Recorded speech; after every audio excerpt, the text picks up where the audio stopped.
you've got to forget something else to remember that Uber Eats has groceries. No, that's absurd. Hey, remember when you used to be Pepper Lady? Pepper Lady? Wasn't it Cinnamon Sisters? Hazel Babes. Saffron Squad? Nutmeg Maidens? Pre-curb? No. Nutmeg Maidens. I just said that. Was it Spice Girls? Doesn't sound right. Was it Saffron Squad?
Uber Eats has Lola V products? I gotta remember that. Well, you know, they say in order to remember something, you have to forget something else. Okay, now that is a very cute haircut. That's like a little shag. I've never seen it before. Well, I mean, of course you have. Still Rachel. Oh, is that your name? No, I mean like your name. No, I'm Jen. My name's Jen. Right, but I just mean like this is your haircut. But that's the hair on your head. I'm not saying this is your hair. Okay, great.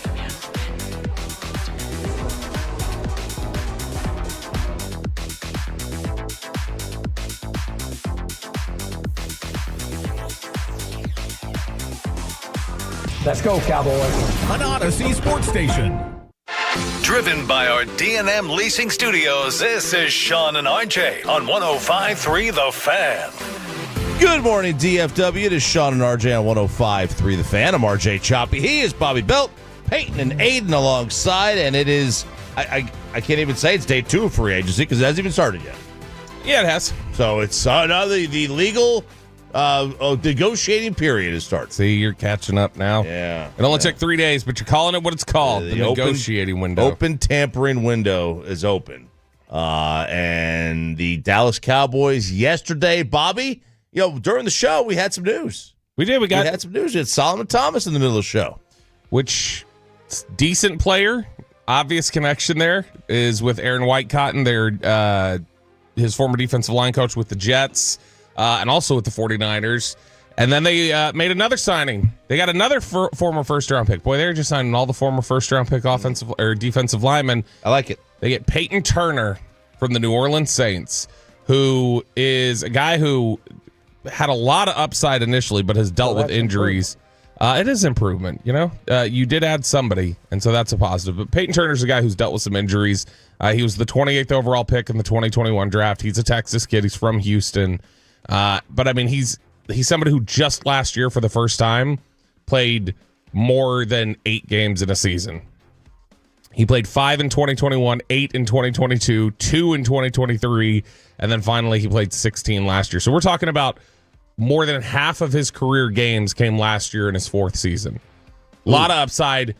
Big dude. Big time measurables. He's 6'6", 270. He's got this like 84-inch wingspan. He's a massive dude. And the traits are there. It's just a matter of he has not been able to stay healthy to this point. But they're taking some low-risk gambles there. You're just saying, all right, for $3 million, this is what they do. $3 million, let's gamble. $3 million on Peyton Turner for a year, $3 million on, Solomon Thomas for a couple years. This is what they're going to do. The thing is as a gambler, I wouldn't call this even gambling. I would just call this buying a lottery ticket. Sure. You got about as good of a chance. It's a form of gambling. It's a soft form of gambling. It is I'm not saying, I'm not saying it's anything of there's inherent risk really even. It's not gambling. It's not. No, just like fantasy, it's not gambling. No, you're playing the minimum tables. That's all you're doing. That's not gambling. The people who calls the lotto gambling, your wife. That's who calls the lotto gambling. Not mine. Not yours. But wives call the lotto gambling. It's not gambling. Gambling, there's an inherent skill and a way and a skill. There is and a way to win. There's an avenue to winning. A lottery ticket is a 1 in 3 billion or whatever. Yeah, I mean, then fine. You're playing whatever you want to call it. It's throwing money down the drain. That's what gamble. That's what lotto is. Well, that's what this is. Until you win. Now you need depth, but is this not what they did in the 90s? They just started signing backups. No, they drafted backups. They reached a point where they were drafting backups, but no, this right here is they've gotten shut out on a couple different things that I think they were interested in. They got shut out on Dre Greenlaw. They thought they were going to be able to sign him. That was going to be a $10 million player. I'm not convinced they're out on Cooper Kupp. I think that Cooper Kupp is somebody that they could be in on. They missed out on Jordan Lewis. So they've had these places where they thought they were going to invest money, and it just hasn't happened yet. When you say they missed out on Jordan Lewis, was that because they were never going to pay $10 million a year anyway? Were they? No. But I don't think they anticipated. I think they thought they were going to get to a point to find a negotiating sweet spot with him, and they had no idea it was going to get up there. That surprised them. Which it shouldn't have, because how much when we talked Monday morning before everything opened, we had said that when we were talking about projections on where they could end up going, you had said how much is he going to get? And I said somebody on the open market will pay him $9 to $10 million. Yeah, because so they should know that. They probably should have. But like saying they missed out on Jordan Lewis when they were never in the ballpark with him, it's kind of like saying the Rangers missed out on Anthony Rendon. No, okay, but for instance, it's like a fake contract. What was A-Rod was up to $200 million when the Rangers bid against themselves and went to $250, right? Right. The Mariners had no idea that somebody was going to get to $250, so they thought, okay, well maybe we can negotiate here. And then when they see it gets up there, like, oh crap, we had no idea it was going there. So they still had an intention of spending the money on him. They just didn't realize what it was going to get to. So is this selectively aggressive? No. Yeah, selectively aggressive still. I don't. You tell me what that means. You tell me. I don't know. They're gonna selectively aggressive. I honestly still don't aggressiveness know. But I still don't know what all in means. Aggressiveness by nature isn't picky. It's not picky. You're right. Like they have gotten 10 guys signed when you factor in their own players? So they have signed up to this point, and yesterday we got a couple different things. They did get their punter done, Brian Anger. Well, which we talked about. We said they'd get the battery done, so that's done. Brian Anger, Trent Sieg, they're both back. They got Peyton Turner, Solomon Thomas done, and then they re-signed Kevontae Turpin. Is that too much money for Kevontae Turpin for you? $6 a year. Too much money. Depends how they use them. And I think the guarantees that they said it's really just one. It's really just a 1 year deal? Because it's like $6-7 million guaranteed. So, I mean, DeAndre Hopkins just got 1 year, $6 million. David Montgomery is on a $6 million deal a year. I think Kevontae Turpin's more valuable than DeAndre Hopkins right now. I don't think you're wrong, because I think he's washed. You can use him in much more different ways, too. Kevontae Turpin can impact the game more. Honestly, when we talked about this, how many times did we talk yesterday about just throw him a GD slant? Get Kevontae Turpin the ball in space. I mean, they only did 4 of them, or whatever. It's part of why your guy's training Quinn Ewers now. Yep. I mean, that's... Okay, he's not Debo, but I think you can use him like Debo. You can use him like Jamison Williams. Yeah, you can use him like Jakeem Grant was used, or any sort of a player like that. He is a gadget player who can do a lot of different things. End around guy. And I don't mean gadget in a bad way. Yeah, people take these weird terms and they make them bad. Like gadget player's not a bad player. Like that's valuable. No, yeah, like Shohei you could say is a gadget player. He can do multiple things. Yeah, it's a gadget. It's just multiple purposes. Yeah. He doesn't have just this one thing that he's supposed to do. It's a little bit of jack of all trades, master of none, maybe. But I mean, he's a good player that you can use. Kevontae Turpin. I've based my entire life around being a master of nothing. Still $6 million. Yeah, the $6 million is a lot. It's a lot. That's good salary. Is he worth 40% less than Jordan Lewis? Like is Jordan overpaid? I don't think Jordan Lewis is overpaid when you look at the corner market. Corners in this stretch have been getting a ton of money, and he's coming off of a career year. But I mean, corners just have been getting snatched up and getting paid, on the lower side, $7 to $8 million, and then you've got guys who are way above that. Eric Stokes signed with the Raiders yesterday for $4 million. That is the lowest paid corner coming off the market by far. Is there a position you felt that they've done the best at addressing this offseason? Or are we still way too early for that?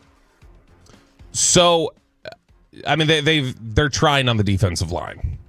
They're trying with Aaron White-Cotton and Matt Eberflus to make sure. They re-signed Osa. They went ahead and got Peyton Turner. They got Solomon Thomas. The problem is John Owning said this yesterday from PFF. If this team is truly committed to wanting to get better at stopping the run, their moves so far have not shown that. They have not gone out and signed a linebacker, and the 2 defensive linemen they signed have not had a great track record of stopping the run. Well, that would be a problem. I mean, if that's an emphasis, it feels like it would be.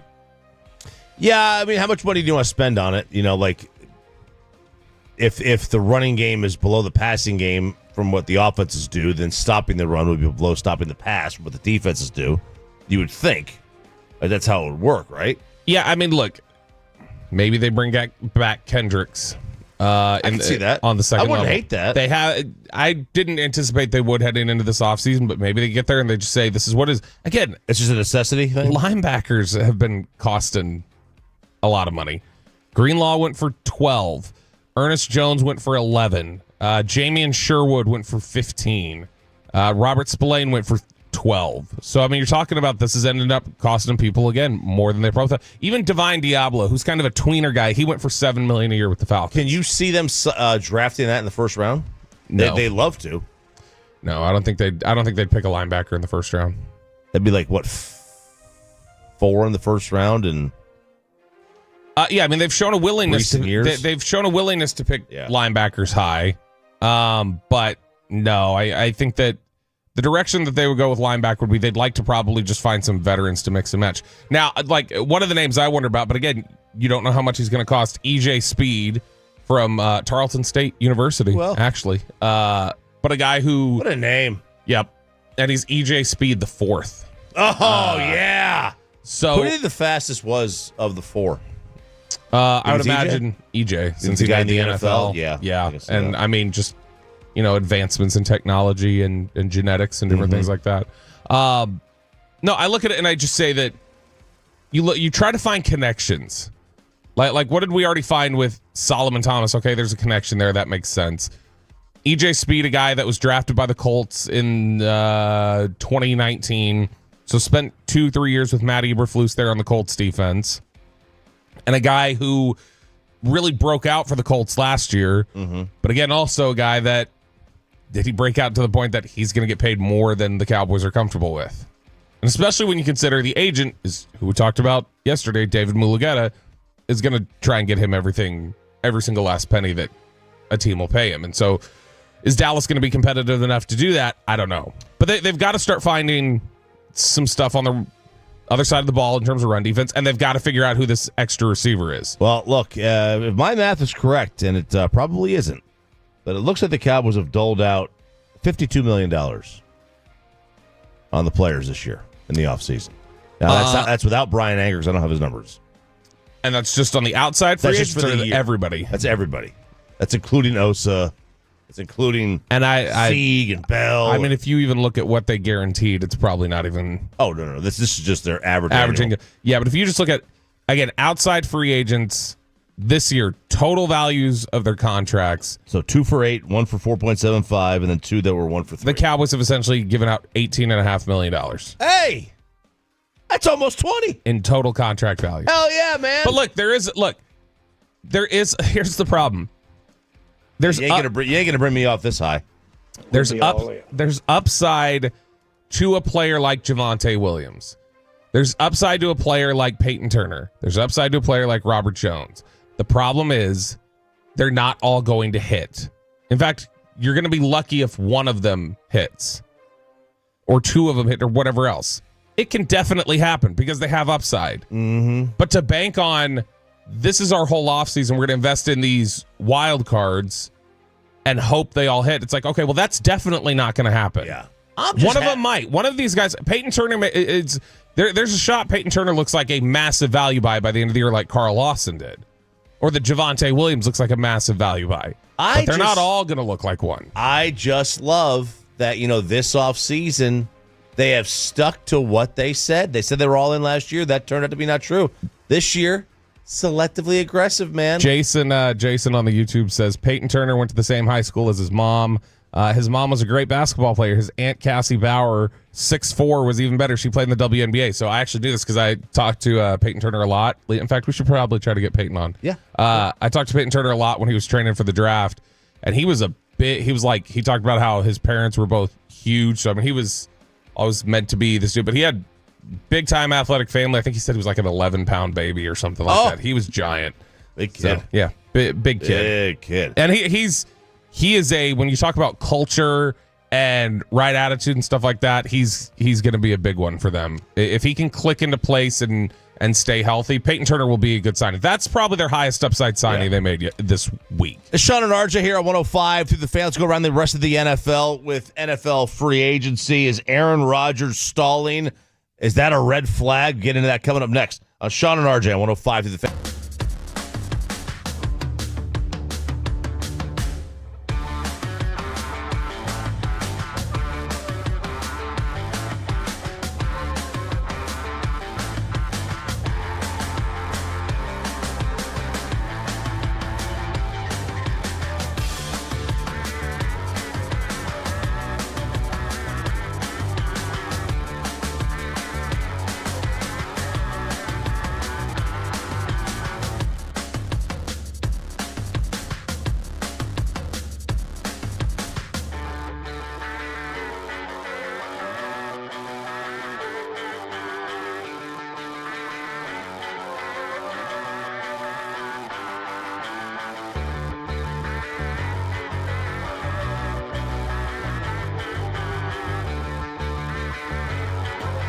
Eats has Lola V products? I gotta remember that. Well, you know, they say in order to remember something, you have to forget something else.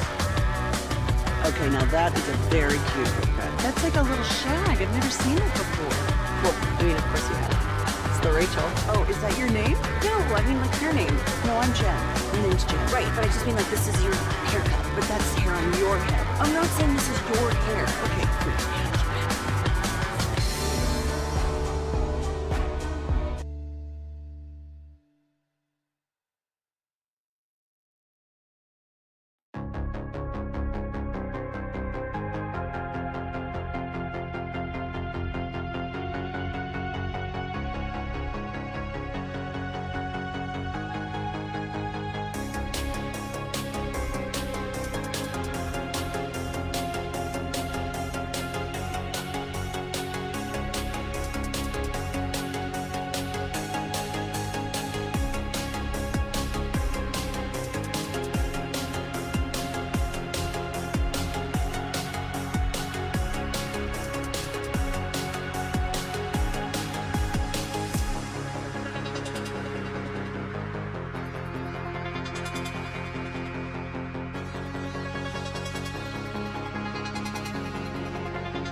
true that you've got to forget something else to remember that Uber Eats has groceries? No, that's absurd. Hey, remember when you used to be a, what was it, Pepper Lady? Pepper Lady? Wasn't it Cinnamon Sisters? Basil Babes. Saffron Squad? Nutmeg Maidens? Pre-curve? No. Nutmeg Maidens? I just said that. Was it Spice Girls? Doesn't sound right. Was it Saffron Squad?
segment here brought to you by Cars for Kids. Donate today at carsforkids.org. And also brought to you by the personal injury lawyers, Frankel and Frankel. If you've been injured in a car or truck wreck, call Frankel first, 214 or 817-333-3333. With Frankel and Frankel, there is never an out-of-pocket cost. They only get paid when you win. Frankel and Frankel, the go-to car and truck attorneys in Dallas. Is Aaron Rodgers holding the National Football League hostage this morning as we head into the official start? Again? The official start of free agency is today, right? 11 o'clock? No, 3 o'clock. 3 o'clock today. Mm-hmm. 11 o'clock was the start of the tampering period. I'm sorry. Negotiating window. Whatever. I can't keep up. So Aaron Rodgers has he's basically whittled it down to the Steelers or the Giants with who he's going to grace his presence with, Bobby. Does that concern you at all? Aaron Rodgers with the Giants? No, I don't either. I don't think he's good enough to matter anymore. I think he's a good quarterback, but I don't think he's going to elevate a bad team. Yeah, but aren't the Giants a team that has been held back by bad? Like, they've been a bad team in large part because they have bad quarterbacks. That's true. So if they've got a decent quarterback, and he's not great. He's not a top 10 quarterback anymore. Would it surprise me if they came up and bit you? No. Sounded like you said the B word there, the way you said that. Oh, yeah, I see how you said. Yeah, I can see how you. Yeah, so it would surprise me if they did that. No, but I would not be concerned. I still think they're worse than the Cowboys. But if he goes to the Steelers, I think that could be something where that could, kind of get them off this little wheel they've been on, where they've just had good teams make the playoffs and get blown out in the first round. Well, because you always talk about the hamster wheel. You don't think Aaron Rodgers is still the hamster wheel? He is, I think, still the hamster wheel. With any context, with any team, or with specific teams? With a good team, I think you could be fine with that. I don't think that's the hamster wheel. I don't think he's the hamster wheel when he's on a good team. When he's on a bad team, that's the wheel. That's the wheel, because you're not gonna be good enough. He's not good enough anymore to take you over the hump. But hump day. If it's it is hump day. If he is on a really good roster, I think you can make a little bit of a run with him. Sure, and look, Pittsburgh's got talent, and they've added more. They've added DK. The problem is it's the AFC. And if you don't have Allen, and you don't have Burrow, and you don't have you got to go up against a gauntlet. Even having Burrow didn't matter last year. I know. Burrow playing the way he did. Lamar. You've got tremendous quarterback play in the AFC. In the NFC, you got, your best guys are really tier 2 around the league. I don't believe you have a tier 1 quarterback in the NFC. Depending on the day, or depending on Hurts can have a day. Well, and just when I say depending on the day, I also mean what year are you getting from Purdy? What year are you getting from Goff? What year are you getting from Dak? Right. So they could pop because they've put up years that are at the top, but steadily, who your tier 1 guys are, and they're all in the AFC, and that's the problem. That's where Rodgers has got to deal with if he wants to stay in the AFC and go to Pittsburgh. Okay, knock yourself out, man. You're just gonna run into the same wall that the Steelers have been beating themselves over the head with for the last decade. I do think that the Steelers are a more competitive playoff team if they have Rodgers. Yeah, I agree. Now, is this a red flag though that he's dragging his feet? I want to have a day about me. No, how many times this is what this dude does? He is the king. We should be over red flags with him. Is what you're saying? I'm just his life is a red flag. He is a red flag. He is one big red flag himself swinging. Mm-hmm. I always go back to there was somebody when over at LSU when Kelvin Joseph was coming out of school, right? And he had left LSU and went to Kentucky. But when he was coming out, that when you reached out would ask, "Hey, tell me about Kelvin Joseph. What do you think about him?" Their line was, "Buyer beware, more red flags than Tiananmen Square." And that's Aaron Rodgers. It's a China joke. It is. It's a good one too. Very good. That's a bit of a bar. Buyer beware, more red flags than Tiananmen Square. I like that. It is a good bar. That is a good bar. Yeah, he does. He does. But Rodgers has him. That's Rodgers. Rodgers will be a pain in the ass. Yes, he will. How good is he? Is he worth being the pain in the ass? That's the question. That is always the question. And in most cases, he's not good enough anymore. Now, I will say this. He was less of a pain in the ass with the Jets last year, it felt like. And I don't know if that's just because the Jets are such a headache organization. That it masked his headache? That it's just, he was kind of caught off guard by like, what the hell is this organization? I think he might be. Look, the Pittsburgh Steelers are like the AFC's version of the Packers. Look, I think Aaron Rodgers ran into the same thing that Mike McCarthy did. He spent so long in Green Bay that he forgot how other organizations operate. Could be. And he got there, was like, what the hell is this? This is not Green Bay. Yeah, and I think Pittsburgh's a lot closer to Green Bay than anything else. Yes. Pittsburgh is AFC Green Bay. AFC Green Bay. Maybe he thrives. Could be. Maybe he thrives. Now, maybe the other reason why he's dragging his feet and considering the Giants is that he thinks he has more control with the Giants than he would with Tomlin. Probably true. I don't know why you'd want to, after everything that went down in New York, or Jersey, sorry. That's actually Jersey. It is. After everything that went down there with the Jets, I don't know why you'd want to stay in that area. I don't know why you'd want to compete in. Maybe he likes his house. Like, if you're talking about competition, there's not a question. Pittsburgh is a more competitive spot. Yeah, for sure. 1,000%. Speaking of the Giants, Daniel Jones, who was cut by the Giants last year, went to Minnesota. Did he take the Gen Z way out? Why is that? Well, he didn't want to compete with J.J. McCarthy. He's like, I'll go to the easier place to start, and that's Indianapolis, where they probably want you to win the job over Anthony Richardson. Well, why would it be a Gen Z thing if you know you're not going to beat J.J. McCarthy? Because you're avoiding competition. J.J. McCarthy was going to beat out Sam Darnold until he got hurt. Hey, listen, embrace the fight. Fight for your job. Embrace the competition. Hasn't Daniel Jones been fighting for 3 years? Yeah, that's fair. That's a point. That dude has gotten the crap kicked out of him by his organization. So to me, I don't mind if he says, I just want to take the check. Not even just that, because that's not just taking the check. You want to play.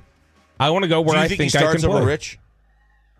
How broken is he from the Giants? I don't know, because the Giants broke him. That is, assume he's just Daniel Jones. And everything that comes with it. Broken, the backpack, everything.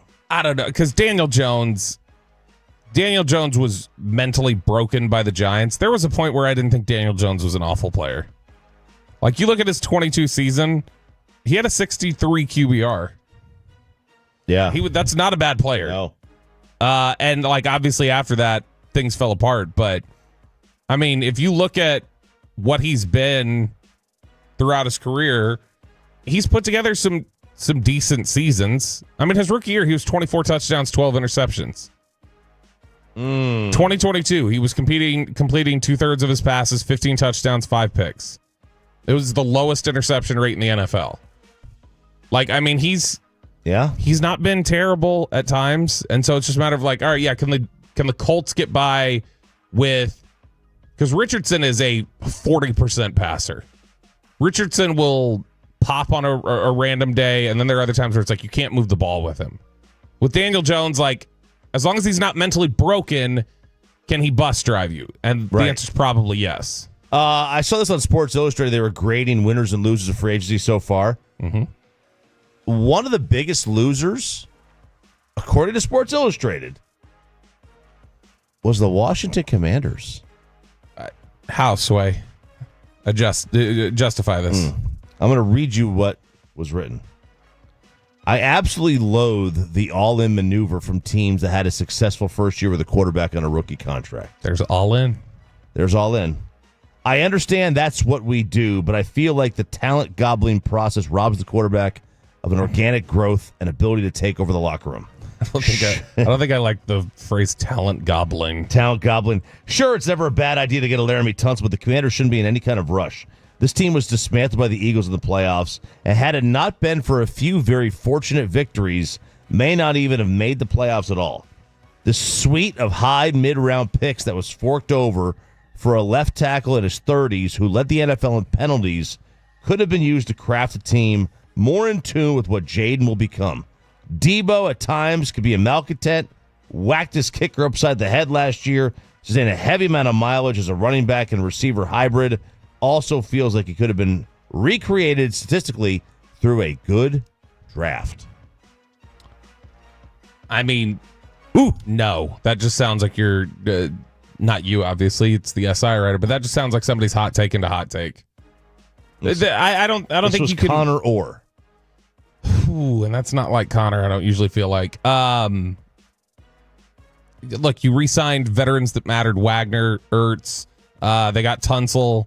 They got Debo Samuel, who has been a malcontent, but that's the idea. He wanted out of San Francisco, right? So he did that on purpose. And then you've got a guy like Javon Kinlaw, who could be a high upside player for you. Is he right that they were a few fortunate victories away from missing the playoffs?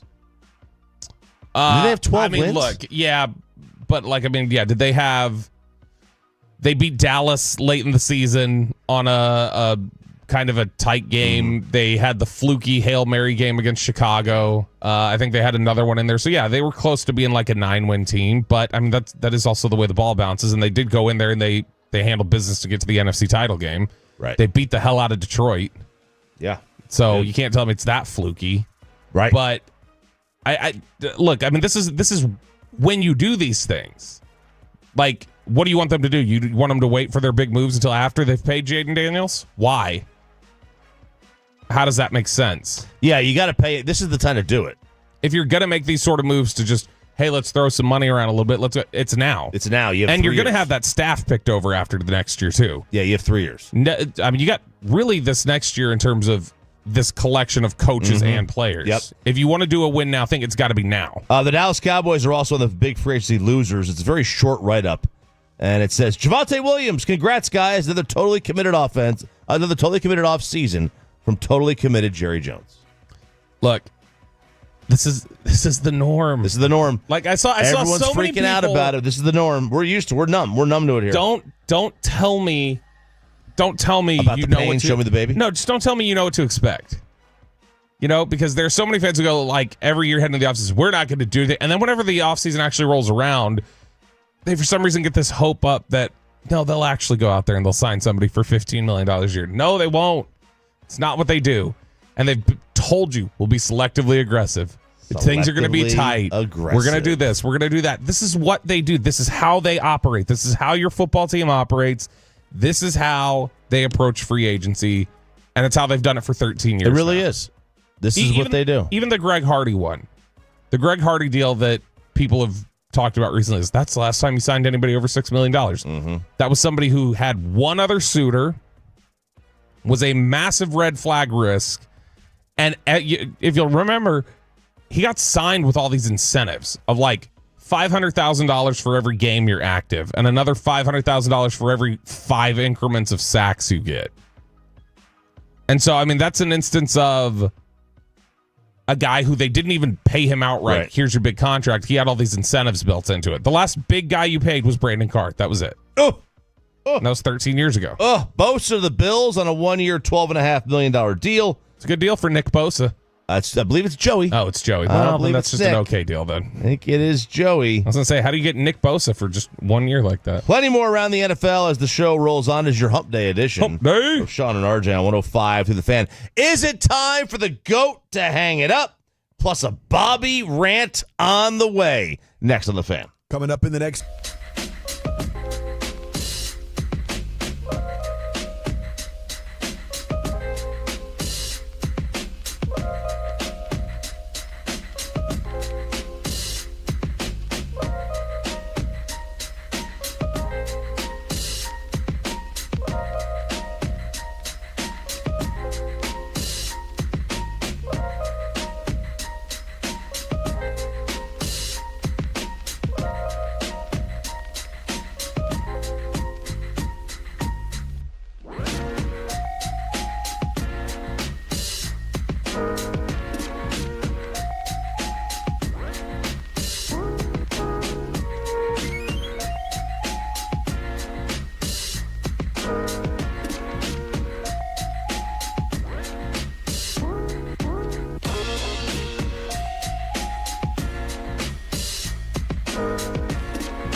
Uber Eats has low fee products? I gotta remember that. Well, you know, they say in order to remember something, you have to forget something else.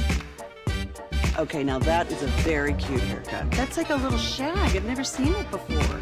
Well, I mean, of course you have. It's the Rachel. Oh, is that your name? No, I mean, like, your name. No, I'm Jen. My name's Jen. Right, but I just mean like this is your haircut. But that's hair on your head. I'm not saying this is your hair. Okay, freaked me out a little bit.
And it's back to Sean and RJ on 105.3 The Fan segment here, brought to you by Classic Chevrolet. If you're in the market to upgrade your vehicle, get to Classic Chevrolet in Grapevine today. The back-to-back #1 Chevy dealership in the world. More new Chevys than anyone else, all priced to sell. Visit ClassicChevrolet.com. This is Texas. This is Classic Chevrolet. Together, let's drive, relax, enjoy the difference based on new Chevrolet registrations 2023 and 2024. College Kegger coming up at 7 o'clock. We're going to shame on UTA. Tell you about that. Peyton is going to raise a banner. That's going to happen in the college. Mission Kegger. accomplished. Mission accomplished. Absolutely. I don't know whose this is, but somebody left a diamond in here. There's probably a fake diamond. And the last time, 100% Blake. It's 100% Blake. It's Blake. It's for his fake. nose. Is it? Ooh, try it on real quick. Is it a nose stud? No, it looks like it. It's just it's not a. There's no ring. There's no. It's just a loose diamond.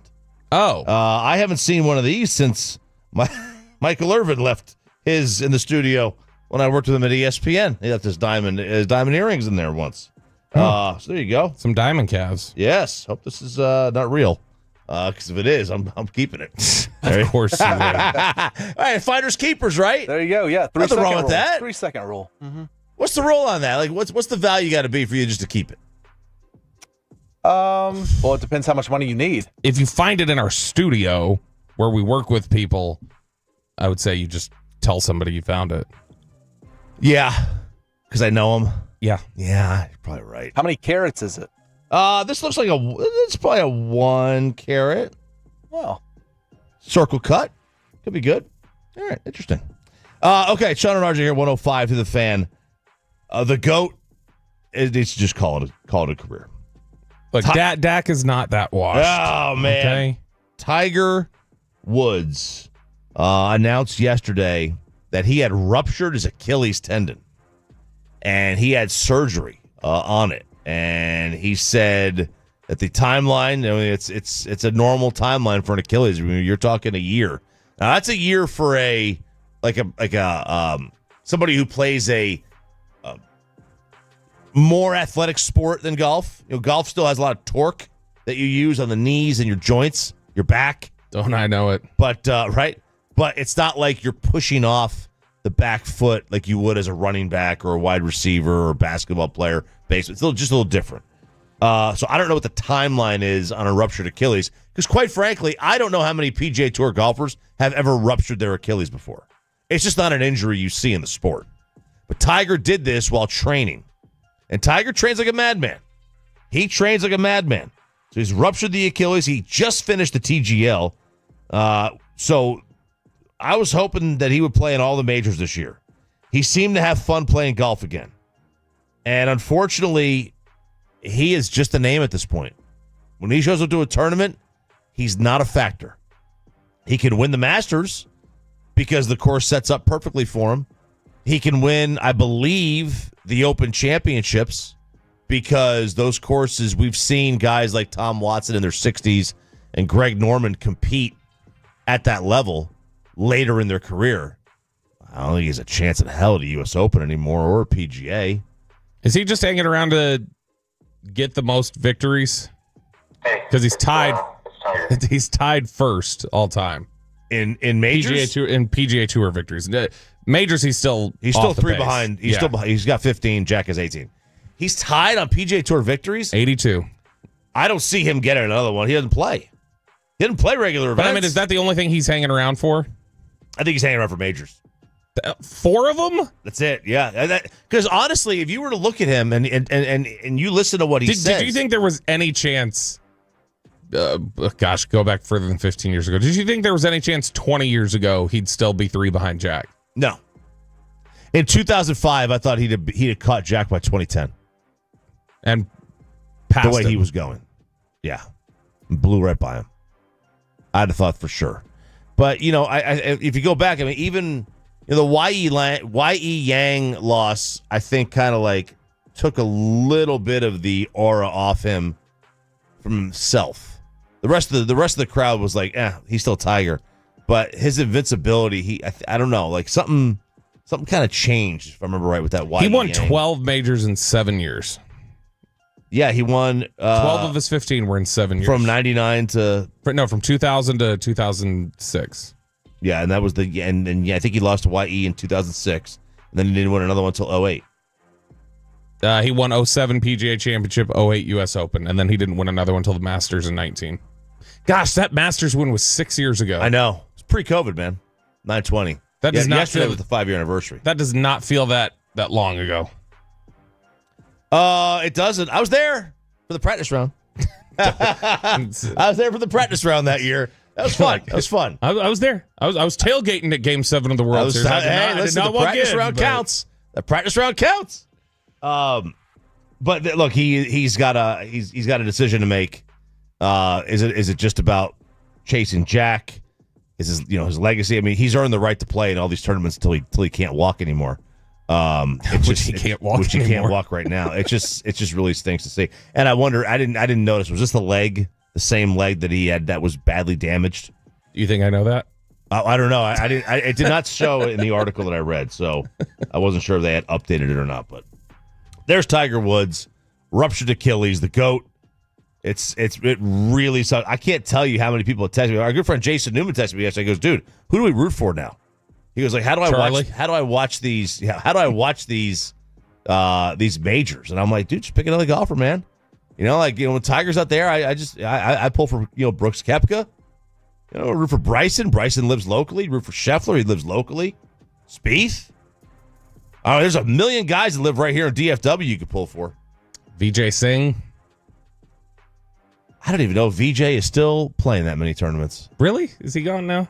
He's alive. Oh, okay. He still plays the Masters because he's lifetime exempt. I think he's lifetime exempt PGA too. Cheer for Larry Mize. Larry Mize. There you go. Larry Mize. I love Larry wears both elbow guards because he's got like golfer's elbow, tennis elbow. I was going to throw out another bit name, but I just decided against it because I think you can guess which name I was going to throw out. Nice. Speaking of Bobby's bits and trolling, let's get to the WNBA. Is that you want to go Angel Reese instead of Stephen A. Smith? No, we can do both. We can do both. Which one do you want to go to first? Let's do Stephen A. Okay, we're gonna go to Stephen A. Smith first because we should probably delay Angel Reese as long as possible. All right, Stephen A. Smith has responded to the LeBron James face-to-face that he had. Okay, so how did this all start? Well, he's gonna lay it out for you because he was confused by it. He's like, I'm standing up there and I have no idea what in the world he's talking about. And I had to cut this up a little bit because he kind of drones on a little. But this is Stephen A. Smith on Gilbert Arenas' podcast, and I believe I bleeped all of this, Peyton. So just be prepared. But this is Stephen A. Smith recounting the reason for LeBron James being so upset with him. I thought it was some bullshit. But in the moment, I knew that I was listening to a father. Here's what happened. Apparently, LeBron had walked out of the timeout, and I turned around, and he's right here in my face. He said, yo, you got to stop talking shit about my son. You got to stop fucking with my son. That's my son. That's my son. And I was like, what? He said, nah, fuck that. I said, yo, let's talk later. He's like, fuck that. Nah, fuck that. You got to stop fucking with my son. And I said, all right, though. And he walked off. What he was really talking about, which was confirmed with his conversation with Richard Jefferson, is that I was talking about him as a father. And so what happens is that had he said that to me, then I wouldn't have been thrown off. I'd have came right back at him. Yes, I was. I was talking about you. You did this. So this apparently is relating to Stephen A's criticism of the attention and the problems that he has brought on Bronny. And LeBron, I guess, took that as, you're going after my son. Yeah, this is a very slippery slope. For who? LeBron or for Stephen A? Both. There's a dad code. Mm-hmm. You don't comment on how another guy raises his kids. It's really tough when it's inextricably linked to the profession they cover, though. Yes, it is. You don't comment on how someone that you know, what they name their child. Ain't your business. Don't comment on it. My sister was a dumbass. She named her kids a couple weird names. But it's not guy to guy. That's true. But my sister, You know what I mean? she named her kids like as if she was Frank Zappa. It doesn't matter if you think your friend names their kid the softest name ever. If it's a non-masculine, it doesn't matter. Peyton. Like Alec. Like Alec, yeah. It doesn't matter. You don't have a take on it. Isn't your middle name Alec? Yeah. Okay. Yeah. You don't have a take on it. That's guy code. It's dad code. And Stephen A broke it. He's in a tough spot. He's in a really tough spot. But LeBron can't walk up on him like that either. LeBron can't walk up on him like that. I get it. But he is in a really, really, really tough spot because of that. Because of dad code. But again, he LeBron brings that potential scrutiny on himself. Of course he does. And that's why he's in a tough spot too, because they orchestrated this coupling in LA. They basically told the league, everybody stay away and let this happen. And not that they had to tell people to stay away too much. I mean, people weren't like tripping over themselves to pick Bronny, but you orchestrated it. So you've opened yourself up to that. You've made it fair game in a lot of ways. And yeah, he did. And Stephen A opened himself up to LeBron coming at him with his commentary. And that's why they're both in a tough spot. And I don't disagree with what Stephen A said, and I don't disagree that, he has a job to do, so he kind of can't shy away from it, and that's where his relationship with LeBron hurts him. But he brought that on himself, and so did LeBron. LeBron brought it on himself by doing this to begin with. All right, the next bit of basketball that we need to talk about. Oh, baby. Hey, basketball. Chop. Chop. I get you. I know. I see. I see you, Steven. All right, cover your ears, Tolo Selena, if you're listening, because I know she always gets on to us when we commentate on the WNBA. And so we're going to do that right now. This is Angel Reese and somebody who apparently went to Baylor that I'm not familiar with, Dejanay Carrington, talking about potential strike if they don't get equal pay. We deserve more. Everybody. I agree. Everybody. I agree with that. But we got to face the consequences. Y'all got to deal with something. But the women coming in, not this year, but next year. Yeah. The ones coming in this year will still be on the rookie contract again. Mm-hmm. The ones the year after, they going to get more. They probably going to be making more than us. Oh, they are. I'm hurt. They are. Like, I've been in the meetings. They are. I need to get in the meetings. You need to come to the meetings. I got to get in the meetings because I'm hearing, like, yeah, they don't give us, if y'all don't give us what we want, like, we sitting out. That's a possibility, for real. Yeah. We're sitting out, Chop. Oh. If you don't start forking over, if you don't start paying up, we're gonna be sitting out. You like Look, that? I think they missed their window. All right, their window to sit out. I think they missed their window for them to effectively argue this case, and that window is probably from about January 7th, 2021 till about January 20th, 2025. No, I don't think it has anything to do with that. I think the window was last year. Look, the issue they're going to run into is that, you could sit out. You need sustainable popularity. I understand. This is literally not a criticism of the brand of basketball or anything else that they're playing, but like they've got to understand what's reasonable, what's not. Like this is the U.S. women's national soccer team ran into this too.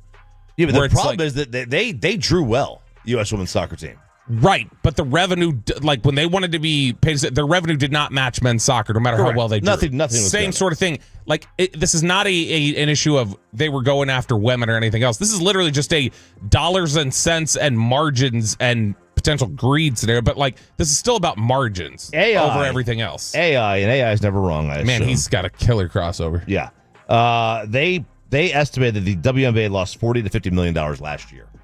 How can, as a league, you lose $40 to $50 million and say you're going to strike? Like, strike for what? Like, that's, because, they got, and a lot of that was because of the... I want you more in the red. That's going to be a tough sell. I want you more in the red. Yeah, financially. The league is going to, like, that's what you're asking us for, is to go deeper in red? No. Yeah. It's tough spot. They bring a lot of eyeballs, and the new TV contract might help, but it's a real tough sell right now for the WNBA. And all the players that go with it. It is Sean and RJ here on 105 through the Fan, 6 a.m. Club. Thanks for sticking with us here on Sean and RJ on the Fan. I'm RJ Choppy. He is Bobby Belt. Coming up next, get the college kegger. Shame on you, UTA. And Peyton raises a banner. Oh, and another idiot coach being an idiot coach. Next in the kegger.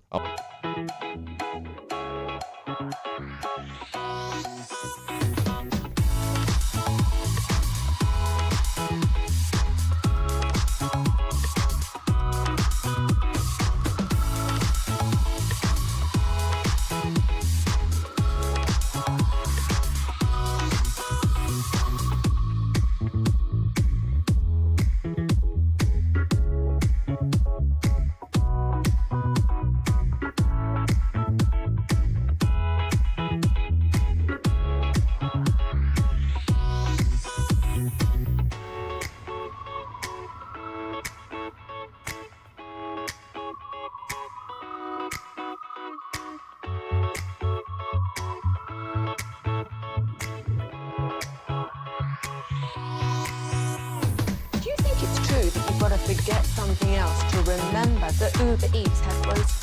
No, that's absurd. Hey, remember when you used to be a, what was it, Pepper Lady? Pepper Lady? Wasn't it Cinnamon Sisters? Basil Babes. Saffron Squad? Nutmeg Maidens? Paprika? No.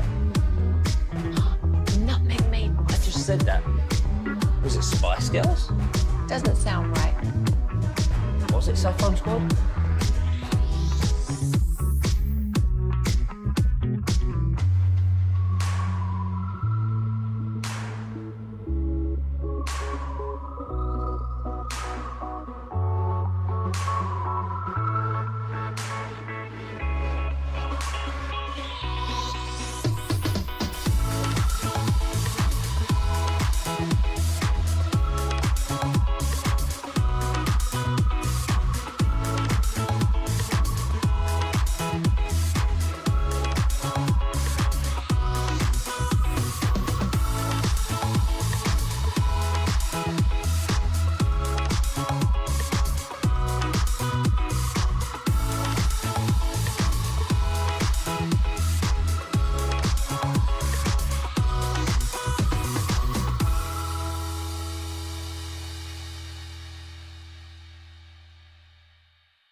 Uber Eats has low V products? I gotta remember that. Well, you know, they say in order to remember something, you have to forget something else. Okay, now that is a very... .com today. M37968. This is Rangers manager Bruce Bochy. Turn it on and leave it on. Your home of the Rangers. 105.3 The Fan. KRLD-FM and HD1, Dallas, Fort Worth, and Odyssey Sports Station. Driven by our D&M Leasing Studio. This is Sean and RJ on 105.3 The Fan.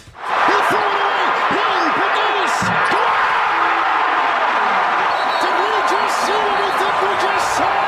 Wow! Confetti! Oh, listen to this. Listen to this. It was a great Gus Johnson call. It was that. Yeah. That was the second one was. Yeah, the second one was. Because that's how Gus Johnson screams about everything. He screams about everything. But this is the time of year you want screaming. I'm screaming right now because I just wanted to go downstairs and get a Gatorade. And that little executive snack shop we have on the first floor, door was locked. No. That little glass door was locked, and it used to be open every day at like 5:55. Oh, no. Slower and slower, it's coming open at 7. This would have never happened under TJ's watch. Yeah, you're right. TJ, man. TJ would have had that unlocked. Remember who you're talking to. TJ. The conference tournaments have started. This is really when March Madness starts. It's today. It's not, you get some of the other conference tournaments that go yesterday, the day before. I know Wofford and their granny shooting big man. He does the granny free throws. Kyler Philwich. Got a little bandana, a headband on. He does the granny shot. He's only like 30%. It's not like he's making him 90%. He's a big guy, too. Yeah, he's a big guy. But this is This is it. This is for me. Like, don't bother me today. 11 o'clock in the morning, I'll be tuning in. I was watching yesterday a little bit of the Oklahoma State-Cincinnati game where the Big 12 had a crazy court. We'll talk about that in a second. But congrats to Scott Cross and a shame on UTA. Now, he was let go after 3 straight 20-win seasons at UTA. Reasonable. Yeah, they were his alma mater, too. He's from North Garland, and he just led Troy to their 4th straight 20-win season, and they win the Sun Belt, and they're heading to the big dance. And meanwhile, UTA has been in shambles ever since. In Cross's last 3 years at UTA, they won 24, 27, and 21 games. They've got one season where they won more than 17 in any year since, and that was in 2018 is when they fired him. They've been bad. They won 20 games last year. This year, by the way, they've only won 13 games. So, congratulations to UTA.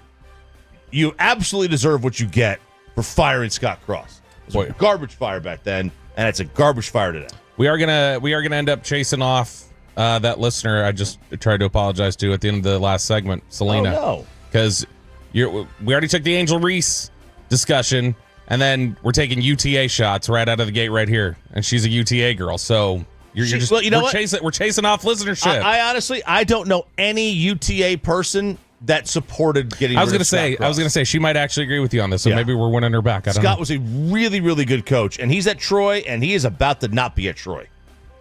UTA's been a good pipeline for us. Alec Medford, Ruben Portillo. Yeah. We get some Sarah good Countryman. Sarah Countryman. Yeah, that's right. Is that what? That's where she went. You should tell that story on the air one day. Actually, you shouldn't. There's too many UTA love around here. I did. You laughed. Choppy one time. I'm not going to say what you said, but Choppy one time got really sideways when he tried to Tennessee volunteer. He tried to degree dunk on Sarah, and it didn't go well. What was that, a 3-day fight? I don't think she saw the same humor in it that I did. That was a 3-day fight? No, it was. I don't think she saw the same humor in it that I did. Cincinnati beats Oklahoma State 87-68. So I mentioned the court at the Big 12. Now, if you look at the court, have you seen this? No. All right. It's got X's and X's, XII all over it. The X's, all right, and the I. And it's really tough to make out. You need to have a still shot. I haven't been able to find a good still shot. But Brett Yormark, the commissioner. That's weird. Right? It's very dizzying. All right, and it's very, very dizzying. So here's Brett Yormark talking about it, and this is he falls under the all news is good news. And I think I know that court is indicative of that evolution. In fact, what I loved the other night, my son was on social media and he sent me a tweet that was out on Barstool, and it said that the Big 12 women are playing on Louis Vuitton bags. I saw that. Okay? I saw and that. candidly, that's all I needed to read. That was Say less. exactly what we were looking for. I was teasing everyone that this was our Gucci pattern, but I'm excited about it. And in fact, there are a lot of brand extensions off this court. Think about branded luggage with the 12. Think about hoodies and things of that nature. So this is just the beginning, but we're all about the 12, and we think we've really highlighted it this week. All right, so it's really hard to see on the fan cam. It's very hard to see on the fan cam. But you can kind of see the little checker pattern. It's weird. Again, it's very, very strange, but this is what they wanted. They wanted the talking point. Because that's all anybody has been talking about regarding these conference tournaments. That's an eyesore, though. Is this court? I'll post it on my Twitter at RJ Choppy. Like I said, it's a video. I don't have a still photo. I've tried to find a good still photo. I just haven't found one. Apparently, Bobby found one because Bobby is a psycho. Yeah. Bobby found names. He found addresses. He finds everything he wants. So he is a little bit nuts on that whole thing. But I love the idea of watch out joggers creating flower something. mound. And now, what he said is, they're going to start using that logo basically on all kinds of merchandise and different apparel and stuff. Brett Yormark he is something else. He really is. He saved the conference. He saved it. He's fantastic. By the way, he's still. This is year 2 coming up of the Big 12 Combine, which he got going last year. Which was he took instead of having he basically held a combine at the Star in Frisco, where he had gathered up just various prospects from Big 12 schools, and he's going to be doing that again this year. Awesome. And they got everybody in attendance for it. So I mean, he's on top of all that. He's really, really good. You love him. We should try and get him on. I do love him. I think he's the best commissioner in the sport. We should get him on. Yeah, to talk about that combine. You should. I mean, I think he lives here. Yeah. The offices are in Irving. I'm gonna hit up the Big 12. We're gonna get him on. All right, the college basketball crown. Peyton Russell, step up to the microphone. Step up to the stand. You're on the stand. That's me. The college basketball crown is a 16-team men's postseason tournament that takes place from March 31st to April 6th in Vegas. It's going to be on Fox and FS1. The tournament will feature the Big 10, Big 12, Big East, and at-large participants. Teams that did not participate in the NCAA tournament will be eligible for the event, and you're going to have 2 automatic qualifiers from each of those conferences chosen by a selection committee. So this is basically like below the NIT almost. You're a UNT guy.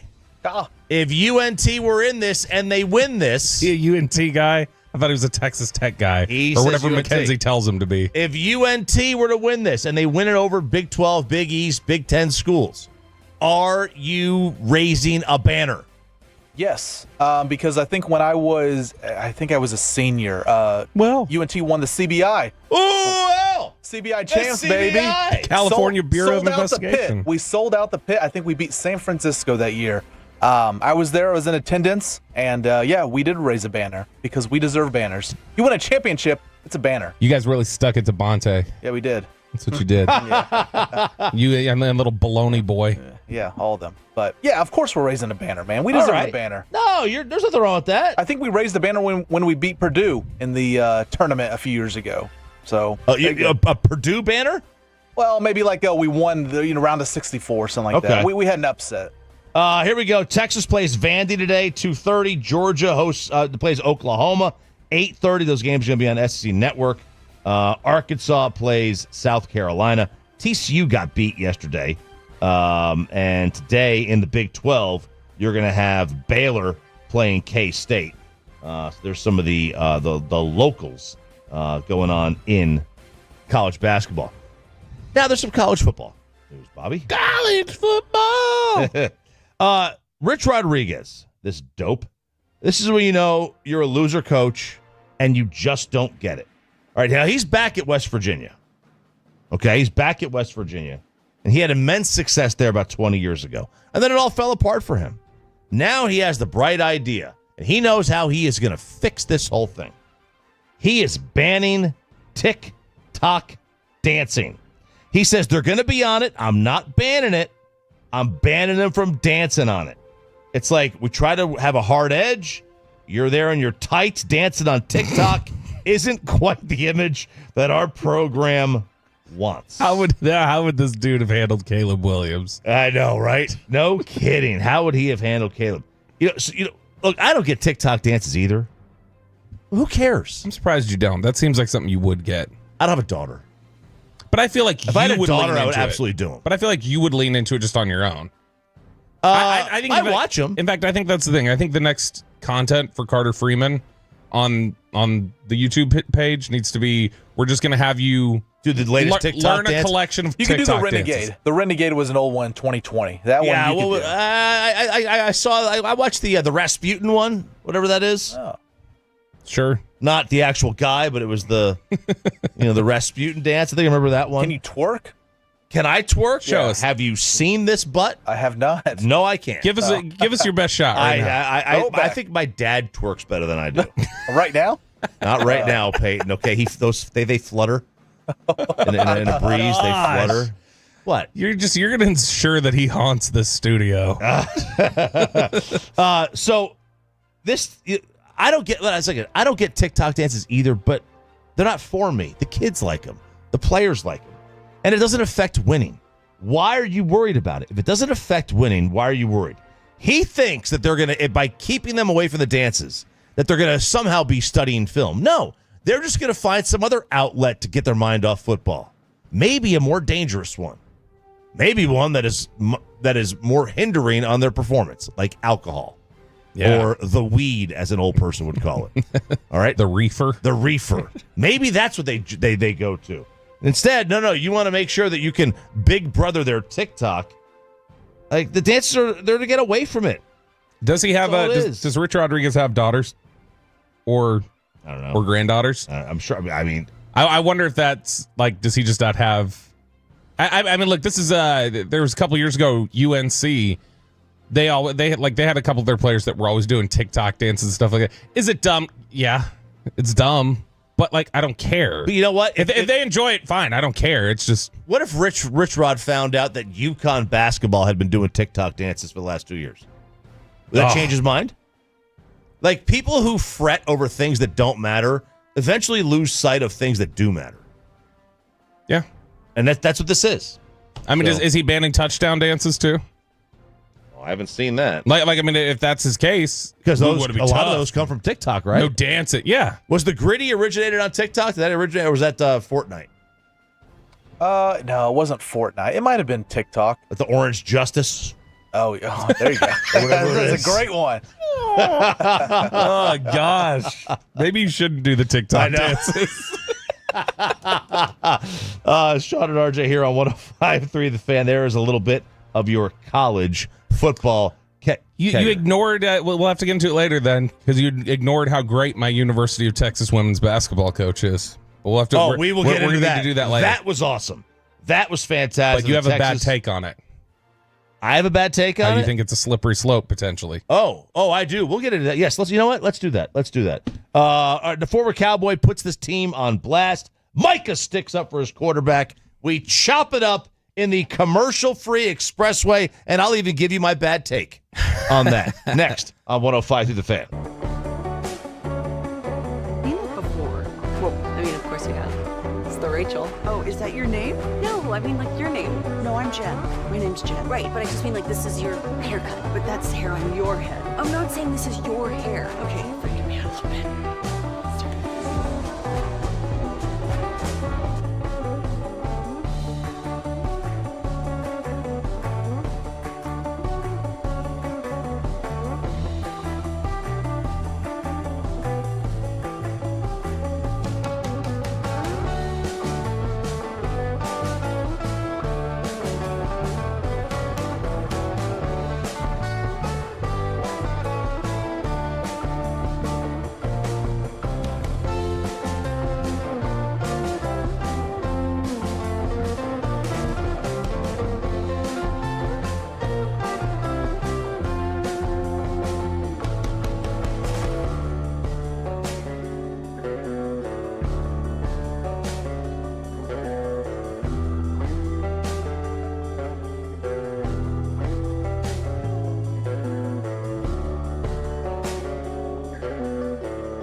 true that you've got to forget something else to remember that Uber Eats has groceries? No, that's absurd. Hey, remember when you used to be a, what was it, a pepper lady? Pepper lady?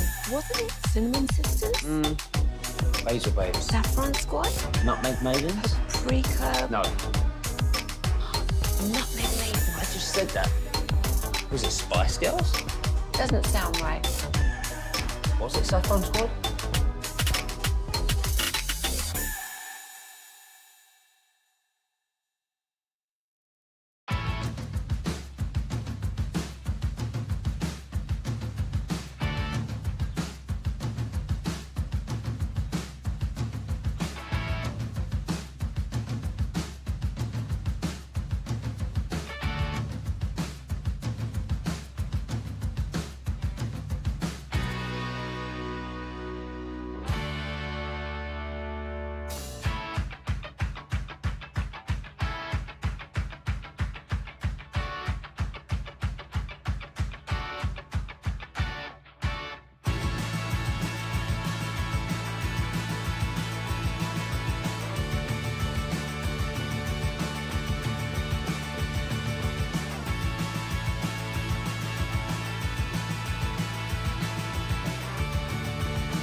Now on the Fan, and it's brought to you by the On-Time Experts.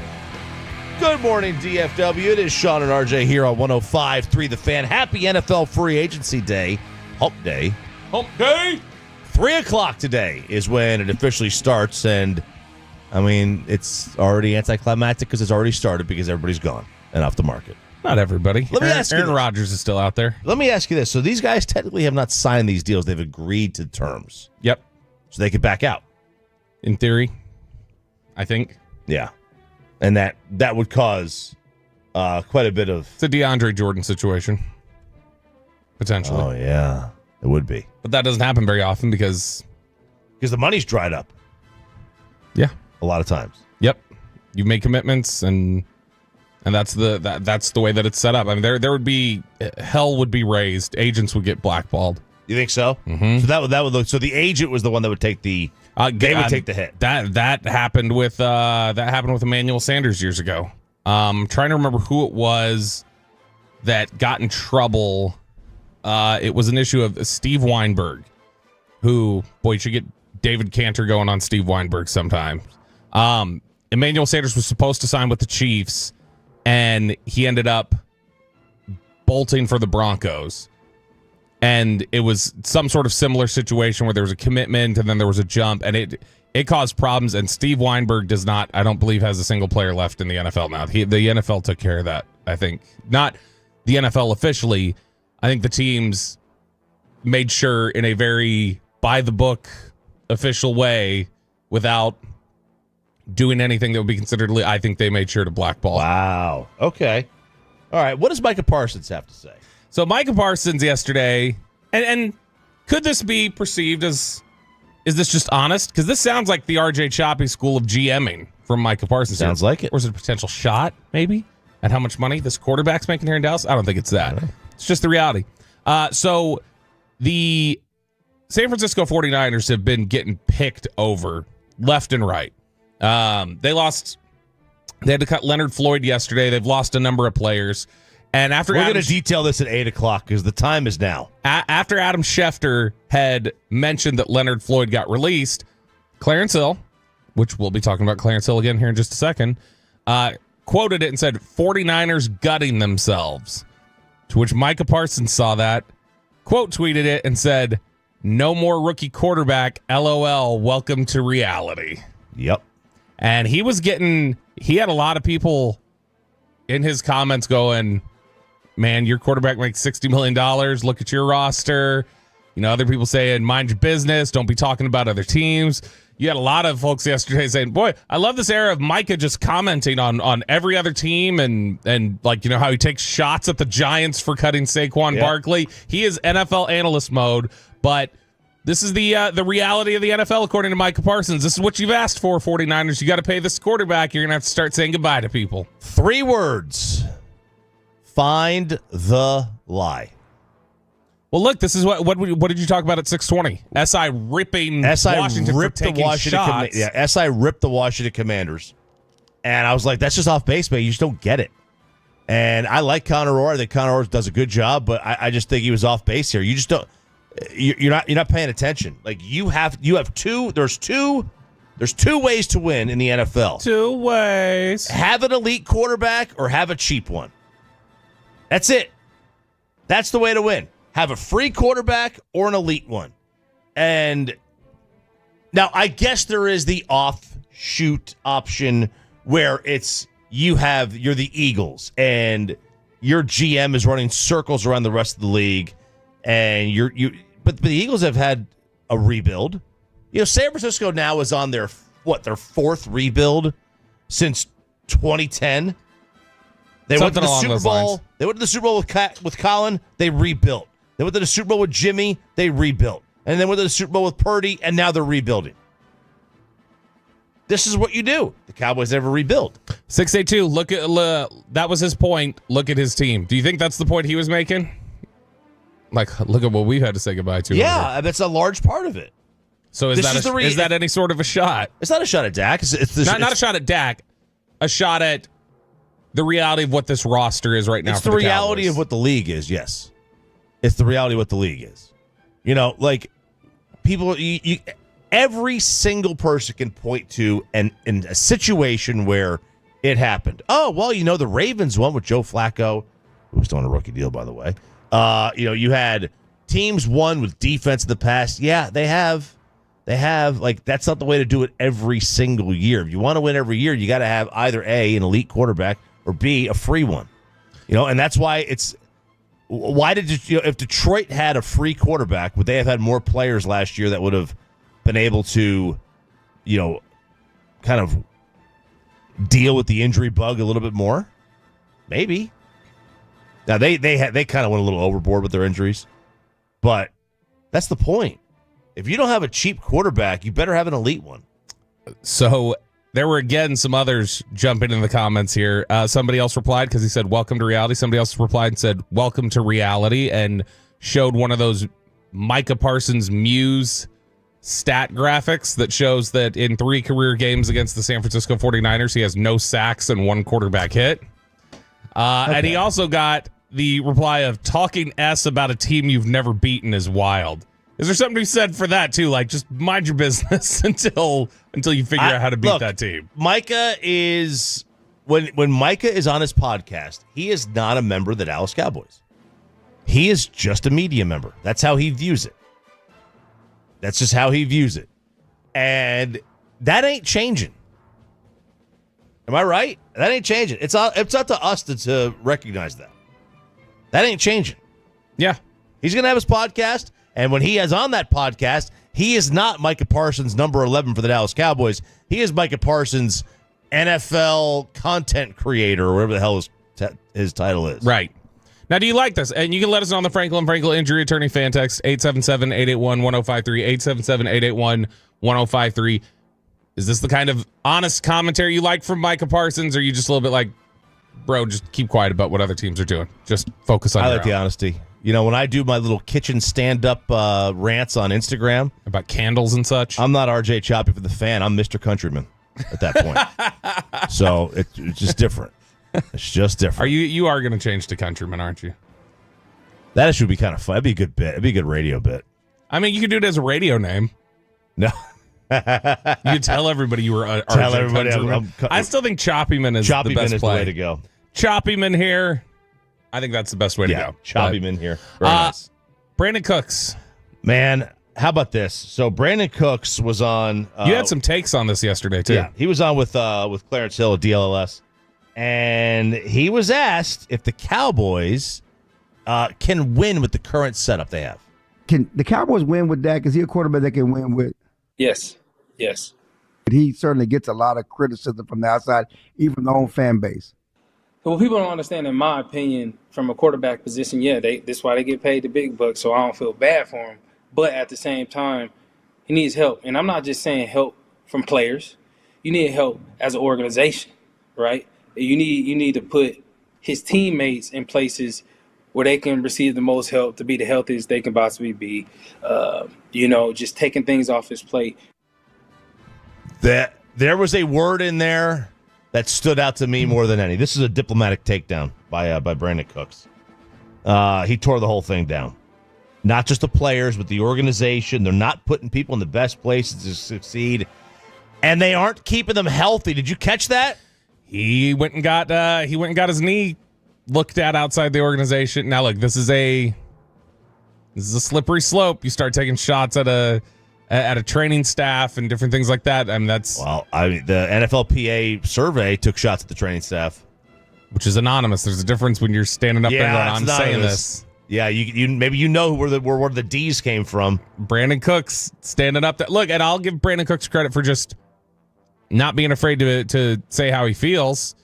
But yeah, I mean there's a lot there. This is a second shot. He told Josina Anderson, I don't think they used me right. He basically said it again there, that they don't put people in the right position. He is telling everybody out loud that the way the Cowboys do things is not a winning way. Yeah, if you thought he could come back potentially, he's not coming back. He's not coming back. But remember this. He's been in New England. He's been in New Orleans with Sean Payton. He's been with the Rams with Sean McVay. He's been in spots where they win. Consistently. And he's been here where they win games, but they don't ever advance in the playoffs. They never do. And he's been in spots where they win. And that's got to be a very difficult thing.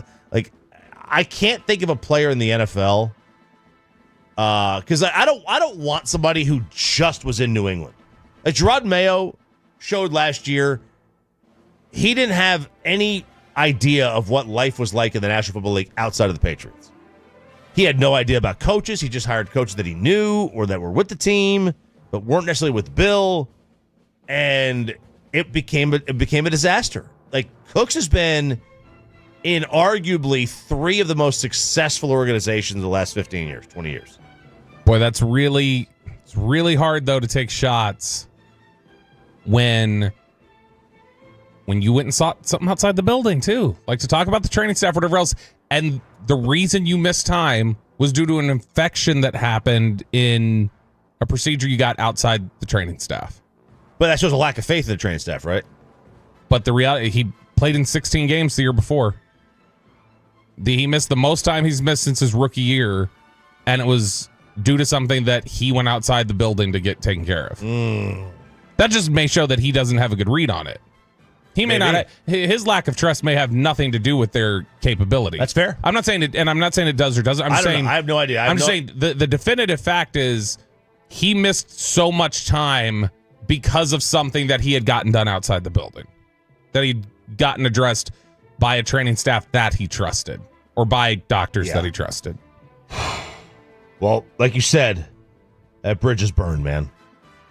That bridge is completely 920. He's not lying, and if they hold that over his head, that's just being petty from the Cowboys. I would say this. I don't think that's being petty.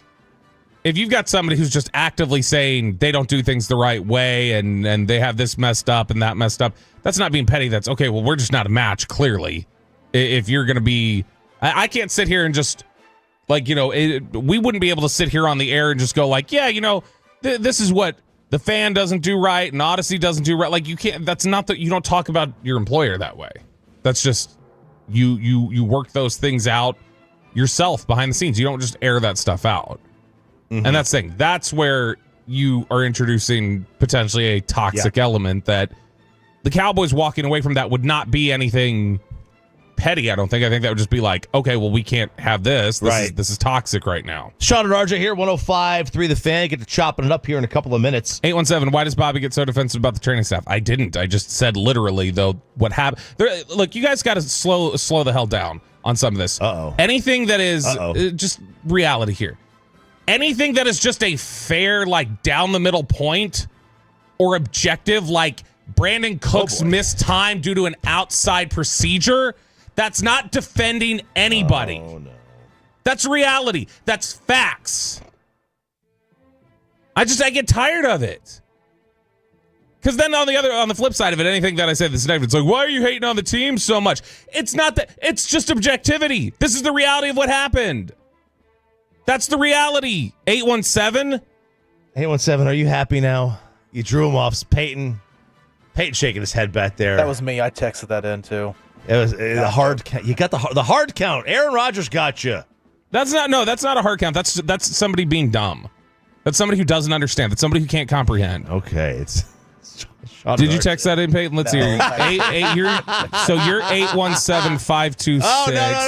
Hey, Hey, we're not giving Peyton's number away. I didn't give the whole thing. All out. the ladies will be calling.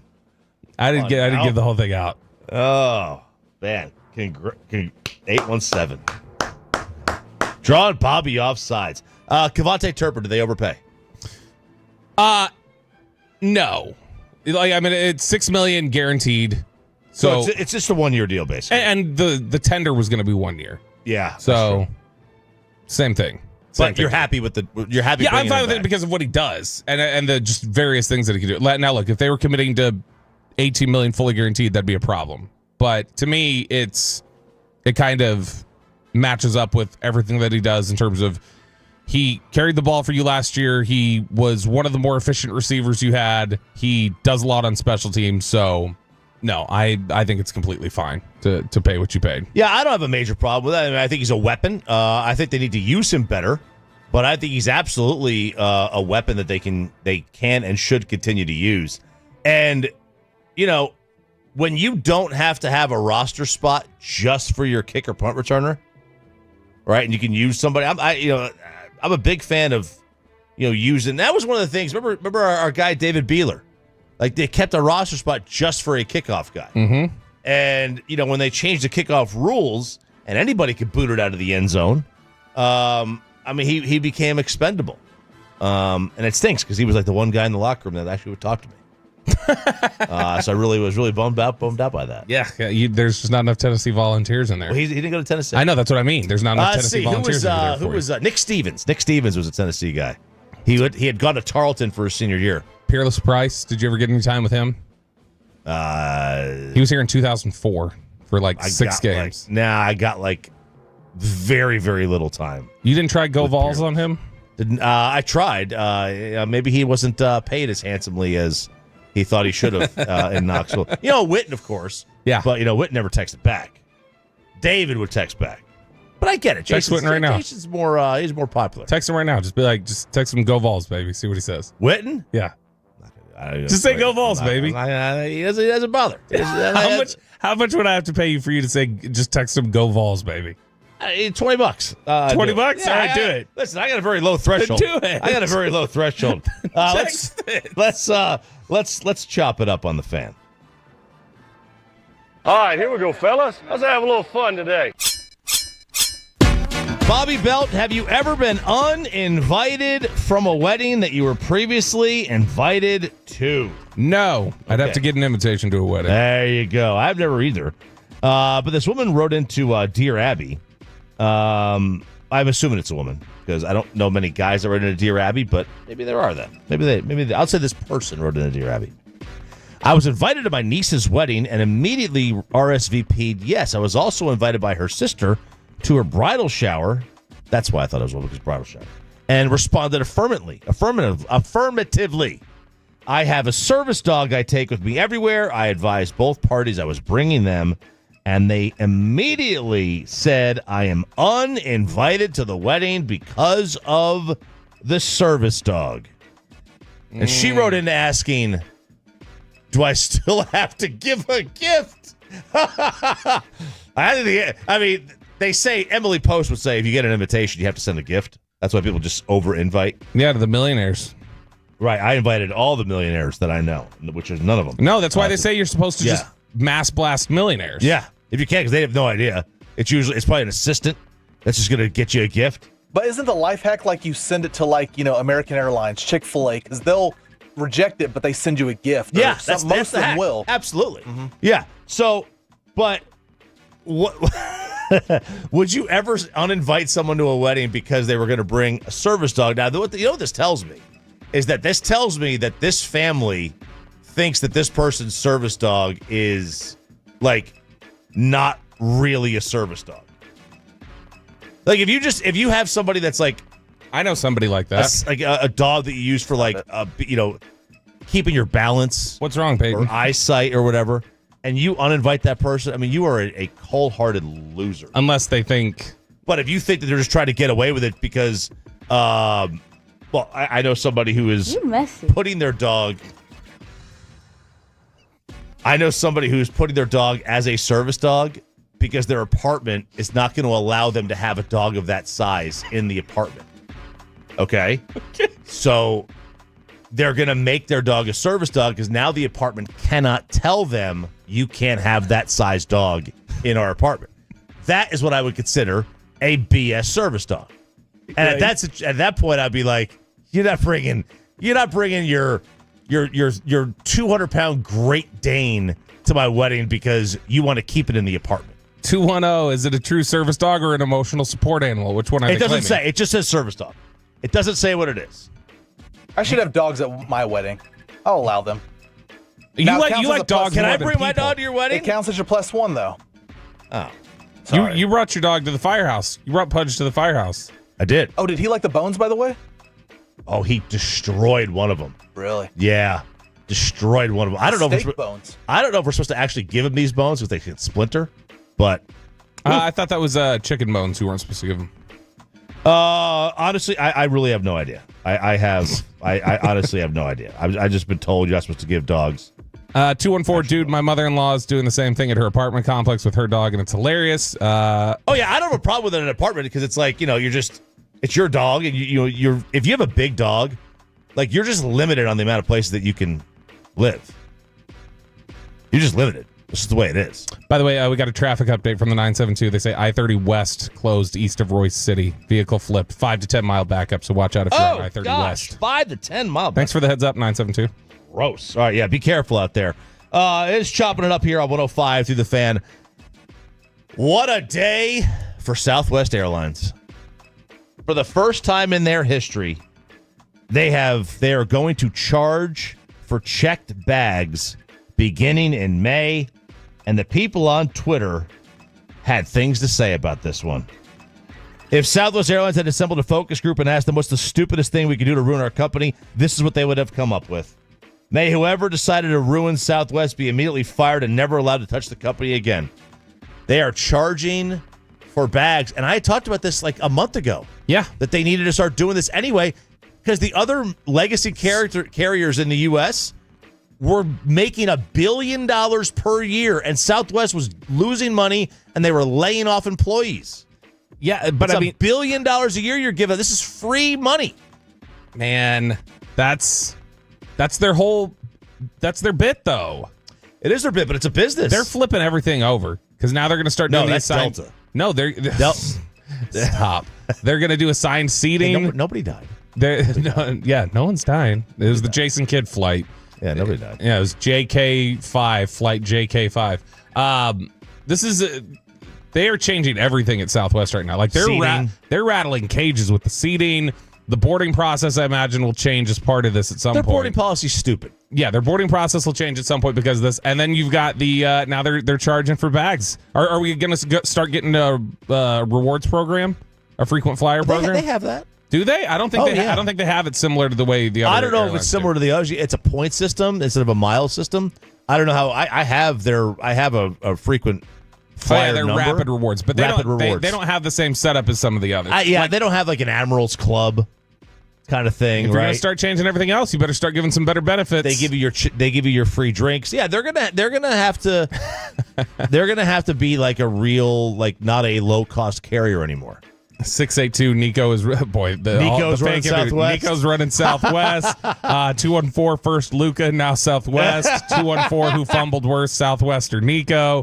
214 as a Southwest employee, you have to adjust with the times or you're left behind. That's true. That's true. It's $1 billion a year. You're giving up $1 billion a year. It's a lot to shake up at once. You lay off a bunch of people in this city. But you know what? You change Maybe if they would charge you for bags for the last 5 years, they wouldn't have had to lay off 1,500 people. Then just because they would have been $5 billion richer. Then change the bags and don't lay anybody off. Well, I agree. Like, it's 469 says I'm wrong. Says Southwest Rewards card holder, the miles actually go a long way.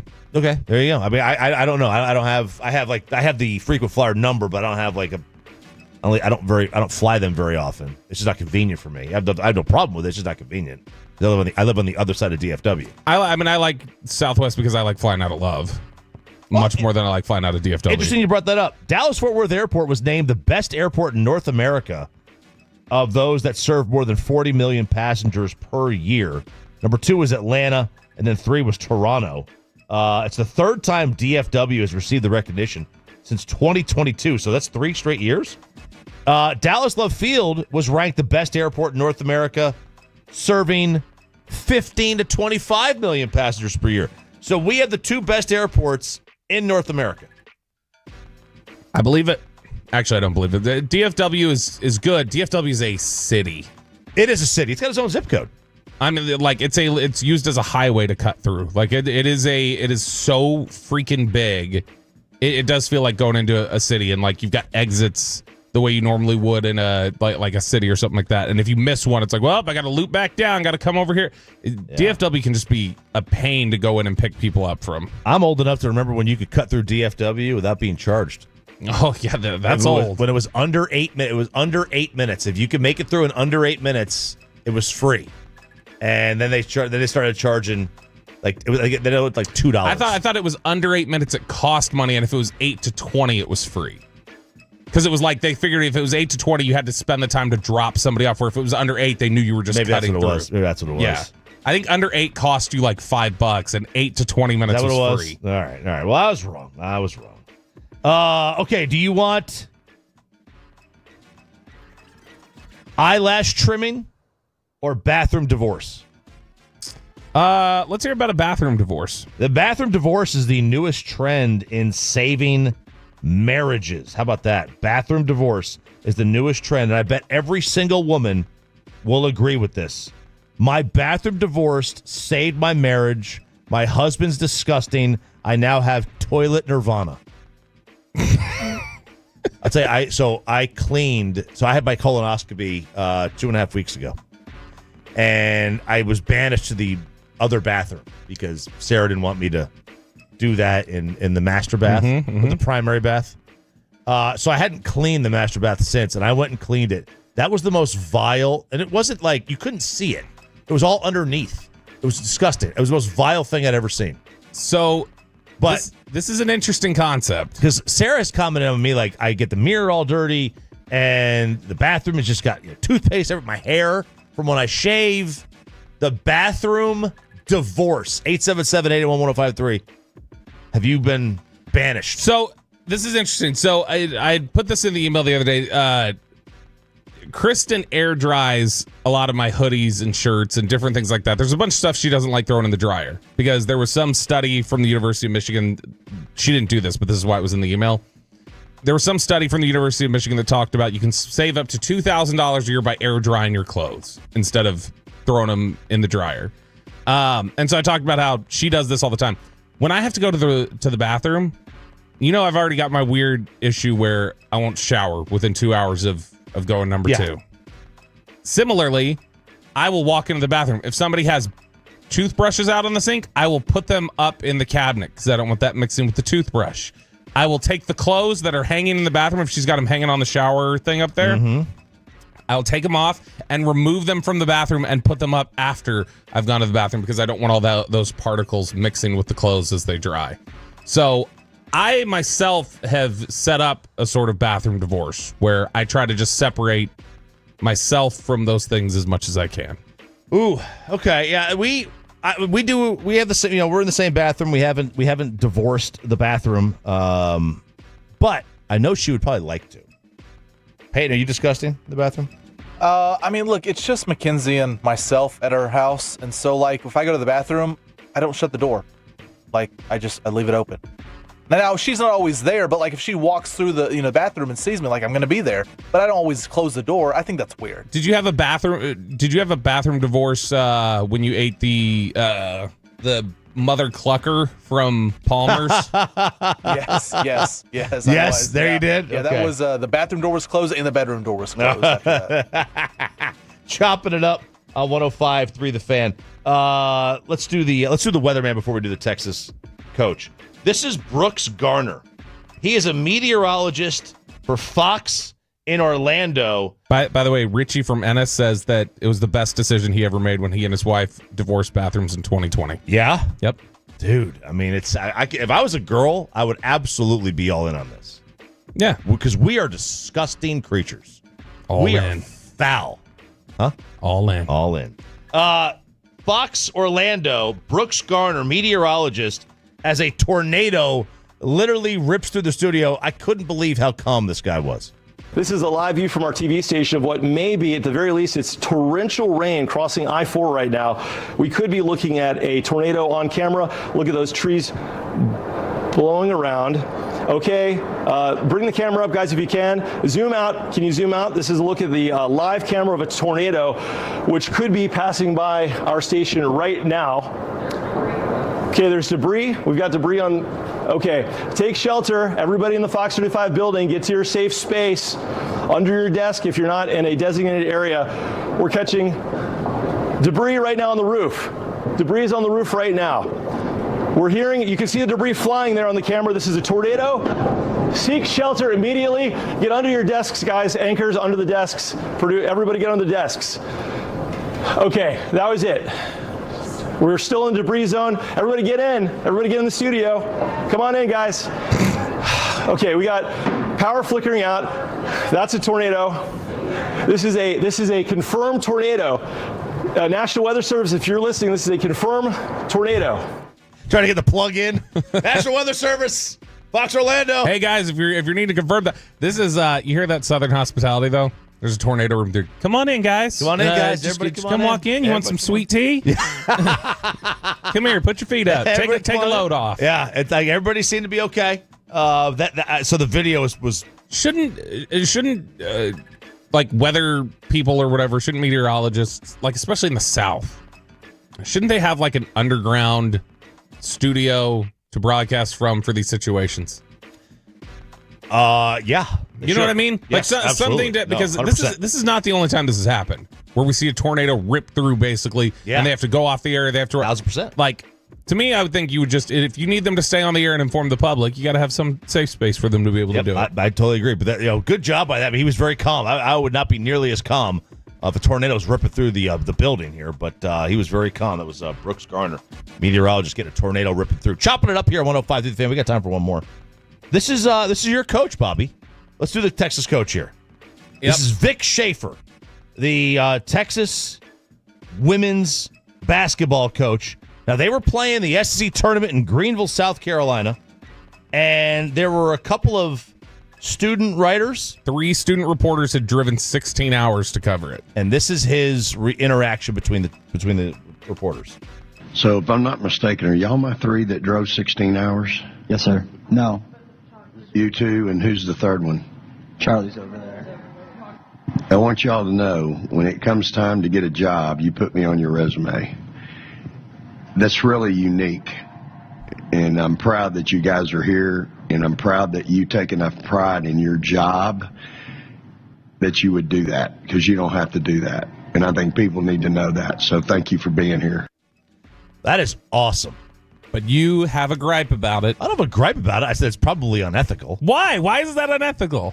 He just bought good stories written about him. It's student reporters to begin with. Well, that's fair. It's probably unethical though. I don't have a problem with it. I think it's unethical, and it's an unethical thing I'm willing to look past. I don't think it's like unethical. I don't think everything that's unethical needs to be like stopped. I think there's certain things that are unethical that are like, all right, I'm just look past it because it's coming from a good place. The intent is very good. I assume the NCAA it wasn't thrilled about it, but I don't care. I think he did the right thing here. It's a good thing. He should have done. Paid for their hotel and a flight back. And here, I'll that seems more unethical to me. So what? Again, so what? Hey, when we go to the NCAA tournament, I will pay for your flight and your hotel. You will? At the site.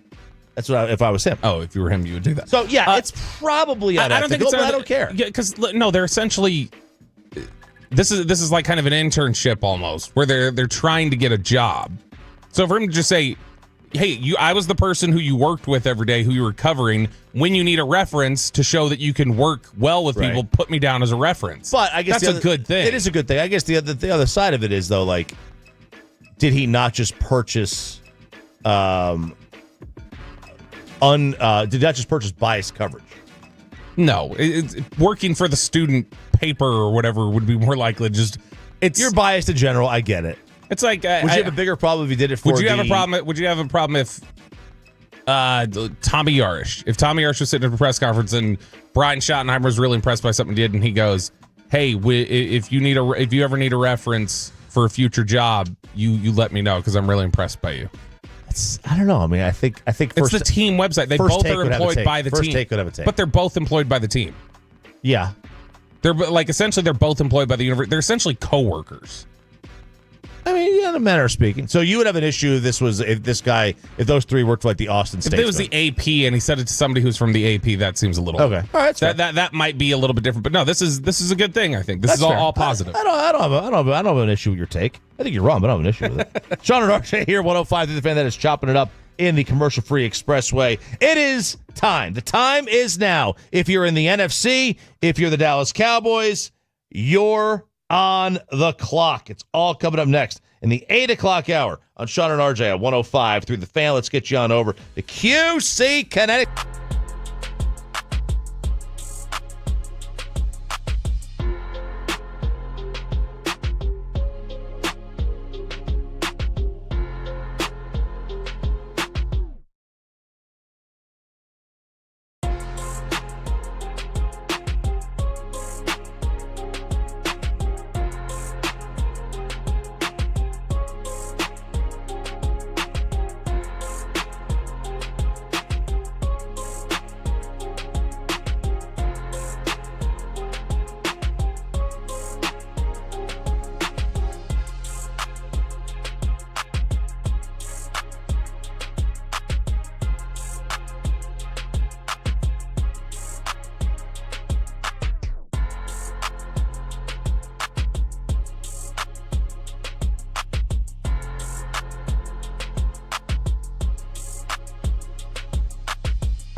Uber Eats has Lola V products? I gotta remember that. Well, they say in order to remember something, you have to forget something else.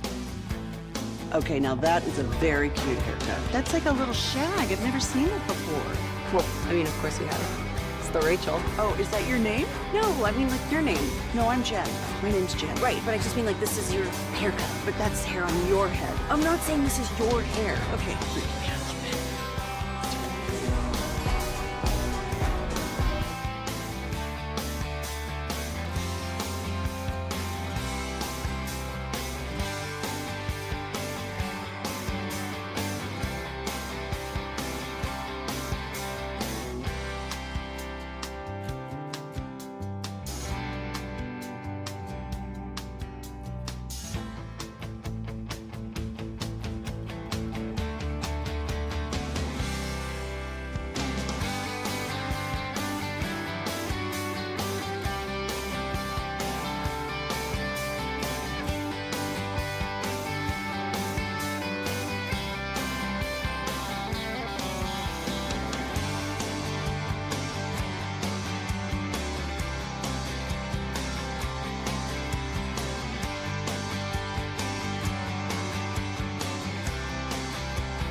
Driven by our D&M Leasing Studios. This is Sean and RJ on 105.3 The Fan.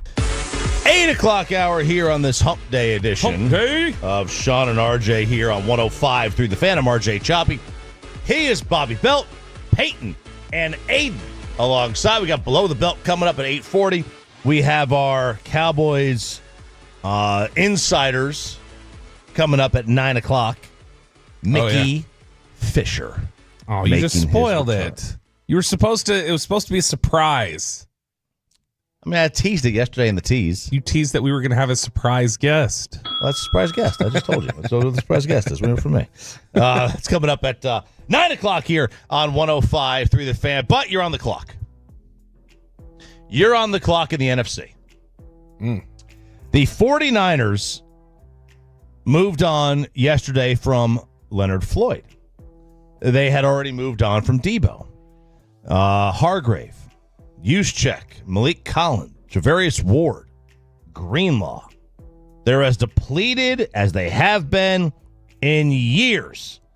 If my calculations are correct, and they're probably not, but if they are, they would have moved on from 10 starters this offseason. I don't know if they're all starters. That's how the article read. I mean, it's 10 significant contributors for sure. It's turnover. This is a version of a rebuild. It's not a full on tear it down to the studs, but it's a version of a rebuild. You know what? They'll still make it back to the Super Bowl before the Cowboys do. Why are you confident in that? because this is what they do. They tore it down. They went to the Super Bowl with Kaepernick. They tore it down. They went to the Super Bowl with Garoppolo. They tore it down. They went to the Super Bowl with Purdy. I mean, they've gone to the Super Bowl with 3 different quarterbacks in the last 15 years. Has it been? It's been completely torn down. I feel like once.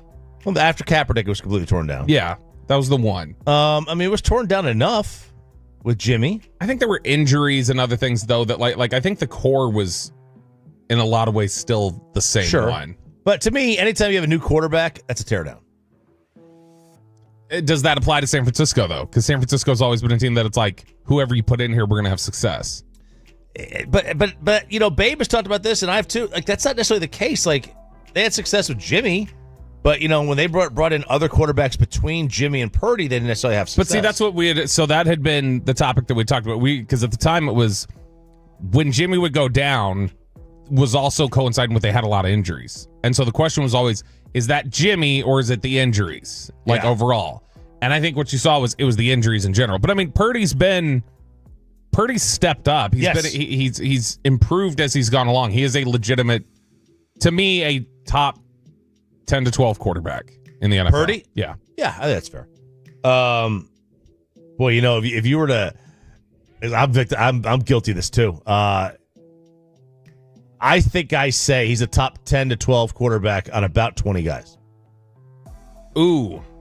Are we going to have to make a list at some point? We might have to. All right, let's do that for tomorrow. So I'm not just fleshing out. You want to do that for tomorrow? Yeah, we need to set up a, we need to top 12. Okay? Give me top 12 quarterbacks, and we'll do that tomorrow to just see who all we've actually said that about. Let's see, there's 20 guys in there. Yeah, there might be. There might be, because that's the way it is. You feel like it's just this all like they take turns. All right, today you're a 10 to 12 quarterback.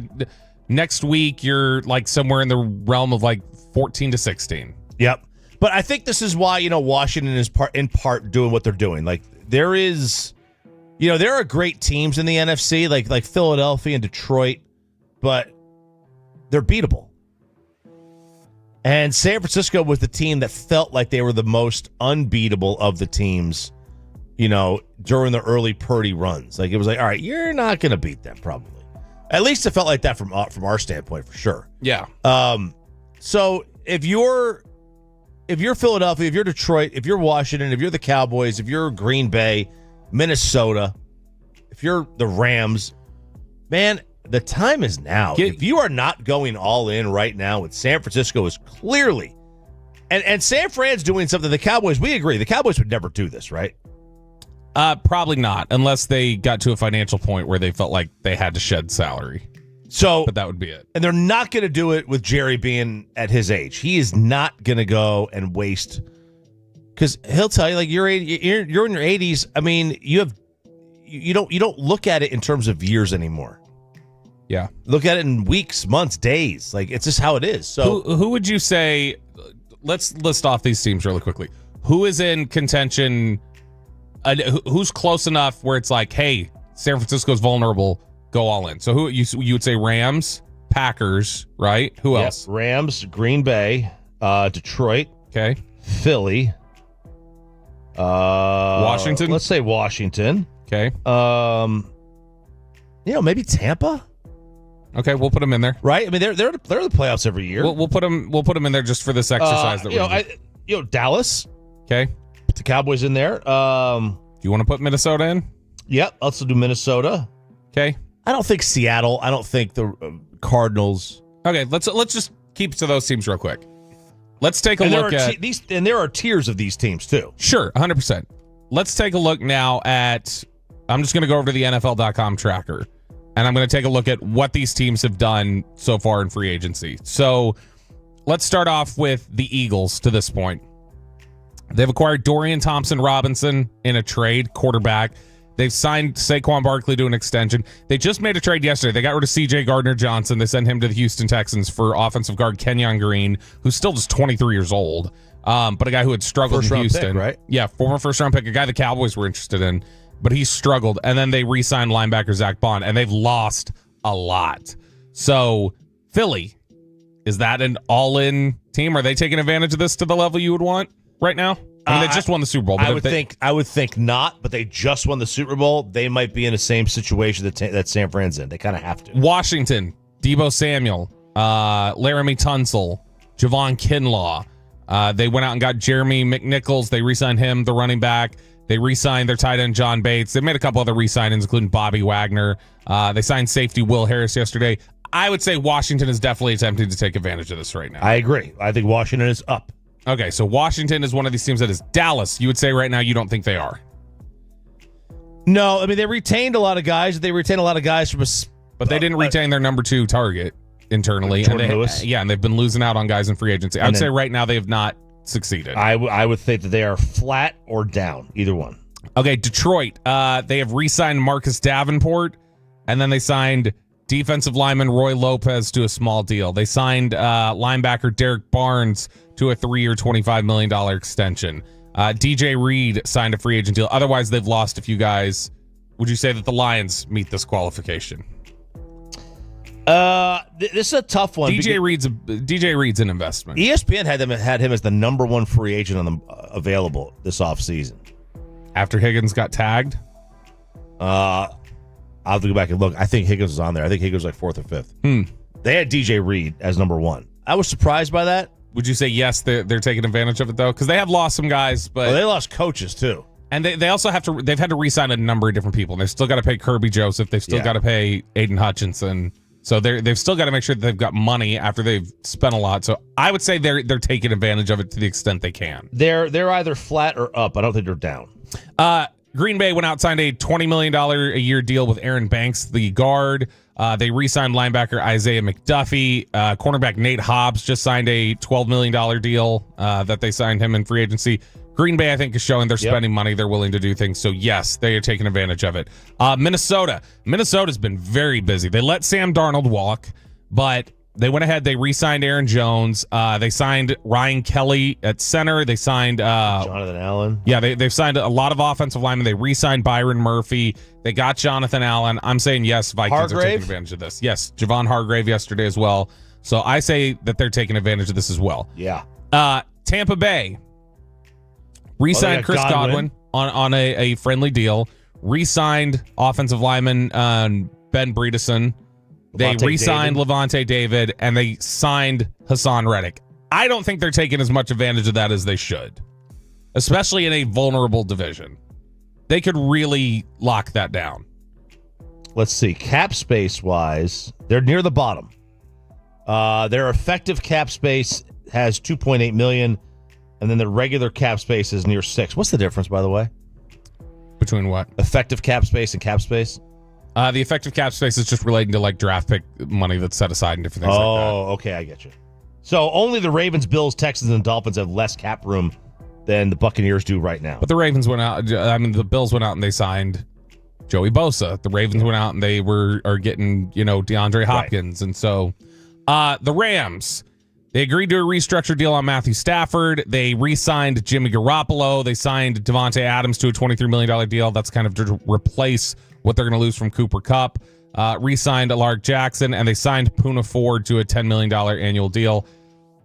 They're kind of in and out. I get like to me, that's just, I don't know that they're taking full advantage like they normally do. That's not our typical Rams aggressiveness. Right, because Adams just replaced Kupp. So I'm going to say no. I agree. All right, so if that's the case, all right, so on this list of teams that you gave us, Chop, then we're saying that the only teams that are truly taking advantage of this window, we're saying 4 are and 4 are not. And the 4 Washington, Green Bay, Detroit, Minnesota are. Yeah, basically it's the NFC North and Washington. And Dallas, Tampa, Philly, and the Rams are not. Yeah. I mean, it's an arms race in the NFC North. In the North, they have to. So this is really the team that's going for it right now. When you consider in the North, you're having to keep up to spend. The only team that's going, all right, fine, we're going for it is Washington. That's scary. Yeah, because you're in that division. Mm-hmm. And you're not going for it.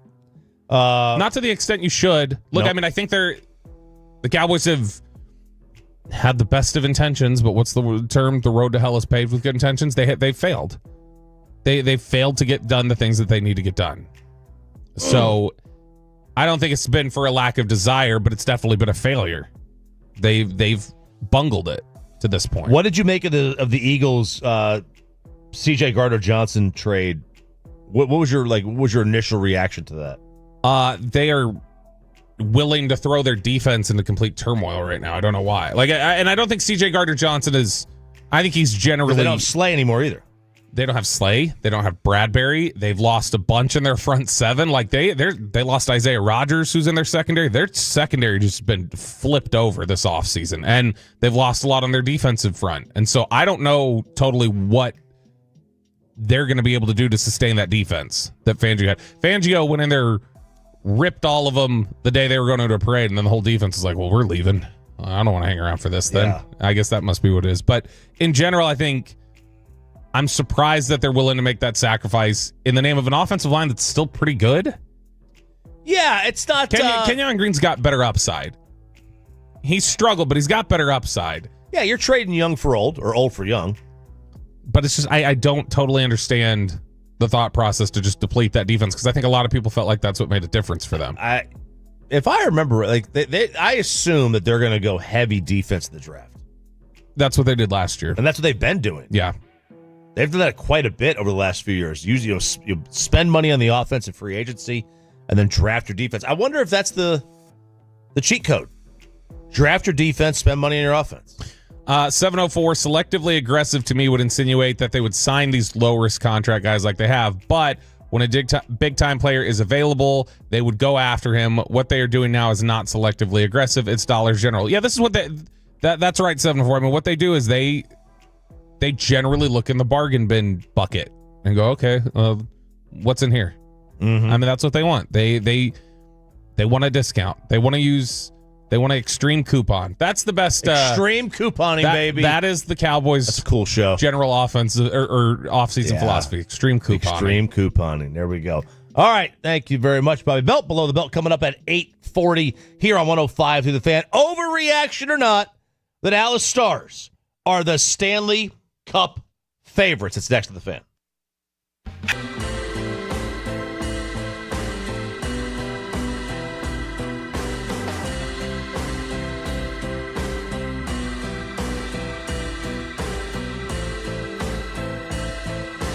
True that you've got to forget something else to remember that Uber Eats has groceries. No, that's absurd. Hey, remember when you used to be Pepper Lady? Pepper Lady? Wasn't it Cinnamon Sisters? Basil Babes. Saffron Squad? Nutmeg Maidens? Paprika? No.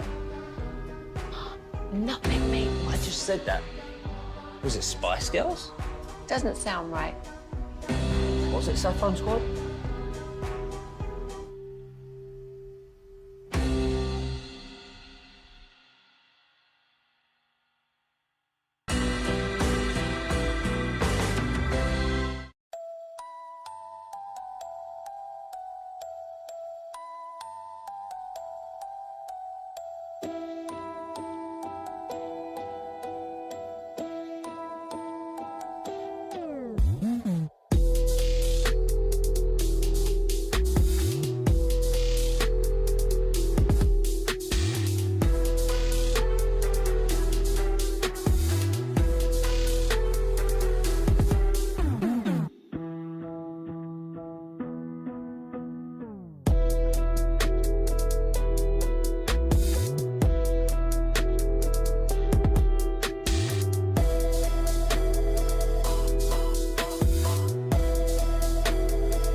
Uber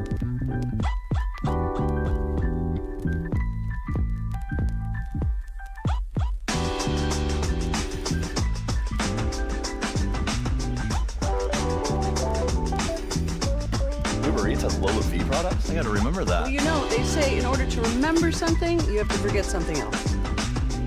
Okay, now that is a very cute haircut. That's like a little shag. I've never seen it before.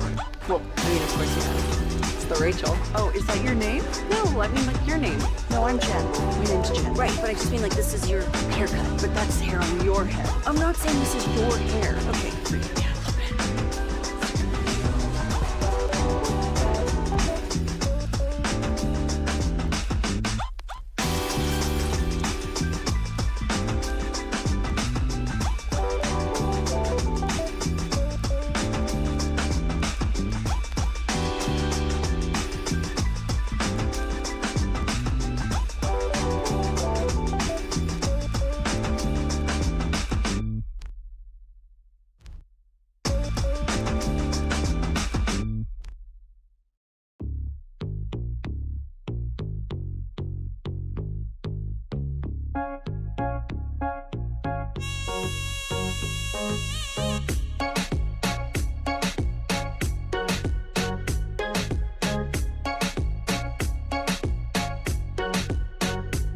Brought to you by Cars for Kids. Donate today at carsforkids.org. And also brought to you by the personal injury lawyers, Frankel and Frankel. If you've been injured in a car or truck wreck, call Frankel first.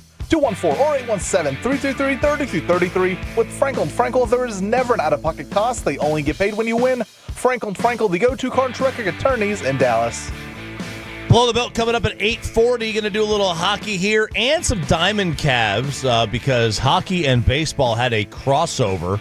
The hockey thing happened a couple of weeks back, and then the baseball crossover happened yesterday, so we could tie the two together. But so this article yesterday on ESPN, overreactions or not. I know how they love how they there's an overreaction for everything. This was on the NHL Stanley Cup playoffs, which are fast approaching. And the Stars are off till Friday. They had like almost a week break on this, Western Canada road trip they had. Not quite a week, but good time for some time off, though. More than the normal every other day that the NHL usually goes on. Good for some time off, though. Yes. Rope. Absolutely. You need him to get better? Yes, you do. But overreaction or not was asked on ESPN.com. The Dallas Stars will win the Stanley Cup. This is after the Rantanen trade. And the verdict was an overreaction. And it's an overreaction to say with authority they're going to win. But they are the favorites. Or among the favorites, and that is exactly where they need to be because they got a great, and I do mean great player in Mikko Rantanen. Now, interestingly enough, another category in this overreaction was Rantanen should have just signed with the Avalanche, and they said that was not an overreaction, that he probably should have. But either way, he's here now. And they said overreaction. They said nothing would be more satisfying than to see the Stars win the Stanley Cup after I predicted they would before the season. And this is done by ESPN. And the write-up is, fully knowing they'd end up upgrading from Stankoven to Mikko. He did not think they were going to upgrade from Logan to Mikko. But he says there's two reasons he can't start the engraving process yet. The first is the standings, and that is the Western Conference. The Western Conference is a brutal conference. You've got, obviously, Winnipeg, who has the best goalie on the planet right now, even though he may not be the greatest in a big spot. You've got Connor McDavid, Vegas, Draisaitl, the Wild and the Kings could be tough outs. Of course, Colorado. And then, entering this week, there's still about a 70% chance the Stars finish second in the Central and a 62% chance that the Avalanche finish third. So, look, it's a tough division that they're in. And the other end is the back end. They could have used another veteran defenseman. So that's one of the issues. But, man, what a trade and what a week this is for the Dallas Stars, Bobby. Yeah, look, I mean, this is obviously been. I know that this is one that everybody has been really excited about, and we've seen the betting markets that have shifted towards Dallas being the Stanley Cup favorites now after the trade. And good news on the Rope front that he's going to be okay in the long run is that was something that we had got word on yesterday, is that he's not going to miss too much time. This is something where he avoided a break, and that's going to be that's going to be a positive with no fracture and out for very likely a week, and then for them to get this time off right now, that's going to be significant. I love the headline at Rope sidelined for 5 to 7 days with an upper body injury, as if we didn't see him holding a towel over his eye. Well, we split it up, right? Upper body, lower body. Whatever happens up there, whatever happens down there. I like it. That's a nice, vague way to address the issue. Now, this is a 99.9 The Fan in Carolina. Rod Brindamore, the head coach of the... It's also a former Herman Cain tax plan, the 999. Is it? It was. He was telling about Rantanen's time with Carolina, and this is on Adam Gold's show. Get a listen to this. There's not been one guy that has left here because they didn't like it here. That was except for Miko, and he did not like it. When he showed up, he said, "There's 4 teams I'll go play for. Well, you're not one of them." So there's 28 other teams he wasn't going to. And when the better question is, should we have known that before we signed him, right? Or attempted to sign him? You know, Gensel was a totally opposite thing. We offered him the contract. We offered him at the end. He's here. Right. Well, we didn't, for whatever reason. That's a different conversation. And all the other guys that walked out of here at free agency is because they got paid a lot more money than we were offering. They all wanted to stay. Right. So Mika was the only one that I've been associated with that said, I don't want to, this is not for me. And I think there's other circumstances on that. It's not because of the hockey. It was because I think his family, it wasn't for him. Mm-hmm. So good. And I appreciate that he let us know that. We probably should have known that before we made the deal. Maybe that changes how we go about things. How do you not find that out before you trade for him? Maybe it's like a... is that like a fireable offense for the GM? Maybe it's like a Nico Harrison thing. They wanted to keep it under wraps. They didn't want people to know. So they're like, you can't talk to the guy. Maybe it was a situation like that. Maybe. But you would hope somebody would know that. My gosh. Because, I'm glad the Stars knew. What? I'm glad the Stars knew. Well, they were like, we're not making this trade unless we can come to an agreement. Right, I know. I'm saying I'm glad the Stars knew. Yeah. See, this is why Jim Nill wins GM of the year every year. GM. Yeah. He's a fantastic GM. He's the Rob Pelinka of NHL GMs, just ripping teams off with his veteran savvy. Yeah, that's my goodness. It's what a terrible thing for Carolina and their front office. Like that is a fireable offense, in my opinion, man.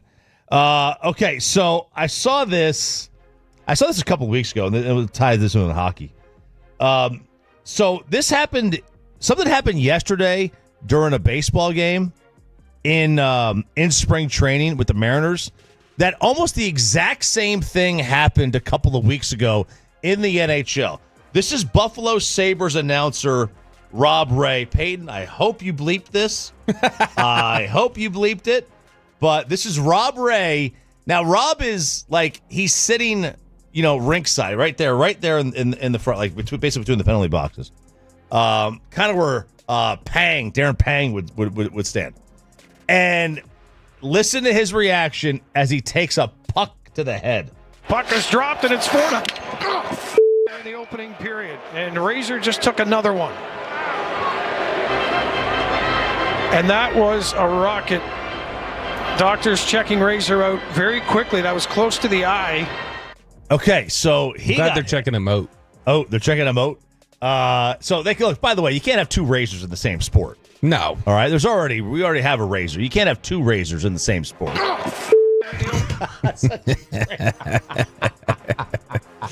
Hey, that's a human reaction right there. That's just a hockey That's just guy a man. right there. That's a man. You know what? I'm not gonna sound that cool. I'm not gonna sound that tough. Just gritting my teeth and I'm not gonna be able to do that. So this is from Major League Baseball now in spring training. Now, the spring training ballparks are much more quaint and intimate. Quaint. And this is Rick Rizzs. What a name. That's not his name. Rick Rizzs. It's Rizzs. Rizzs. Rick Rizzs. Okay. What a name in today's world. But he's doing play-by-play, and a screamer of a foul ball comes up into their booth. On Hoskins. Now the set by Vargas. Here's the pitch. Swinging a foul. Did it get you? Oh, man. Did it get you? Yeah.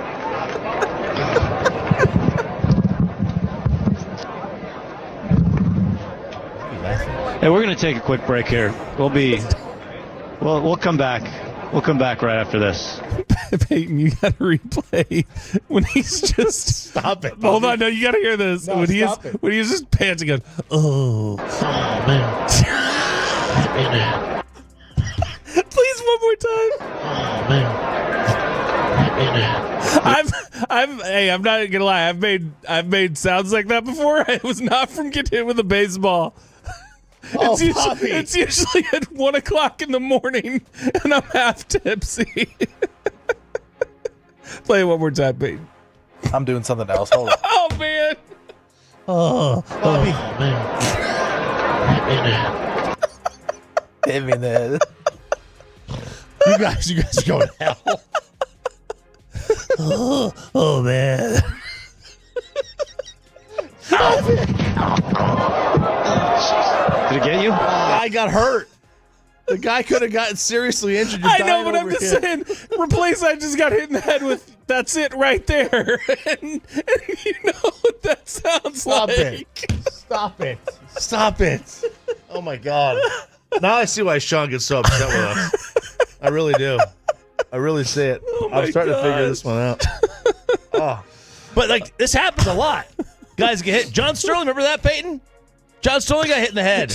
I'm sorry. The noises these guys make. Because the John Sterling one, ow. The John Sterling one was so good. All right, Peyton, we have the John Sterling one.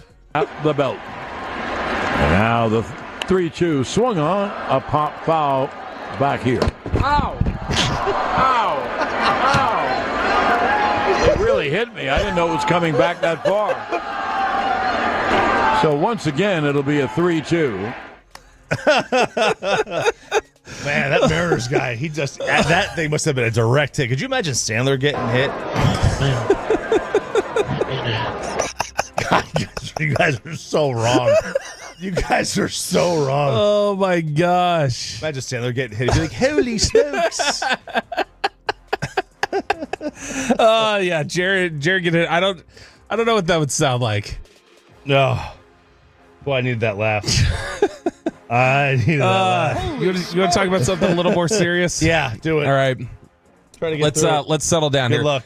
Let's talk about the city of Dallas. They are vowing to keep the Dallas Mavericks and the new arena that they're planning to build within the city.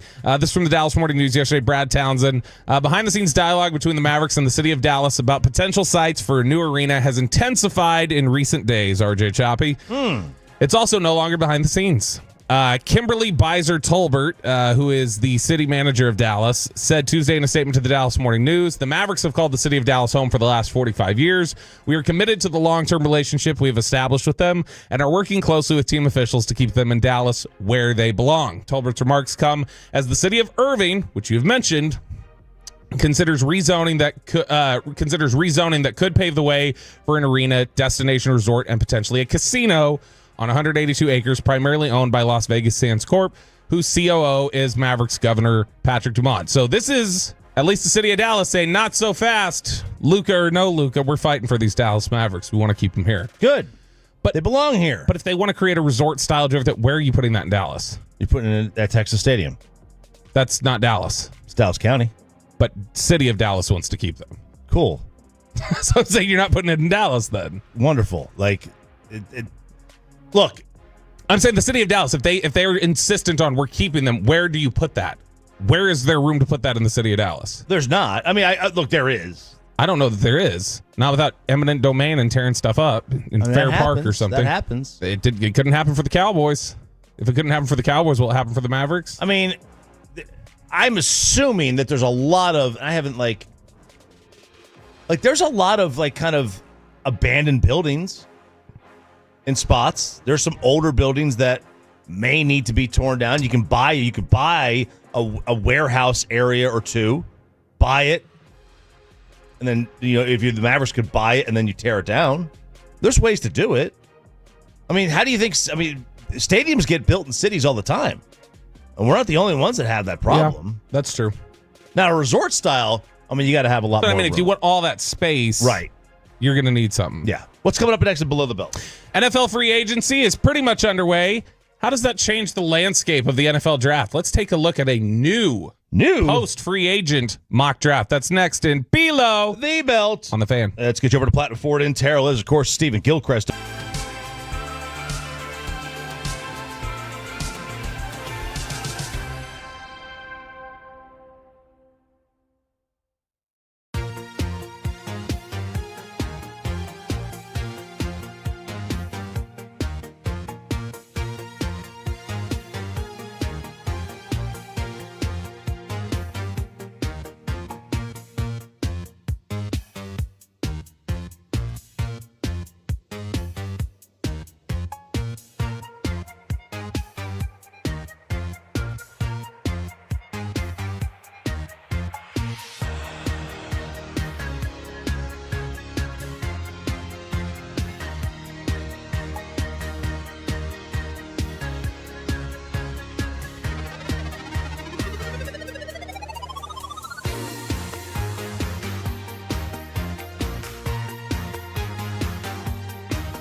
True that you've got to forget something else to remember that Uber Eats has groceries. No, that's absurd. Hey, remember when you used to be Pepper Lady? Pepper Lady? Wasn't it Cinnamon Sisters? Basil Babes. Saffron Squad? Nutmeg Maidens? Paprika? No. Nutmeg Maidens. I just said that. Was it Spice Girls? Doesn't sound right. Was it Saffron Squad?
one Chevy dealership in the world. More new Chevys than anyone else, all priced to sell. Visit ClassicChevrolet.com. This is Texas. This is Classic Chevrolet. Together, let's drive, relax, enjoy the difference based on new Chevrolet registrations 2023 and 2024.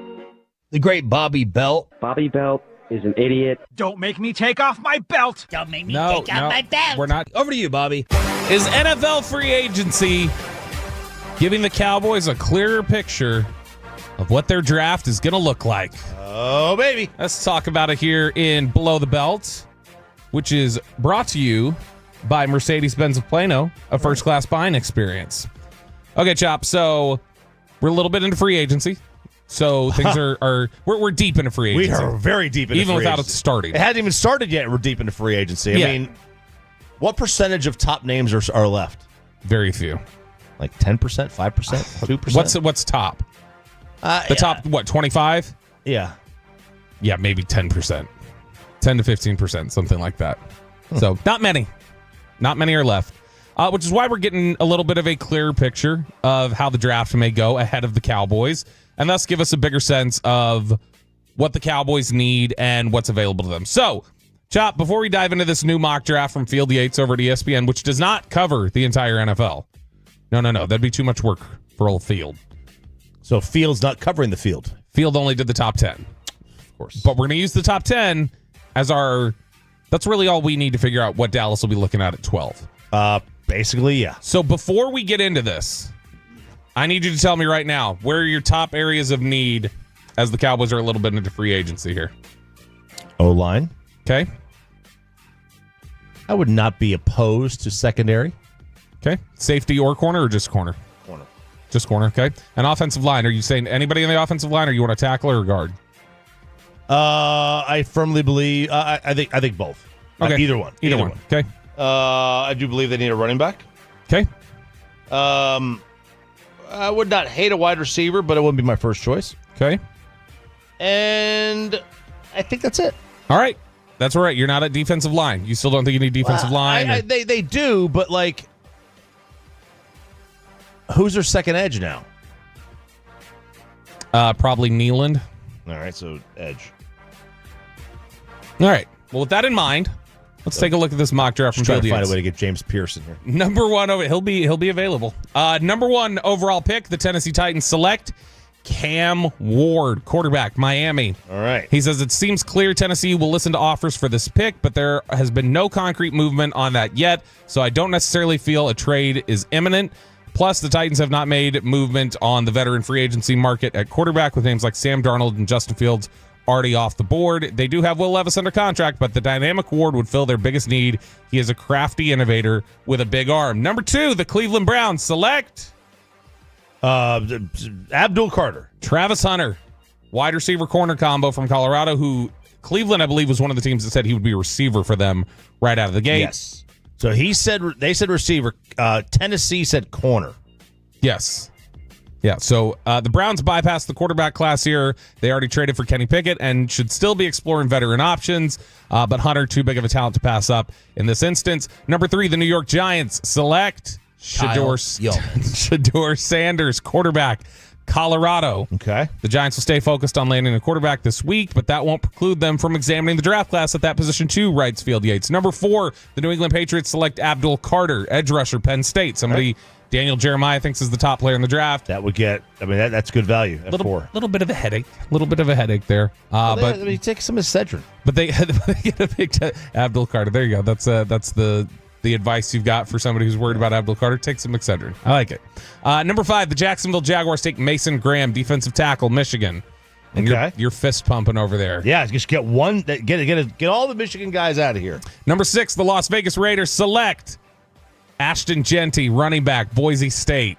Says with Geno Smith aboard as starting quarterback, and obviously Shador Sanders and Cam Ward already gone by this point, Genty makes the most sense.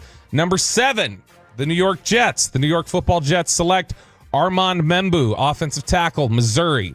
So there goes an offensive lineman off the board for you, Chop. Okay. Membu's draft stock has taken off like a rocket ship since the start of last season as he is catapulted into the conversation for the first offensive lineman taken in April. He plays with great footwork and physicality, and while he slightly trails Will Campbell in my overall rankings, the Jets could slide him in immediately to right tackle, fixing their glaring need. Number 8, the Carolina Panthers select Tataroa McMillan, wide receiver, Arizona. That one hurts me. That's my guy. That's who I want here. So Carolina goes ahead and gets a big-time playmaker there for Bryce Young. Number 9, the New Orleans Saints select Will Campbell, offensive lineman, tackle guard, however you view him, from LSU. Hey, real quick, that Membu, isn't he like tiny? Isn't he like 6'3"? No, he's not tiny. He is a little on the shorter side, but he's not tiny. Well, he'll be a guard though. No, he can play tackle. But you think he'll eventually be a guard? I don't know. He's pretty athletic. I think he can hang. I think he can handle out there.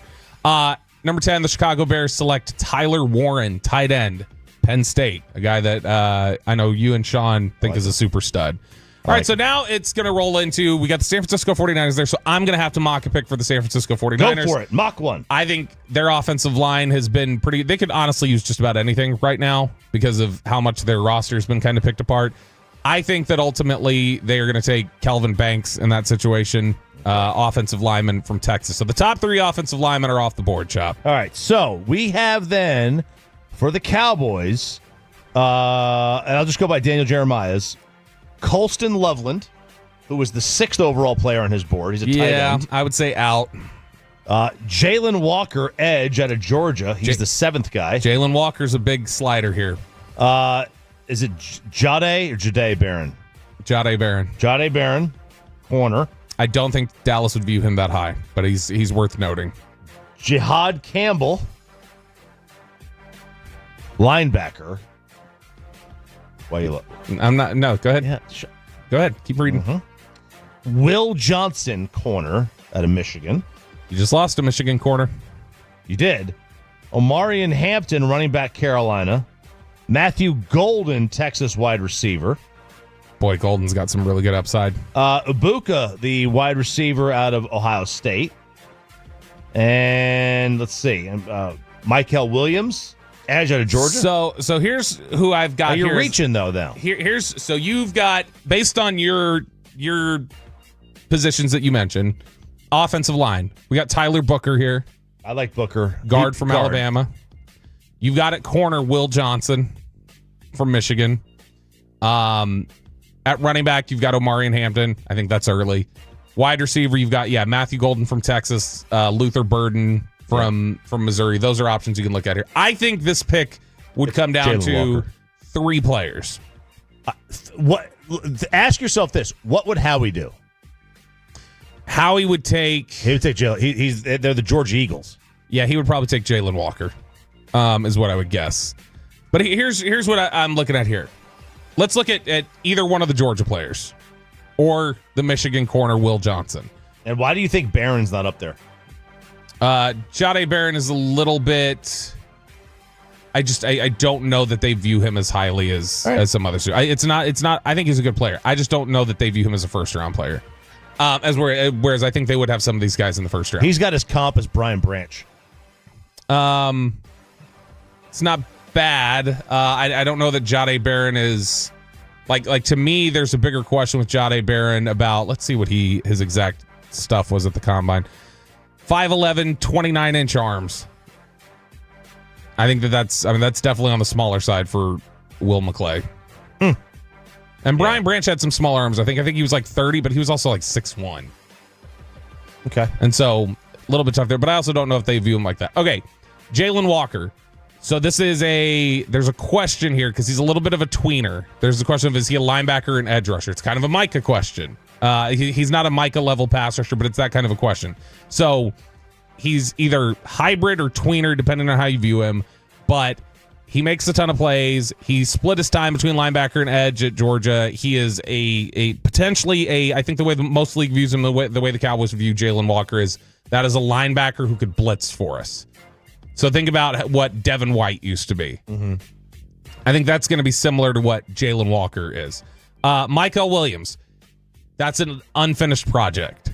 You remember a couple years ago when Gregory Rousseau was coming out. And Rousseau from Miami was considered all these crazy traits, but how much was he a complete product? How much bend did he really have? Like, there were all these questions about Rousseau. Rousseau kind of gets comped sometimes to Williams. I think that Williams is a better athlete than Rousseau was. But Michael Williams is going to be a raw player. There's still some stuff that he's got to figure out and tweak and clean up in his game for him to be a finished product. But you want to talk about upside. He's got a lot of upside as an impact edge rusher. And the Cowboys met with him at the Combine, and they liked him a lot. And he had a great meeting with them from when you hear the way that he talked about it in Indianapolis. So Michael Williams would be here. Will Johnson is the corner from Michigan. He's 6'2", 200 pounds. That's what they want. Big length, athleticism. He makes plays. He's got great awareness. He's really fluid. He's about as stable a corner, I think, as you're looking at in this draft.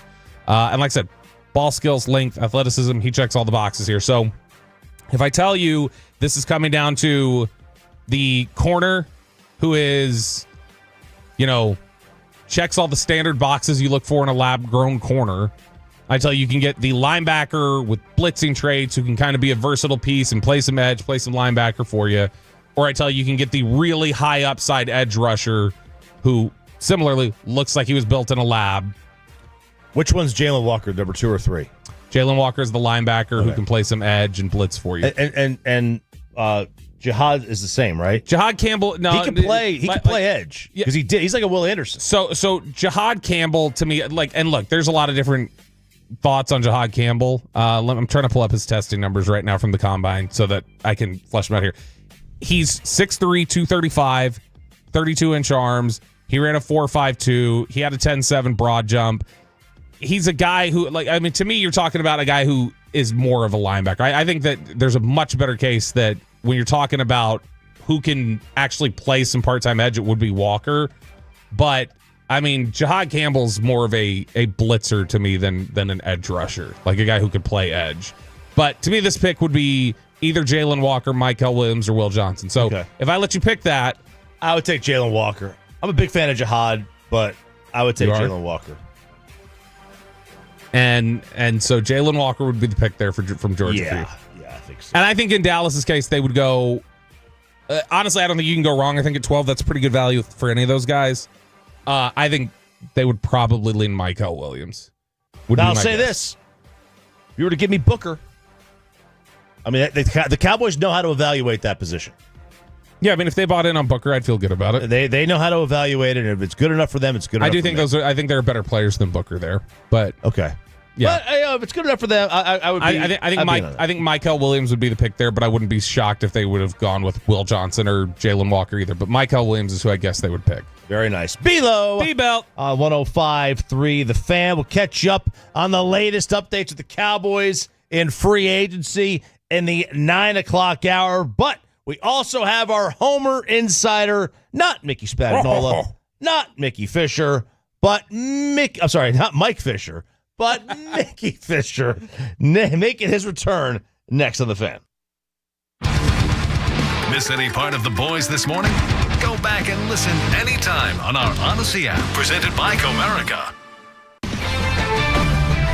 This is Boomer Esiason with an Odyssey Sports Minute. All right, folks, time to lower the boom on Barry Bonds. Ohtani is not going to hit 2 home runs without seeing one go by his ear. In my generation, Bonds whined, adding he's not going to steal 2 bases without someone decapitating his kneecap to slow him down. Barry, you playing football? Sorry, Barry. Ohtani would be a miracle player and a clean one in any era. I'm Boomer Esiason. All power, zero compromise. Ego cordless outdoor power equipment features advanced lithium battery technology that exceeds the power and performance of gas without the noise, fuss, or fumes. From blowers and trimmers to mowers and pressure washers, one battery powers over 90 tools. No wonder it is the #1 rated brand in cordless outdoor power. Power beyond belief. Visit egopowerplus.com to learn more or to find an Ego retailer near you. That's egopowerplus.com. If you've got a gas-powered engine, keep it running like new at every fill-up. Stable in-season protection is your engine's preventative medicine, cleaning and protecting the entire fuel system in season. In outdoor power equipment, prevent gum and varnish buildup that could cause a rough or non-running engine. For cars and trucks, increase fuel efficiency and power by removing deposits, ensuring your engine's long-term health. Stable outperforms the competition in independent lab testing. So at every fill-up, start with Stable. The official barbecue of the morning show and the Texas Rangers is Hurtado and HurtadoBBQ.com. And I already have a lot of the Tolos saying, all right, you say there's Hurtado in the ballpark? Well, yeah, there is, but there's also two of them. With the brisket nachos that Peyton was loving last year, the beef rib that all the national broadcasters come in and enjoy. I think the best looking thing is the brisket elote. So go and get ready to enjoy that at your different Rangers games with not one but two locations. And in the meantime, go and split that awesome family platter. You can get the individual one or what I think is the best value in barbecue, the El Jefe, for a little over $20 a piece. 6 meats, a third pound each of brisket, pulled pork, spare ribs, turkey, burnt ends, and sausage, served with two sides of your choosing. Are you going to get the jalapeno and cheddar or the Wagyu all beef? Farmers Market, Mansfield, Arlington, Fort Worth, two inside the globe, and tell them Sean for the Fans sent you. It's time to fall in love and find your luck during the $1.8 million Lucky in Love giveaway at Choctaw Casino and Resort Durant. This is your chance to win a share of $1.8 million in cash. Play with your Choctaw Rewards Club card starting January 26th to earn entries into drawings for your share of the cash every Saturday in February and March. Don't miss your chance to get lucky. It's the $1.8 million Lucky in Love giveaway. Get away to it all at Choctaw Casino and Resort Durant. When it comes to home equity loans, you don't have to take out all the equity out of your home.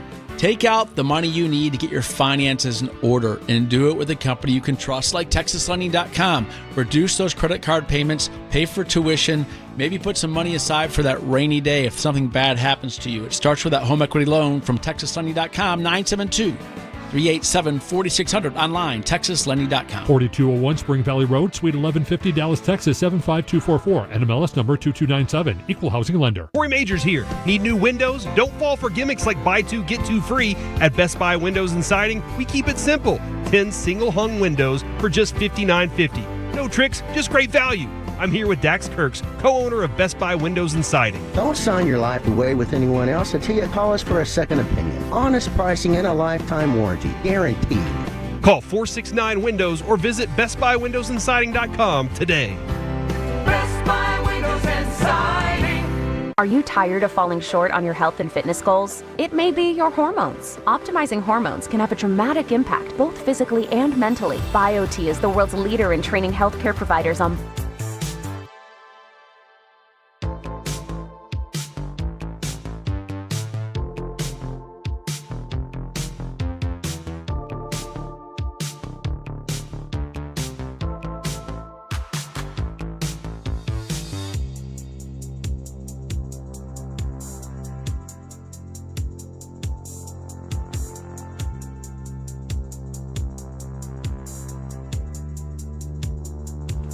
Uber Eats has Lola V products? I gotta remember that. Well, you know, they say in order to remember something, you have to forget something else.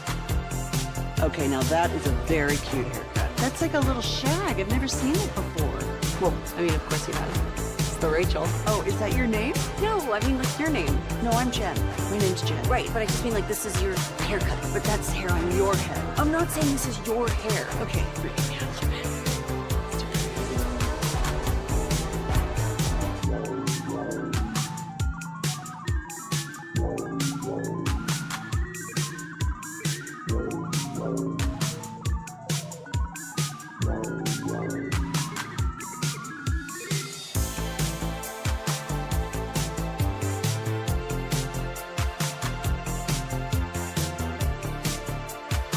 Exclusive home of Dallas Cowboys football. KRLD-FM and HD1, Dallas, Fort Worth. Let's go, Cowboys.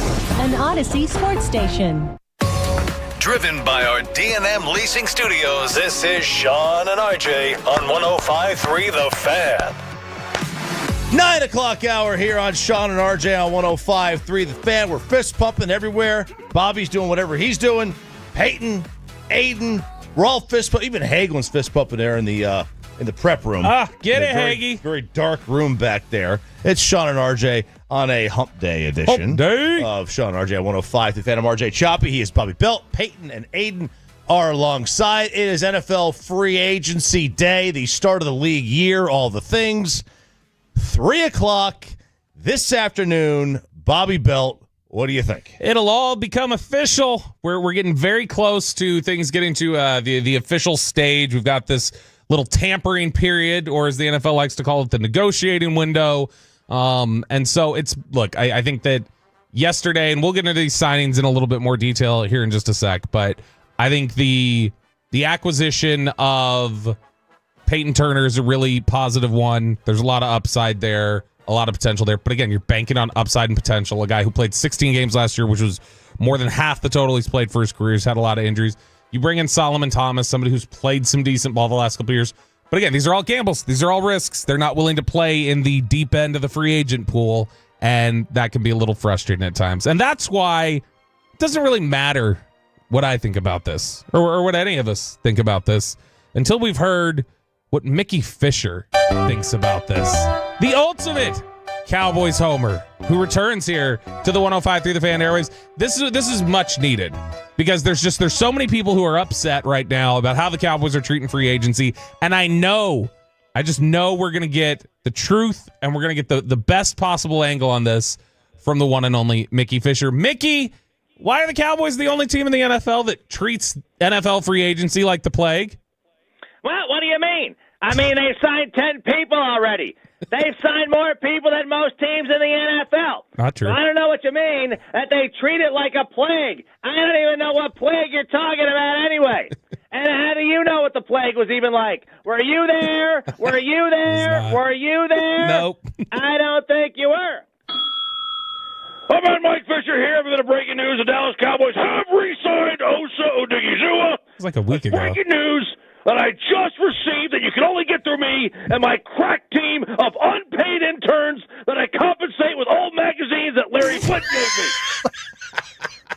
Speaking of unpaid, Bobby still owes Peyton $120 for yesterday's game of how young is Peyton Russell. I could have handled that if you would have paid me, Fish. Mickey, how big is the gap between the Cowboys and the Eagles and Commanders? Well, define gap. I mean, what does that even mean? It means how far are the Commanders and Eagles ahead of the Cowboys, Mick? Well, what do you mean ahead? I mean, you think they're ahead of the Cowboys? I mean, how many 12-win seasons do they have this decade? I don't think the answer is more than 3. So I don't think they're ahead of us at all. I mean, Philadelphia got lucky that Detroit got knocked out. And Washington should have lost about 11 games last year and not even made the playoffs. So as the kids say, miss me with all that. I'm Mike Fisher here again, working tirelessly on another story while playing words with friends. I have some breaking news, exclusive.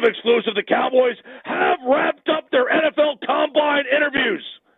And it's breaking news that you can only get from me and not from that small-handed radio host who scooped me on Brian Schottenheimer. Sean? But at least he's on a legacy medium and not some blogger in his mom's basement, although I'd like to be trapped in his mom's basement, I can tell you that right now. Fish, come on. Mickey Fisher joined us here on 105.3 The Fan. All right, Mickey, will the Cowboys make a big splash before free agency is over? Well, we'll find out, won't we? I guess. I mean, if you ask me, they already made a big splash. They signed their big free agent, Osa. He was the big splash. They had him already. You know, I don't know why all these fans want these teams to sign free agents. It never works. Name me one free agent that's ever won a Super Bowl. Well, I mean, Tom Brady, Peyton Manning, DeMarcus Ware. Okay, they were carried by their teams, okay? It doesn't work. You know what the Cowboys are doing right now is the right thing to do. I'm Mike Fisher here, the 105 to The Fan, a newsroom. Mike, we do not have a newsroom. The Cowboys have signed Cavante Turpin to a 3-year deal. I broke this news in my sleep because we all know I wasn't at practice. I also have more breaking news for you. Another exclusive. Zach Martin has retired from football. Again, news you can only get from me and not from that little shrimp thief, Adam Schefter, who stole my game report in 1993. How good of a year was 1993? Mary? Ask your mom. I could have asked her in 1993. I can't ask her now. She's gone, Fish. Jeez. Mickey Fisher bringing the heat, making us all feel better. How good do you feel about the NFL or the Cowboys offseason now after listening to Mickey Fisher? It's hard not to feel great about that. I'll tell you what, Chop felt so good about it that like he was just taking it all in. I was talking to Hagee. You didn't have a point you could disagree with there. No, I think he was great. I think he was spot on. They've signed some good players. You know, they got Osa done. That's a big free agent splash. $20 million a year. I mean, I think $20 million a year is a big time free agency signing. Yeah. Selectively aggressive, man. I see no lie. You know, last year you could say all in. That was misdirection. That's what they were doing. They were misdirection. They were going to say they were lying. They weren't lying. They misdirected us. Yeah. See, you sound. That's why you're a big Mickey Fisher fan. This year, I mean, I spot no inconsistencies with what they're saying. Selectively aggressive. They have been selectively aggressive, and when they go to the draft, I believe they're going to select aggressive players. So they will be selecting aggressively. That's one way to look at it, and I'm glad you've got that upside there. All right, so Cowboys now at this point in free agency, they've added Javonte Williams at running back. They've added the guard Robert Jones. They've brought in Solomon Thomas as the defensive tackle, and the defensive end Peyton Turner. All of these guys are bargain shopping right now. They've got some upside. Again, the biggest upside guy they've brought in is Peyton Turner. That's a guy who you've hoped he could stay healthy. If he can stay healthy, you're going to be able to get it. Here's my question: is that with the Cooper Kupp potential kind of hanging over them out there, and you guys can answer this on the Frankel and Frankel Injury Attorneys fan text 877-881-1053, 877-881-1053. But I'll throw it to you first, Chop. How much does a Cooper Kupp signing potentially rescue this free agency period in the eyes of the fans? Well, listen, in the eyes of a casual fan. In your eyes. If I could see. The light, the heat. Oh, the light, the heat? Whatever. I said, if I could see. It's the How light, young the is heat? RJ Choppy? In your eyes, the light, the heat in your eyes. Who is that? Rod Stewart? Who is that? No, that's, James Taylor? No, it's old Genesis guy. What's his name? Phil Collins? Peter Gabriel. Oh, no, the original singer of Genesis. Terrible. All right, terrible. Back to Cooper. Is he Kupp. English? He's British, right? He is. Back to Cooper. I can't hear Kupp. British. I don't know what they're saying. I have certain tones I can't hear. What were we talking about? We were talking about receivers. Cooper Kupp potentially being in the the guy. eyes of a casual observer, big time, because they see a name. In the eyes of a film junkie, whatever the film says on Cooper Kupp. If the Cooper Kupp film is like, hey, this is greatness, like he's still got it, then it's going to be a big time signing. If it's like, all right, he's definitely lost something, he's always injured, then this is more of a name than anything else. But isn't half a free agency just winning the offseason, it seems, like for a lot of teams? Like trying to win in the court of public opinion? Yeah. I don't know that that's maybe for some organizations. It's not an organizational, it's not what they're trying to do. But I'm saying, like, that's like from a fan perspective, like you want to be excited about the season. The easiest way to get excited about the season is to have a good free agency class. All right, I'm going to give you a list, and I have no idea. I'm going to pull up this right now. I'm going to look at Spotrac and see how they have this as the contract rankings here. I'm going to name you 4 receivers here, Chop. So get your pen out, your trusty pen. All right. I'm going to list 4 receivers for you, and I want to know how you feel, how you would prioritize these based on value, okay? Number 1 is Cooper Kupp. Number 2 on this list is Stephon Diggs. Number 3 is Amari Cooper. Number 4 is Tyler Lockett. So if I told you, let's go by without knowing what the value is. The one that costs the most will be Stephon Diggs, okay? We'll say second is Cooper Kupp. Third is Tyler Lockett. Fourth is Amari Cooper. Which of those would you be willing to... Which of those tiers would you be willing to play in for the Cowboys? All right, so I went and did this, and I looked at the yards of separation from Next Gen Stats from last year. Which can be a little There are times where that can be. It's a little bit of junk science at times, because if you're a throw to the flat or you've got something there, like that's considered large separation where there's not a defender around you. Like Jason Witten used to have large separation because he'd catch a ball in the flat. Because he was a great route runner, Bobby, and he had elite speed for a tight end Go against Vols, a linebacker. baby. Go Vols. So whether it's pseudoscience, junk science, or not, yards of separation this past year, you had Godwin at 3.2. He was there with Kupp, Puka, Devontae, and Tyreek. So Kupp was at 3.2. Diggs was at 3.0, along with Chase, Devontae Smith, Adam Thielen also at 3.0. Devontae Adams was right there with Chris Godwin, like I said. Amari Cooper was at 2.6. He was there with DK, Romeo Doubs, Noah Brown. He was ahead of Mike Evans, ahead of Drake London. DeAndre Hopkins was with Calvin Ridley, Tolbert, McLaurin, and Tyler Lockett at 2.7. So, based on that, I mean, Kupp would be the number one guy, and then Diggs, and then Tyler Lockett, and then Amari Cooper, if you're just basing it off of that. I like Tyler Lockett a lot. I think Tyler's a good player. I would probably lean on Lockett or Kupp. Okay, let's say this. I'm gonna give you salary values here based on what Spotrac has. Okay, you can get Stephon Diggs at $16 million annually. Diggs at 16. You can get Kupp at 12. Okay. You can get Lockett at 10, or you can get Amari Cooper at 7. It's Kupp or Lockett. You have to tell me that Diggs is, 25% better than Kupp at this point, and that he is, 30%, 35% better than. Well, if you're between Lockett. Kupp and Lockett, then don't you want Lockett? Because Lockett's healthy. Lockett has stayed healthy his entire career. I want Lockett. Kupp is a guy who, you're talking about serious injury risk. Right. There. I would do Lockett, then Kupp, then Amari, then Diggs. I'm out on Diggs, man. I don't know. I'm kind of out on Diggs. Why? Just the malcontent angle? You don't think it might be better if he's here with Trayvon? I wonder if it could be worse. That's true. 682, the Joneses and Amari Cooper don't like each other. That won't happen. 682, that's not what the issue was. The issue with Amari Cooper was mainly a Mike McCarthy issue. Well, he didn't love football. According to Mike McCarthy, yeah.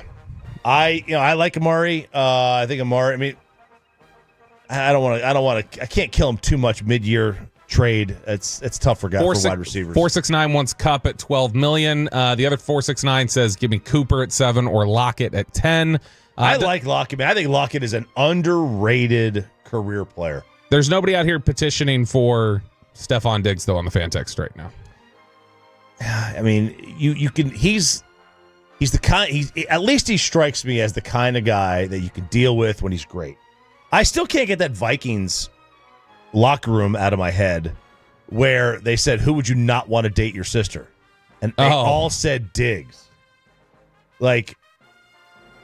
I don't know, man. That's just, you know what I mean? You want some psychos on your football team. And I'm not saying he's a psycho, but you want guys that are hey, he's not exactly, he's not a choir boy. And you don't want choir boys on your football team. 209 for those costs. Take Amari and Lockett. Cowboys receivers don't matter, says the 214, because the quarterback stinks. Well, that means they matter more. 214, Diggs ain't worth the headache. 817, give me Diggs, 100%. That's the first one there. Give me 940. Give me Amari Cooper and Kupp for $20 million total. 203. Cooper Kupp. So a lot of Kupp, Lockett, it feels like, but there are some people who still want to have Amari Cooper back. I think Amari's fine. Him and Dak work well together. Yeah, I mean, it's just he didn't look like a good player at the end of last year. No, he didn't. That was but how much of that was the midseason move? You can never trust it, right? Now, he got here midseason and he performed. Yeah, but is that the norm? I mean, it's the same player though.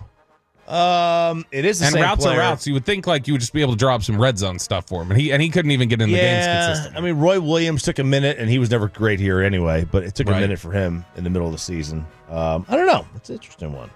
All right, good stuff. Sean and RJ here on 105.3 The Fan. A little Mickey Fisher and a little catch you up on the Dallas Cowboys. But coming up next on Sean and RJ, how well do you remember 5 years ago today? Talk about that next on The Fan. You can either go to Bobby's place after the show to hear more, or it's probably easier to hear everything you missed this.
it's true that you've got to forget something else to remember that Uber Eats has groceries. No, that's absurd.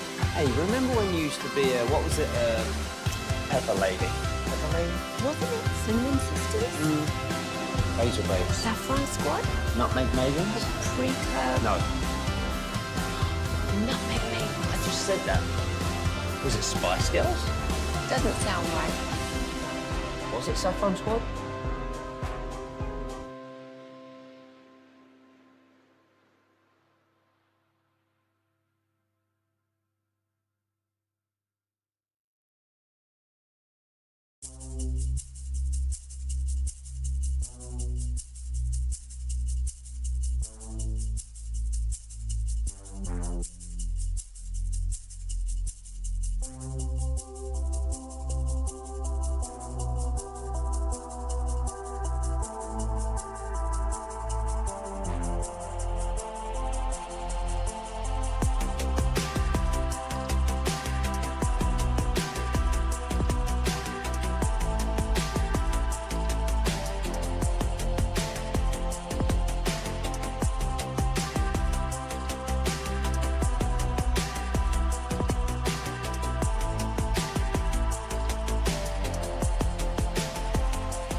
Frankel, there's never an out-of-pocket cost. They only get paid when you win.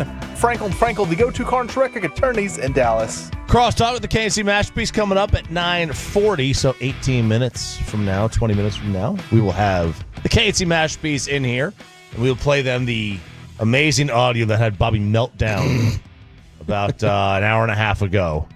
It was epic audio. You know where they're going to be here in a couple weeks. They're going to be at Rangers opening day. Globe Life Field, baby. We're getting, what are we? March 27th, right? Yep, we are 15 days away. March 27th. KNC Masterpiece will be out at Globe Life Field. They're going to be hanging out there live. And then you got a pregame with Sandler starting at 2 before you get first pitch at 3:05 against the Boston Red Sox. Sox! We are your home for the Texas Rangers. Here every game right here on 105.3 The Fan. But 5 years ago today, the world shut down.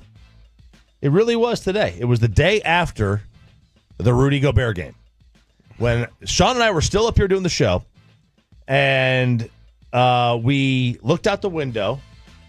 It was a Wednesday morning, and we see this, and we look out, and we see absolutely zero cars. Now, prior to that, you had noticed the cars on the road dwindling, maybe. And then the day after the Rudy Gobert game, it was a ghost town. I got home. I live out by Texas Motor Speedway, and we're just north of downtown. I got home in like 24 minutes. There was not a single person on the road, and I knew the cops weren't even going to be on the road. There was nothing to do. Were you freaking out a little? Well, I remember that time, and I remember thinking to myself, we are never going back to life being the same. It was an uncertainty. Now, I did not think we were ever going to get back to the point we are today. Just because I didn't. Yeah. Not out of any sort of like, oh, this is going to take. It's just I thought, well, once you do this, who knows what else? Like, what other limitations will start being put on us? I remember how upset I was that they were going to play the NCAA tournament without fans. They had canceled the Masters. They had canceled the NCAA tournament altogether. But it was obviously the right thing to do at the time. And still, to this day, was the right thing to do. But, we just didn't know. Like, I didn't know that I had already had it at this time 5 years ago.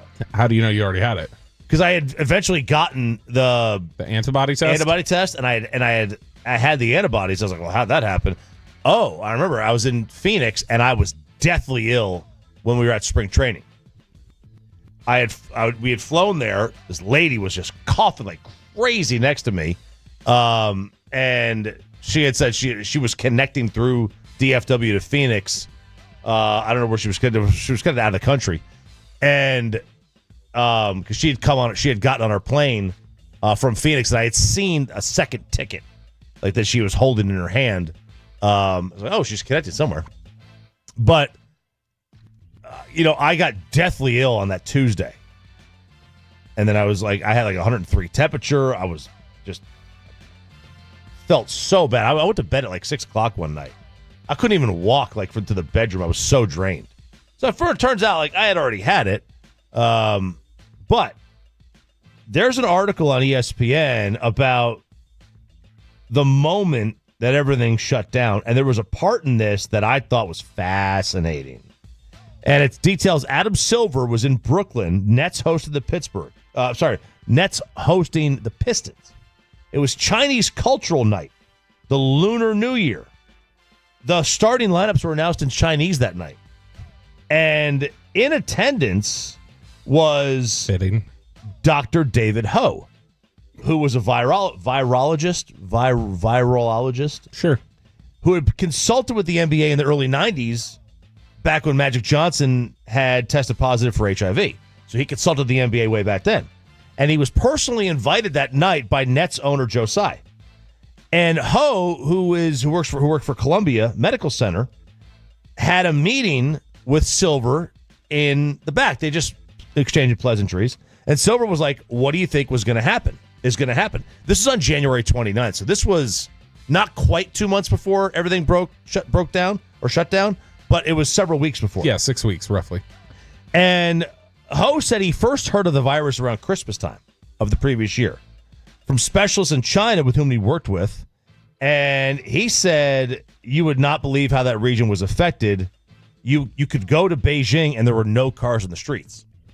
And he said one thing to Silver, and Adam Silver has never forgotten this. And he told Silver, if you notice, the restaurants in Chinatown are empty. This is in January. And the people in Chinatown, they pay close attention to what goes on in China. Obviously, that's where they're from. They have family there, I'm sure. And they just stopped going to restaurants. The Chinese community is quite aware. And the Chinatown restaurants are a reflection of what happens in China. And people were scared. And they talked for about 15 minutes. The next day, Silver calls Ho and says, will you consult with us on a COVID-19 with the NBA? And at that point, he started getting the ball rolling on sending all kinds of letters. He started buying extra toilet paper. Silver did. Oh, so he's the one. Yes, Adam Silver bought all the toilet paper from Costco. You little Q-tip looking mofo. Thanks a lot. I don't think he's little. I think he's like 6'5". But the Q-tip part still stands. On February 24th, 27th, and 29th, it was a leap year. The league sent out memos to teams talking about the possibility of the virus spreading more. Teams consulting with infectious disease specialists. On March 2nd, Golden State and the Warriors attended a concert in Denver the night before they faced the Nuggets. Everyone's jammed together. On March 6th, the league sent a memo preparing teams to play without fans. And then you get to the next day. And this is the day that Rudy Gobert does the meeting, the interview, right, where he's touching all the... That moment was... I still remember, because he was the next one to test positive. He was the first one, really, right? There were a couple others, but I mean, he tested positive like the next night. So on March 6th, the NBA sends out a letter. On March 9th, after returning from a 4-game road trip, Gobert speaks to reporters, morning shoot-around, in advance of their home game against Toronto, and he starts touching all, and the reporters were several feet away. They were just trying to, people had already started social distancing a little bit at that point. And they were chuckling. They were laughing about it, right? They were laughing about it. The next day, March 10th, they gather for a 45-minute meeting about the protocols, and they fly to Oklahoma City that night. They land, and Gobert is like, he feels bad. Like, they get to the hotel room. He's in his room. He had a fever. He had chills. Everything. They did 20 PCR tests. They did a strep test, a flu test, A and B. They were trying to rule out everything else because they didn't have tests at that point. And around midnight, everything was clear except for the PCR test. That had to wait for the next morning. They wait for the next morning, and then by 9:30 on March 11th, it was announced that Gobert tested positive, and the league shut down. This is what broke up the Jazz, too. Yeah. This is what partly contributed to that. Donovan Mitchell getting upset with him and feeling like he was reckless. Mm-hmm. Because I think Donovan Mitchell got sick through that, too. Well, he might have. Now, there's also an interesting part of here, which is Chris Paul. We get to the hotel. So Chris Paul had... The Jazz were quarantined in their locker room that night of the Gobert game. They couldn't leave. They get done with the game. The game's like canceled, right? They go to the locker room. The fans clear out of the building. So the Jazz are stuck in the locker room. They cannot leave the locker room. 6 hours they're in there. Chris Paul sends a bunch of bottles of wine to them. He just sends them a ton of bottles of wine. The arena was clear. You could walk around. It was just us. He goes, and Mitchell's like, we just ended up drinking and getting drunk. We're like, there's nothing else we could do. Royce O'Neal said that's what saved everybody because being in the locker room for 5-6 hours, I don't know what we were going to do. There was only so much food and Gatorade that you can drink. Is that the, is that the equivalent of smoke 'em if you got 'em? Like, here you go, boys. Drink up. Drink up if you got 'em. You may be dying. Because that was just such an odd time where people didn't know as much about it. And to be fair, history has been kinder to Rudy Gobert than it was in the moment. That in that moment, in those weeks before, he was treated like you were patient zero, dude. You just spread this thing to everybody in the world. But right. In reality, he wasn't. Yeah. I was. Yeah, you. I had it 2 weeks. I swear. I remember. I don't know how Sean and Roy didn't get it. See, here's the thing. We were sitting. You remember they have. There were asymptomatic cases. Yeah, they may have. And there's been speculation that it could have gotten here as early as November. It could have gotten to the U.S. as early as November. There may have been cases of, which makes some sense that there could have been some lighter cases. I remember, and it was the line at the time everybody used. I think I already had that actually. I think I got it. Everybody. You actually had antibodies, but everybody was. Everybody said that. I swear though, I thought I did because I remember in December I had the weirdest illness I had ever felt. But then I got COVID like a year and a half after it like shut down the world. And that was a different feeling too. But no, it's still, I remember LeBron, that whole, being 5 years removed from it, it feels at the same time like 5 months ago and 15 years ago. It seems equal parts like, just like it was yesterday and also forever ago that happened. And I remember we were really quick to, all right, crap, we gotta worry about the toilet paper shortage, so we bought a bunch of flushable wipes off Amazon before everything shut down. Yeah. We stocked up on so many random things off Amazon that we're just like, all right, these are, who knows how difficult it's going to be to go out to restaurants and get food or to pick anything up. And so we bought a bunch of like ramen and stuff like that. Just like, all right, let's make sure we have something here because I don't know how bad this is going to get. I'll tell you, late 2020, after all the companies had caught up, you couldn't buy hand sanitizer forever. Yeah. Soap, toilet paper, those disinfectant wipes. Oh, there was that shortage of hand sanitizer where they all these companies started exploding, like making it, and there's some weird smelling ones. Oh yeah, it's alcohol companies were making it. Like it was just all right. We've got just start making it. Or you can make your own, just aloe and rubbing alcohol. Some moonshine sanitizer. If you rubbing want. out, just get some Everclear. Yeah, and alcohol and like aloe lotion. But there was a time I went to the grocery store and I saw those Lysol wipes. They were the generic ones. And I wound up, they had so many they couldn't get rid of anymore because it was like, Texas, it was like July. I think I bought like 30 of those for 99 cents each. And I just got rid of them like a couple of months ago, like where I cleaned like the house with those things. And it was like, I just got free disinfectant wipes for 3 years. 4 years. I will tell you the thing I miss about COVID, or the thing I miss about that era is, boy, the restaurants were churning out some deals, boy. I miss the traffic, the lack of traffic. Oh my gosh, but we got deals. I remember there was one restaurant that they would have these COVID packages where they were like, come drive up to our restaurant. We'll give you like these various packages that would be filled with certain amounts of meat because they couldn't have the bar open. So you just come through and they deliver you a bag with meat and vegetables and 2 rolls of toilet paper from their stock supply. And it was all for like $40. Or like you'd get these to-go meals from restaurants that were like, holy cow, these are family deals I haven't seen since the 90s. And then after about a year, they would away. It made us so much more creative as a society. It really did. You had to get creative to stay in business.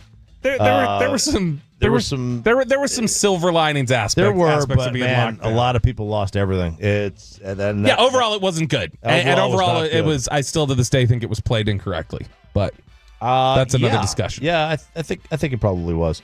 All right, Sean and Roger here on the Fan. Let's bring in the KNC Masterpiece for Crosstalk next. Exclusive audio that Bobby's going to die. Not exclusive. Audio Bobby's going to die laughing over and get us all in trouble again next to the...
Uber Eats has Lola V products? I gotta remember that. Well, they say in order to remember something, you have to forget something else.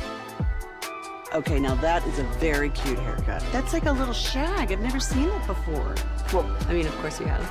It's the Rachel. Oh, is that your name? No, like your name. No, I'm Jen. My name's Jen. Right, but I just mean like this is your haircut. But that's hair on your head. I'm not saying this is your hair. Okay, freaking out.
forget something else to remember that Uber Eats has groceries? No, that's absurd. Hey, remember when you used to be a, what was it, Pepper Lady? Pepper Lady? Wasn't it Cinnamon Sisters? Basil Babes. Saffron Squad? Nutmeg Maidens? Paprika? No.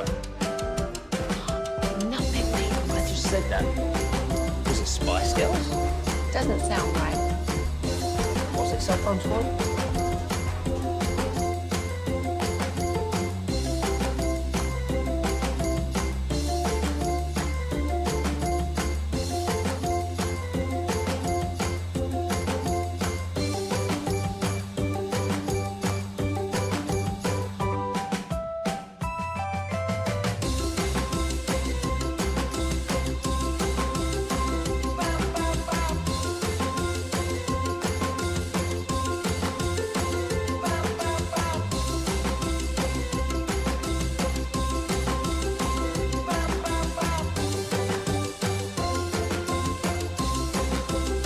#1 Chevy dealership in the world.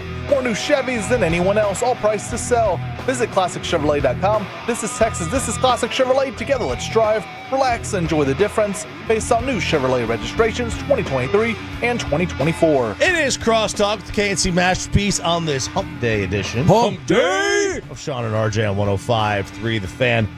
Kevin and Corey, good morning, boys. What do we have coming up on the show? The movings and shakings in the 24 hours leading up to the start of the new NFL year. We do it at 10 o'clock. We do that. NFL Overreaction to Reality at 10:20.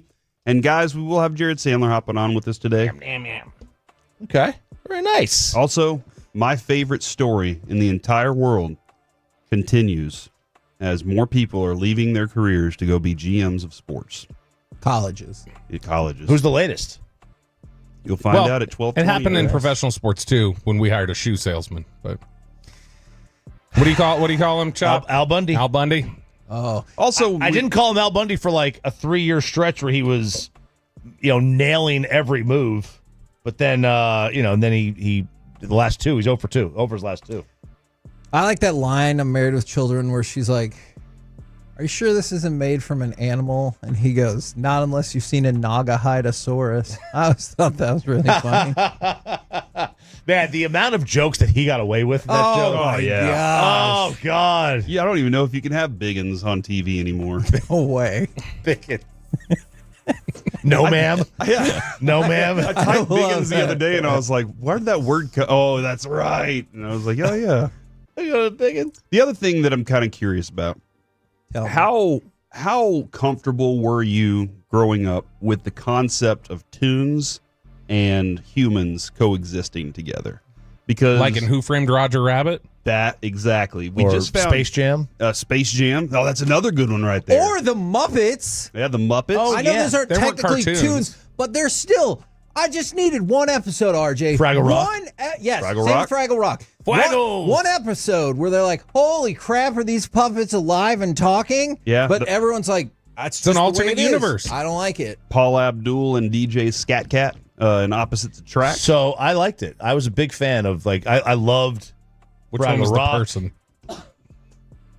Yeah, I love Fraggle Rock, Space Jam. So, yeah. Did you think Jessica Rabbit was hot? I don't remember much of that. I think I may have been a little older. When did Jessica Rabbit come out? You would have been 10. 9 or 10. Did she ever come out? Okay. Yes, I never really got into Jessica Rabbit. I was toxic masculine. I only watched guy cartoons. Yeah. Sounds like you were something I else. only watch guys in cartoons. G.I. Joe was my thing. Yeah. G.I. Joe. He only had eyes He-Man for was Pepe flexing. Le I was Pew. I got to tell you this. Hang on a second. If we're going to go down that road, She-Ra is definitely an underrepresented sex symbol in How cartoons. are you going to be like, I only watch while. guys in cartoons that were all muscled up and oily and in their tiny little briefs? Yeah. And you're like, but She-Ra's underrepresented. Well, She was a because- baddie. Said oil. I don't think he said oily, to be fair. Take a look at You He-Man added and some of- oily into no, it. He-Man and some of those other things. I'm Maybe like, I have an Amazonia fetish. I don't know. Oh, man. What's She-Ra is the a tallest smoke. person that you've ever dated? Like, you've ever dated like a 6'2" person or something? No, I think 5'11". 5'11". How tall is Sarah? 5'8". 5'9". She's catching up to me. She's catching up. She's growing? Shrinking? I'm shrinking, yeah. Oh, I've got no. spinal compression, big time. Oh, no. I used to have a neck. I'll show you a photo of me in high school. My Please, neck was dude. like 8 inches long. Now it's like a little fat bowling ball on top of a pair of shoulders. Can Blue Chew help with your neck? I don't think so. I don't think it can. Your neck We'll try. We'll feeling give it a big shot. again? Give it a shot, though. Give it a shot. Yeah, this all came to, we started talking for some reason about the Paul Abdul DJ Scat Cat video. And then that led me to, I need to go look at Who Framed Roger Rabbit. I wanted to know the style of that movie. I don't know what to call it. I don't know what to call that. So I went to look it up, never found it. But I found out that Harrison Ford was the first person Spielberg wanted for the lead role in that. And then it went down a list. Eddie Murphy turned it down because Eddie Murphy could not understand or get past the idea that tunes and humans coexisted. Oh, He was wow. like, it doesn't make any sense to me. I I'm agree. out. It's weird. What do you call that genre? Couldn't figure it out. I don't know. Tunes and humans genre. Animation and I don't know. Got to come up with a word for it. Okay, I feel like you have. I a don't word have one. I'm you're trying. holding I'm back trying. on. I think he's holding back. I'm trying. Okay, but yeah, I wanted Anicest? to know if Paul Abdul and MC Scat Cat hooked up in that video. Were they happy together? Were they happy? That's the thing. Did It was it a last? cat, right? Did it Yeah. last? But he was a DJ as well, so that's neat. Oh, interesting. So Paul Abdul and a cat. It's just called live action animation. Live hybrid. action role. Yeah, live action animation. Not There you go. role play. He's throwing LARPing out there. LARPing, baby, LARPing. All right, so I want to play this audio for y'all. All right. Bobby lost it. Absolutely. I listened to this whole thing yesterday, and I did not laugh at all. And then Bobby hears it, and he made me bust out laughing because of his reaction. Now, we're going to start with two other pieces of audio that are older. The other one happened this week. The other two are older. So we'll start with, this is a problem. It's evidently a problem in sports where announcers are getting hit. Yes. With pucks and balls. Let's go back a couple of years ago. This is the now retired John Sterling, who was the Yankees announcer, getting one off of a foul ball. At the belt. And now the 3-2 swung on, a pop foul back here. Ow! Ow! I didn't hear that part. It really hit me. I didn't know it was coming back that far. Okay, that's the old one. Gotcha. So once again, it'll be a 3-2. Okay, so he rolled right back into it. Hold on. If John Sterling can't tell if a ball's flying out, so he's clearly not farsighted, but he can't see a ball coming towards his face, so he's not near his. Is he just blind? Can you play that one more time, like the whole thing? Because there is no sense of urgency at that foul ball. The video's even funnier. Whatsoever. 3-2 swung on, a pop foul back here.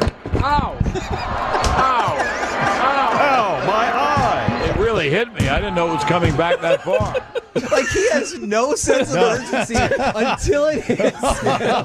Have you seen the video before? I don't think so. Oh my gosh. Okay, the video is so much better. But no, yeah, you can clearly hear there. He's he's not moving. He's not moving well.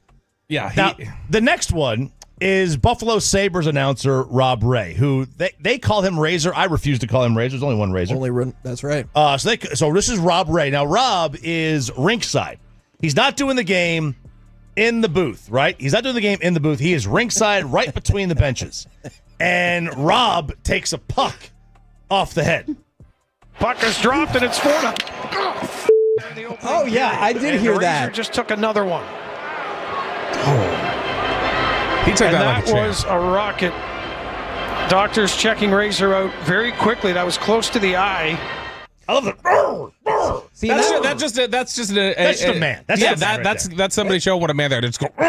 That's a human reaction instead of ow. Yeah, I hit my. How often do you see me hit my knee over here? I hit my knee all the time. All the time. All I the got time. a huge knot in my knee from it, and it's the first thing I do is. How good was the video though of John Sterling? That video is effing hilarious. Because again, he doesn't even budge until that ball ricochets off the microphone, and he's like, "Oh, too late." Oh, so this guy. All right, now here's the most recent one. This was from the other day.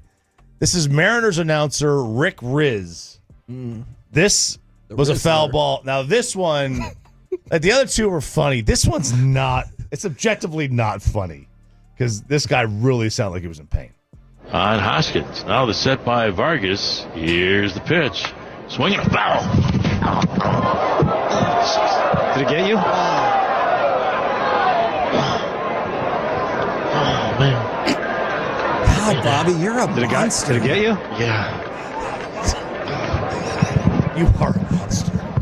That hit him so fast too. Yeah. Like you compared to the. Hey, we're going to first take one. a quick break here. We'll come back. We'll come back right after this. You're a monster, You're a monster. Bobby. I'm not. Look, it's just I'm not intentionally thinking it's funny. It's just the reaction. I get the it. borderline erotic noises coming out. What? Payne, play the section for the Haney. hell? Listen. That's not that. Listen. Oh, man. Bobby, Those are not Corey hears it. Corey not hears it. erotic noises. I heard it. Corey heard it. Oh my You guys are going to hell. Did it get you? Y'all are going to hell. Can I interest you in another piece of audio that I've always Yes. found hilarious? Yes. And it is somebody getting hurt. Peyton, if you would mind, this is a lady. We've all seen this video, I Oh, think. grape lady? Grape lady. Oh, yeah. Making wine. Oh, Owie. These buckets are filled with grapes. What kind of grapes? These are filled with Chamberston grapes, and the winner this Saturday, who's studying music, eating international foods, having wine tours and tastings, vineyard tours, seminars, arts and crafts. It's a lot of fun, a whole day. Stop. Oh, stop. Oh, I can't. Oh, stop. Oh, stop. I can't breathe. Stop. No. Oh, boy, dear. I think she's actually hurt. No, I think she is. Okay, hold on. I think she's Hold actually on. hurt. cut Can away. Can you go back just a little bit to the male news announcer with the most uncaring, sarcastic sounding? I think I she's really think hurt. she's actually hurt. It's like, No. Oh, boy, dear. I think she's actually hurt. No, I think she is. He does not give a damn. That Is lady's she in hurt. pain? Was that the sound of pain for the last 20 seconds? it's like the girl with the watermelon slingshot where it comes back comes back and and hits her in hits the Dude, face. that I don't know how that woman got up. Yeah, I mean, I The don't- watermelon? I haven't seen that one either. Oh my god.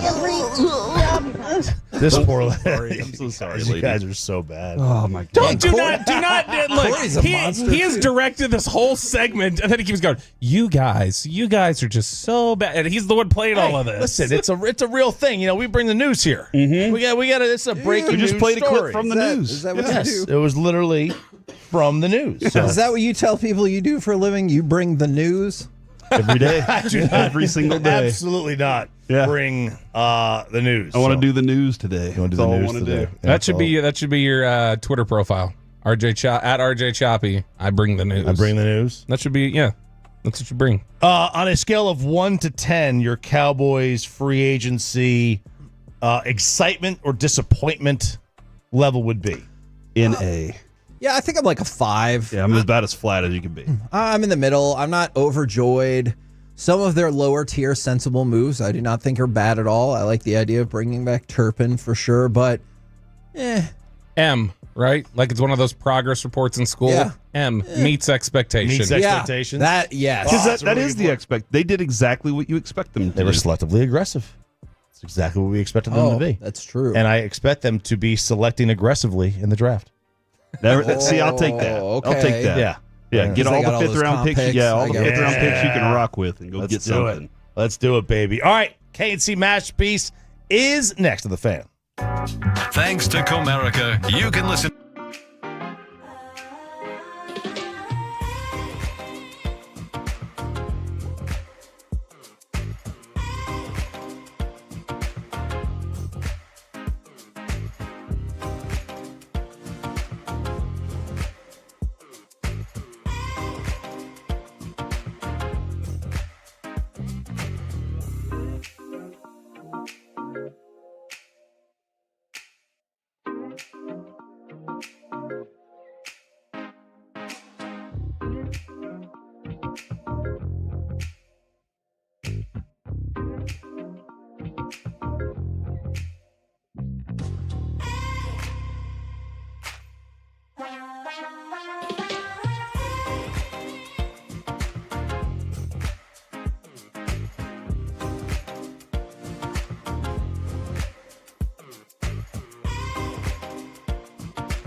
think it's true that you've got to forget something else to remember that Uber Eats has groceries?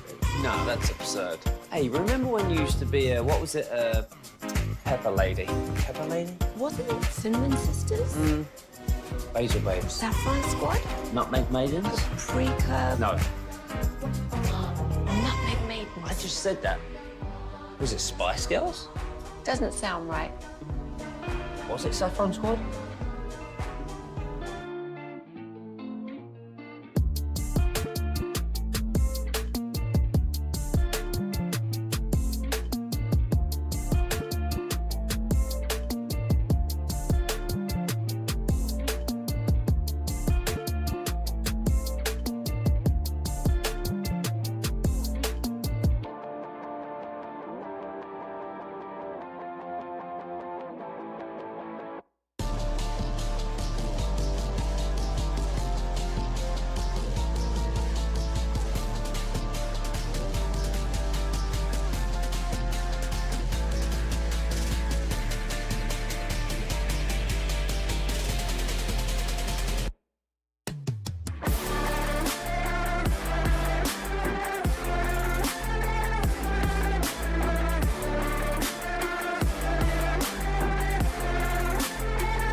on 105.3 The Fan. KNC Masterpiece right here on 105.3 The Fan. You got me, Kevin Hageland, the Corey Majors, and the famous Alec Medford. Gentlemen, welcome to the program. How we doing this morning? I might make it. You're in trouble right now, aren't you? I ate one of these pork rinds. And as I was walking, I guess there was some that was still dry in my mouth. and I inhaled it, and it's in my lung right now. So I'm trying to. Oh no! You have a cough. My button. bad, guys. I was not able to. I'll be okay. Alec, how are you doing? And are you ready to step up today? I'm splendid, and I don't have anything stuck in my throat, so I'm in a great mood because of that. Throat, it's the lung. It's the lung. How does it get that far down? I'm a deep breather. They've always said that about me. I'm a deep breather. I used to take things to make my lungs bigger than everybody else's. Well, did you ever hear that about Miss Piggy? Why she had trouble talking? Because she had a frog in her throat. It's 10 in the morning, dude. Yeah. What? They're children. That is an accepted saying when somebody has trouble talking. All right, let's talk about the Cowboys. I didn't really know how do you transition? I didn't really know how to transition otherwise. All right. Let's go to Peyton Turner. We can go back to Kevontae Turpin. I'm intrigued by what RJ and Bobby asked as well in terms of what do you think about what the Cowboys have done thus far going into the start of the new league year at 3 p.m. And I think for the most part, people are like, it's fine. It's whatever. I liked that they brought back Brian Anger, but I'm assuming that for most people, like, hey, we brought back our own punter probably isn't a real needle mover, but 2 years, $6.4 million on that. What have you felt about the progress or lack thereof thus far? It's par for the course for the Cowboys. There. And their approach to this is very much, I don't necessarily need you to have the needle moved during free agency. We're going to move it in the draft.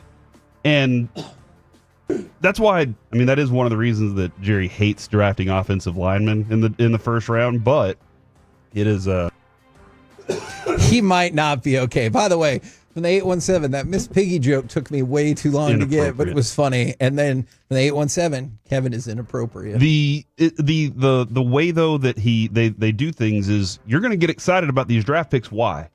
Because they're unknown. Yeah. You don't know anything about them. Whatever we add in free agency, you're probably going to try to tear down anyway, but you have no clue how this guy's going to play in the NFL yet. So the hope of what they are is what excites us as fans. It's going to happen. You're going to get excited about a player. But Kevin, I do think the way that this offseason has gone, very similar to last offseason, right? Like it's just kind of felt the same, has been very, maybe they're not in tune with the fan base and the fact that they're like still upset and frustrated from last year. But again, they base that on season ticket sales. Yeah. And hey, look, if we're still doing that, then we are doing enough to make people interested in coming to us. So we will continue to do this approach until we see that that's different. Maybe it's not, hey, we're specifically doing this on purpose to make you mad, but it is definitely why would we change anything? Why would we do anything if it looks like what we base everything on is working for us? So I wanted to go to A to Z Sports for a comment they got from a Saints beat writer about Peyton Turner, because Peyton Turner feels like the classic example of what the Cowboys go for in a free agent. Hey, do you have a high draft pick, preferably a first-round draft pick that didn't work out, and now he's on the cheap? We would like to talk to him. And you hear the same exact thing every frickin' time. Oh, we liked him a lot going into the draft. Like you can use that for sure. Yeah, and it feels like they were heartbroken every single time that they didn't get to pick that player. So the rep from A to Z Sports in New Orleans said Peyton Turner, what could have been in black and gold. Former first-round selection joins the likes of Marcus Davenport and Isaiah Foskey as early round swings on potential by New Orleans. Simply put, the athleticism and flashes by those guys as college prospects have not shown up in the pros consistently at all.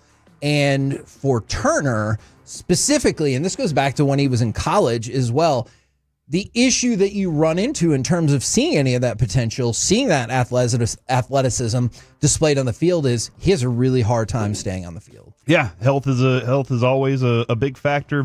Being the Blue Star Special, being smart enough to stay on the field is always a factor too. Like that's the athleticism in college everybody's athletic in college, but the ones that are that step above stand out. And the guys that go to the NFL that are super athletic like that, it's still there, but now they have to learn the game better. Like they have to be, and you have to be a very smart player at that next level because everybody there is the best athlete on the field. Yeah. So you're already like on a level playing field there. Now what's the edge for you?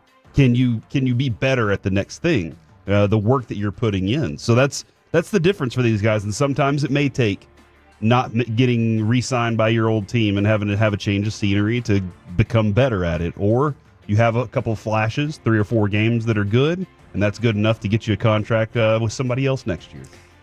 And isn't that the Cowboys? Like, they want guys to come in here, prove themselves, earn a 3-year deal. But for the most part, it's like, well, they weren't good enough to earn that 3-year deal. That's why they give these 1-year deals. Look, we're not paying you for a long time. We just want to see what you're capable of. No, other teams didn't like you, so we're going to give you a 1 year, maybe get the best out of you this year. And if we don't think you're material for the Cowboys, we'll let you go and you'll move on to somebody else. And I think this is the thing that bothers a lot of people from the 575. I'm not dismissing this at all. I totally understand this concern. Why create space not to do anything? Unfortunately, this is something that the Cowboys do frequently, where they flip the switches on their contracts that are kind of already essentially built into those contracts to give the illusion that all of a sudden they're going to have space. Now, is it because in their heart of hearts they really think this is going to be the year we're going to find those free agents at the bargains or the good, not even the bargains, the good deals that we really think is worth it? Or is it just to get some attention, tinker around with a little bit of moves here and there, and then tell everybody how much salary cap space you have to carry over to the next season?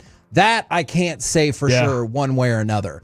But the other thing I will say about that is it's not over. And if you go back to our crosstalk from last week with G-Bag, I know Zach and Broadus in particular were like, maybe you're going to be more in play on the B-level free agents. I know it hasn't felt like that thus far, but maybe the Cowboys will still be in a position where they'll make the 1 year $10 million deal, or they'll make the 2 year $18 million deal, which they haven't done for an outside player in 10 years. It's not over yet, but I understand 100% the frustrations about how you weren't in on player X, Y, and Z. Yeah, the pool of the best players is gone. I mean, there's what, 5 maybe that you're like, oh, I would really be interested in those that are left right now.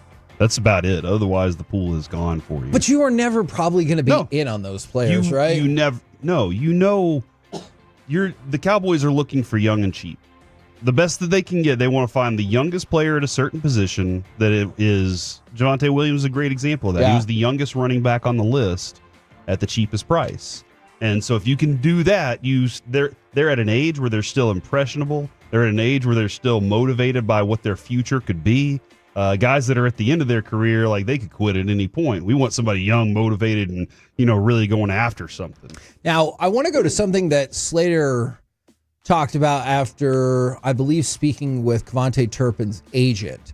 And the Cowboys told Turpin that he was a priority. And Turpin's always said he wants to put the special in special teamer. And he's now the highest paid special teamer in history. So he knows that the biggest thing is he has to stay elite on special teams. But one of the things that Slater and Derek Gilmore talked about was he also wants to be a piece to help put the Cowboys over the edge on offense. Now, I know you might hear that and think, I've been watching this for several years, and Kevontae Turpin still doesn't get a whole ton of run in the offense. But if you think he's the best of the best returner-wise, and I think that that's fair to say, and he is a competent enough wide receiver, $6 million per year feels like a really good deal. I think you have one of the top 3 punters in all of football. You got him back on a $3.2 million deal. I like that. But at the same point, I understand people are looking at it saying, no, you still have like $40 million of salary cap space. Couldn't you sign that Micah deal and get above $50 million of salary cap space and do something?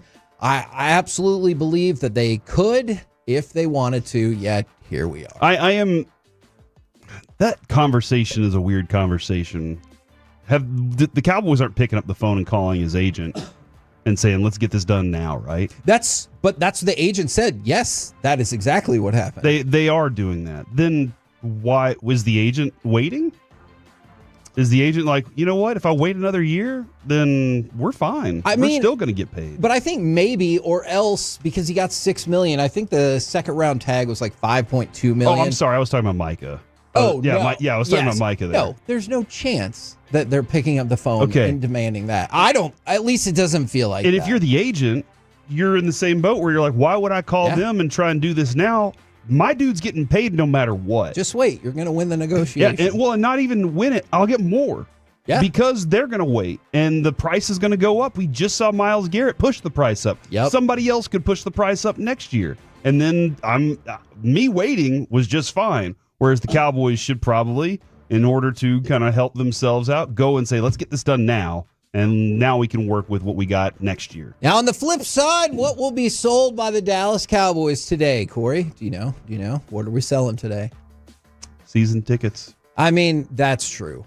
Compensatory picks, that is what's going to do the job and put the Cowboys over the top as they got not 1, not 2, not 3, but 4 comp picks as we predicted 2 weeks ago. 3 in the 5th round and 1 in the 6th. Exactly. So you got pick 170, 171, then they skipped you for a couple spots, 174, and then in the 6th round you get pick 211. And I am not down on getting those picks whatsoever, but this feels much like some of the free agent moves, much like Peyton Turner, the move that the Cowboys are taking to the press conference. It feels like they're like, did you see how much better our team got in the last 48 hours? We got a former first round pick. We got 4 extra draft picks. That's 5 impact players we just added to the team for $3 million. And you're like, hold on. You just said a bunch of words quickly at me, and it feels like you might be knowing what you're talking about. But then I examine those words, and I'm like, maybe not so much. Hey, man, the more 5th round picks that you have, that is better. The better. I agree with that. The Dallas Cowboys history. I mean, look, go back to the Legion of Boom. They got several of those people in the 5th round. I get it. That whole thing was pretty much built off finding gold in the 5th round. Kevin, let's look at the 5th round over the last few years. Oh, no. I knew you were looking that up. Kalen Carson, still out on that because last year didn't quite work out. Awesome Richards. His name's Awesome. Yeah. He's awesome. Matt Valetzko. Damone Clark. John Ridgeway. Well, Deron Bland. Oh, yeah. See, you need all the 5th round picks so you can get a Deron Bland and let go of John Ridgeway. Okay. Well, first of all, Fehoko. You never should have gotten rid of John Ridgeway so Dak Prescott could sit in a meeting for games that he was never going to play. I like having the extra picks. That is nothing but a positive. But what I don't like is it feels like the Cowboys are pointing over here and being like, look at all the comp picks we got. That's what they'll do. Yeah, we got a lot of comp picks, and we're going to do the best we can to use those and try and fill out this roster. That's, Kevin, where they are is soft rebuild mode. Look, we got to the bottom of our roster. We have to churn. Hopefully, in the first couple of rounds, we can add a couple of really talented players that could be part of the future of the Cowboys. That's about it. And from the 817, I said this last week when he got released, are the Cowboys going to go after Von Miller? For sure. So no, yes, they're not. Oh, yes, they are. No. Think about what's going to happen. You have a future Hall of Famer. We just added to this team in Von Miller. We just picked up another first-round draft pick. We just picked up 4 more draft picks, and we spent $9 million. Oh, my goodness gracious. Like, what a time to be alive. And we still have money left over for to roll over for next year and for the practice squad. Hold on. Somebody said, don't think I can take another day of Corey sugarcoating the reality of the Dallas Cowboys. Oh. What the hell did you hear me say today? What the hell did you just hear me say? This team goes out there and is cheap a lot of times. I've said that. They're doing the best they can, what they tell us, to use the picks that they have, even though they know they put themselves in a bad position. I'm not sure how I'm sugarcoating anything for you, unless that's just you that has some sort of thing in your mind that that's what I do. But otherwise, listen closer so you know what I'm saying. so that you know that I'm saying things about this team that are judging what they do while at the same time being realistic about what they are. Coming up next in the KNC Masterpiece. It's time for NFL overreaction or reality. And we'll give Corey another chance to bash the Cowboys. Next on The Fan. Do you think it's true that you've got to forget something else to remember that Uber Eats has groceries? No, that's absurd. Hey, remember when you used to be a pepper lady? Pepper lady? Wasn't it Cinnamon Sisters? Basil babes. Saffron Squad? Nutmeg maidens? Paprika? No. Nutmeg Maidens? I just said that. Was it Spice Girls? Doesn't sound right. Was it Saffron Squad?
Masterpiece is brought to you by Cars for Kids. Donate today at carsforkids.org and the personal injury lawyers Frankel and Frankel. If you've been injured in a car or truck wreck, call Frankel first, 214 or 817-333-3333. With Frankel and Frankel, there is never an out-of-pocket cost. They only get paid when you win. Frankel and Frankel, the go-to car and truck wreck attorneys in Dallas. First down at the 30. Sanders takes his time, lost one in the air, caught, touchdown, Colorado. KNC Masterpiece right here on 105.3 The Fan. Got a text back from one of our responsive from the 903. Haha, y'all are spunky today. I think part of the reason is my wife wants every single moment of our calendar to be filled. Oh my gosh. And I want to do nothing. I want free time. Yes. Free time's the best. Also, what do you do in your free time? You eat popcorn Jelly Bellies, which my wife also thinks are disgusting, and I think those are objectively the best Those ones. are the best. Those are the best jelly beans out there. The popcorn flavor one. Thank you for recognizing that. All right, let's do some NFL overreaction or reality. NFL overreaction or reality. If you had to have Russell Wilson or Aaron Rodgers as your starting quarterback to begin the season, you would just give up. No, I'm not going to give up. Not even a little bit? I'm concerned about a lot of things, if that's the case. Russell Wilson isn't as accurate as he once was.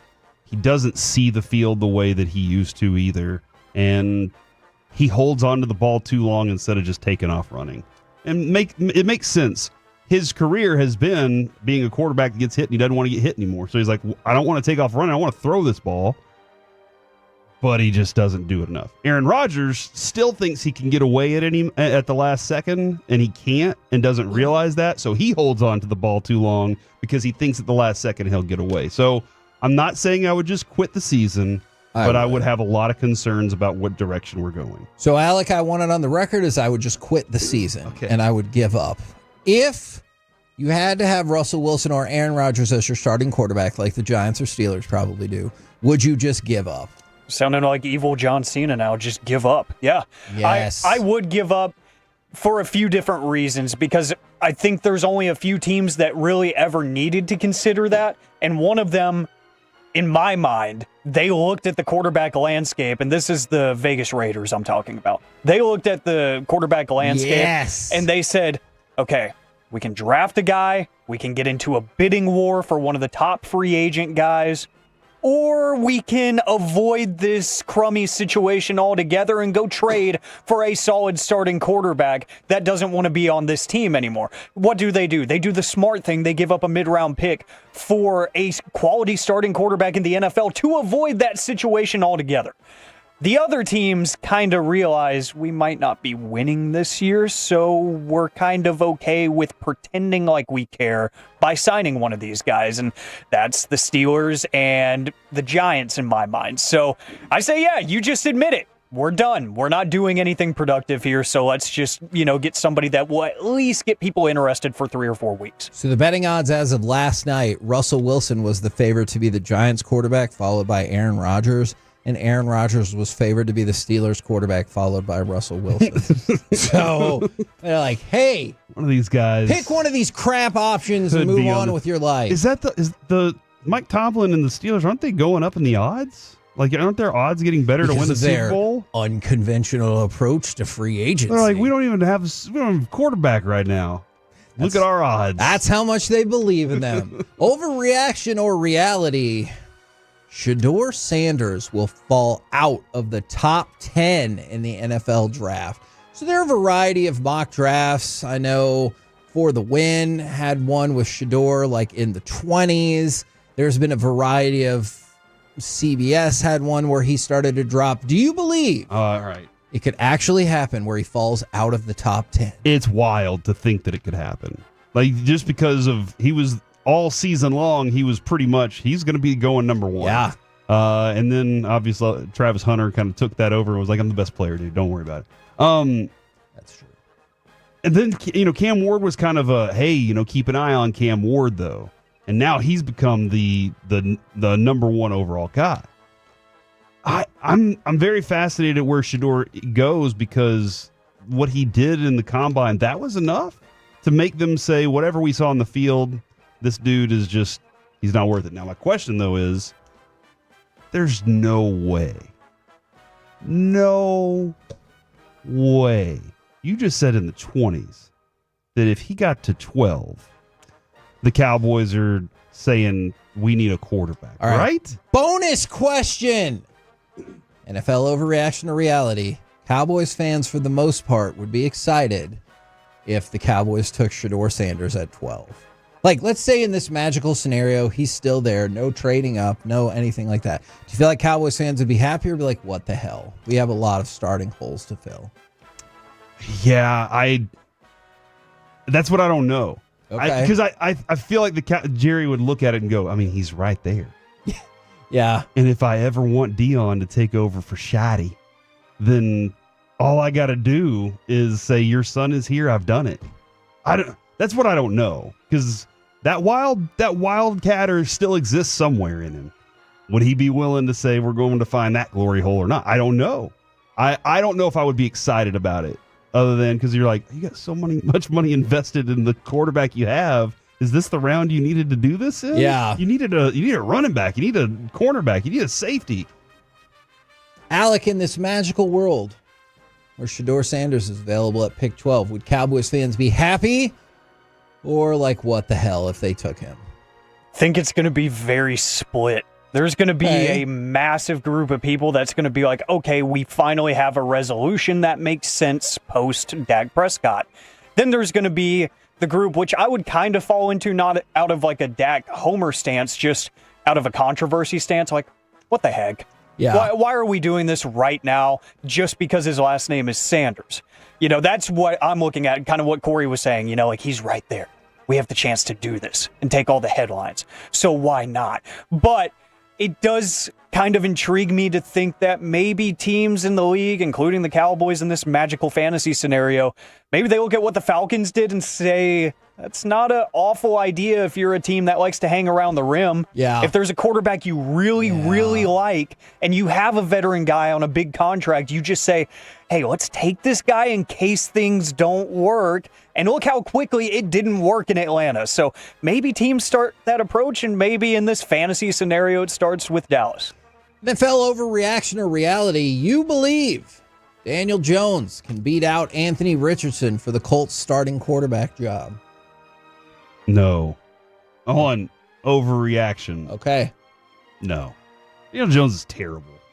He is a terrible quarterback. How good is Anthony Richardson? Better at times. Okay. Like, Anthony Richardson loves to throw the deep ball. Is he Daniel terrible? Jones cannot throw the deep ball. Okay. So you at least open up space for Jonathan Taylor when you know that dude might just chuck it 80 yards down the field. Okay. That's about it. Other than that, and Richardson, well, they're both really good runners. So, I don't know. I just think that Richardson throws a better deep ball, and Daniel Jones cannot get the ball to his receiver downfield. Alec?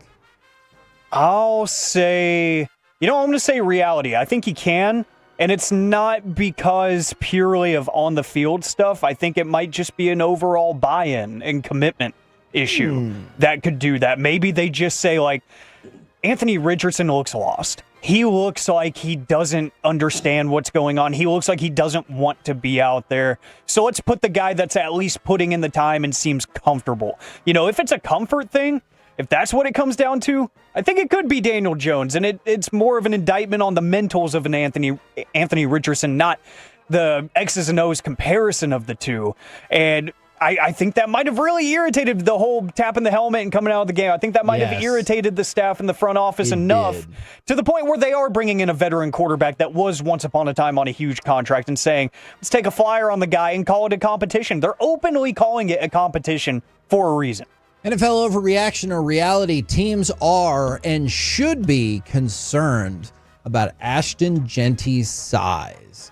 Now, we talked about this a little bit coming out of the combine. He measured smaller than I guess people thought that he would height-wise. 5'8". 5'8" and 211. And some people are concerned. What is 211? Oh, wait. Yeah. I thought he was like, that was in a quarter of an inch. I was like, 211? That's not a thing.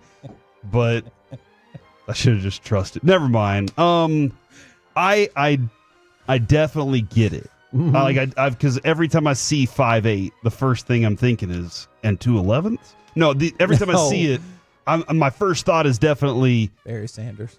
He's undersized for what you want if you have a power running game. But then you watch him play.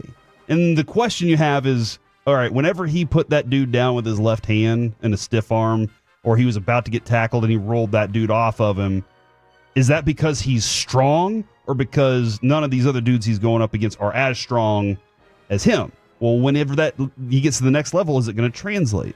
And I'm just trusting Broadus. He's like, I'll leave that dude on the field every down. Yeah. And so if you think that dude can be on the field every single down, including passing situations where you can throw him the ball out of the backfield, but you can also rely on him to be a pass blocker, then I'm trusting what Broadus is telling me on that.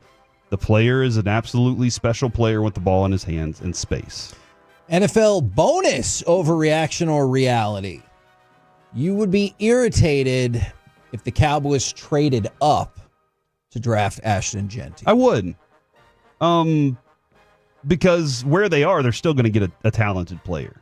And they can still get a running back in their draft. So I have not fallen in love with a player at 12. And I very rarely do. And if it's number 1, I'll fall in love with a player for that specific pick. But anywhere past like 5, I'm not falling in love with a player and saying I have to have him. I have to move up, especially at 12, because you're still going to get a really good player. Probably somebody's going to screw up and not take a top 10 player, and that person's going to fall in your lap. Alec, what say you? I'm going to be irritated, yes, that's a reality, but I wouldn't be if this draft didn't have guys existing like Omarion Hampton, Caleb Johnson, Travion Henderson, some of those guys. It's a really deep running back draft. It is a very talented class. If it wasn't that good, then I'd say, yes, you're taking what could be a generational type running back. I'm okay with it, but there's so much value in this draft at that position. I'm fine with whatever highest ranked running back you have in the second round.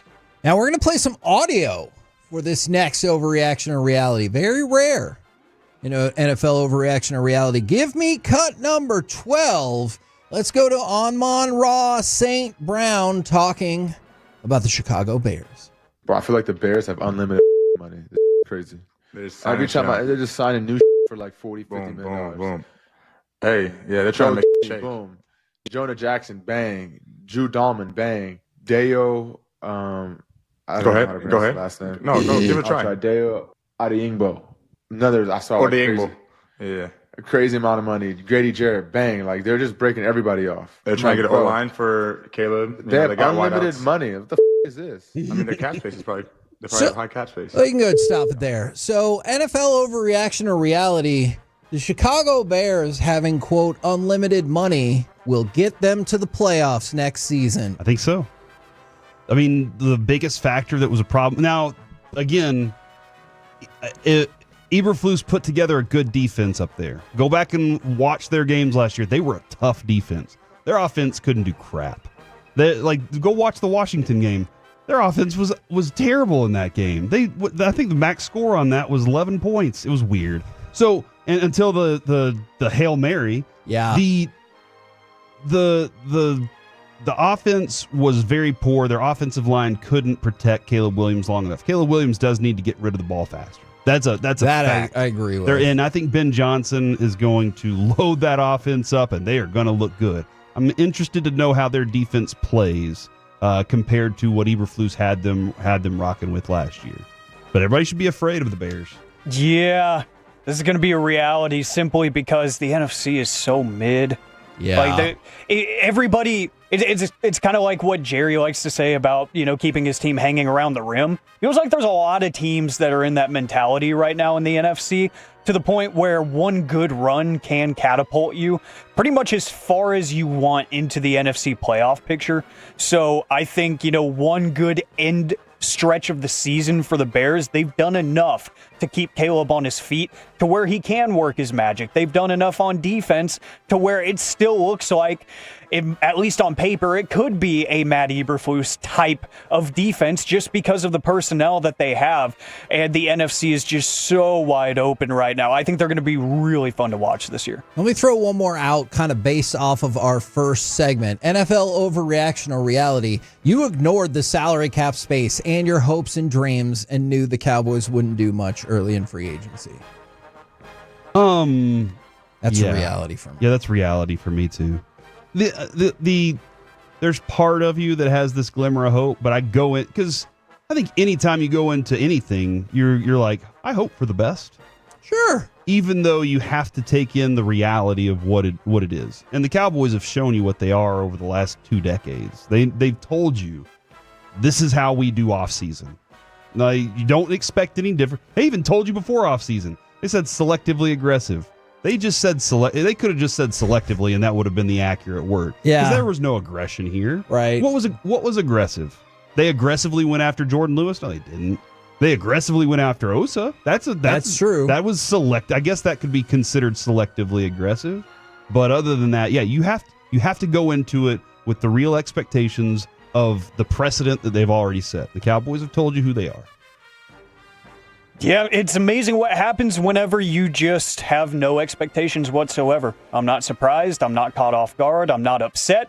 This is exactly what I expected. This is a reality. It's the same thing every year, and you become numb to it once you actually acknowledge it. So, yeah, totally expected it. We're the KNC Masterpiece right here on 105 through the Fan. Coming up next, it's time for Baseball Nuggets, where we got unbelievable spring training stats. Next on the Fan.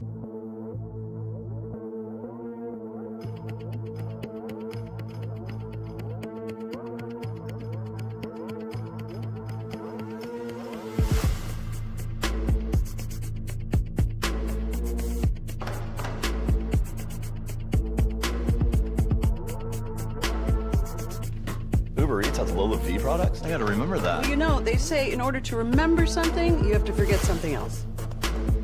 Okay, now that is a very cute haircut. That's like a little shag. I've never seen it before.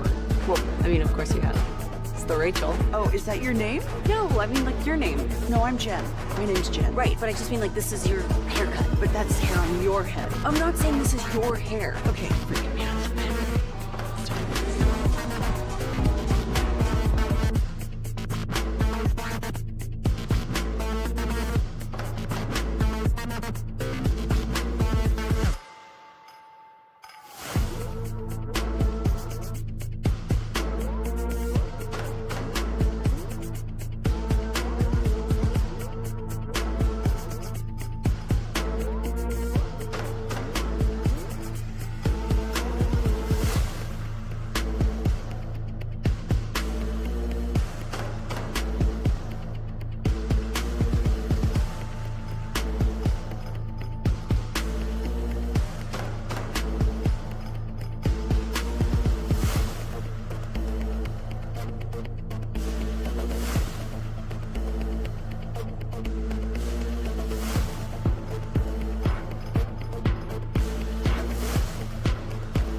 that you've got to forget something else to remember that Uber Eats has groceries? No, that's absurd. Hey, remember when you used to be what was it, Pepper Lady? Pepper Lady? Wasn't it Cinnamon Sisters? Basil Babes. Saffron Squad? Nutmeg Maidens? Pre-curve? No. Nutmeg Maidens. I just said that. Was it Spice Girls? Doesn't sound right. Was it Saffron Squad?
This segment is brought to you by Classic Chevrolet. If you're in the market to upgrade your vehicle, get to Classic Chevrolet in Grapevine.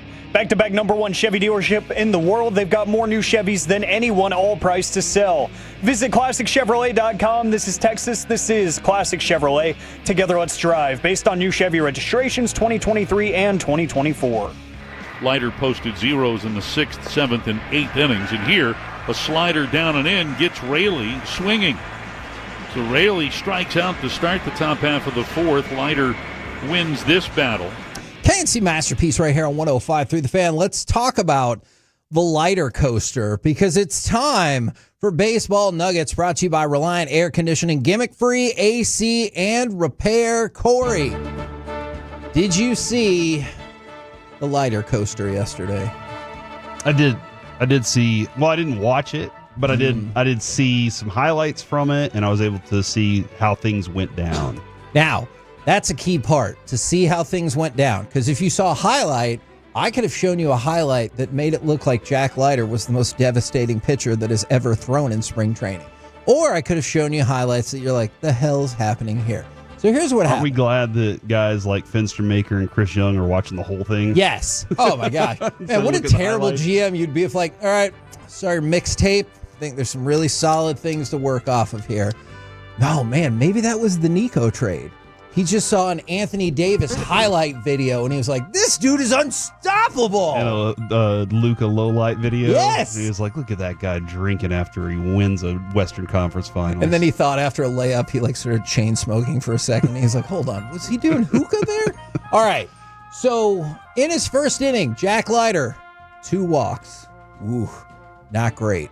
Second inning, 3 hitters, 3 strikeouts. Here's how he struck them out. First hitter on a 90.6 mile per hour changeup. Oh, is that his new changeup? Yes. All right. So maybe the next guy's looking for the off-speed stuff. He gets struck out swinging on a 99.2 mile per hour fastball. So the other guy's like, you know what? That's fine. I'm ready for your way slowed down changeup and your heater fastball. Then Jack Leiter says, what if you get an in-between changeup that's 94.3 miles per hour? That person also struck out swinging. All three of the people struck out swinging at pitches that were 90, 99, and 94. And that, again, we talked about this, maybe it was last week or earlier this week. Jack Leiter's whole college career was he became better than Rocker that last year because his swing and miss, his whiff rate was better. Yeah. That was like that. It was such a fine line between those two. They were pushing each other to see who the best was, and it was such a fine line that was the number. You had to go find that number. He has stuff that can do that to people. For sure. Him and Rocker both have to find their control consistently, though. And that's the only thing that's going to keep them up in the big leagues. Don't listen to this next 15 seconds, though. I already know. In the fourth inning, he got pulled from the game after he had 3 more walks. So, didn't get out of the fourth, had 5 walks in just those 2 innings. So it was the amazing flashes of where did your control go? And holy cow, nobody is going to be able to hit this guy. All right, let's stick with spring training. Let's talk about amazing statistics from spring training. Let's start with this. Bradford Doolittle gave up 110.7 mile per hour exit velocity on Chris Bryant's first extra base hit this spring. Now, Chris Bryant, if you didn't know. Say 170 miles? No, 110.7. If it was 170, it would have That's why now you can understand why it was so wall in the back. that would have been amazing. Sorry, that was the stat of Bradford Doolittle, and that was Chris Bryant who hit that. Now, Corbin Carroll, his OPS this spring, 1.444. Which is... That's terrible. What? That is amazing. 1.44. Okay, I thought you said 0.144. No, yes. Jeez. That's pretty special. Corbin Carroll's a talented player. And they got their revenge against the Rangers recently, too. So I don't know if winning in the spring training game... That was sarcasm. Is revenge. I took it as serious, you jerk. He's a good player, dude. That's an impressive number. I wonder if he can start the season that hot. I love those. I love when you're about 15 games into a season and somebody's got some sort of streak going that everybody gets excited about. I love those things. Okay, then I think you will enjoy this statistic. What do you think are the highest spring training batting averages over the last decade? 650. Ooh, that was really close. Right now, Curtis Mead is hitting 696. Oh, wow. Nice. That is among the highest leaders in the past 5 years. Such noteworthy players as Max Schrock, Kevin Newman, and Christian Encarnacion. Nope. Christian Encarnacion Strand. It's a hyphenated name. So, do you think Curtis Mead can be as good as Schrock, Newman, and Encarnacion Strand? 1,000% believe Okay. because I have never heard of any of them. That's fair. Have I heard of any of them? Probably not. Yeah, so Curtis Mead was a top prospect at a time for the Tampa Bay Rays. Fell off, but he's put on 20 pounds of muscle, gotten back in the good graces of the Rays, and is hitting 696. That's impressive, man. Good for him. Absolutely. You going to make the roster, you think? I think he might. People like batting average nowadays. Okay. I don't think that's true. I think he might because of the muscle, not because he's hitting 696. Gotcha. All right, but that's not the most impressive stat on this list.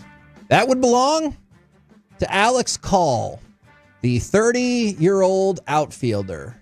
His walk to strikeout ratio this spring training is 9-1.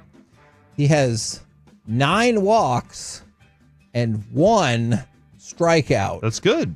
That is very good. Yeah, I mean, you're getting on base. I know that, like, again, the league doesn't seem to care much about guys who just get on base anymore. Yeah. It's hit home runs and strike out. Like, those are the two options. We've seen a little more of different style there, but you're going up to the plate. You're patiently forcing pitchers to throw lots of pitches. I'll take a player like that on my team. Now, I do have to see that he can hit at some point. I can't just be like, hey, dude, you only walk whenever you go up there or strike out. At some point, I do have to see him hit the baseball. This one might agitate you a little bit. Do you know that Max Scherzer fastball over the weekend hit 94.5 miles per hour? That's 2 miles per hour faster than his fastball average when he pitched with the Rangers. Because he was never healthy. Like, he was never healthy for the Rangers. He went out there and did, man, look, game 3, was it? He gave everything he had for however many innings. That was all he could do.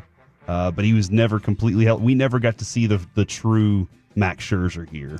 Then one more spring training statistic of note for you. The Chicago Cubs are hitting .309 as a team. That is 28 points higher than any team in spring training. Are you impressed by spring training? Dude, 20 points higher is always 28 points higher. I mean, I said 20, so they're like, that's just imagine what almost 30 is. And you remember they picked up Kyle Tucker and he started off spring training 0 for 20. Are you serious? Yes. Dude, it's tough. I'm trying to come up with the word because hate's I don't hate Kyle Tucker. Disdain doesn't seem right. Okay. Loathe, I just saw that in a movie. So I'm trying to figure out the right word. I don't like Kyle Tucker. He was a nuisance when he was an Astro to the Rangers. He was just a nuisance. And then we got the best of him when we went to our World Series. So I felt really good about that. So now that he's somewhere else, I guess I can feel okay for him. But 0 for 20, I laugh in his general direction. Okay, there you go. And I guess I'm laughing at his misfortune. That's fine. Sorry. And man. the Cubs still did well even without that. Yeah. By the way, Vladimir Guerrero, now we're getting more information on what he was looking for. He said he was not asking for $600 million. And then remember, he was like, the Blue Jays had their offer. I had my offer. We just didn't come together. Isn't he seeking $500 million, He's though? looking for $500 million. However, he wants like a 50-year contract, that's too. $500 million in present day value. And American money, probably. So, ooh. I think the Canadian dollar is like 70 cents to our dollar. They might not have $500 million. I'm not sure. So what he's looking for, though, is a contract with no deferrals. He's like, I want $500 million now dollars, not deferred dollars, which would essentially lower the value of the contract. That seems, well, I don't understand that completely, because the deferred money means you're set. Yes. The money's going to be there. Yes. And it's guaranteed. I am kind of curious hearing the baseball people start talking a little bit about the new CBA and how aggressive they're going to be with it. That could be concerning. And how they want to put a salary cap that's like the NBA and the NFL on there. I don't know how players are going to feel about that, but I wonder how that would affect this deferred money kind of style. If they would say, you know what, we're never doing that because it'll affect our salary cap situation. It's interesting. I guess that's the job of the agent. You have to know what you're worth. But I'm with you. It would be tough for me to be like, all right, so you will give me $500 million. I just won't get it all right now, but I will get $500 million. And they're like, yeah, you will. Do you believe it? I do. It would be pretty shocking. You want to see it. You want to see it in the account. I was about to say it would be shocking if the Blue Jays went out of business, but I guess it's kind of what happened to the Expos. So, oh yeah, somebody was. No, we got to go.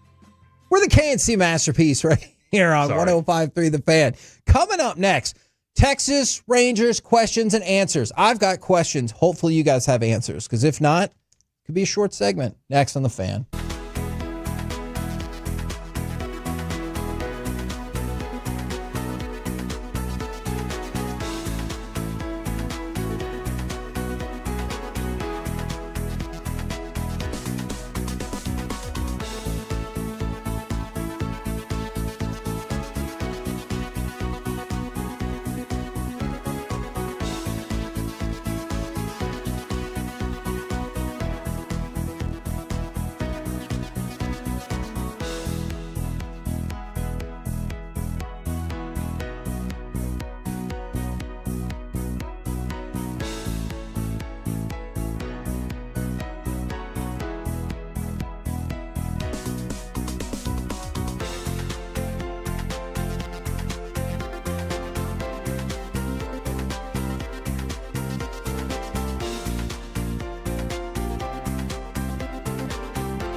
Uber Eats has Lola V products? I gotta remember that. Well, you know, they say in order to remember something, you have to forget something else.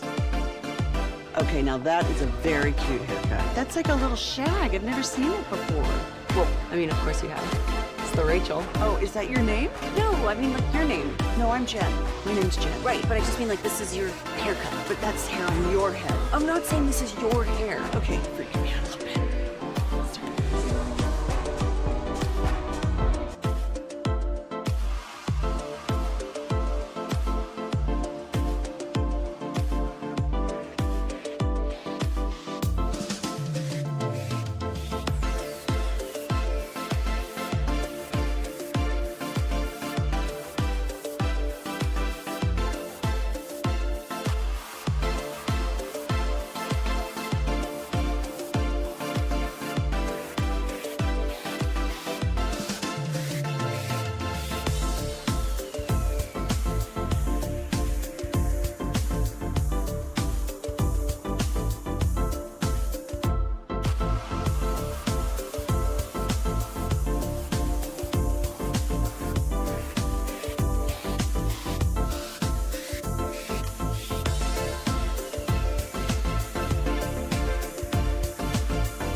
By our D&M Leasing Studios, it's the KNC Masterpiece on 105.3 The Fan. KNC Masterpiece right here on 105.3 The Fan. Right now, we're going to go through some Texas Rangers questions and answers. Are you ready is my first question. Are you ready?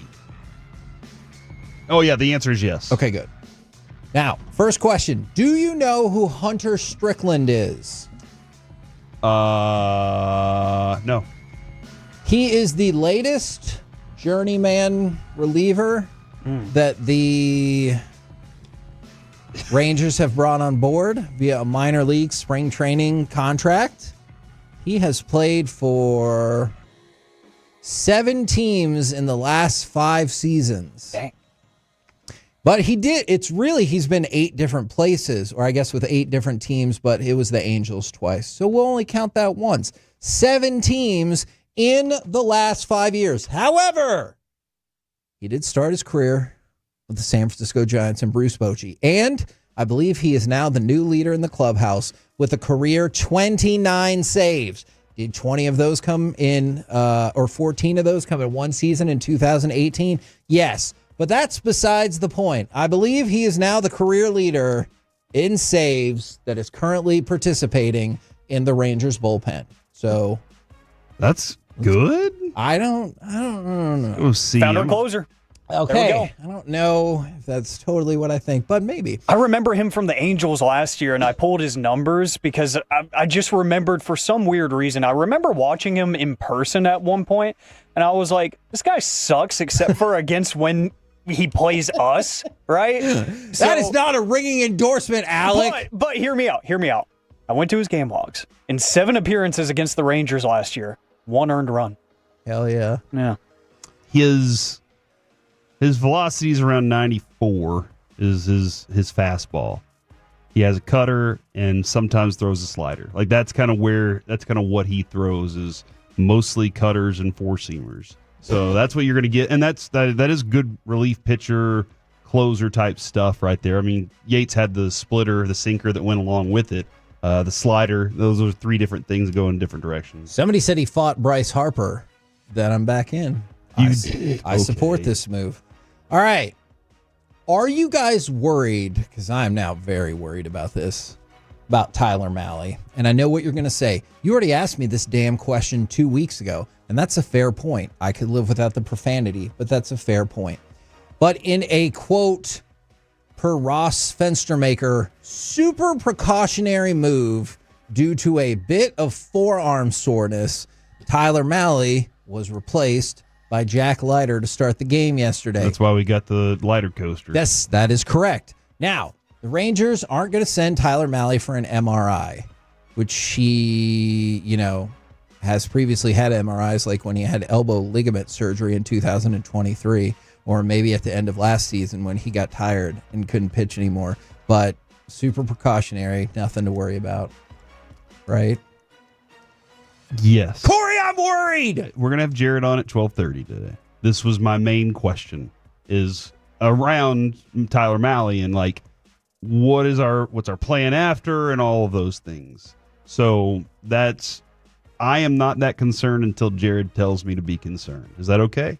But if he tells you to be concerned, then I might just turn the radio, like my button on the microphone radio thing, just off. Okay. And cry for an hour. No, I don't. Look, man, Mahle actually, honestly, is kind of in the way for people I want to be on this in the rotation. So, I need somebody. I need somebody that wants to go out there and be a stud for this team. I really need that from somebody like that. And Mahle, I have big expectations for him, but I need him to live up to them. Is the power going to be back in a big way with this year's lineup? Now, 8 of the presumptive 9 starters who are going to be in the lineup on opening day have had 20-plus home run seasons. Last year, the Rangers' home runs dropped from 233 to 176. Are we going to see the power surge back? Yeah. Hell yeah. New season, new power is, I mean, that's the way I see it. Is that a saying? Yeah. Dude, honestly, don't we just kind of expect the whole team's going to be back to the power that like that's what everybody's expectations about this team are kind of where they are. Is that a mistake? Yeah. It is. It is the optimism of a new season. Like that's what it is. But they weren't good offensively last year. Right. And we're just like, well, I mean, Seager's going to be healthy, so that's a plus. Marcus Semion's always healthy, so that's a thing. Adding Berger and Jock Peterson, those are 2 pieces we're pretty sure going to continue to have power this thing. And then we're going to get back Adolis, and Josh Young's going to stay healthy the whole season. My gosh, that's the optimism that we're all feeling right now because it's spring training. And then the season starts, and we're going to see what this team really is. Sorry. That was I brought that down a little bit. That was kind of a downer. All right. How do we fix it, though? Next Rangers question and answer. The season starts 2 weeks from tomorrow. And we'll be there. Yes. When the season starts. That's right. At the stadium. Is now the time when you take spring training seriously? Or do you take it seriously? Yeah, we are there. We are there, and I think you even see it a little with Teodo touching 100 miles. Like some of the arms that have kind of been waiting are starting to ramp it up a little bit. Jack Leiter, you were talking about him touching 99 yesterday. Yeah. I think these guys are really starting to be more competitive. Once you start to see some guys being sent down to the minor league spring training camps, you start to see, okay, now we have more consistent major league hitters getting their opportunities. This is where the pitchers start to say, all right, I'm really trying to get guys out here. I'm done working on curveball so much. I've fine-tuned it, and now I'm really locking in for this as I stretch and get prepared for opening day. Guys, I'm going to kick this over to both of y'all because it's looking more and more likely. Will Kevin Pillar be on the opening day roster? I think so. I do too. And it's not for a good reason.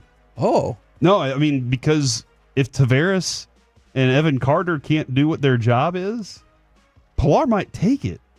And granted, I like Kevin Pillar. We had a great interview with him where I pretty much forgave him for what Toronto did.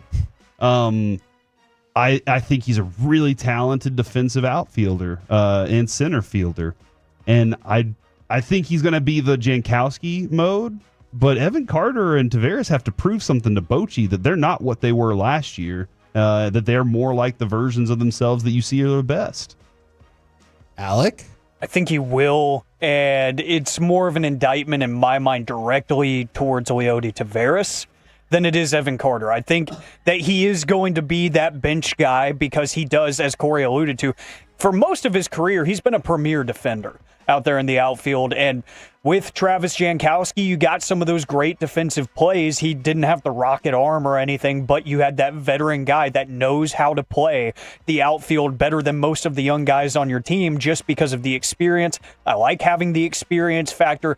The young prospect or the young power hitting, outfielder is always fun. That's always the route that you want to go just because you want to build up intrigue. I know Kevin Pillar is not a fun name to bring up. He's not the exciting guy, but if you're trying to win important games this year, which I think this team is really trying to, I think he needs to be on your team. Will Jonah Heim be the Rangers' best catcher this season? I don't think so. Oh, my God. I didn't even finish the question, and you were like, nope. Look, man, and he was, I'm not going to say wasted because that makes it sound bad. His legs were done. No, his legs were done after the World Series. Like, that dude played so much at the end of that season that I don't know what he had left. We really did rely on him to be the guide a lot of times with those pitchers, though, as he was calling really good games, and he was the best at locking it up when it came to framing pitches. But last year, he just looked down. Like, he looked melancholy about everything. Is that a good word? Yeah. He looked kind of just And that's why they went out and got Hickey. Plus, every other person they kind of brought in didn't live up to the role that they were expecting them to do. That's true. And Higgy has some pop to him, dude. He has some pop to his swing. And if he has the hot hand, I think Boch is going to... Bochy is as much of a this is a performance sport as anybody you've ever met. Because if you're hot, he's like, hey, you're performing. I'm going to keep you in there. If you start to cool off, drastically, he'll say, okay, then what we saw, that was the stretch. Going to go with the next thing that's hot. And so if Higgy's doing his thing, then I think Jonah Heim might have a lot of competition there rather than just a backup. All right, Alec. All I need is for you to allow me to finish the question before you say hell no. No promises. Will Jonah Heim be the Rangers' best catcher this season? I want him to be, but I don't think he will be. I don't think he's going to be. Thanks, Carter. What just happened in there? Yeah, a tornado struck, and his name is Carter Freeman. No. I think Kyle Higashioka is very underrated for what he can do both behind the dish and at the plate. He's been that veteran guy behind the plate for a few different good teams for a reason. He's reliable. He's consistent most times. And I think that the experience that he has, maybe on some of that conditioning side, like Corey talking about Jonah Heim just looking a little worn down, maybe he's just been around longer and he knows how to go with the ebbs and flows of a long baseball season and everything that comes with it and take care of his body, all of these things. And maybe that allows Jonah Heim to kind of get back into his form. And maybe a year from now, he is the best catcher on this team again. He's kind of got a rhythm again. But I do think Higgy is very promising. I really loved the pickup when they made it. Kind of surprised me, but I really love that they did it because it's going to help Jonah in the long term. Guys, can Bruce Bochy win AL Manager of the Year? Yes. Whoa, I like that positivity. So he's actually not. Every single one of the managers can win it. Okay. Realistically. Okay, yes.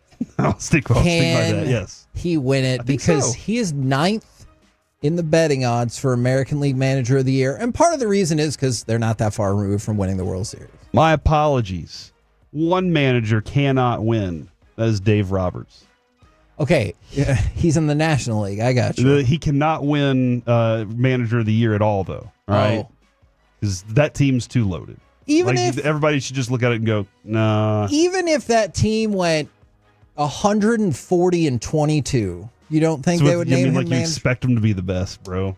Come on, what are that would be amazing. It would be impressive, but then you're starting. I would give all the credit to the players. All right, I'm going to ask Jared that in about an hour and be like, "Hey, this is the record. Can he win Manager of the Year?" All right, but yeah, I think Bochy can, dude, and he's got the respect around the league for one, but he's got the respect in that clubhouse, and if they play up to what they're capable of, he definitely can. But again, I think every single person on that club would say, "I appreciate it, but I want another trophy instead." That's what these guys are. They want that. They want a World Series. Alec, can Bruce Bochy, 2 years removed from a World Series, win American League Manager of the Year? I think yes, for two reasons. One, really, really disappointing season last year, so that gives him a lot of room to jump. Gives him a lot of room to improve and impress people. And two, at least locally, it feels like nationally some people have some of the same concerns. There's a lot of people still saying the team's close, but they still have question marks like the closer, like the back end of the bullpen altogether. Who is going to be throwing in the 7th, 8th, and 9th? You know, a lot of people saying that, can this rotation stay healthy? Is Jacob deGrom going to look the same? There's people throwing enough questions out there to where if he does make a deep postseason run, if he does have a 90-plus win season, a lot of people are going to be like, whoa, you know, they really turned that thing up this year. So I think he can because he's got a lot of room to improve. Now, the leading candidate from the betting perspective is Dan Wilson with the Mariners, followed by Rocco Baldelli from the Twins. The last name on the list probably won't surprise you to know, Will Venable with the White Sox, which might not be a reflection on his managerial acumen as much as the fact that that team is the worst. Best of luck to him, though.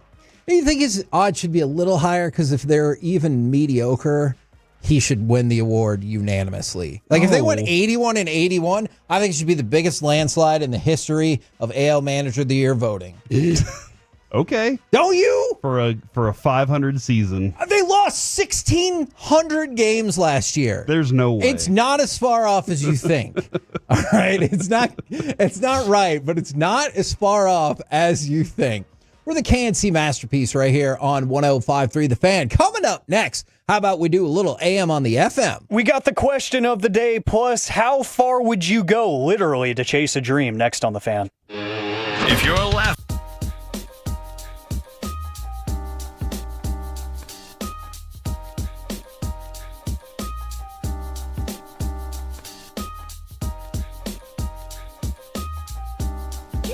True that you've got to forget something else to remember that Uber Eats has groceries. No, that's absurd. Hey, remember when you used to be a, what was it, Pepper Lady? Pepper Lady? Wasn't it Cinnamon Sisters? Basil Babes. Saffron Squad? Nutmeg Maidens? Paprika? No. Nutmeg Maiden. I just said that. Was it Spice Girls? Doesn't sound right. Was it Saffron Squad?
Uber Eats has Lola V products? I gotta remember that. Well, they say in order to remember something, you have to forget something else.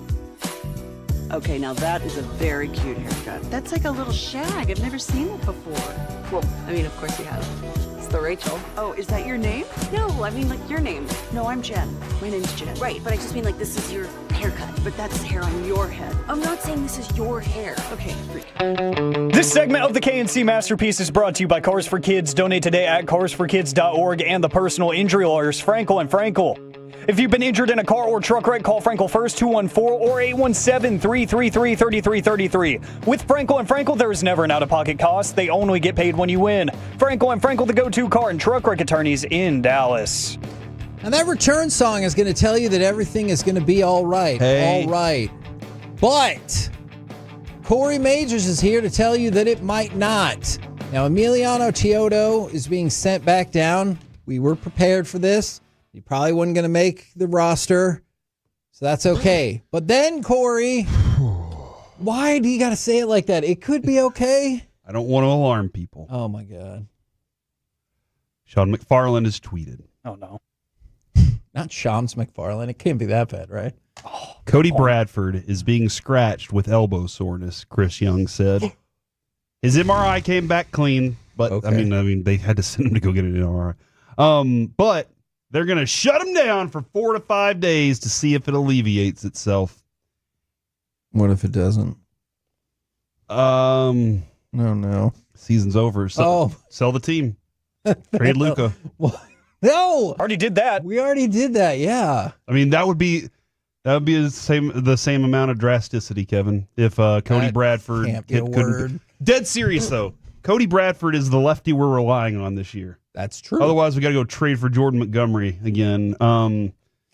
How is he still on that team? Because this isn't great to hear about Cody Bradford. You have a lot of expectations for him this year. Dead serious. And Malley, in addition to it, he's saying it's extra precaution. His MRI came back clean, but it is a little concerning. Somebody did say Cody can take time off now, so he's ready for the playoffs. I'm not sure about that. The playoffs.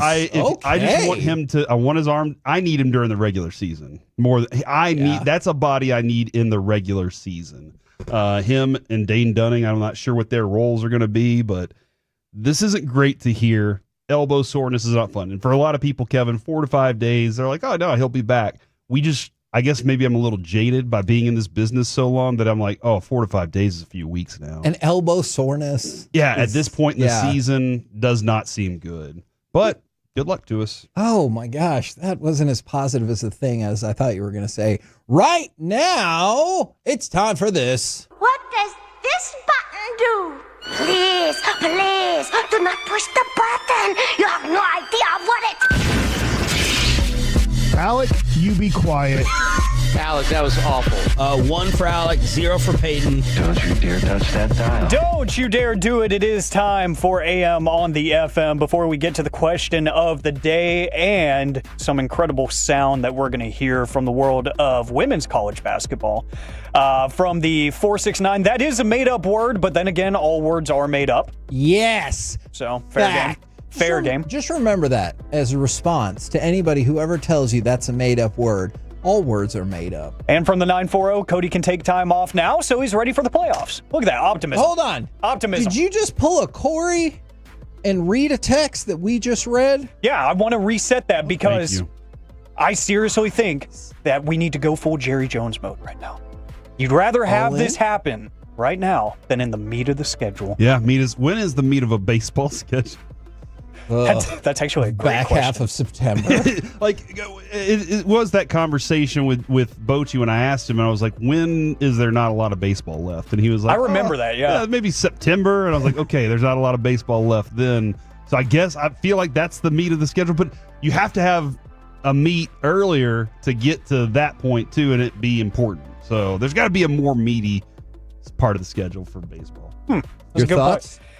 My mind, when you read that text, immediately went to just hearing Jerry and Steven say the meat of the schedule. I was like, oh, yes. We want to have these injuries now rather than down the road, you know. Now, I don't know if this question is your question of the day, the 940. If the Rangers win the World Series this year, was the Luka trade worth it? What? No. It's two different teams. They have nothing to do with each other. Don't they? They don't play the same sport. No, they're not even in the same city.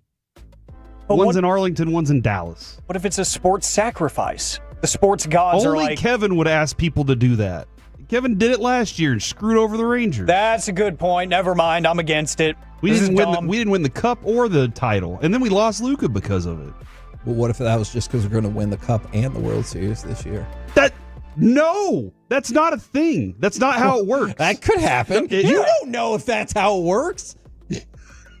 You were trying to tell me the way that it worked last year was that you were going to sacrifice them so that the Stars and Mavs could win it all. Well, I misread the Stars. You were a year early. And the Mavs. And now it's going to happen. And this spiraled into something so much bigger than I expected. This is amazing. But the question of the day, 877-881-1053.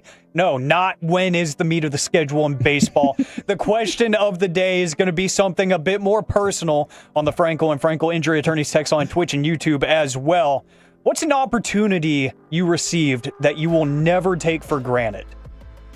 And I asked this because of some audio we're going to get to here in just a little bit after we get some of these answers in.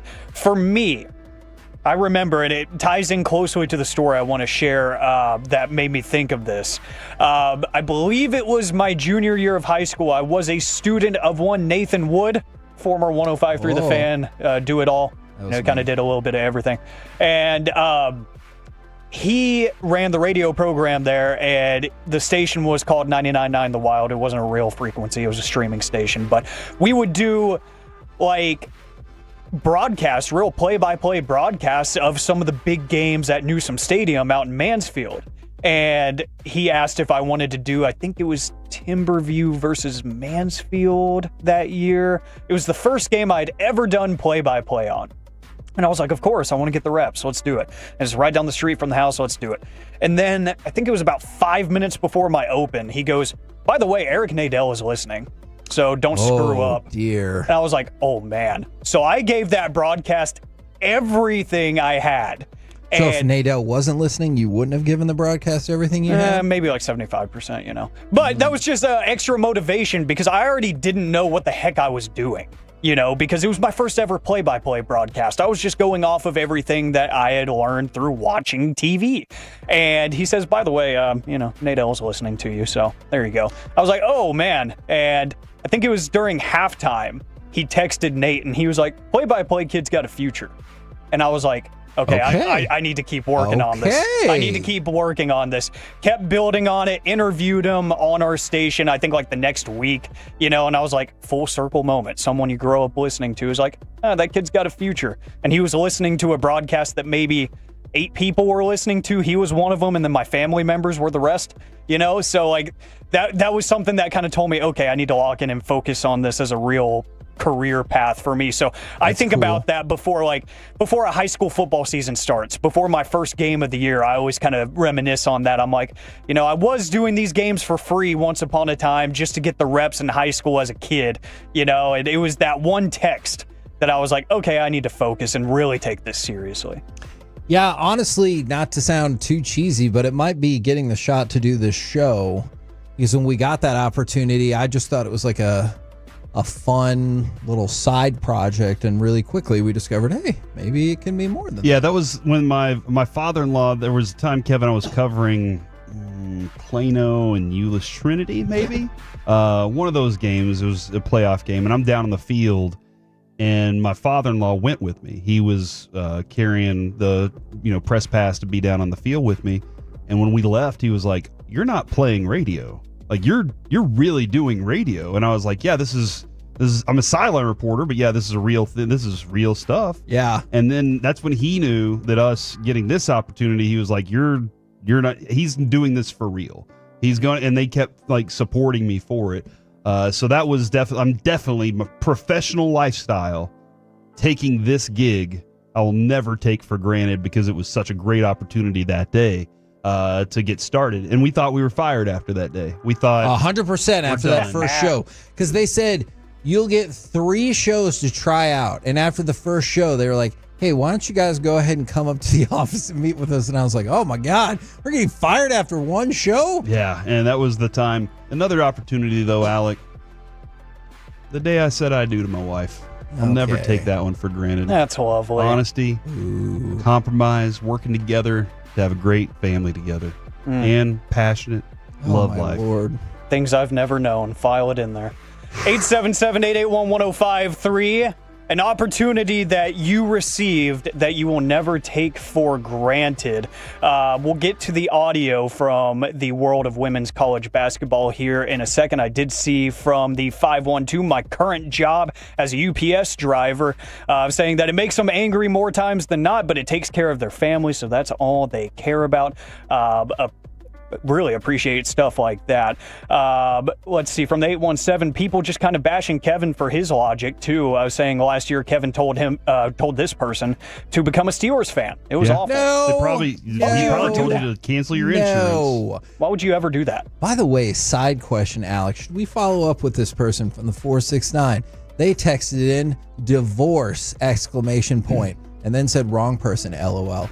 Is there any chance that person was telling their spouse, you know what's going to happen now? Divorce with an exclamation point. Hey, from the 469, please text in more. I'm just going to reply back to them and say, we really want to know more about this. Yeah, I kind of want to build upon this because in my mind, I didn't go to they're telling significant other that. They're telling that one other person that they would risk everything for. That's like, we got in a big fight again. What should I do?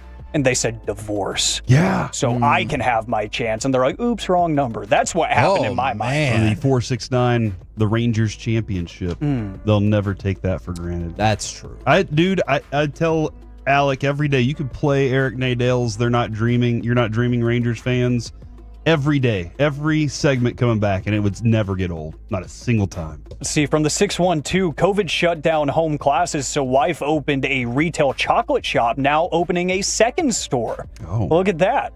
So we talked about that a little bit. That's pretty dang impressive. I heard we talked about it yesterday a little bit in the morning show, guys. Talked about it a little bit today. As much as the pandemic sucked, it opened up some windows for some people to get really creative, true. And expand upon some of their interests and whatnot. Really, really cool stuff. Keep those coming in, 877-881-1053. I bring this question up because Vic Schaefer, the head coach of Texas women's basketball, was doing his post-game presser, right? And he found out that there were 3 student reporters there that had driven I love this story. 16 hours. They drove 16 hours to cover this sport. He found out about it, and this is how he wrapped up his press conference by saying, hey, whenever the time comes for you to go out into the world of sports, you got me in your corner. So if I'm not mistaken, are y'all my 3 that drove 16 hours? Yes, sir. No. You 2, and who's the 3rd one? Charlie's over there. I want y'all to know, when it comes time to get a job, you put me on your resume. That's really unique. And I'm proud that you guys are here, and I'm proud that you take enough pride in your job that you would do that, because you don't have to do that. And I think people need to know that. So thank you for being here. I just thought that was really cool. I love when the people that have real power in this industry or in the entertainment world, whatever it is, for the young and up-and-coming journalists and people that are really putting in work, because I guarantee you they didn't get paid for that. They were doing it. They were doing that just for a grade. They were doing it for internship hours or whatever. They were doing it just for the reps. 16 hours in a car to go cover that. And he says, put me down as a reference and I'll help out whatever you need. That's really cool. So stuff like that can just spur into really big things that are really exciting. And then a fun follow-up on the hats that we talked about yesterday. That might have been out of taste for the Rangers. Some of them did ship. I knew it. And a couple more got pulled from the website. The Angels and the Astros hats. Google them. I can't read what they actually say. One of the Angels hats popped up on eBay this morning. $950 if you want to buy that mistake of a hat. So there you go. I'm sure some of the Rangers get ones one will of pop those up. hats. I want one so bad. But 3 of them had to be pulled now in total. And it started because the Rangers one was a vulgarity in another language. Kevin, real quick, we got the answer back. That was a response to my boss asking me what I would do if I was married, and my wife said I could no longer be a man-child and was forced to grow up, and I was obviously joking, LOL. So they said that's why they said divorce. I appreciate them responding with that, though. Okay. Yeah, might be time to bring back Deal Breaker or something like that. We're the KNC Masterpiece right here on 105.3 The Fan. Coming up next, it's time for Gridiron Gravy. Are these the next wave of NFL QB mega deals? Next on The Fan.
True that you've got to forget something else to remember that Uber Eats has groceries. No, that's absurd. Hey, remember when you used to be a, what was it, Pepper Lady? Pepper Lady? Wasn't it Cinnamon Sisters? Basil Babes. Saffron Squad? Nutmeg Maidens? Paprika? No. Nutmeg Maidens. I just said that. Was it Spice Girls? Doesn't sound right. Was it Saffron Squad?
Chevys than anyone, all price to sell. Visit ClassicChevrolet.com. This is Texas. This is Classic Chevrolet. Together, let's drive. Based on new Chevy registrations 2023 and 2024. Hopkins at the bottom.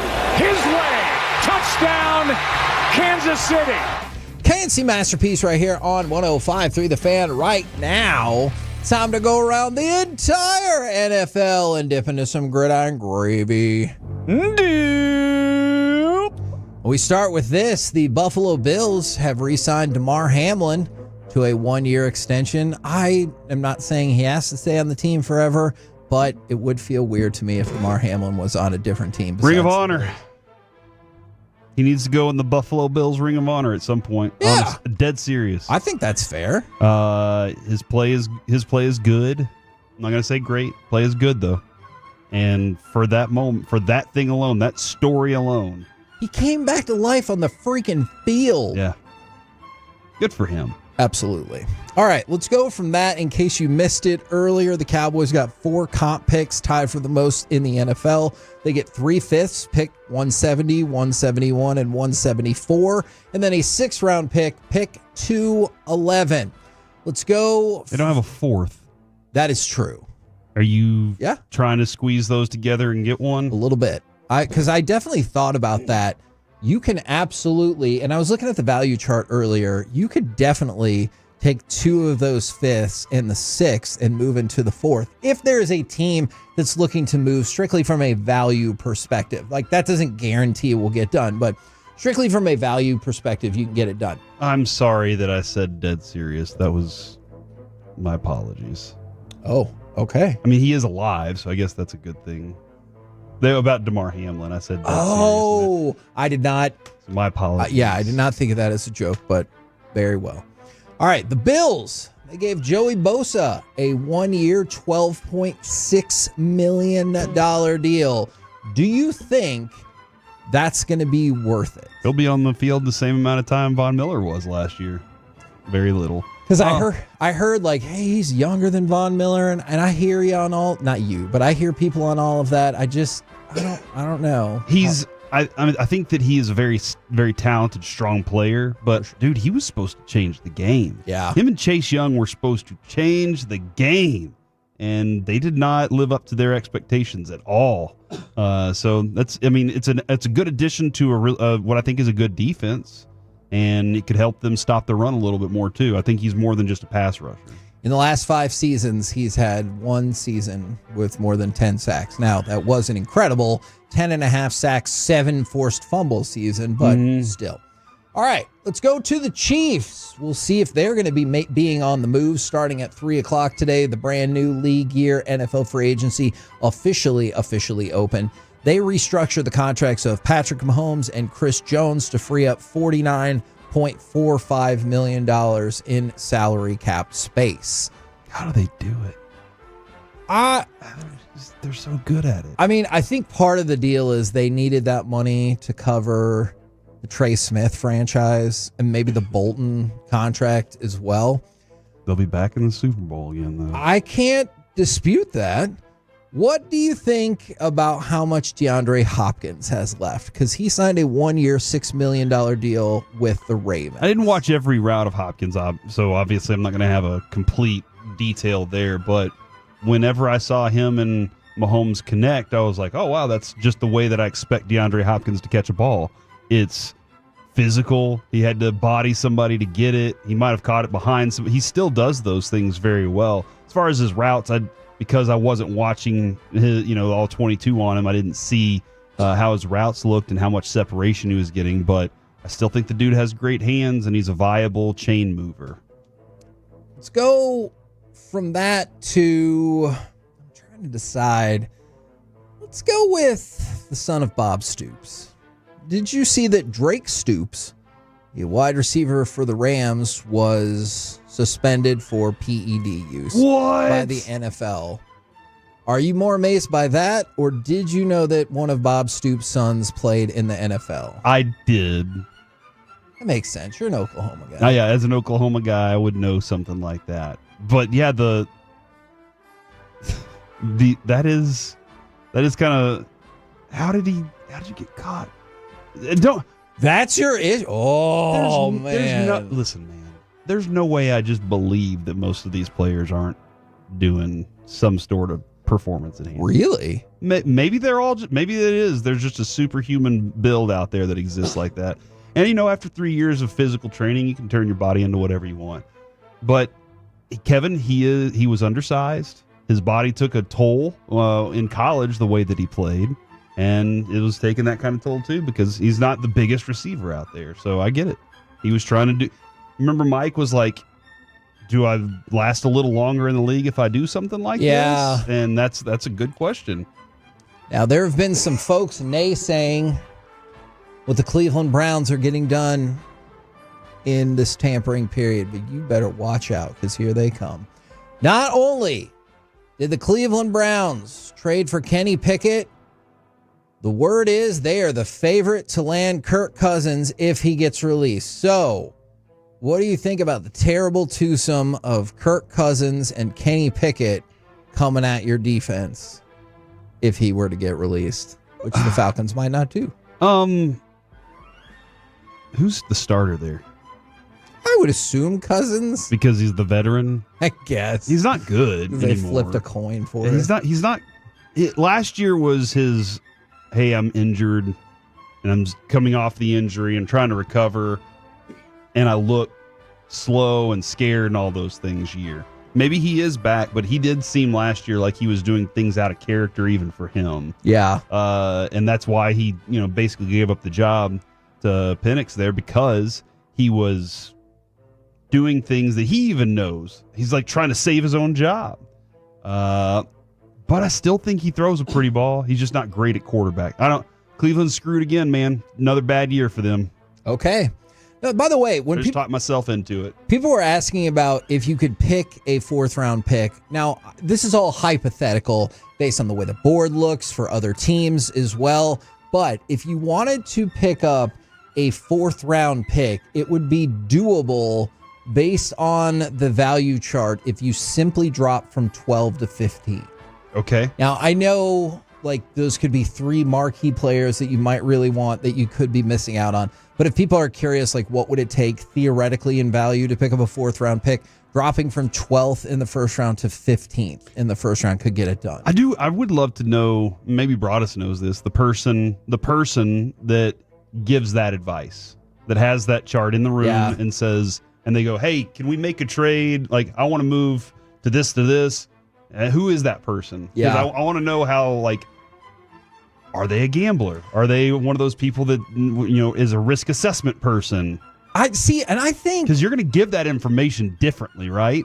I think they are, and I also think someone's sitting in the back of the room and they're like, they need to include a 6 then. It just Probably throws in that extra bit of value right towards the end. And the 5-1-2, Kenny Pickett is a Super Bowl winning quarterback. You better put some respect on his name. That is true. That is something we can't take away from him. That's almost the exact same thing my older son said. Brandon goes, yeah, he was there at the end of the game. They couldn't have won it without him. I was like, no, they could have. You just put anybody else out there to kneel the ball. I don't think so. Okay. Okay.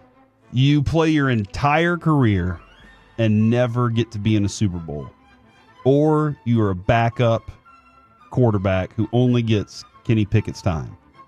Are you bragging about being a Super Bowl champion? Oh, hell yeah. You'd rather be the backup that won the Super Bowl? Your whole career and never... You didn't win the Super Bowl, but you were there on the team. This ring says I won the Super Bowl. That's what I'm saying. As we learned from Drew Pearson, you get to add things to your check whenever you're done. One of my favorite moments ever, Hall of Famer, at being in this building is Drew Pearson, I think, was going to be on with a morning show. And so he's coming up to the studio. We're getting here at the exact same time. And one of our security guards was like, oh my God, Drew Pearson, I love you. And they had a nice little interaction, and I'm catching up, and we get into the elevator together. We push the button to go up, and he goes, ha ha, that's what happens when you get into the Hall of Fame. Exactly. And I just thought it was amazing because I was like, I don't know, man. I feel like she would have loved you even without the Hall of Fame. Probably so. And he goes, that Hall of Fame is a different level. Changes the game, baby. Yes. Changes the game. New doors open. You can get into Weird Sudbury if you want to. And plus, you can get more money when you add that inscription to your autograph. There's one person out there that knows what Weird Sudbury is, I bet. Text in if you know. They enjoyed it. The Saints and safety Justin Reed agreed to a 3-year, $31.5 million deal with $22.5 million guaranteed. And you talked about this earlier, Corey, and unfortunately, it's probably true. CBS says these are the top free agents left on the market. Number 1, Aaron Rodgers. I don't want. Number 2, you get ready to say that a lot, Russell Wilson. Also do not want. Number 3, he was on our team, Rico Dowdle. At this point, do not want. And then a pair of guards, Mekhi Becton and Tevin Jenkins, round out the top 5. So, yes, I know, Corey. Holy cow. When that was you less look, than I thought. When you look at that list, it is not the most overwhelming group of players in the world. Mari Cooper is number 9 on the list if you want him. How is he 9? Can we trade a 5th-round pick for him? Lord knows. If we traded more than a 5th-round pick, the internet would never be done with this team. I just don't know what version you'd get of him. Like, would he even care? Would he be like, well, I guess I'm here? We're the KNC Masterpiece right here on 105.3 The Fan, asking the questions that matter, like, is that Big 12 basketball court distracting to you? It's the worst. But also, the top hitting duos in Major League Baseball. Where do the Rangers rank, and who would you pair with Corey Seager? Next on The Fan. You've made us number 1 in DFW. Don't care what they say. Thank you for laughing and enjoying some quality sports conversations on The Fan's KNC Masterpiece. Always on the Odyssey app, presented by Comerica. This is Maggie Gray with an Odyssey Sports Minute. UConn's Paige Beckers finished her Big East career with a bang. Not only did Beckers and the Huskies win their conference tournament, Beckers was named the most outstanding player for a record 3rd time. And get this, she finishes her career without ever losing a conference game. The only thing missing from her resume, a national championship. I'm Maggie Gray. Did you know your skin is the largest organ of your body? Huh? That's why you should shower with Old Spice Super Hydration Body Wash instead of plain old bar soap. Love your skin by super hydrating it with vitamin B3 and glorious notes of vanilla and shea. Did you know that my super hydrated skin is the 2nd largest organ of my body? The first is my heart. Old Spice. Men have skin too. Old Spice Super Hydration Body Wash. 24/7 renewing moisture. With daily use. This is the story of the one. He's responsible for keeping a leading healthcare facility clean and safe. And he trusts Grainger's high-quality HVAC cleaning and safety products, combined with their world-class supply chain, to consistently deliver, ensuring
Uber Eats has Lola V products? I gotta remember that. Well, you know, they say in order to remember something, you have to forget something else. Okay, now that is a very cute haircut. That's like a little shag. I've never seen it before. Well, I mean, of course you have. It's the Rachel. Oh, is that your name? No, I mean like your name. No, I'm Jen. My name's Jen. Right, but I just mean like this is your haircut. But that's hair on your head. I'm not saying this is your hair. Okay, freaking me out a little bit.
Driven by our D&M Leasing Studios, it's the KNC Masterpiece on 105.3 The Fan. KNC Masterpiece right here on 105.3 The Fan. The Seattle Seahawks are signing Marquez Valdez-Scantling to a 1-year, $5.5 million deal. We're still in the midst of the legal tampering period. The new league year officially starts at 3 p.m. Central. But as we've talked about for the last 48 hours or so, you've been seeing deals get made left and right. I want to talk right here, if we can, about the Texas Rangers. The top hitting duos in Major League Baseball. Do you think the Rangers have a combination in the top 10? And is this who you would pair with Corey Seager? Because obviously, if you're going to have a hitting duo from the Rangers, Corey Seager is going to be part of it. Now, whoever you think is going to be the other part of it, I think that's up for debate. And CBS has a list. And quite frankly, they picked somebody that I do not believe I would have picked to go in this spot. Yeah, the Seager is your best power hitter. Yep. And your best, I mean, his batting average is right there at the top. I know last year Josh Smith had a great batting average, and his pop was pretty good too, but Seager's just a different animal over his career. So if I'm looking at a pair of great hitters on this team, I'm looking at what happened yesterday in Wyatt Langford's at bat, where he smoked one dude. I mean, just torched it. And have you heard the sound on that? Yeah, I think it sounds the same. Oh my God, you're the worst. This is why you're just not romantic about baseball. I'm not. Dude. I It's think so that good. is a giant waste of time. Sound of when the ball hits the bat, crack. Oh, I love it. Same. God. So yeah, that is that is the dude that I would say is going to be by the end of the season the most terrifying dude on this team aside from Corey Seager. And that's what I'm looking at is like, who am I terrified of? Seager I know is going, or Semien I know is going up there as the leadoff hitter. He's told us, give me a fastball inside, I'm trying to hit it out of the park. Other than that, I'm doing what I can to get my pitch, and then I'll get there. But he's no longer he's no longer that guy that I'm just scared of. I think Wyatt Langford's about to be. Now, the top 5 on CBS's list, power hitting tandems. Francisco Lindor and Juan Soto with the Mets lead the way. Perhaps somewhat controversial to people. Shohei Ohtani and Mookie Betts second on the list. Aaron Judge and Cody Bellinger, who's doing a lot of the work there, at number 3. Adley Rutschman and Gunnar Henderson at 4. And Bobby Witt Jr. and Salvador Perez at number 5. Do you have an issue with the Rangers not being higher than any of those tandems? I don't think I do. No. So the Rangers... Bellinger, I guess Aaron Judge is carrying all the weight on that one. Yes. So the Rangers come in at number 7. And CBS has Corey Seager and Marcus Semien from the Rangers comprising the tandem. And I know we've talked a lot about the on-again, off-again years of Marcus Semien. This is an on year. Yes. Theoretically, this would be an on year. I think I get too caught up at times, or maybe exactly the right amount of caught up, with Wyatt Langford fever again from the end of last year and think, dude, he's got some pop. In the month of September, he hit 8 home runs. And I just start to think, could he hit 35 home runs or something along those lines? With the sound of the way that home run is, yes. For the record, if you love that sound, that is phenomenal. He just doesn't think he doesn't like you. Very rarely does it really sound different. I think people want it to sound different, and they're like, look how this sounds different. And you're like, does it though? In the World Series run, Adolis, like we wanted Semien to be the guy, Adolis was the other one. They were the most terrifying combination of hitters in the World Series. And you saw it play out almost every time they got up to the plate. They were like, we're putting one out of the park and we're saving the season. You want it to be Adolis. Everybody wants it to be Adolis. Everybody in that clubhouse wants it to be Adolis too. I am a little concerned that wanting him to do it can become a problem at some point because you just keep giving him chances when maybe he doesn't deserve them anymore. But because of what he has done in the past, he will continue to get those chances. You want it to be him. I'm interested also if Jake Berger is a real power threat or if he's just like a guy that has some pop and you can. But that's the other person on this team. Obviously, Josh Young would be a great candidate for it too at some point because Josh Young hits for power. He can drive doubles into the gaps, and as long as he is healthy. I mean, we have to say that, right? As long as he is healthy, that guy's a great fixture in your lineup. From the 940, this is not related, but this is an amazing card, and I want to shout this person out. Or not shout outs, that's on Friday. I just pulled a Caitlin Clark Color Blast. Might be the best card I've ever pulled. I mean, I don't know if you're looking to get it graded, sell it, whatever. You can do both of those things. Starting tomorrow at the Dallas Card Show in Allen, but that is an incredible card. That might be better than any card I've ever pulled. From the 817, let's do that one first. The list is probably Semien and Seager, but hopefully Langford. From the 940, Seager and Berger. Berger is going to have a monster season. Berger is somebody that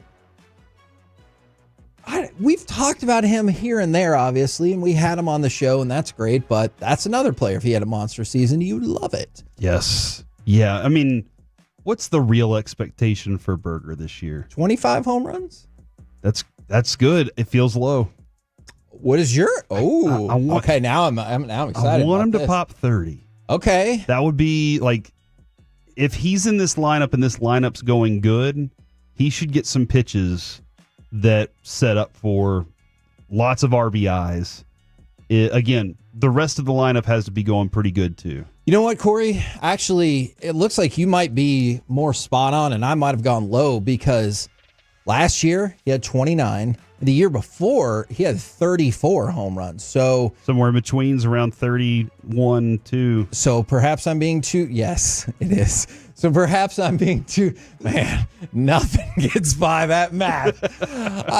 Perhaps I'm being too conservative with it. All right. And you know what? That does set you up for not failing. True. If he hits 25, you're good. A few more is really nice. You would really like it though if more people were on base for some of these home runs, because 34 home runs and 29 home runs. So as Corey, pointed out it's an average of between 31 and 32. That is accurate.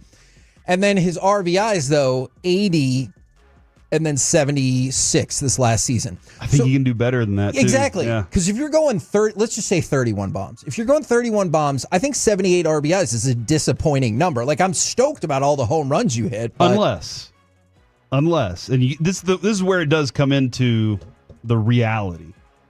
If he's hitting behind Adolis and Adolis is cleaning up, and he's hitting solo shots because Adolis is cleaning up, then you're really happy with that. You're really happy with the production. If it's only 79 and Adolis is hitting in front of him and the bases are getting cleared because Adolis is knocking them in, Adolis is an RBI machine. Like, he has been known for that. When runners are on base and in scoring position, he can do it. And so if he's doing it and Berger's hitting behind him, it makes sense. But you do want those guys to have their opportunities to really, bring those runners home. Man, somebody really took offense to me saying that I don't think it sounds different with Wyatt. And they made me look up a product that I was not familiar with before. The triple, I don't know. What is a triple shaboing boing? I looked it up. That is a very humorous text that they sent in. Dude, that thing looks amazing. But I think they were trying to use that phrasing in a derogatory manner. Every chef in the world out there has two thoughts when they see the triple shaboing boing. One, why didn't I think of it first? Sure. Two, that is a disgrace to cooking. That is... Wow. I thought it was funny. So, well done, 682. Is it still a thing? I have no freaking clue. Who makes the triple shaboing boing now? Now, to go along with this, Corey, what if I told you that MLB.com had a list where they just picked one division winner? They all unified and they said, we will select one division winner. We will not have 37 experts picking 37 different things. Well, not that many teams, but you get the idea. Yep. We will just have one. Would you like to hear said list? Yes. Who is going to win the American League East? The Orioles. Oh, okay. I thought you were asking me to guess. Orioles. Okay, you can guess. Who is going to win the AL Central? Detroit. Vladimir Guerrero Jr. No way. I'm just kidding. I'm just kidding. It's the Tigers. Who is going to win the National League East? You have to build the suspense. The National League Yeah, East. you have to build the suspense. I'll stick with the Braves in that one. That is who they picked. Who is going to win the National League Central?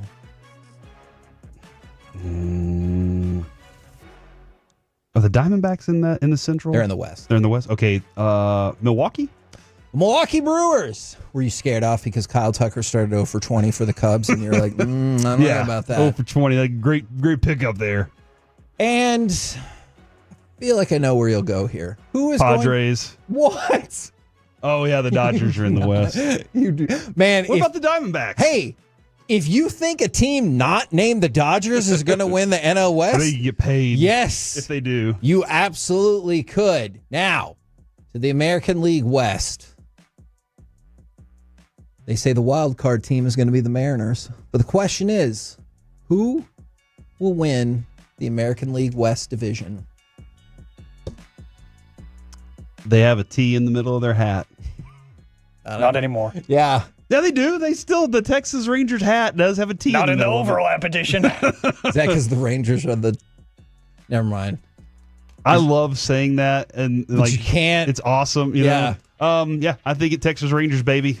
The Texas Rangers have been selected by MLB.com as the champions of the American League West. Now, I'm going to take it even one step further. They put all the teams in a draft for who you think could win the World Series. Numbers 1, 2, 3, and 4 were all from the National League. Obviously, the Padres. Maybe the Dodgers. No, I'm just kidding. Yes, the Dodgers. The Dodgers were 1. The Braves were 2. The Phillies were 3. The Mets were 4. But number 5, the first team selected to win the World Series is from the American League. Tigers. No, it's not. What a terrible hype up job I would be the most doing. ridiculous claim in the Yes, history of baseball. I agree. Thank you, John Smoltz. It's the Texas freaking Rangers. Yeah. From the 619, whatever team Will Smith is on. Good question. They didn't win last you don't year. Even know. That's fair. Now, the little blurb says, yeah, I kind of can't believe I did this either. But first off, don't care about 78, 84 last year. Don't care. Looking at a 2025 version that's added Jock Peterson and Jake Berger to the lineup. We also saw the Wyatt Langford we were looking for all year in September. You're going to see a lot more of Kamar Rocker in the rotation. Oh, yeah, and Jacob deGrom is back and healthy. So they said, go get Rangers. Go get Rangers. Go get Rangers. And to be fair, they said, sure, I don't fully trust the bullpen, and I don't have a great deal of confidence in Adolis Garcia to rebound, even before his oblique injury. But think about that. This person does not have confidence in the bullpen or Adolis, and still said the Rangers are their top pick to make it to the World Series from the American League. When they won the World Series, going into it, we were like, this bullpen's still terrifying. Who's our closer? We used two pitchers, pretty much. Two bullpen pitchers, more or less. Every once in a while, we were like, we got some lefties coming up. Let's throw Chapman in here. But it's Sporzy and Leclerc. Good luck to us. We're the KNC Masterpiece right here on 105.3 The Fan. Coming up next, Texas Rangers broadcaster and the man who knows everything about baseball. It is Jared Sandler, plus Corey's favorite story in all of sports gets another update. Next on The Fan.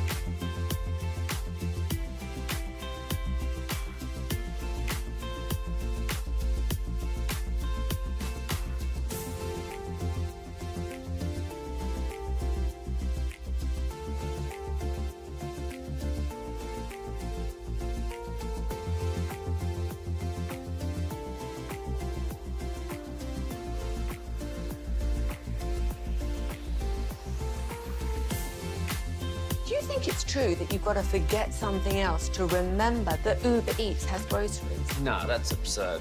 Hey, remember when you used to be a, what was it, Pepper Lady? Pepper Lady? Wasn't it Cinnamon Sisters? Basil Babes. Saffron Squad? Nutmeg Maidens? Paprika? No. Nutmeg Maidens. I just said that. Was it Spice Girls? Doesn't sound right. Was it Saffron Squad?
Eats has Lola V products? I gotta remember that. Well, you know, they say in order to remember something, you have to forget something else.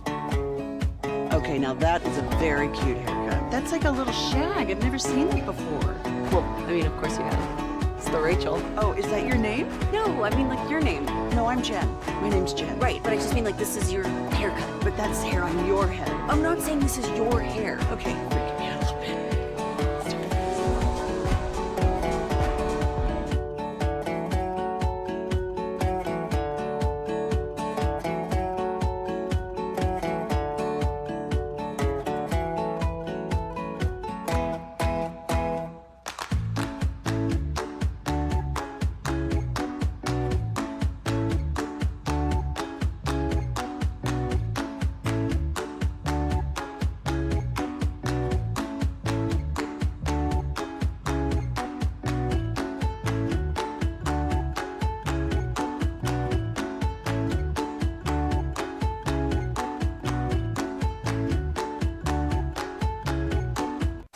The Expressway on 105.3 The Fan is presented by the On Time Experts. The 3-2 on the way, swinging a high drive deep left field. Verdugo going back. He's at the track. He looks up. It's gone. Wyatt Langford with his 9th home run of the year. KNC masterpiece right here on 105.3 The Fan right now. Let's talk with Texas Rangers broadcaster and the man who knows everything about baseball and probably college basketball too. It is Jared Sandler. Good afternoon, sir. Hey, what's up, guys? All right, Jared, I promise the rest of my questions will be more level-headed, but I need you to tell me not to panic about Tyler Mahle and Cody Bradford. Well, I'll tell you this with Mahle. He's supposed to pitch tomorrow, so okay. You know, hopefully that's a good indication, right? But yeah, I mean, I go back to my first week ever working at the station. I think I shared this with you guys a few weeks ago. Yu Darvish, he had a little elbow soreness. We were told it wasn't a big deal, and then next thing you know, he has Tommy John. Now, I'm not saying that that's the case with Cody Bradford by any means, but what I do know is that whenever a pitcher is dealing with any kind of elbow, forearm, shoulder issue, you have to wait and see. So the good news is they got an MRI and there was no structural damage. Obviously, you know, if there was structural damage, then we'd be having a different conversation right now. They're going to shut him down for a few days and then see where it's at. But just because there's no structural damage doesn't mean that in a few days everything's going to be peachy, right? We need to, get that update. Hey, he feels good, maybe just a little spring fatigue in the elbow. We're ready to roll. If that's the case, cool. And we'll probably forget about it in a few weeks. If it's not the case, then, we'll figure out what those options are. But the last thing I'll say on this, Cody Bradford had thoracic outlet syndrome surgery, which, it's a pretty involved surgery, but he has yet to have Tommy John. And there are some people out there who think that there are two types of pitchers who have had Tommy John and pitchers who are going to have Tommy John. And I'm not putting that on Cody by any means. I'm just saying, this is not a case of someone who recently had it. This is someone who has had health in that, in that part of his body with his elbow. And hopefully this is nothing more than fatigue, because there isn't any kind of a history of Cody Bradford having this sort of an injury. Does a little bit of extra, I don't know if it's like a tension or you cross your fingers or whatever, come into play for Mahle tomorrow? Just because, we saw last year he made a really cool comeback, but then obviously he couldn't get very far in the season before he had to be shut down again. So is there extra attention on him tomorrow to make sure that this is not a problem? Yeah, and I think, you obviously want him in general to come out feeling good, but I think he also, you maybe looking at the velocity. If he goes out throwing 89, then you're like, all right, well, you might say you feel good, but that's not what's going on there, right? So, but yeah, I think, I hate to say it, I think until maybe we get a few starts into the regular season, and by a few, I don't mean 3 or 4, I mean maybe 6 or 7, you're going to wonder every time he walks off the mound, was he walking off, does he feel okay, right? So, I think it's a normal mental, behavior to this sort of thing with, how prevalent pitching injuries are and, all these sorts of deals. So hopefully he pitches tomorrow. He's going to piggyback, and there's weather concerns tomorrow, so don't know if he'll be in a game in Scottsdale or in a simulated game back at the complex, but he is going to pitch a few innings, and hopefully it goes well, and hopefully, much like I mentioned with Cody Bradford in a few days, if he comes back feeling good, hopefully it's something that we forget about in a few weeks' time. But I think because of Maui's recent history, it's going to be a little tougher to get that out of the back of your mind than it will for Cody if Cody in 4 or 5 days starts throwing again and, all systems go. Jared, this is a very elementary question. I wanted you to know that I know that part of it. I keep seeing numbers saying that the Rangers, their exit velo 107. Well, these numbers that are this. How important is it that the Rangers are hitting the ball hard? Yeah, it's. I think when you consider that last year, not something that we're used to saying about a Rangers team, but that the lineup is, what let them down. The bullpen wasn't great, but the lineup, I think, in general is expected to be one of the best in baseball, and it just wasn't close to that. And they really emphasized, restocking a lineup, having a lineup that matches up better game to game, stuff like that. And and Corey, I know you know this. It doesn't mean that it translates to the regular season, but right. At the end of the day, you hit the ball hard, and that's it doesn't matter who's on the mound. Your capacity as a hitter to hit the ball hard really doesn't change whether you're facing Joe Schmo in the 8th inning or Corbin Burns in the 2nd inning, right? You're as strong as you can be, and the velocity from a pitcher can add to that. But the reality is Joe Schmo in the 8th inning these days is throwing, from minor league camp in spring training is still probably throwing 98 miles an hour, right? So, I think you look at some of these metrics, exit velocity, WOBA, stuff like that. The Rangers have checked out really well. I think they've had multiple extra base hits in 18 straight spring training games. It's got to translate, but I do think that you're getting a good look at what this team can be. And Chris Young even mentioned earlier today when he was discussing the pitching injuries and just the growing pains perhaps of some young pitchers, that the Rangers are going to have to win more games this year, probably like yesterday's game, 13-6, and scoring, 8 or more runs and stuff like that. It's not like it's going to be the 99 Rangers or anything where right. the ERA is going to be north of 5, but this is a team that I think they feel like can go toe-to-toe and slug their way to wins, which is just not something they were able to do last year. I know if the Rangers stayed injury free, Teodo was always going to be unlikely to break camp on the roster, and I understand that. I'm just curious what you've thought about how he's performed, whether it's in the games, on the backfield, anything like that during spring training. Yeah, it's been a lot of fun, and I still stand by what I said. I still think that he is going to lead this team in saves. Now, I'm not putting all my chips in the middle on this. I just don't know. He's 100, 101 with sink and a nasty slider, and he can throw a changeup. Now, I think the Rangers wanted to pitch in AAA. That's just, that makes sense. And I know there's still thought that Emiliano Teodo may be, as a starting pitcher, although you don't want to give up on a guy as a starter by any means, and I don't think anyone's giving up on him. Last year, he had 19 starts and he had a sub-2 ERA in AA. Now, he wasn't pitching 5 innings at a time, right? He was averaging a little more than 4 innings per outing. And that's the thing is I don't know, I don't know if he is a starter long-term. He might be. And here's the other side of this.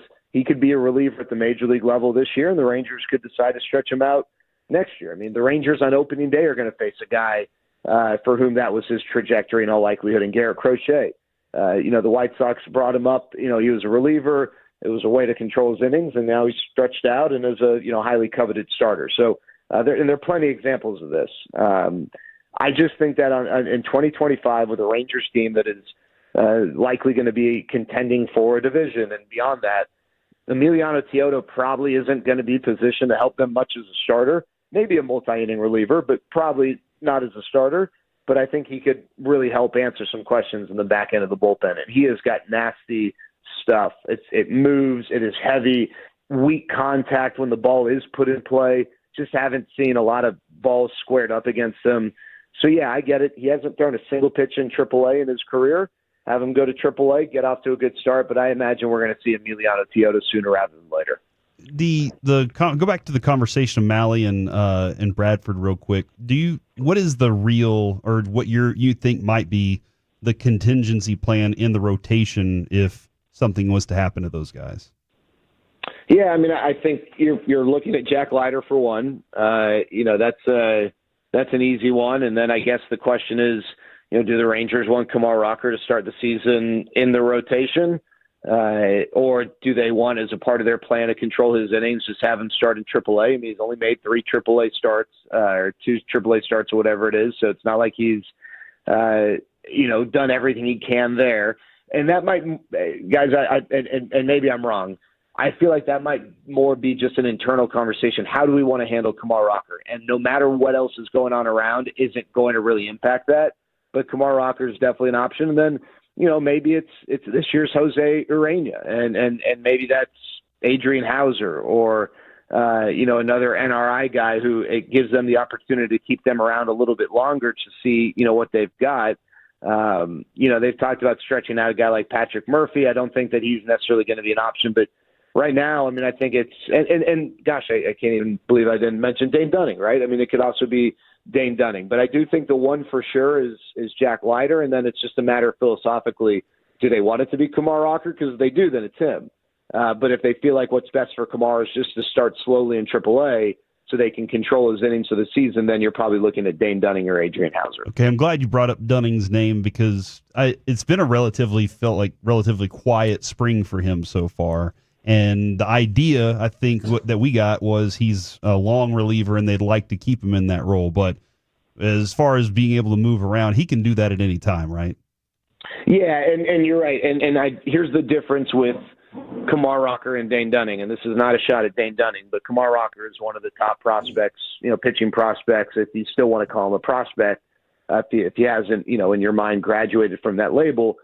In baseball, right? He's a top 100 prospect. I think a lot of people look at Kumar Rocker and whether they see him as an ace or a guy who can be a big dog starting playoff games for you in your rotation.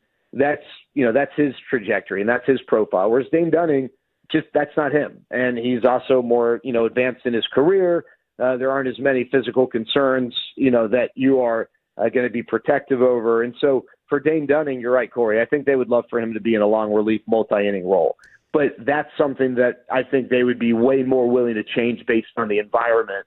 Whereas with Kumar Rocker, again, maybe what's going on impacts it, but I think that ultimately they're going to do whatever they think is best for Kumar Rocker's, long-term prospects. Whereas again, with Dane Dunning, I think, that versatility is a big part of what he brings right now. So yeah, maybe they keep them both, right? Maybe they keep Dane Dunning and start both being Dunning and Adrian Hauser. And that way they do slot Dane Dunning in that multi-inning relief role. But he does have the ability to serve as a starting pitcher and then move back into a multi-inning long relief type role when guys get healthy. And I would just say this too, guys. I don't know how many times I've mentioned the word depth. I mean, depth it's not sexy. It's easy to forget. It's huge. And just think about the New York Yankees. There's a reason why the updated PECOTA projections have the Rangers as the best team in the American League, because the Yankees are, going to be without Garrett Cole all year. They'll be without Luis Gil for several months. And don't get me wrong, it's not like they're lacking depth. I mean, they're throwing out Fried, Rodon, and Stroman. That's not bad. Clark Schmidt as well. But, they've got injuries that are significant for significant periods of time. And the Rangers right now, I mean, maybe it materializes into that, but that's just not the case. And the fact that we're talking about a guy who's the all-time winningest pitcher in Globe Life Field history, Dane Dunning, is maybe not even still being good enough for the rotation. I know it's not like a 50-year history of the ballpark, but point is he's got skins on the wall, right? Yes. He's not just some guy who's, I don't know, is he a major leaguer? No, Dane Dunning's a major league pitcher. In what role is best?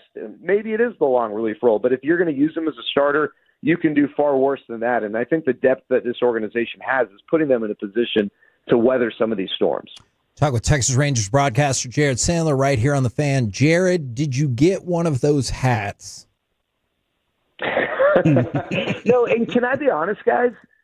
I think those hats would be way more of an issue if it was TATAS. the TETA. What am I missing? Something? It just didn't strike me as that big of a deal. I think it's Spanish. Yeah, Spanish. Oh, is that Spanish for that word? Yes. It's a Spanish Oh, okay. slang term. Yeah, so just like don't run around saying it on air. Yeah.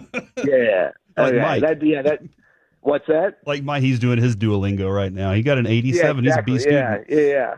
Now, Okay. if you get one, let me know. I will. I think they shut them down.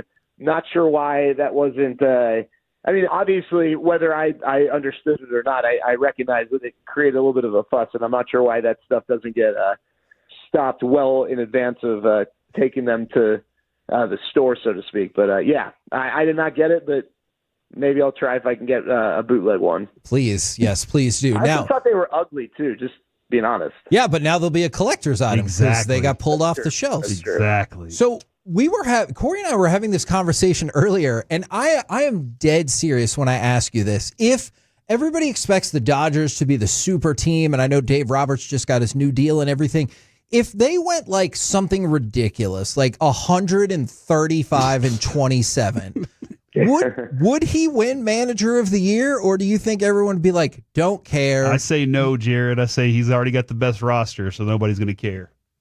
I think if he set a record for wins in a season, yes, they will, and they'll say, hey, you had to figure out how to manage all of this and blah, blah, blah. But I will return the question to you guys.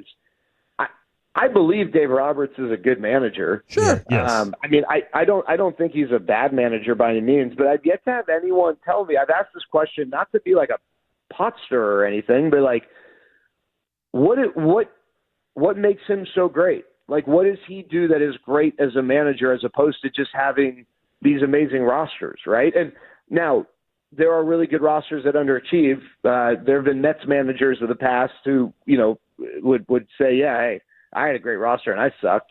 I think don't get me wrong. I think Dave Roberts is a really good manager, but like I've asked people who have played for him and maybe who haven't, but would know. And I'm like, what makes him so special? And I don't get like anything that really is like, okay, yeah, I get it. I totally understand why you think he's the best manager in baseball. But he has done a really nice job dealing with, whatever talents and egos and issues that have come up. Conflict resolution is a huge part of that. But I mean, if you were to ask me to name the top 5 managers in baseball, kind of to the point of the question, maybe I would feel like forced to put Dave Roberts in there, but I don't know how compelled I feel like I feel putting Dave Roberts in there right now, just because it's tough to separate the manager from the super talent. I know. I don't believe it was the Rangers, but did you see the umpire at first who called out safe out, and he just really couldn't make up his mind on that? Have you seen that very often? Never. No, I mentioned that yesterday on the broadcast, and I thought Ron Washington was maybe going to get ejected from a spring training game. Because you guys know, I mean, guys screw calls up, but like, sure, when you don't show command of what you're doing out there, that you're opening the door for problems. So, no, I had never seen that. I think that umpire probably felt very embarrassed in that moment. I'm not sure what was going on, but gosh, I hope that doesn't happen in the regular season. And, just to combine the two questions, Kevin, it's kind of like Dave Roberts is kind of like Mike Krzyzewski. Like, was he really that good of a coach when they had the best rosters? I mean, are you about to give me your bull crap about how they didn't win outright conference titles and that's why he's not a good coach? I love it. I mean, that is the ultimate demonstration of coaching over a larger sample size. That is the stupidest thing I've ever heard. I'll give him credit. I'll give him a pass. I mean, for not taking 3 lottery picks to the Final Four. I mean, okay. That's kind of egregious. So what you would prefer in the next 3 years is for Boch to win back-to-back AL West titles and no playoff anything, or would you rather have a World Series? Not a one-and-done format. I'm giving him a slight pass because March Madness is a one-and-done format, and if college kids just show up not feeling it that day, like I get it. But the playoffs are a series format, so it's a little bit different. Does that mean you're going to root for Duke in this NCAA tournament because it would undercut the greatness of Coach K because John Shire? Yeah, John Shire tribesman, which that always helps. I just kind of think they're the best team in the country. So I'm curious how the bracket plays out. in all seriousness, again, just because I'm sure there are people out there that are like, oh, you're an idiot. I think Coach K is one of the 5 best coaches in college basketball history. I just don't know that he is for sure the best coach in college basketball history. And I think you could really take what Bill Self has accomplished at Kansas and make a very compelling case that his resume is quite impressive alongside Mike Krzyzewski. How many championships did he win, I by love the it, way? Jared. Thanks a lot, man. We really appreciate you. See you guys. God, he knows that pisses me off so much too. He went out of his way I know. to create that answer and troll you that hard. And I love it. This is the part where it's supposed to be like, I didn't get drawn offside. You did. I've had that exact argument with Jared Sandler before, and it still draws me offside. I think he's winning that one. Look. And we're going to talk a little more about the college basketball conference tournaments in the C block. So. Okay, but that's a perfect, actually, segue because it's time for My Buddy's an Idiot. 877-881-1053. Your friend have a terrible sports or pop culture opinion, or do they legitimately think that Bill Self is as good at coaching college basketball as Coach K is? Let us know at 877-881-1053, Franklin Injury Attorney text line. I did get an answer to one of our questions that we were just kind of asking amongst ourselves earlier today. Alec, the meat of the baseball schedule is? Oh, yes. Post All-Star break. So that's where the meat of the baseball schedule is. And that makes sense. We got that in Spanish, as Mike is now learning Spanish. And Did you send that question to him in Spanish? I did send it in English and Spanish. Yeah, that's nice. I figure that's the way he's trying to learn it, and I figure that's the best way to help him is by communicate with him via Spanish. I got it confused for just a second because his Duolingo would lead us to believe he's learned 87% of all Spanish. Is that what that was telling us? I thought he got an 87 grade on whatever assignment was. Okay, that makes a lot more sense. That's why I said classic Mike, B student. All right. That makes a lot more sense. That's his fastball right there. It is his fastball. So, can I ask you a quick question about college basketball in My Buddy's an Idiot? Yes. Do you think that the way they structure conference tournaments is stupid? I'll give you an example. We'll go with the SEC. There are 16 teams in the SEC tournament. So, I know what you're thinking. Perfect. 16-team bracket. No. It is a bye and double bye system by which teams start playing today, but Auburn, Florida, Alabama, and Tennessee don't start playing until Friday because they get a double bye. Do you think that's dumb, or do you think that's a nice reward for the teams who went through a really tough conference? I'll say nice reward. Okay. Yeah, I mean, I think those things are important, just rewards are very important. And it's just because, like, South Carolina is like, oh, man, today we could be playing Auburn, but instead they need to beat Arkansas, so then tomorrow they can beat Ole Miss. So then on Friday, they can play Auburn. We will not be talking about college basketball now in the C block. Kevin just answered all the questions I wanted to ask. That was your only question? Man. Yeah. I don't know if I believe that, but maybe you're right. All right. Are the Dallas Cowboys... I gotta go find another topic, Kevin. Oh my Give me a minute. Are the Dallas Cowboys idiots because they had Charvarius Ward? I know it was a long time ago, but I Did we get him back? No. Oh. So the Colts gave him a 3-year, $60 million deal, and I was like, we had him for nothing. And we're like, you're not good enough. We just said see you later, and then he went on to be like the best for the Kansas City Chiefs. Well, it's not like we need a cornerback, though. We don't. Yes, we do. Name one reason. Well, because are you curious about Trayvon Diggs and if he's going to be healthy? He's being paid $100 million. Okay. He needs to be out there. And we lost Jordan Lewis earlier. Kalen Carson, baby, or Andrew Booth. He's a good shot from what I hear. Okay. So potentially it could be Deron Bland, Kalen Carson, and Andrew Booth. That's who we're... Or potentially it could be Deron Bland, Kalen Carson, and Trayvon Diggs. Yeah. So it could be Kalen Carson, Andrew Booth, and whoever's next. Oh, no. Well, dude, I understand. Was it Butler? Was that the other guy that we had last year? Nobody knows. I totally understand that. Yes, the Cowboys, they definitely need the position. From the 4-2-5, we don't need a cornerback. We need 2 cornerbacks. There you go. And that is like, listen, man, the draft might definitely be a place where they are looking high to go get one there. I did see Is Eberflus? He's at Georgia's pro day today, checking out what's going on there. From the 817, man, this is so real right here. My buddy's an idiot because he's getting married 4 states away and taking up my whole spring break. What are your thoughts on the destination wedding? Okay, listen. Oh my God. When my best man from my wedding got married, Adrian had gotten pregnant, and we weren't able to make the trip to Mexico where they were having their wedding.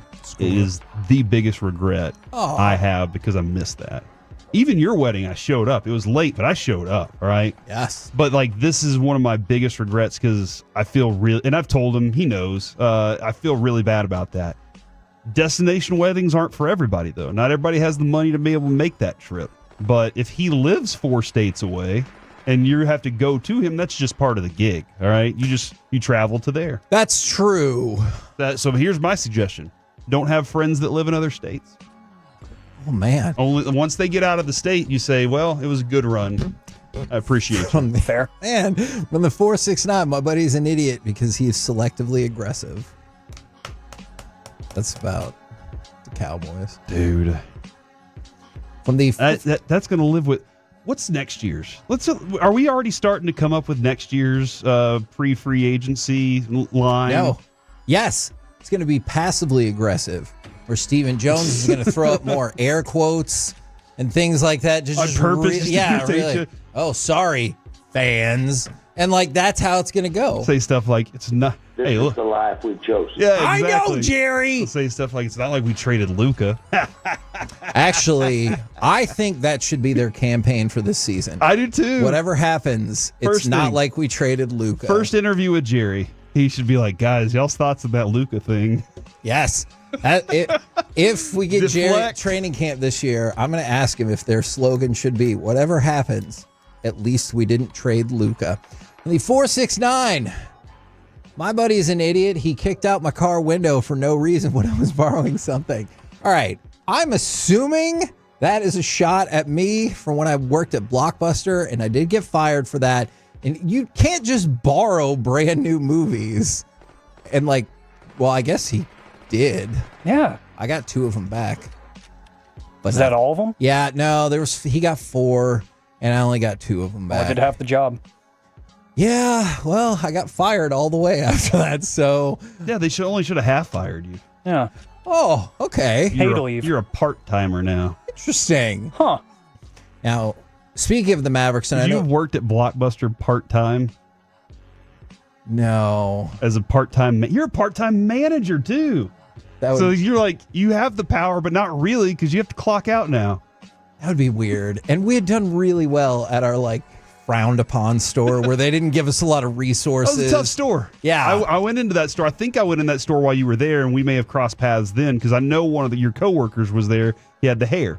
Yes. And so I went into that store frequently. That was a tough store. Very tough store. I lived in that neighborhood. And then they moved me to a worse store. And they're like, hey, we need you to fix this one up. But then when I tried with vigilante justice, they said, you're fired. Mm-hmm. All right.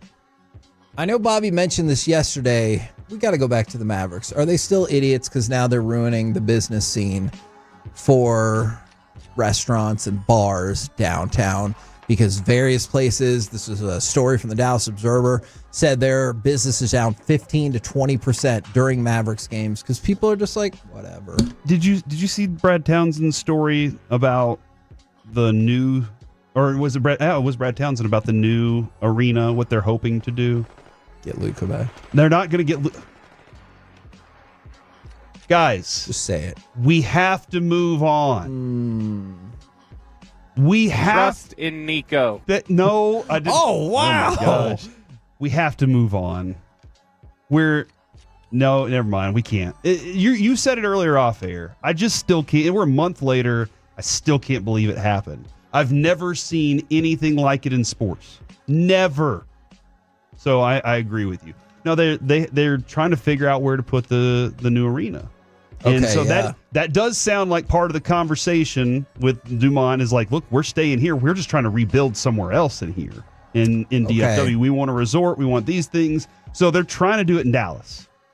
But there are some other cities. Irving is throwing their hat in the ring. They're all trying to do it too. So I think, Kevin, that as much as that is losing now, if a new place pops up at some point, the Rangers or the Mavericks will definitely help the economy pop a little with businesses around there. Right now in Arlington, look what they've done with Texas Live. Yeah. And that area around there is thriving a little bit too. Now, I know I know you guys probably don't care as much because you're not Avalanche fans, but does Xfinity Cable, are they idiots because they had a broadcast malfunction and it was at the exact time that Nathan McKinnon scored his 1,000th career point? Oh. Some people got the broadcast back but still missed that moment. Other people didn't get the game back at all. Is there video of it though? They're like, does it exist? I bet it exists. Okay. Because I'm sure they still caught it on video. They just didn't have the platform to disseminate it to everybody for whatever reason. Are they idiots for missing that key step? Or are they like, it's not my fault, technology? That is almost as uncontrollable as the amount of time it takes for a drop or a piece of audio to get put up on our radio. Like, we have no clue when it's going to happen. That's true. You just push the button, pray for a second, and then hope. Hope for the best. Yeah, the prayer, like, you prayed already. Now you're hoping. So I think that's the thing there. We're the KNC Masterpiece right here on 105.3 The Fan. Let's give it away now! 877-881-1053, caller number 10. Wrong band, but yes, now. Will win a pair of tickets to go see the Fray when they come to the Southside Ballroom on Friday, July 25th. You can buy tickets, of course, or you can win them for free right now. 877-881-1053. And coming up next, it's time for the C Block. What is your favorite moment of instant karma? Next.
It's true that you've got to forget something else to remember that Uber Eats has groceries. No, that's absurd. Hey, remember when you used to be Pepper Lady? Pepper Lady? Wasn't it Cinnamon Sisters? Basil Babes. Saffron Squad? Nutmeg Maidens? Pre-Curb? No. Nutmeg Maidens? I just said that. Was it Spice Girls? Doesn't sound right. Was it Saffron Squad?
our D&M Leasing Studios. It's the KNC Masterpiece on 105.3 The Fan. KNC Masterpiece right here on 105.3 The Fan right now. It's time for the C Block starring Corey Majors. Thank you very much, Kevin. I really appreciate that. The question we are asking in this segment, and I did tweet it out on Twitter, @InTheMajors or I guess X. Never going to say I X. feel like I'm just going to stick with what I know. Feels like the only good approach there. The question is, what is your favorite moment of instant karma? Now, we can call it sports karma if you want. A lot of people on my Twitter X have been saying it is when they traded Luka and immediately started tanking. Like that's their favorite moment of instant karma. I don't love that so much because I like watching my teams win, but I understand where people are with their emotions right now. I also got this morning. Who the F keeps coughing?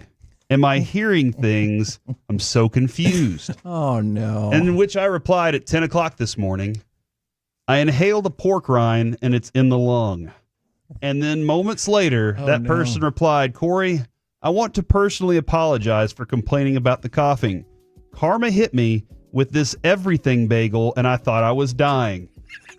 See, it happens to the best of us. And that person did reply back later after I teased and said, sigh, I bring myself to the mercy of the court. I was a victim of karma this morning. And I apologize to that person for trying to tell them how to fan earlier when I said move on. I don't want to tell anybody how to fan. But instant karma, we've seen it happen in many ways, shapes, and forms throughout the world. Somebody said it's not quite the same, but LeBron James, whenever he decided I'm going to Miami to get a microwave NBA championship, just put it in the nuker and I'm ready to go. And then the Mavericks said, hey, we deserve ours first. Whoops. Dirk definitely deserved his first. But this was being played out at a Mets, and somebody on Twitter X said this exactly. This was being played out at a Mets spring training game where one of the fans was standing just behind Juan Soto. Oh, yeah. He's standing just behind Juan Soto in right field, and he's chanting this. Overpaid! Overrated! Overpaid! Overrated! And this dude continued to carry on just like that constantly. At which point, Juan Soto turns around and stares at the man. Lines him up, says, all right, okay.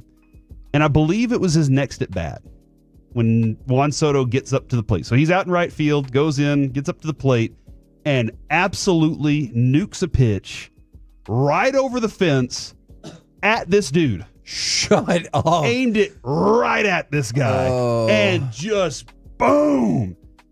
The funniest part about this, though, is because that is high level ability to be like, I'm the greatest player. Watch this. I'm going to hit a home run right at you because you were talking trash to me. The best part about it, though, is the dude puts his hands up to catch the ball, and it goes right through his hands and lands behind him, and he falls down on the grass in the outfield. Oh, my gosh. And for That's me, amazing. that is absolutely hilarious karma right there, where that dude is chanting at this guy. And Juan Soto said, I'm the bearer of karma for you. And he did it all on his own, just drilled one at somebody. 877-881-1053 from the 817. Chapman drilling that poor Astro player seemed like instant karma just for being an Astro. That was awesome. And I get it. If that was against my team, I'd be like classless in Bush League. But since it was for my team, clearly I think it's fine. Yes. No, we all loved that moment because of the way that we felt the Astros were treating things. And then next year, their dude he was with Tampa at that point, but he ended up throwing it. Yeah. Josh Young. Good for them. They didn't win that They didn't win that World Series either. It's always the fighter showboating before getting knocked out. There's nothing better. So the most famous example of that I think will ever be is Anderson Silva against Chris Weidman. No, not the second fight where he broke his leg in half. Yeah. No, it was it looked like, because he had done the same thing against Forrest Griffin, where Anderson Silva was like, I don't think you're good enough to be fighting me right now. I think he did it to Damian Maya too. And so it looked like he faked kind of falling backwards and getting knocked out against Chris Weidman. And then Weidman caught him for real. But the people I was watching it with, it wasn't an immediate reaction because we still thought maybe Anderson Silva was doing a bit, except this time he was going to fall all the way to the ground. And then you're like, oh my God, he really might be out. It just boom, boom, boom. Lost the fight. Lost his undefeated UFC record. It was amazing. From the 425, Vince McMahon tearing both quads at the 2005 Royal Rumble after storming to the ring all mad. That is one of the funniest things I've ever seen in wrestling, especially because you know, like all the things you know about Vince McMahon now. So it was John Cena and Batista, and they weren't supposed to tie and go out at the same time. Batista was supposed to win, but they screwed it up. So Vince McMahon does his Vince McMahon strut down there, gets in the ring, and then it looks like a sniper shot both of his legs because he just crumbles. And then he's in the corner sitting like he just got told, you're bad. And he was like, hey, tell him to restart the effing match. And they had to like take him out of the ring. That was amazing. From the 817, the MLB Network guy that put the Yoshi start, Yamamura start for the Dodgers on no-hitter alert before the game. And before first pitch, and Jazz Chisholm then hit the first pitch out. That was instant karma right there for sure. Welcome to the MLB. Can I read this one? Because this is mine. Anytime you're following the road laws and some numbskull gets pulled over right in front of you, first of all, thank you for using the phrase numbskull. I love that I haven't phrase, used it in a while. I'm going to now. This is what happened to me. I didn't understand. I was in the center lane driving through a school zone. It wasn't packed car to car with people around me. And this dude is just laying on his horn. And I'm going, 18, 20 miles an hour. And so he just dashes around me to the left and almost, like, he didn't quite peel out, but it was very aggressive the way it was. And he drove right to where a cop was. Now, like, he didn't hit the cop car, but immediately got pulled over. And I did the most over-exaggerated laugh when I drove by, just hoping that he would see me. Because I was like, yeah, hey, dipwad, you shouldn't be speeding through a school zone.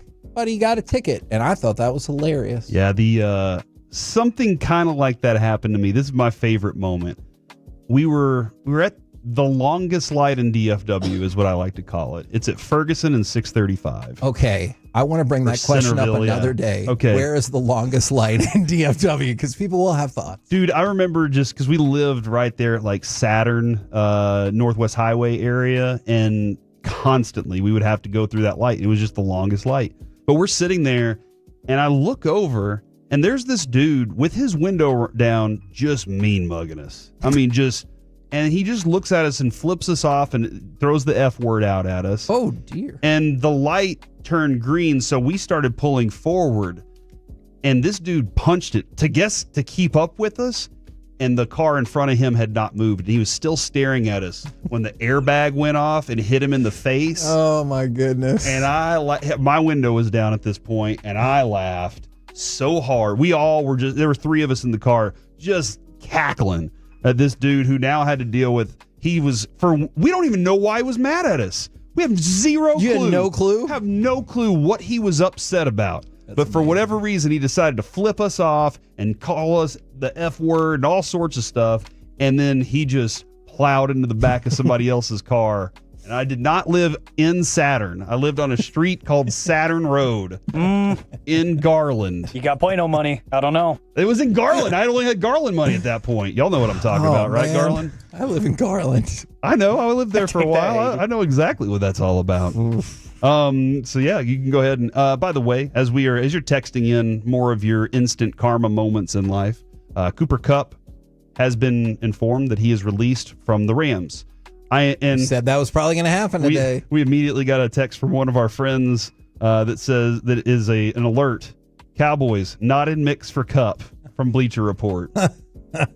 Because we're going to get Stephon Diggs. Cooper is not on Dallas's radar for now. Oh, my gosh. But I guess that is the question is how fast do you expect that to move? How fast can that move with him being released? And he's known about this for a while. The Bosa and Adams thing moved pretty quickly, and I bet this one will move quickly too because teams inquired about a trade, and then they were told, like, hey, we're looking for blah, blah, blah. And they were like, okay, not interested. I'll just wait till you release him. So I bet there are plenty of teams that he's talked with already. What time does that 3 o'clock. 3 o'clock is when the official, real free agency does begin. So he will. People can talk now. You've already seen Everybody it. This talks. is legal tampering. Yeah. It is part of the legal tampering approach there for sure. Also, have you seen this from Cameron Wolf, Kevin? This was sent to us from our good friend Ivan. Cameron Wolf with Josh Allen on the perception of taking less in his extension. Quote, "What's $5 million more going to do with my life that I can't already do right now? It's not that crazy to me. I live a pretty good life. I wasn't looking to kill them in every chance I could. I told my agent that." You're damn right. And that's why a lot of times I think the NFLPA or just players associations in general should shut the hell up.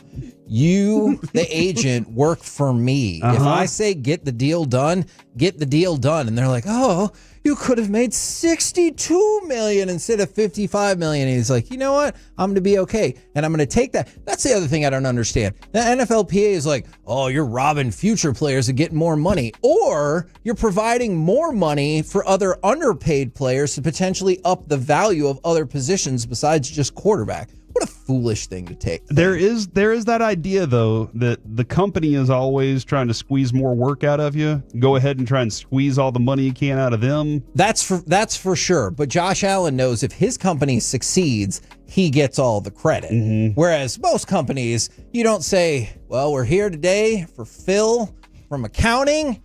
He has made our company the most profits in history. Like, that doesn't happen. But in the NFL, that's the only person you really care about.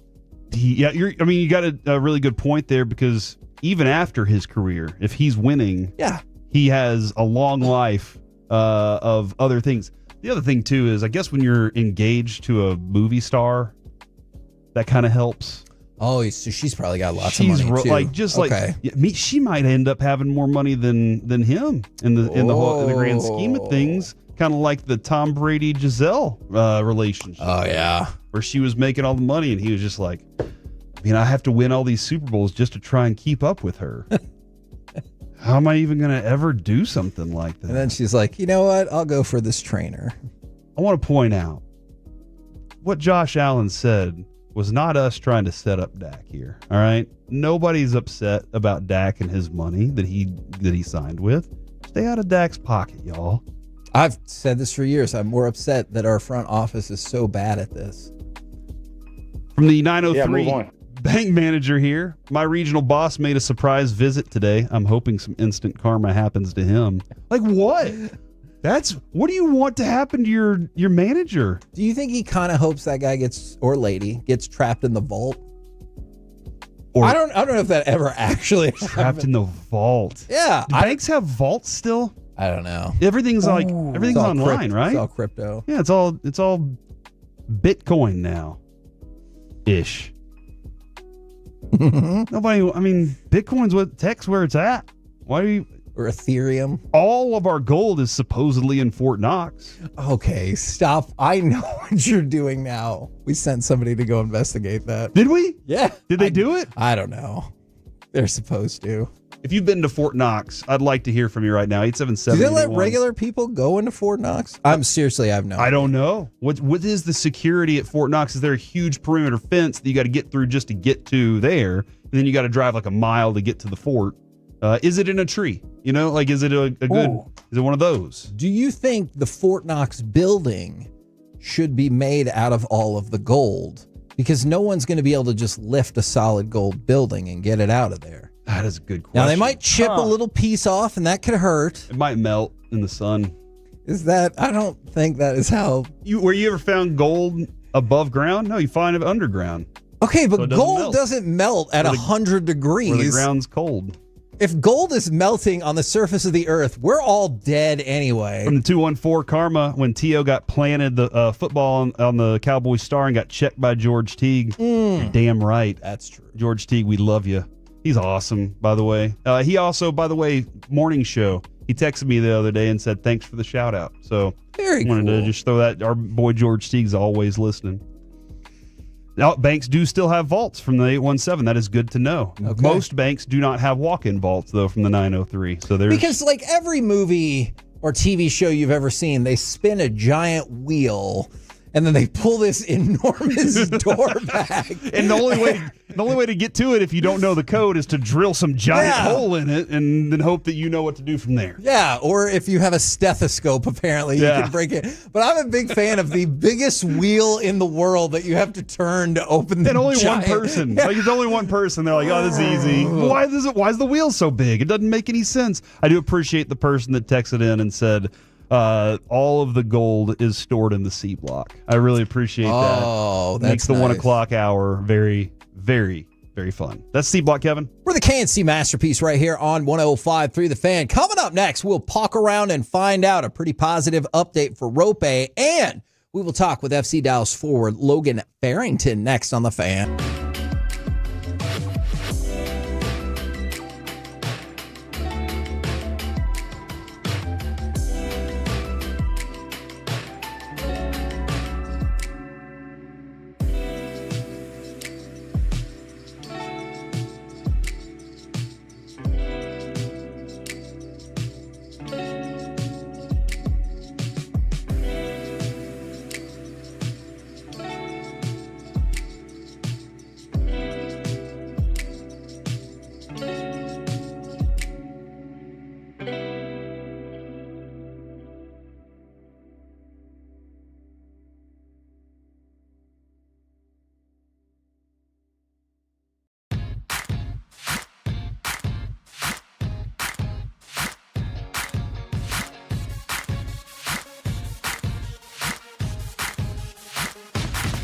Uber Eats has low V products? I gotta remember that. Well, you know, they say in order to remember something, you have to forget something else. Okay, now that is a very cute haircut. That's like a little shag. I've never seen it before. Well, I mean, of course you have. It's the Rachel. Oh, is that your name? No, I mean, what's your name? No, I'm Jen. My name's Jen. Right, but I just mean like this is your haircut. But that's hair on your head. I'm not saying this is your hair. Okay,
true that you've got to forget something else to remember that Uber Eats has groceries? No, that's absurd. Hey, remember when you used to be a, what was it, a pepper lady? Pepper lady? Wasn't it Cinnamon Sisters?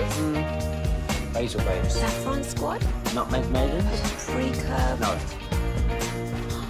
Nutmeg Maiden. I just said that. Was it Spice Girls? Doesn't sound right. Was it Saffron Squad?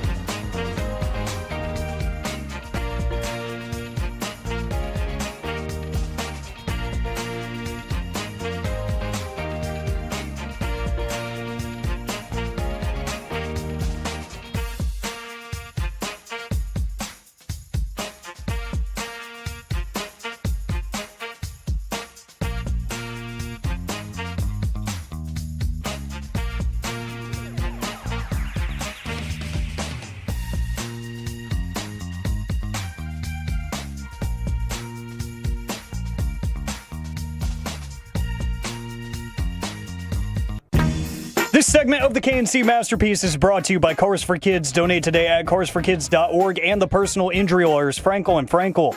If you've been injured in a car or truck wreck, call Frankel first, 214 or 817-333-3333. With Frankel and Frankel, there is never an out-of-pocket cost. They only get paid when you win. Frankel and Frankel, the go-to car and truck wreck attorneys in Dallas.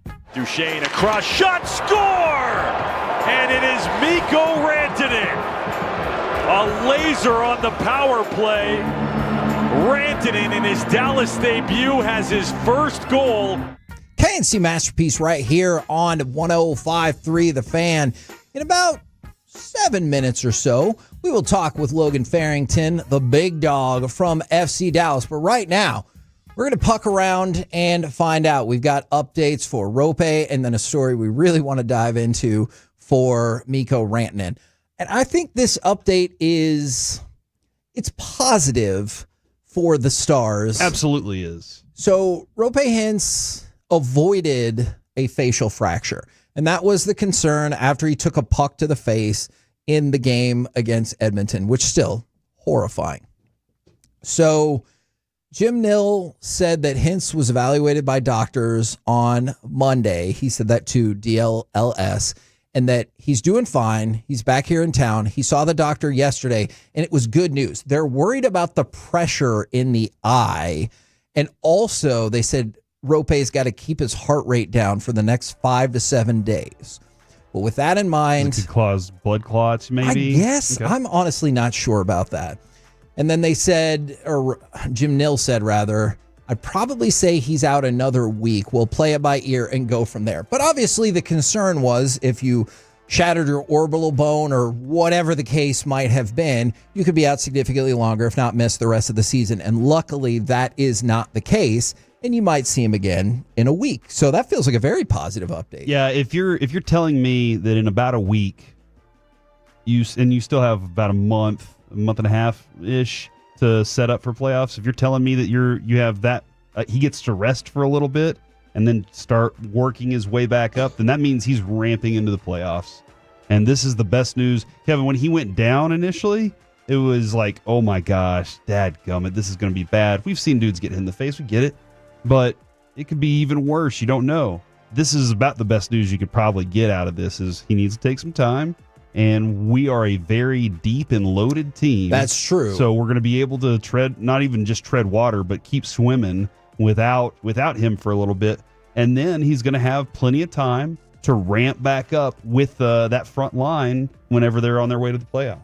Now, for Mikko Rantanen, I know there was already some excitement because Victory Plus announced that they set a record for viewership with Rantanen's debut with the Dallas Stars, had more than 165,000 digital-only viewers to watch Stars and Oilers. And as we just talked about with Rope, a very noteworthy game. Even at 9 o'clock at night? I know.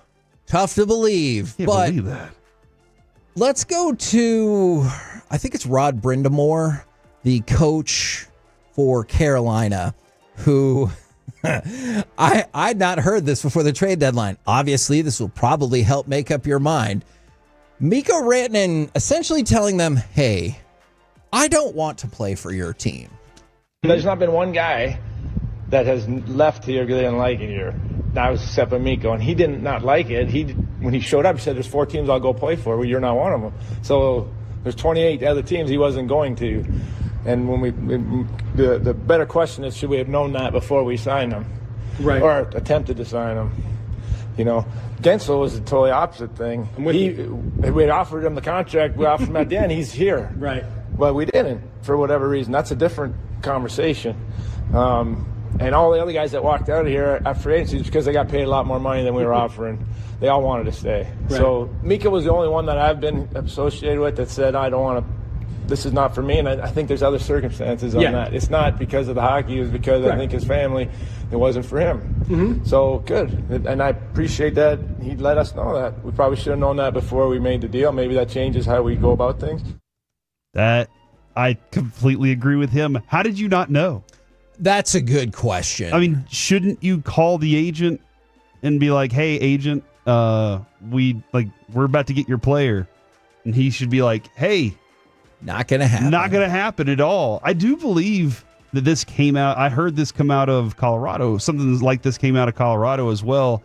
And currently, we're being told Robert Tiffin on Twitter, Rantanen disputes this. So Rantanen's already said, no, that's not true. That being said, we get the benefit of it all. Because he supposedly signed a contract about the same as the contract he wouldn't sign, and that goes directly opposite of what Brindamore just said in terms of he was like, nope, had to be something else besides the hockey. That could not have been what happened. And so, but one of the first things that Miko said whenever he arrived here was, I've been told that Dallas is a place that players want to play at. True. So that is the big question that you had about this. And, I guess the jury's still out because we've only seen 2 games and he has 1 empty net goal, aside from the other goal that he got. But the question was, is he going to even like being here? Because he went from Colorado to Florida and you were like, that dude he's not the same player. So did he enjoy his time? Did he not like his time? He just wasn't comfortable there. Didn't like how they was being used. I'm very curious about that. But again, now he's a star. He seems to be happy. He seems to like the organization he's with, and I'll take that. I'll take that for sure as this team makes its way to the Cup. Yeah, I'm with you. I like what he's done early on. It's just in Carolina, it seemed like he didn't really give a damn. Yeah. And so hopefully that will not be the case while we're here, and we'll just celebrate because he's going to be here for another 8 years after this. But you got to be stoked about what the Stars are doing right now. Clearly, they are the best team in the Metroplex at this moment, especially with the Rangers getting ready to start. They might be the best team in hockey. They're at least the co-favorite in a lot of books to win the Stanley Cup, and I have caught Stanley Cup or bust fever. That might not be fair. That might be heading the expectations too high, but I think the Stars have got what it takes to win the Cup, and if they don't, I will be sad. Yeah. We're the KNC Masterpiece right here on 105.3 The Fan. Right now, we go to the pitch and we bring to you FC Dallas forward Logan Farrington. Good afternoon, sir. Hey, guys. How you doing? We're doing very well. Now, your nickname of the Big Dog, please tell me other people gave that to you and you didn't call yourself the Big Dog. No, of course not. I did not call myself that. That was given to me. So don't worry about that. Do you remember how it was given to you? Well, it actually started back when I was in college. There was a couple of us on our team that called each other Big Dogs just as a joke. And I think the social media team here got wind of it and they just kind of ran with it from there, and it stuck. Do you also bark at people on the pitch? No, not at all. Not at all.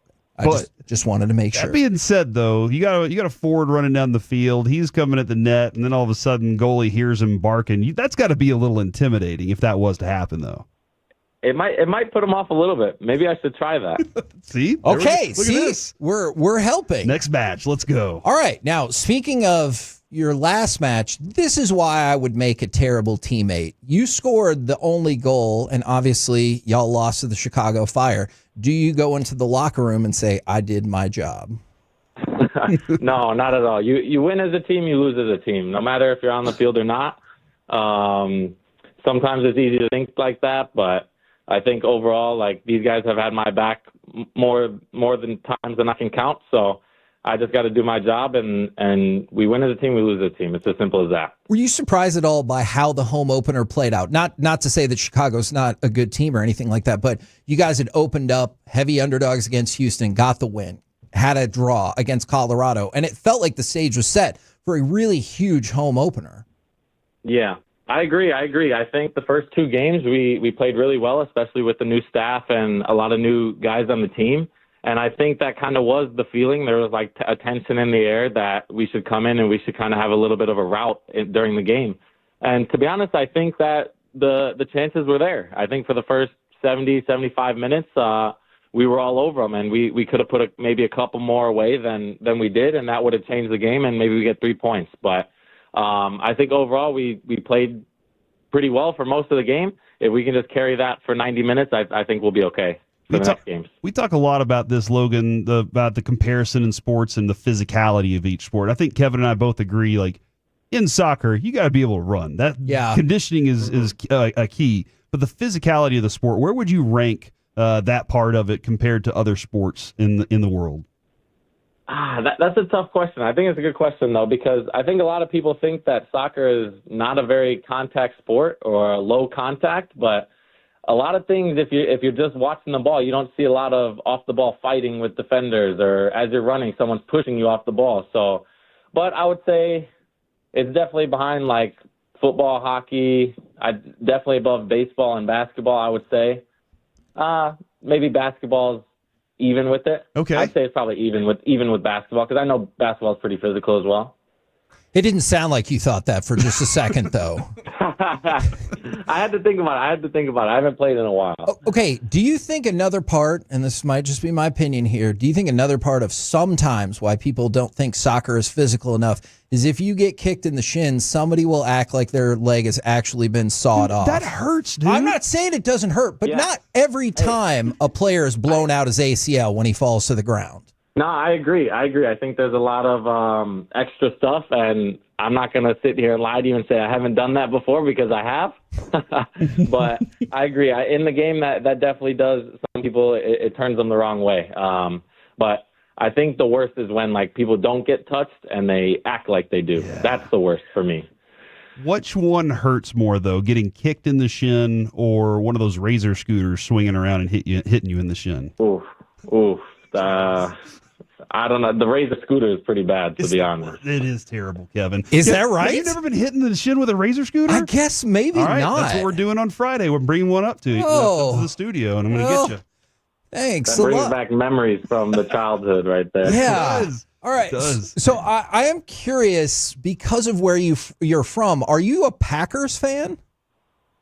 I would say by association. To be honest, I'm not a big football fan. Okay. But by association, I will stand with my state. Okay. Yeah. Even though you play for FC Dallas, you don't want to defect to the Cowboys or anything like that?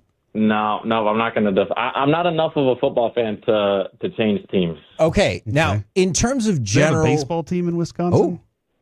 The Brewers in Wisconsin. I've been to quite a few Brewers games, but also, again, I'm not a big baseball fan either. Okay. We like to ask athletes this sometimes when we get an opportunity. If you were like the chairman of all sports for some reason, is there any particular thing that you would like to change?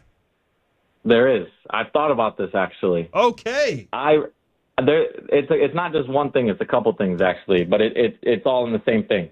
I would have referees' communication, like on the field, be broadcasted live.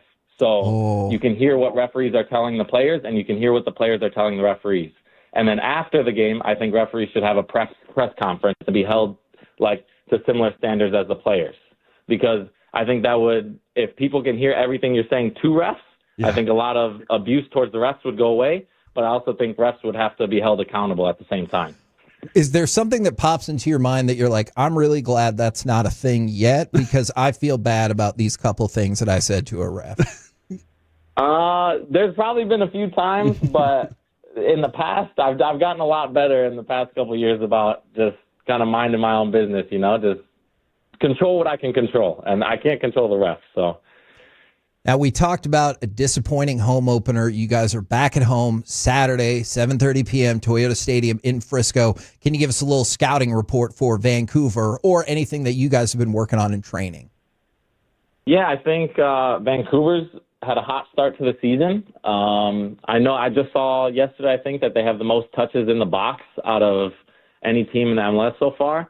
Because they're very good at just putting crosses in the box. They fight a lot. They're very scrappy, and they get a lot of touches because they work very hard. They get a little bit of luck here and there, and that's how they create their goals. So I think a big thing for us going into this weekend is just being able to match their energy and have some fight in us and push back against them and not let them kind of get the luck.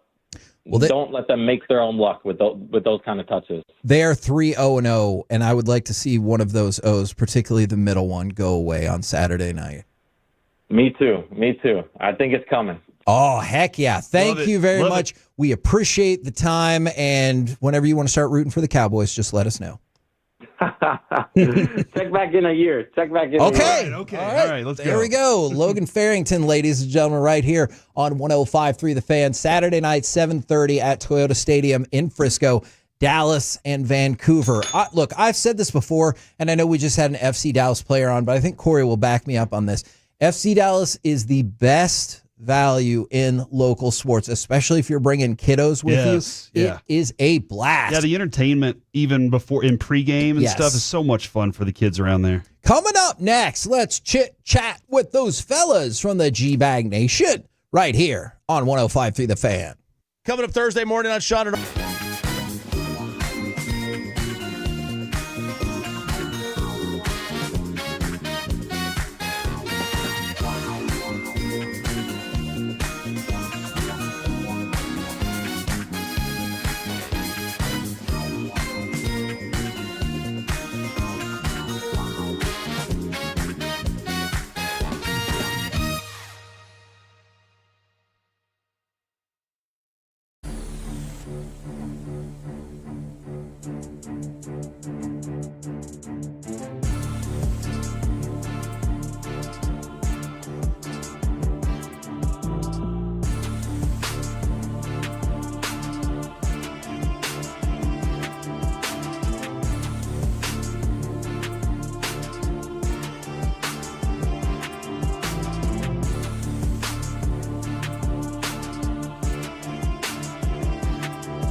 has Lola V products? I gotta remember that. Well, you know, they say in order to remember something, you have to forget something else.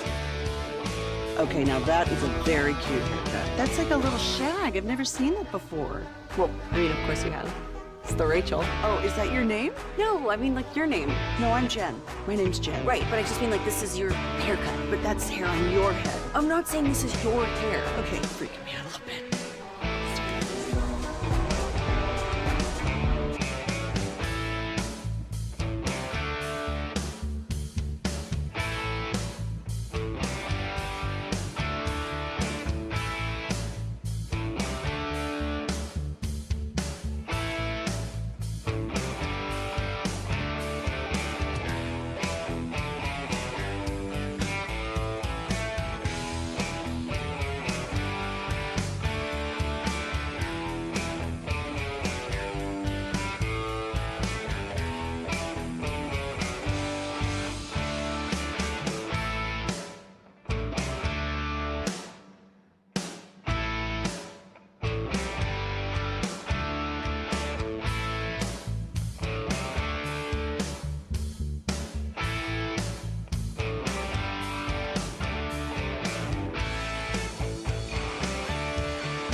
Than anyone, all price to sell. Visit ClassicChevrolet.com. This is Texas. This is Classic Chevrolet. Together, let's drive. Based on new Chevy registrations 2023 and 2024.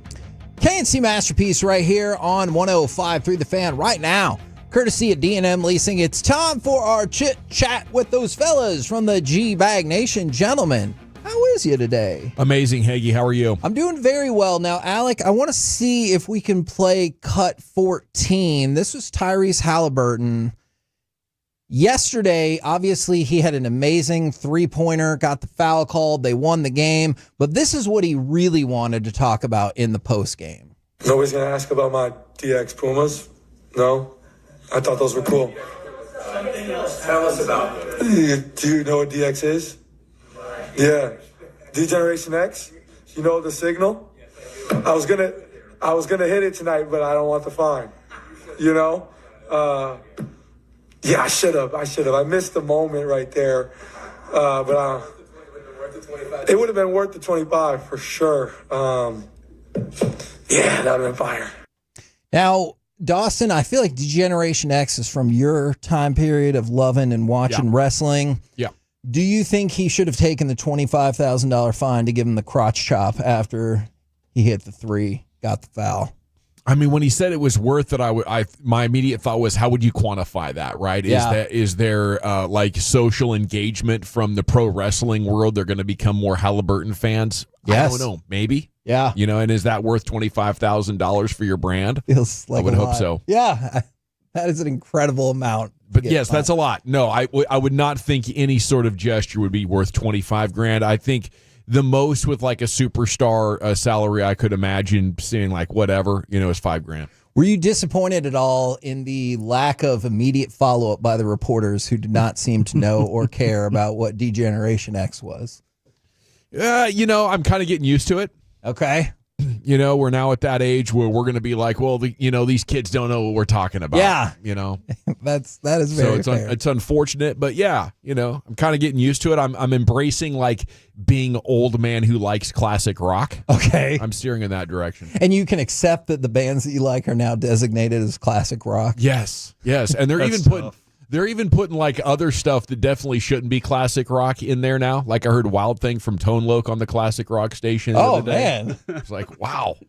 Now, Corey, what do you think is the most fascinating general story that's happening in sports right now? That becoming a college general manager is the most coveted job in sports, and everybody wants to go do it right now. So the latest example of that is the Celtics director of scouting is leaving the NBA to go become the general manager of Arkansas. Yes. What do you think about what is the appeal that's got so many people? Like, I know Steph Curry is like just doing it to help out the team and, his school and everything. But this is somebody who's like, nah, I'll move careers. I think it might be money that can't be traced. I think that's the real reason. You don't have to account for all the money that exists in college sports. I don't know if that's true or not. I just said it. Yeah, the NIL money's mine. Yeah. Tax free, baby. I don't really understand though why the college thing is such a fascination for like leaving the NBA to college.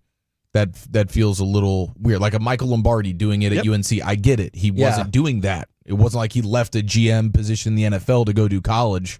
So I really don't understand that. Woj does that. I think it's the deal of building your own team. It's your own. It's really the control factor. Yeah, your own stamp. Is it?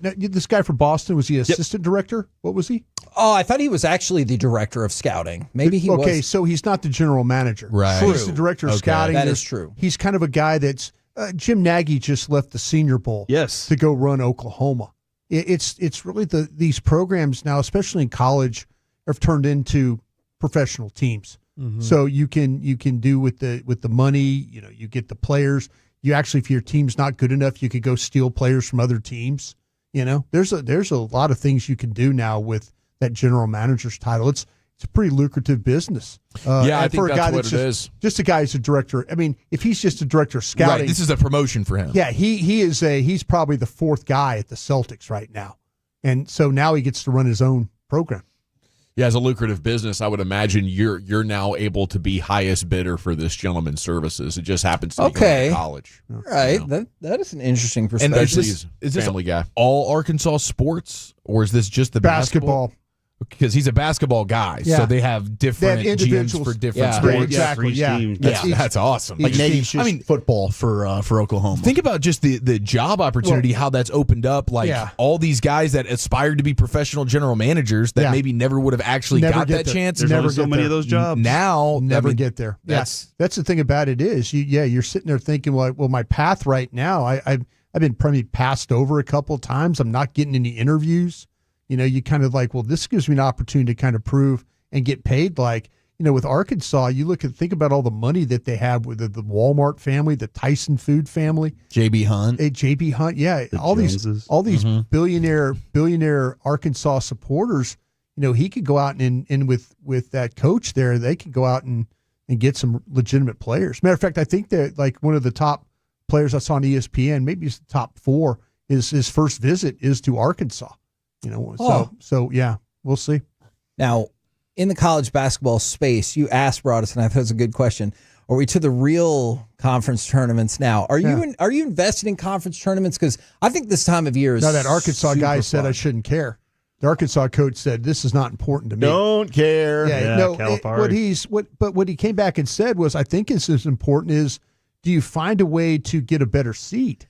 Because he could find a way to get bumped into not getting a bye and having to play in that first 4. Yeah, I think that to me that what the fascinating one, and I wish this goes back to history, the Connecticut run that time, they were one of the first in the Big East tournament. That group that Kemba Walker. They won 5 games in 5 days. That was incredible. So the tournament does matter in that regard, but I'm interested to see with Calipari what he said. Like, this doesn't matter. What matters is the big tournament. And I'm like, I don't know, man. It definitely matters. Like Georgia won the SEC tournament several years ago. They had to win the tournament, or they're not getting in. Yes, yeah. And like Arkansas is in his situation. I don't think they'll get bumped out of the tournament. But if they were to lose their first game, I could see them playing in like one of the play-in games. So that's a lot to keep track of. I like to just keep an eye on it, scan it. Okay. Look for great players. Look for storylines I'm going to want to be aware of here as we get into the tournament. And unfortunately, one of the teams with two of the best prospects, Rutgers, is not going to make the tournament. Unbelievable. They might have two of the top 5 or 6 picks. I think we need to fire our coach at Rutgers then. Tune into the NIT maybe. Yeah, that feels fair. A new GM up there. And if you take any interest in this Notre Dame and North Carolina game, if North Carolina loses, their season is over. They're not going to make the tournament if they don't win this game. See, I like these kind of storylines. When's the last North Carolina won? Didn't they win the thing like 3-4 years ago? In North Carolina, weren't they national champs? They lost in the finals, 3 years ago because that was the year that they ended Coach K's career in the Final Four, the first time they ever played. There you go. And then they lost in the finals and gave up a huge lead. So you're saying that Hubert Davis is on the hot seat here? I don't know if he is, but like this has been a terrible ACC and they've not been very good. So maybe he should be. I don't know how much far removed from making it to a championship game you get some slack. Maybe not at North Carolina. I've seen some Tar Heel fans that don't like the way he recruits. Like he's kind of out of touch right now with the way that other schools are doing it. So maybe some powerful alumni push him out of there. And then have you guys had a chance to look at the Big 12 court? And does it drive you insane? Is it the same court as the women's? Yes, it is. We were talking about the other day. Is that a honeycomb? What are we doing it's there? Louis Vuitton. I hate it. It's the Louis V bag that they're playing on. It looks awful. I don't care for it. What do you guys got coming up on the program today? I like a traditional court myself, Hagee. Yes. You know, some of these are just playing tricks in my eyes. I can't really focus on the basketball. Because it's XII all over the court. Pure Gold, as always, thanks for asking. Right out of the gates here, former Offensive Player of the Year has been released. Will the Cowboys have interest? Okay, roll home with the G-Bag Nation. We've been the KNC Masterpiece. Make your way back with us tomorrow, 10 a.m. to 2 p.m. right here on 105.3 The Fan. Say goodnight, Kevin. Night, Kevin.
Driven by our D&M Leasing Studios. You're rolling with the G-Bag Nation on 105.3 The Fan. All right, here we go. Let's talk sports for 5 hours. What do you say, General, at your service?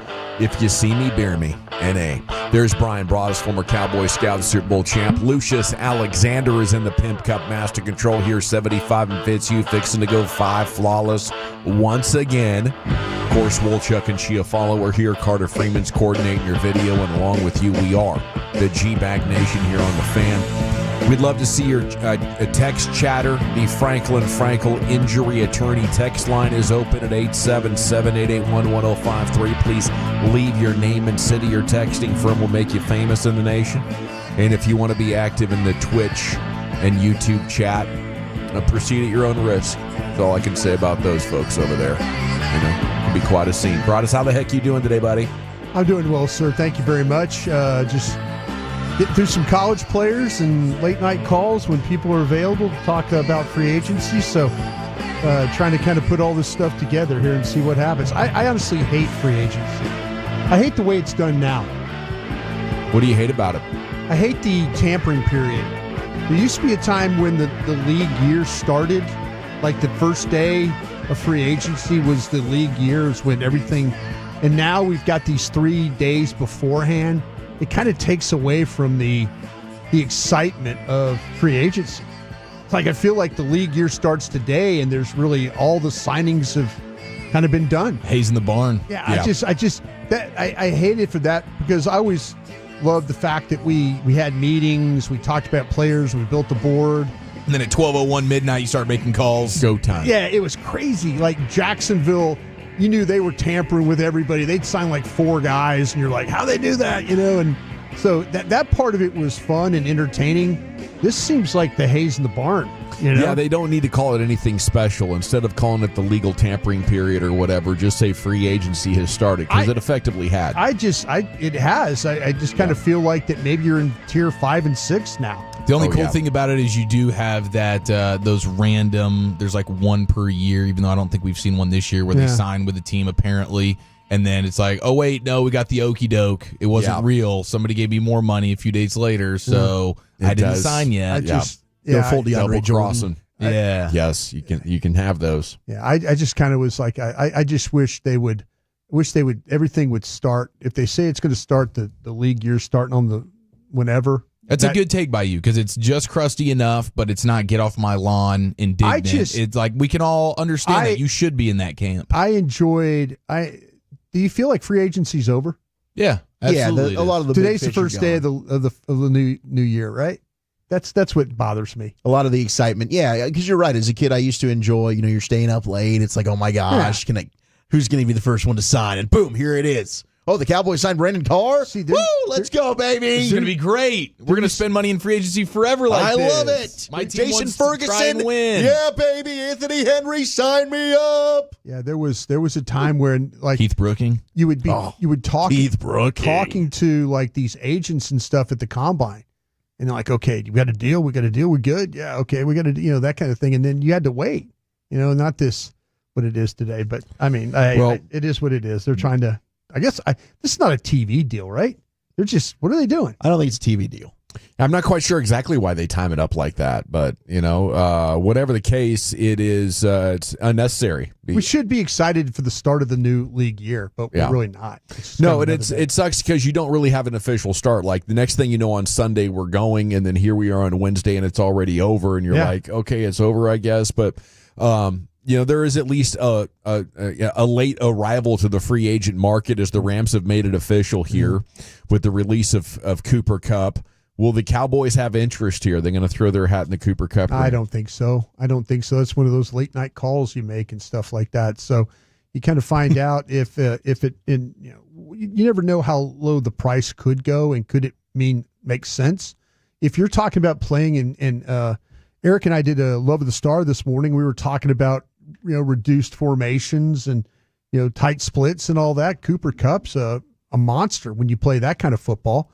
And if that's what we're trying to do here with Schottenheimer, if he's trying to reduce the width of his offense, Cooper Kupp would be a great one to go after. But it just, I didn't get the vibe last night that it was something that they were really, really interested in at this point. Well, when they hired Junior Adams, their wide receivers coach, that was one of the first names that we had heard of that had glowing reviews was Cooper Kupp. So you've got somebody on your staff, much like when they signed Solomon Thomas yesterday and Coach Whitecotton, that you can have probably a better insight and information than the majority of the league. I'm sure they still keep in touch, Coach Adams and Cooper Kupp. But yeah, the whispers were the Cowboys aren't going to be in on this one.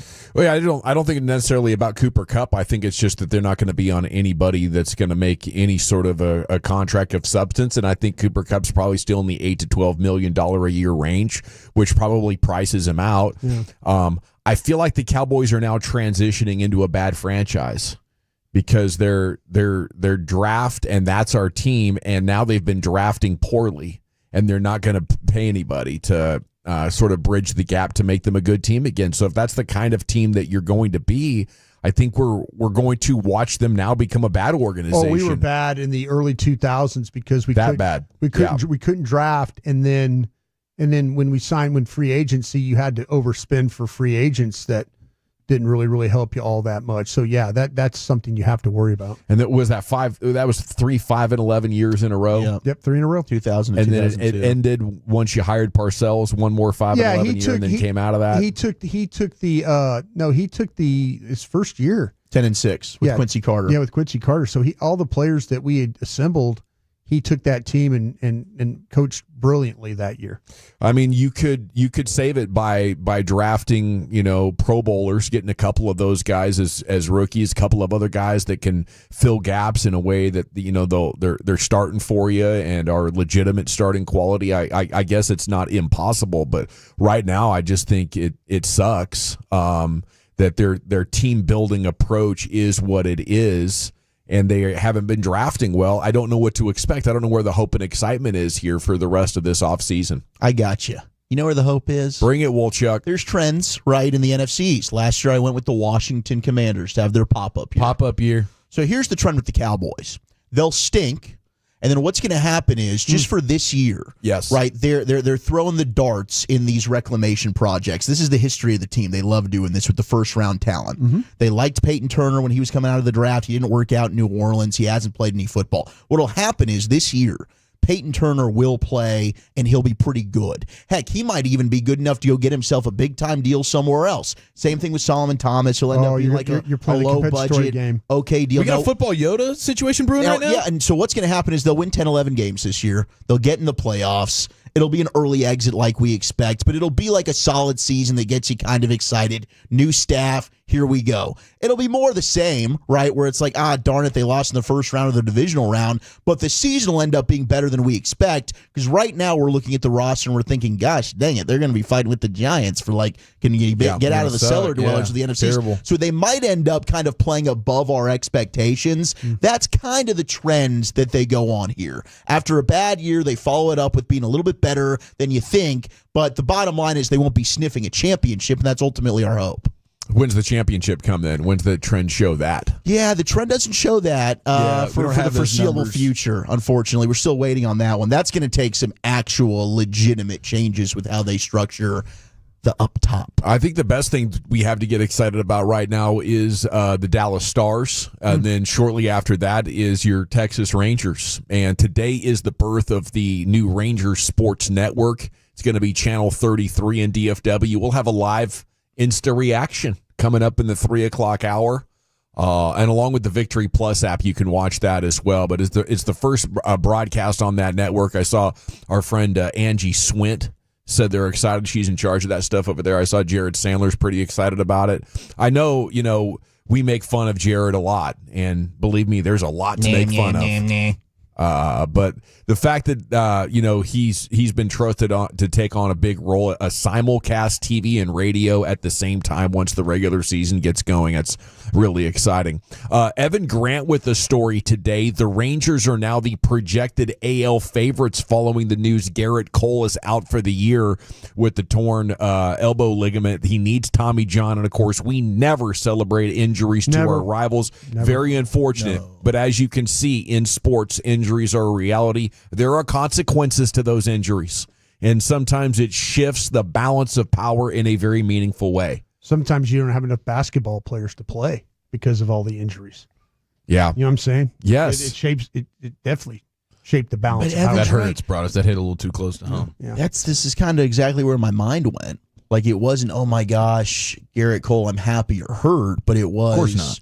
Oh my gosh, if you look now at the landscape of the American League, that's a big time loss for the reigning American League champs. Huge. And the path to the World Series, assuming the Rangers don't have injuries of their own, which they dealt with last year, we know that all too well. Yeah. Looking pretty good. Yeah, it's been bad with the Cowboys, with the Mavs, and, of course, the Rangers last year. So, speaking of that, do you think this approach with Jacob deGrom is going to work? Have you seen this story this week? A couple of different outlets have published a similar recounting of events. This is Jeff Passan, ESPN, how deGrom plans to return to form in 2025, and it starts talking about how the time in his life where he could get up there and be like, I'm going to strike everybody out today. You know, nobody's even going to touch this baseball with a bat. And that's over, okay? And it's part of a psychological switch for him to hold himself back a little bit, with the belief being, I'm not going to throw quite as hard. That's going to keep me healthy. They do acknowledge the fact nobody's ever come back from a third Tommy John as well. So deGrom's got to look at this like, I have to make this work, because if it goes Tommy John again, I'll be looking to do something unprecedented. But yeah, it means throwing less hard, and it also means maybe less pitches per start, especially if there's stressful innings. Well, this is, I think, reason to be optimistic that they are definitely having a healthy appreciation and understanding of exactly where they are with it. Yeah, he's wise now. He's dealt with this a couple of times. And the last time he came back from Tommy John with the Mets, he has the surgery in September of 16, comes back in 17, and he had 3 consecutive healthy seasons. He made at least 31 starts in each season, and then he won 2 Cy Youngs. So I think you're going to finally get the version of Jacob deGrom. Now, it's hard to project the injuries, right? You can't predict that. But I do think, at least just going by the history, he's now on his 3rd Tommy John. He was able to stay healthy for several years after each one. And so hopefully now is the time for the Rangers to cash in on that golden arm of his. We are still standing by for Tyler Mahle news, right?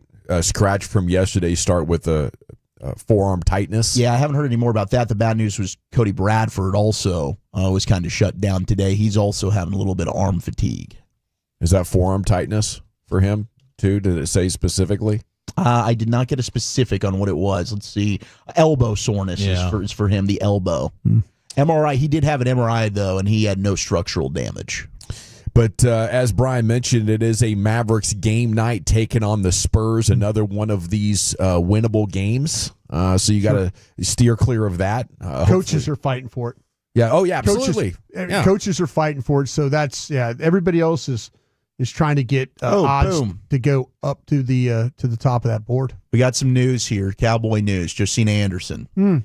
I'm told that the Bills, and nobody circles the wagons like the Buffalo Bills, are expected to trade cornerback Kaiir Elam to the Dallas Cowboys, according to a source. So, hey, we heard some whispers. Brian, it's coming to fruition. Maybe they were working on some trades behind the scenes. Yeah. Here it is. Kaiir Elam from the Buffalo Bills. Don't know about the return, what the Cowboys are giving up, but Josina Anderson reporting a trade for a cornerback, which was badly, badly needed. Yeah, this was I was on the Cowboy break earlier, and last night in these calls, there were some conversations about, bless you, by the way, there's some conversations about taking those picks and maybe moving those around and trying to get something done. If they can't get anything done free agency, they were looking for nickel corners and some other positions as well. But it's good to see if that's the case. Need to kind of run that down now. There you go, Wolchuk. The Cowboys trying to take advantage of another former first-round pick. There it is. You know, hey, and that was a first-rounder in 2022. I believe he's going into year 4 now. So the player option, maybe you still have that for year 5. He hasn't started a ton of games. It looks like he's only started, 12 games throughout the entirety of his career. He's appeared in at least 13, 2 out of the 3 seasons. Last year had 2 tackles for loss, 26 total tackles, 1 forced fumble, 2 passes defense. So they obviously saw something they liked coming out of college for him, and they'll try again with the guy. We'll see what the compensation is, but I assume it's probably not a ton for Kyrie Elam out of Buffalo. My sources are telling me you're looking at flashes of high-level play, yet to lock down a consistent role in Buffalo's defense, injuries, but also struggles to adapt to a zone-heavy scheme have made his transition difficult. He's a much better man corner. He's been injured. He's had issues with tackling as well in run support, so I know he's not going to get a Chief thumbs up. If we see that might stuff. get an Eberflus thumbs up. He's looking for corners that can tackle as well. Bills fans are throwing a parade right now on the internet. Bills Mafia, they're jumping off Winnebagos. They're treating it like a football Sunday, getting rid of this guy. They hate him. Well, he definitely has been a bust. I mean, a first-round pick that is not. He, like I said, he hasn't even been a full-time starter for them. He's been a spot starter. Would the Cowboys give up for him? I still haven't seen the return Hopefully yet. Nothing. Hopefully late round picks are coming to Buffalo is what I've seen Josina say. SMU's in action tonight, ACC tournament, 6-seeded Mustangs against number 14 Syracuse. Got to win. Bad news is Mustangs struggled late in the season, but they got their top scorer and playmaker Boopy Miller back in the lineup tonight. Boopy Miller is an all-time name. Yeah, and they've been on the bubble for weeks. So Boopy's going to try to take them off the bubble. A win tonight against Syracuse, they should be in. But a loss, things probably get pretty dicey there for them. Okay, here we go. Compensation from Tom Pelissero. Bills will get a 5th and future 7th round pick from the Cowboys for Kyrie Elam and a 6th rounder. So the Cowboys give up a 5 and a 7. They get back the corner and a 6. And they had 4 5s to work with based on the 3 comps they were awarded yesterday. So a 5 and a 7. Wow, it's quite a bit. So you get a player and a 6, Get right? a player and a 6, and you give up a 5 and a 7. Okay. Thank you, Wolchuk.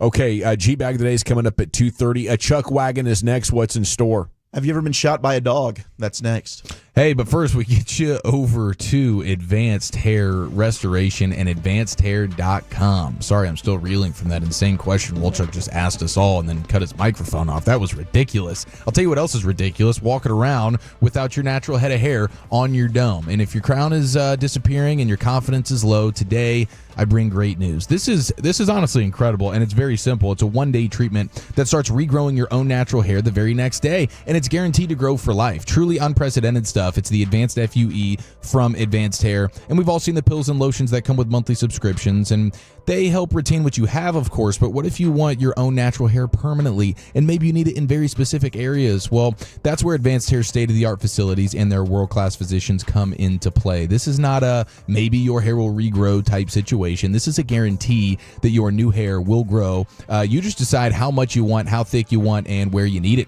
Advanced Hair has changed tens of thousands of lives, and you need to be next. They're the team that I personally...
Uber Eats has low fee products? I gotta remember that. Well, you know, they say in order to remember something, you have to forget something else. Okay, now that is a very cute haircut. That's like a little shag. I've never seen it before. Well, I mean, of course you have. It's the Rachel. Oh, is that your name? No, I mean like your name. No, I'm Jen. My name's Jen. Right, but I just mean like this is your haircut. But that's hair on your head. I'm not saying this is your hair. Okay, freaking me out.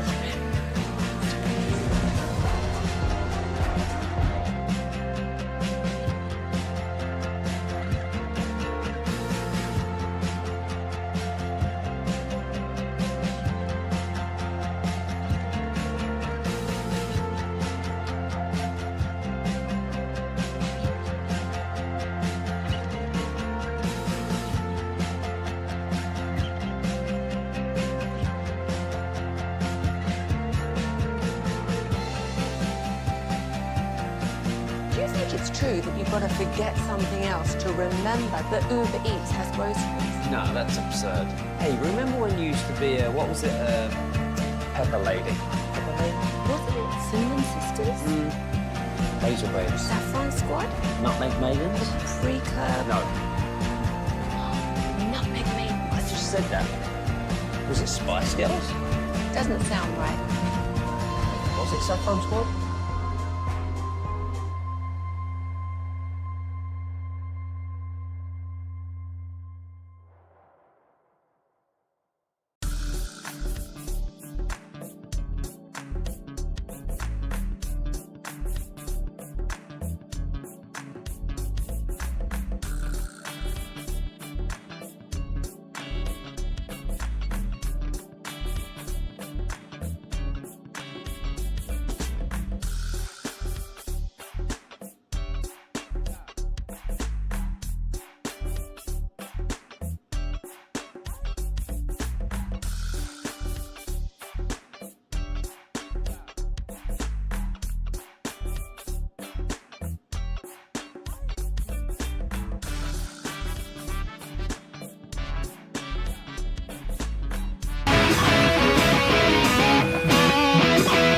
Welcome back, Nation. Cowboys have traded for another first-round bust. Kaiir Elam coming over from the Bills. He was drafted in 2022. He started 10 of the possible 52 games for Buffalo and has looked bad really from the jump. He kind of got beat out in his first training camp by a fellow rookie, a sixth-rounder, and it never really got better. G-Bag of the Day is coming up in 2:30. We have a Chuck Wagon here in just a second. Segment's brought to you by Cars for Kids. Donate today, carsforkids.org. It's brought to you by the Frankels. If you've been injured in a car truck wreck, call the Frankels, 214 or 817-333-3333. With Franklin Frankel, there's never an out-of-pocket cost. They only get paid when you win. Franklin Frankel, the go-to car and truck wreck attorneys in Dallas. Here's Wolchuk. Yeah, so how about this news, right? The Cowboys did indeed get a corner, and we're going to get into this man shot by a dog story, but it will I feel like be. You're saying that backwards. No. I thought when I saw it too that this headline had to be a ball sacking, but I've got the audio to prove it and everything from the news report. This is going to be unbelievable. It's one of the stories of the year. This isn't one of your dyslexia moments. No. Man shoots dog. That can happen. That can happen. You read it as dog shoots man. But this was dog shooting man. So I guess the 2025 fifth and then a 2026 seventh is what's going back to Buffalo. Cowboys are getting a sixth this year. So now they'll have 3 5s and 2 6s plus cornerback Kaiir Elam, who's still just 23 years old, very, very young. He's got $2.5 million guaranteed for this year, then a club option for $12.6 million next year, which I don't believe the Cowboys will probably pick up. But he is on the books for $2.5 million. Maybe he has a breakout freaking season, man.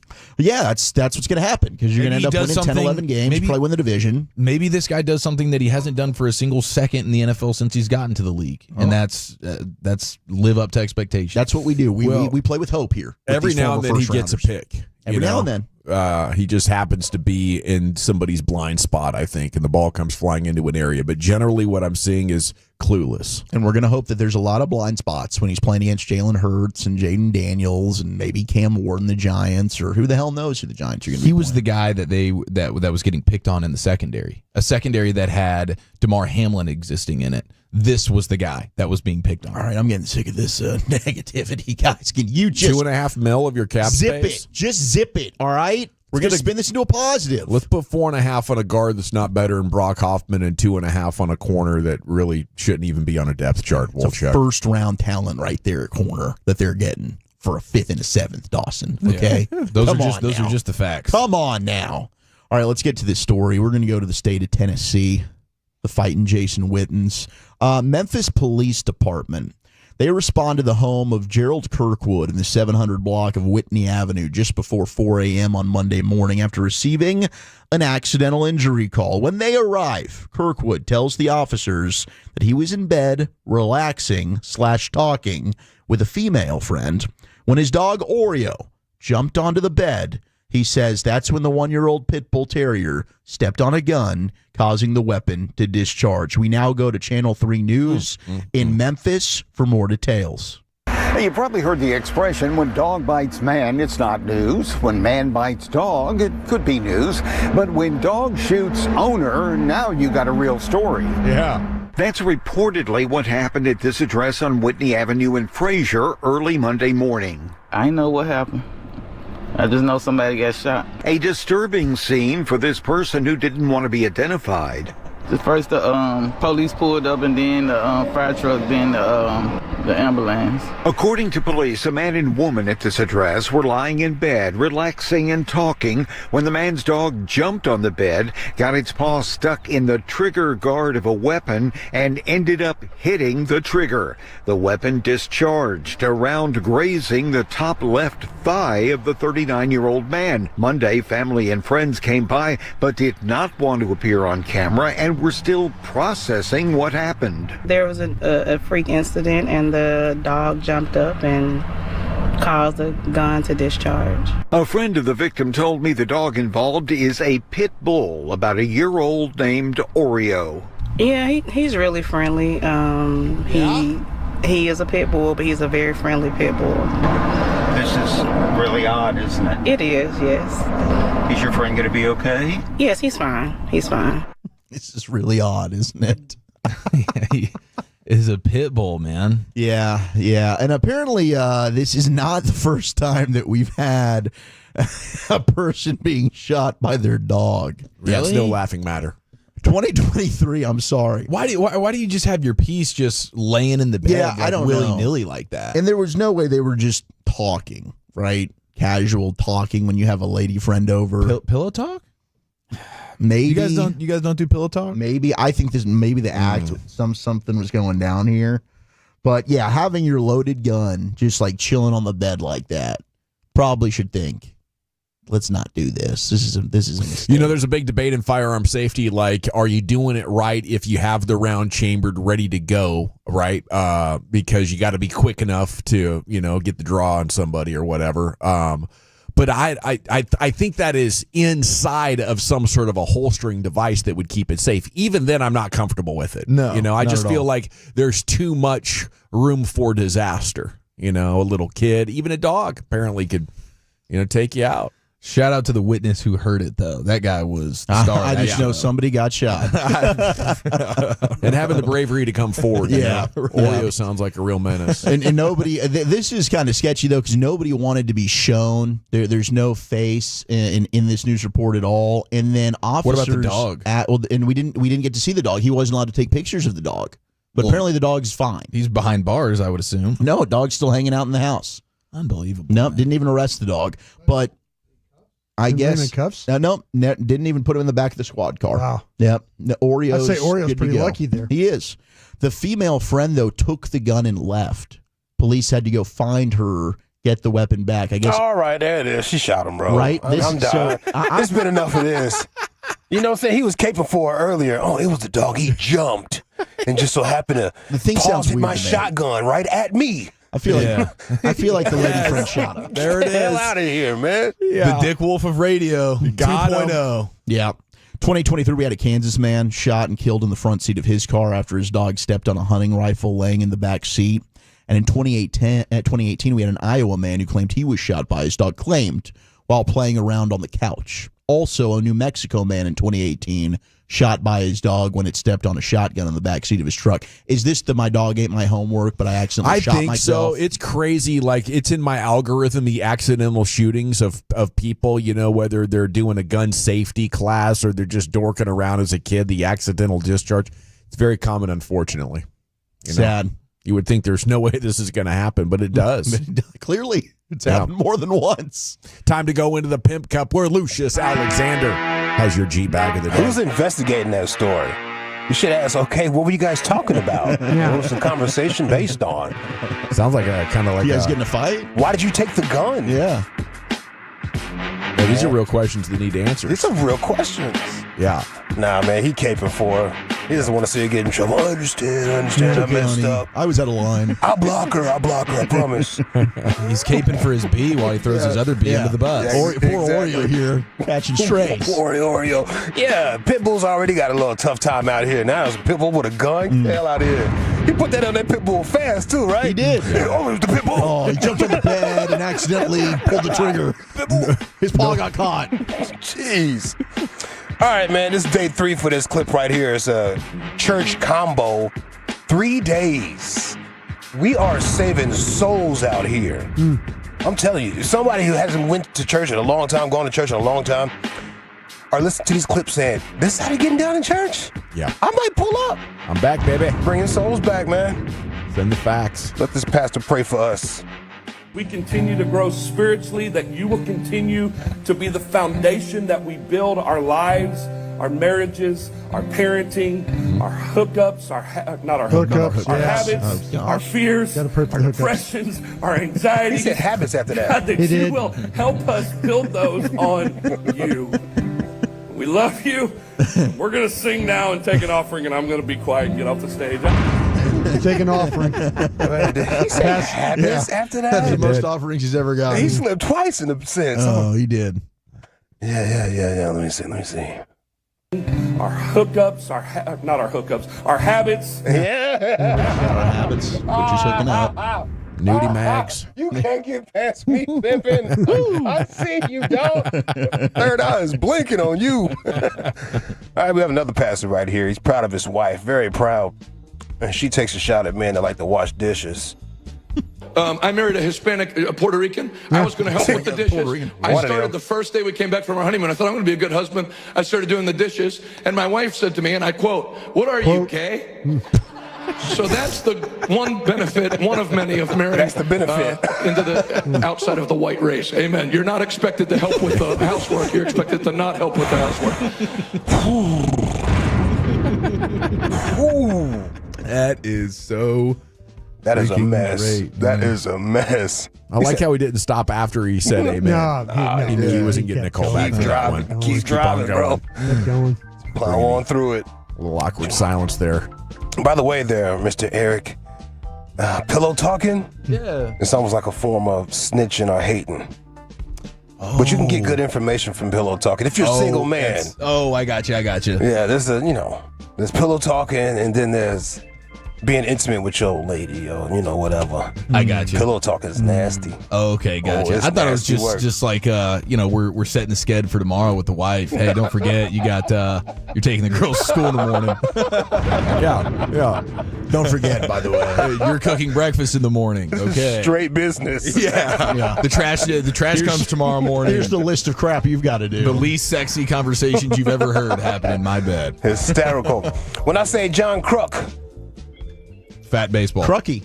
Phillies. Yeah, we're best damn sports show, period. Yeah. Yes, absolutely. beautiful, all of those. And he also knows a great place for the kids to drink. All you hip kids, come on with me. For 4 cases of Labatt's Blue. Nice. Well, I mean, I didn't get the 4 case. I drank them while I was there. It's a great place to drink, Tom, Montreal. For all you kids planning on going up there for a trip. I'm kidding. No, I'm not. It was good. No, I'm not. No, I'm not. Crucky. What's this world come to? You can't encourage kids to drink beer anymore. Just a camping trip. I bet Crucky was putting it down. Man, he had to be, bro. Oh, 100%. Free cold beer? Sure. Nobody drinks more than Crucky. Cruggy. Wade Boggs? Well, Boggs. Wade Boggs, I think, would be a good You're right. match. Is he the one that set that record on a flight? Yeah. For most beers? That's what they that's say. insane. That's what They say was it 70 beers from coast to coast, Boston to Seattle, something like that? They did a whole It's Always Sunny episode. Always Sunny, baby. Shout out to Sweet. Have you went back and like watched the old schools? Always Sunny's like the first one, like when D and them are doing steroids. Yeah, so I boycotted the show because it was a Philadelphia-based show for a long time. So like 3 or 4 years ago was the first time I got into it. So I started from the beginning, and I found out even then they'd already had to like take off a bunch of episodes because it was so bad compared to now. They had to get rid of some. Nah, back in the day, bro, you had to get the DVDs from Best Buy on a Tuesday. I know. Banned. I mean, Charlie's Mom on Christmas. There's some wild stuff going on in that show. Like a 2 Live Crew record. Oh, good. Man. I just punched a hole in the wall. All right, let's go to Seattle. Mariners broadcaster hit by a foul pitch. You guys seen that? Oh, love it. Shout out Rick to Riz. Yeah, Riz. Knocked the Riz out his ass. Riz out his ass. That's a cool name, though. Rick Riz. Yep. Shout out to Tolo Adrian Gonzalez for sending me this, bro. On Hoskins. Now the set by Vargas. Here's the pitch. Swinging a foul.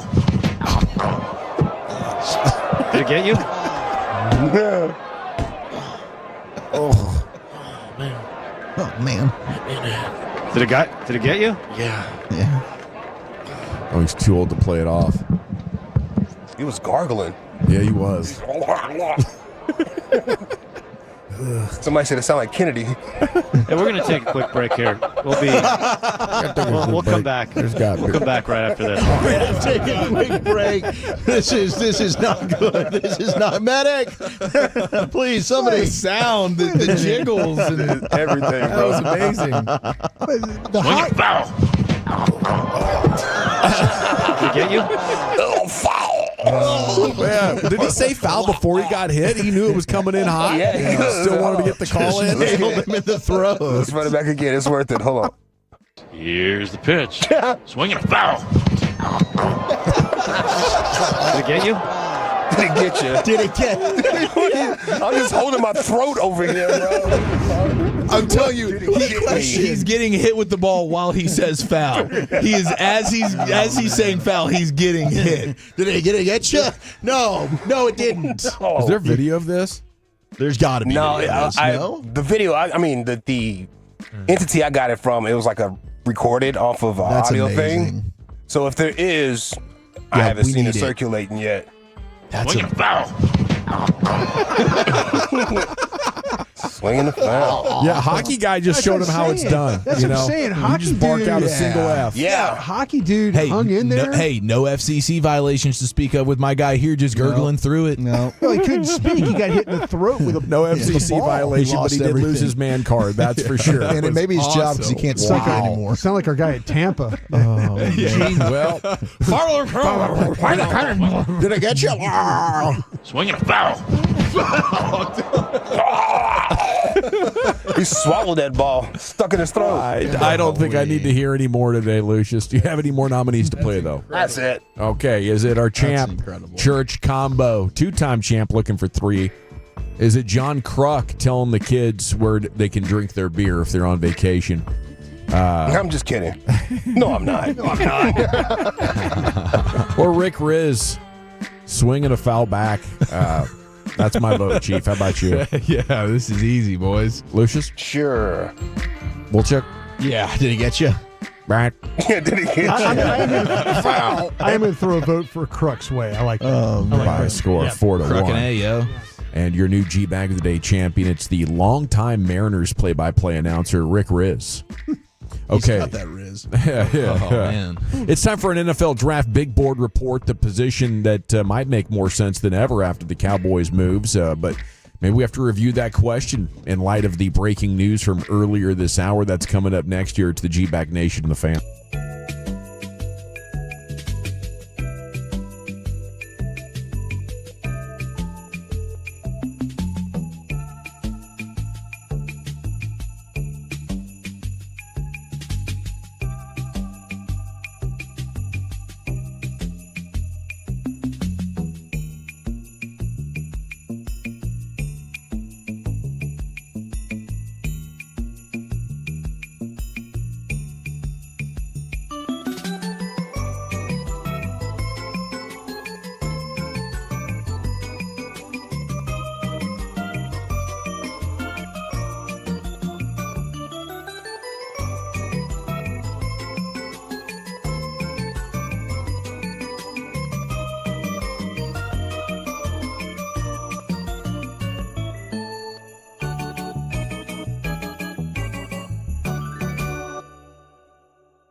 Uber Eats has Lola V products? I gotta remember that. Well, you know, they say in order to remember something, you have to forget something else. Okay, now that is a very cute haircut. That's like a little shag. I've never seen that before. Well, I mean, of course you have. It's the Rachel. Oh, is that your name? No, I mean like your name. No, I'm Jen. My name's Jen. Right, but I just mean like this is your haircut. But that's hair on your head. I'm not saying this is your hair. Okay, free.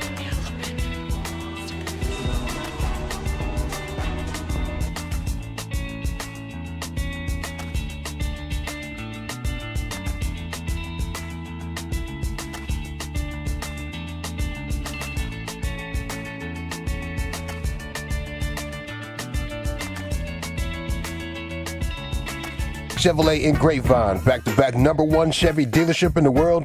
They've got more new Chevys than anyone in their all-prices sale. Silverados, Tahoes, Blazers, Malibus, Equinox, and more. Visit ClassicChevrolet.com. This is Texas. This is Classic Chevrolet. Together, let's drive, relax, and enjoy the difference. Based on new Chevrolet registrations, 2023 and 2024. Whoa. Thank you very much, Lucius. It is the G-Bag Nation here on 105.3 The Fan. 682 says, bro, if you don't drink beer, you can't say if you see me, beer me. No one's buying NA beer. Well, I would disagree with that. I think you earned the stripes, bro, to drink beer. He don't know your history. Thank you. Oh my God. Also seen you get plenty of NA beers. And thank you. Brought to you. Yeah, Yes. and I've been around some people that athletic beer can deal. That's a good one. I don't really even know the contents of it, but the Athletic Brewing IPA. Yeah. I forget what they call it, but it is good and it's available at most grocery stores. But it is actually the golden era. Like NA beer used to be horrible, and you're right, not a lot of people did. But right around the time I quit, like it blew up, and now you go to like Specs, it's got a whole like massive section. It's become kind of a thing. I think, you know. I think we have the younger kids to thank for it. You know, they're not quite as obsessed with getting hammered as we were. Kids don't know what they're missing. But What was the man versus beer challenge? What was that? How much did you drink? Okay, that was 100. That was 100 ounces. So you know, I don't know, only like 8.5 beers in 30 minutes. You did it pretty fast. It was a giant tower of beer. And Why'd you get it? Ojos Locos? Ojos Locos? I don't know where I got that. My buddy Brett from the Down Under Pub in Frisco, he was the owner operator up there, and I made such a big deal out of it one night. He just gave it to me because, you know, he knew the promotional people like that. But yeah, I said let's see how fast I can drink it, and I'm sure people could do that thing in like 5 minutes or whatever. But I did it in 28 minutes. And I was pretty hammered that night. Had a good time. And still drank more later. Oh, Still yeah. drank more later, bro. Oh, yeah. We went out. I think, did we go to Fort Worth? Didn't we end up at we ended up at a spot. It was a big night. But anyway. That sounds pretty incredible. I honestly wish I could have witnessed that. Just been around that environment. What a celebration! Did you have confetti raining down on you afterwards? Yes, that's worthy. And I was yelling, "I kicked your ass, beer! I kicked your ass! Who do you think you are? I am!" It was hilarious. But yeah, NFL Draft Big Board Report. I just wanted to point that out for the 6A2. There's history to that. If you see me, bear me. You know, when I first got here, I was just a beer drinking son of a gun, and we were going out to almost all the Rangers games in 2010. They were good, but they weren't so good that they were selling out because they hadn't had that playoff success yet in 2008, 2009. I mean, they'd shown signs. So as the official station of the Rangers, there were literally tickets laying around every night that you could just grab and go to the Rangers game. So we were doing that a lot, and we wanted the Tolos to know, hey, let's hang out tonight. Let's go drink some beers together. So that's where If You See Me, Bear Me was originated. Okay, the Cowboys send a 5 and a 7 to the Bills for a draft bust named Kaiir Elam and a 6. Okay, so they are getting a little something back. So it's not the end of the world, but I do think it kind of sucks that he's going to count $2.5 million against the cap. Hopefully that's not guaranteed. But that's relevant as we jump into this NFL Draft Big Board Report. CBS Sports has their post-free agency mock draft. They're giving you Jahdae Barron, the pick, cornerback, UT. The lack of speed is there. And I want to hear your guys' thoughts on this because I looked it up. Like, how slow can you be and still be a great corner? They gave me Josh Norman with a 4.66, Rondé Barber 4.68. Then you got your Richard Sherman at a 4.6, and Joe Hayden was 4.57. That's like 4 guys. This dude's actually. I mean, didn't he run he was like a 4.4 guy at the combine, wasn't he? I think. But like the size factor, he's size guy. Yeah, he's the size length, guy. and it's really the length because he's like 5'11", basically 200 pounds. Right. I think it's mostly the arm length. 29, on the arms. Who was the guy you were worried about his speed? Will Johnson? Okay. Yeah, he'll likely never run. They have drafted a corner here that they never got a time on before. That's Diggs.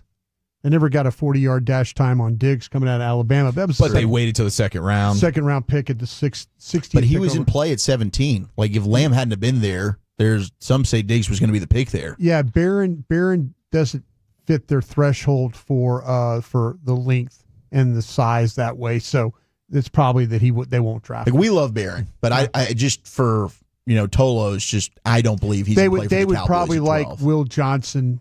From Michigan at 6'2" and. Well, that's who NBC Sports goes with. Will Johnson. Yeah, big guy, ball skills, but is not going to run. I'll tell you what. I don't think. He Michigan's pro day was coming up.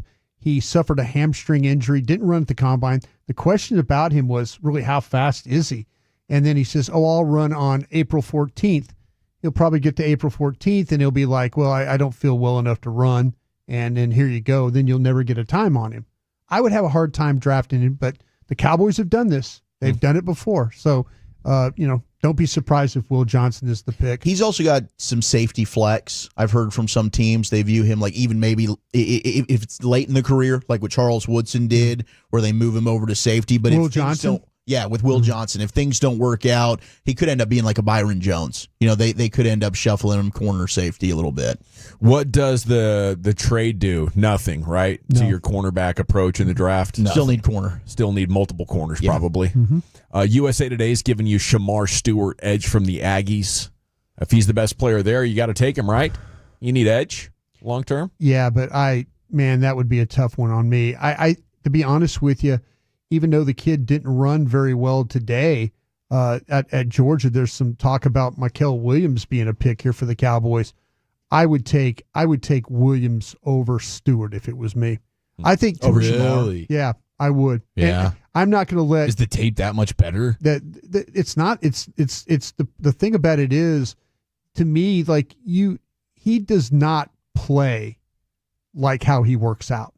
Shamar Stewart? No. Yeah, the tape. I didn't see that either. And not that Micah Williams is any great. I mean, would Micah Williams run a 4.87? Yeah, one team had him as a 4.68. That's a team like that's me. a team that likes him at 38. Got him at 38. But size. I mean, here's the thing with Williams. I think that he's very comparable, and I know it's the same team. I talked about this on the draft show yesterday with Trayvon Walker, who the Jags took number 1 overall. Yeah. Now he's been a bust for being the first overall pick, but Micah Williams is a really good run defender. Can do a lot of the things that you've lost with DeMarcus Lawrence, and I think you're just hoping with the talent and the skill set he can develop the pass rush.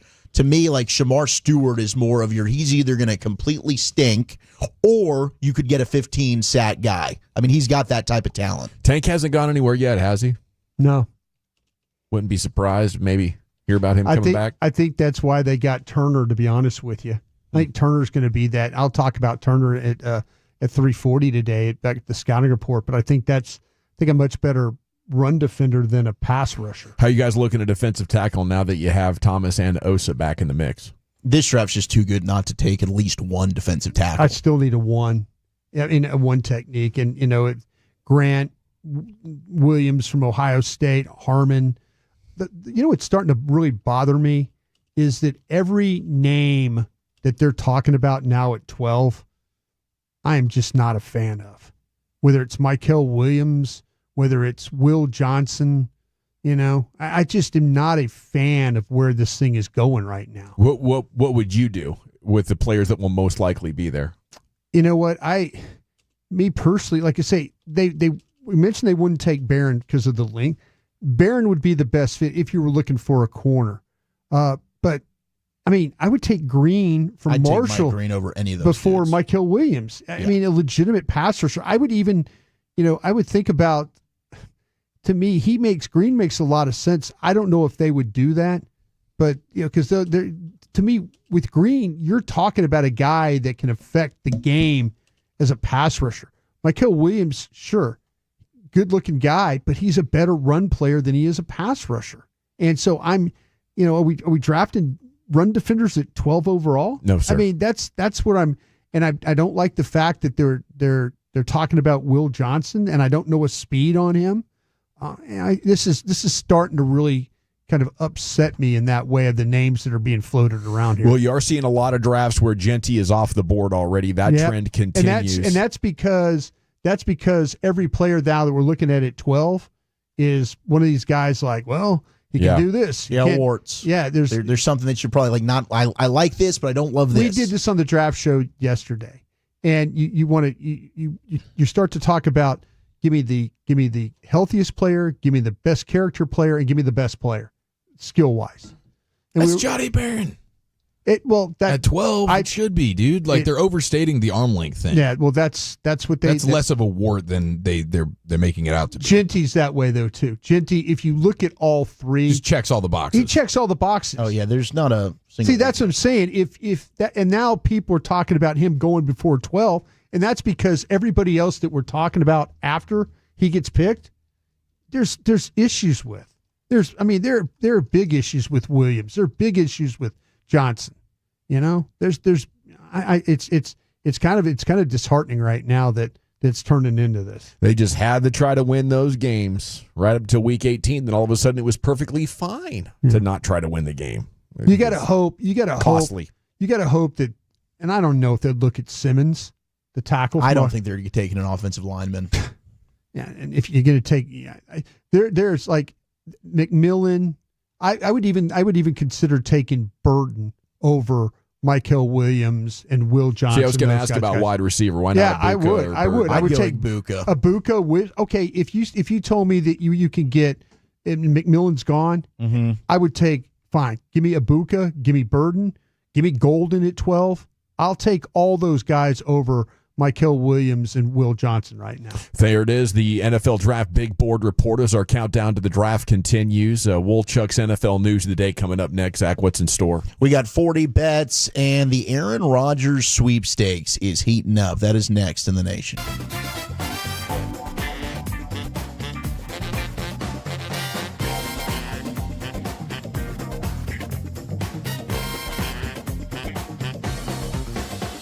True that you've got to forget something else to remember that Uber Eats has groceries. No, that's absurd.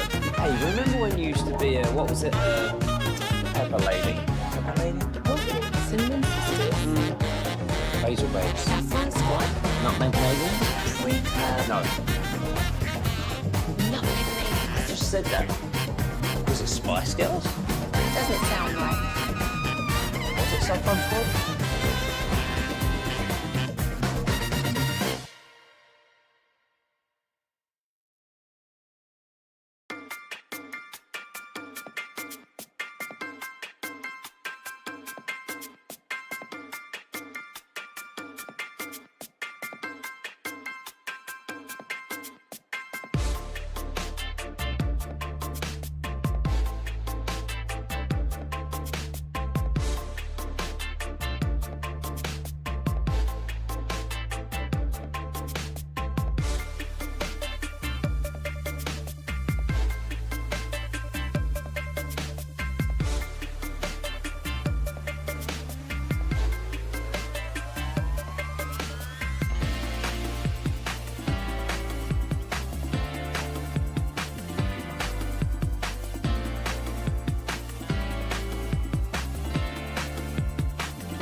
D&M Leasing Studios, you're rolling with the G-Bag Nation on 105.3 The Fan. Here we go. It's hour 2 of the G-Bag Nation here on 105.3 The Fan. Home of the Cowboys, home of the Rangers.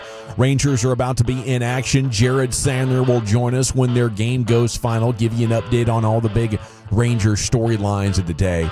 Here's Wolchuk with your NFL news. All right, thank you very much. If you missed it, right at the beginning of the show, the Cowboys did make a trade, and they're getting Kyrie Elam from the Buffalo Bills in exchange for a 5th-round pick. Now, I'm assuming this is probably one of their comp picks. We don't know exactly which one. Yesterday, the National Football League awarded comp picks. Cowboys got a total of 4.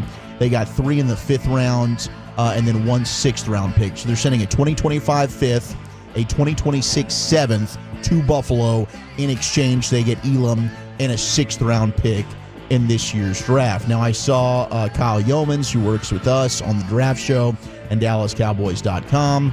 He went back, looked at Dallas Cowboys draft magazine. What did he have for Kyrie Elam? So the pro, great length, size, and speed for the cornerback spot.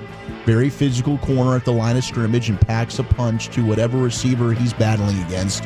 One of the more battle-tested corners with 3 seasons in the SEC.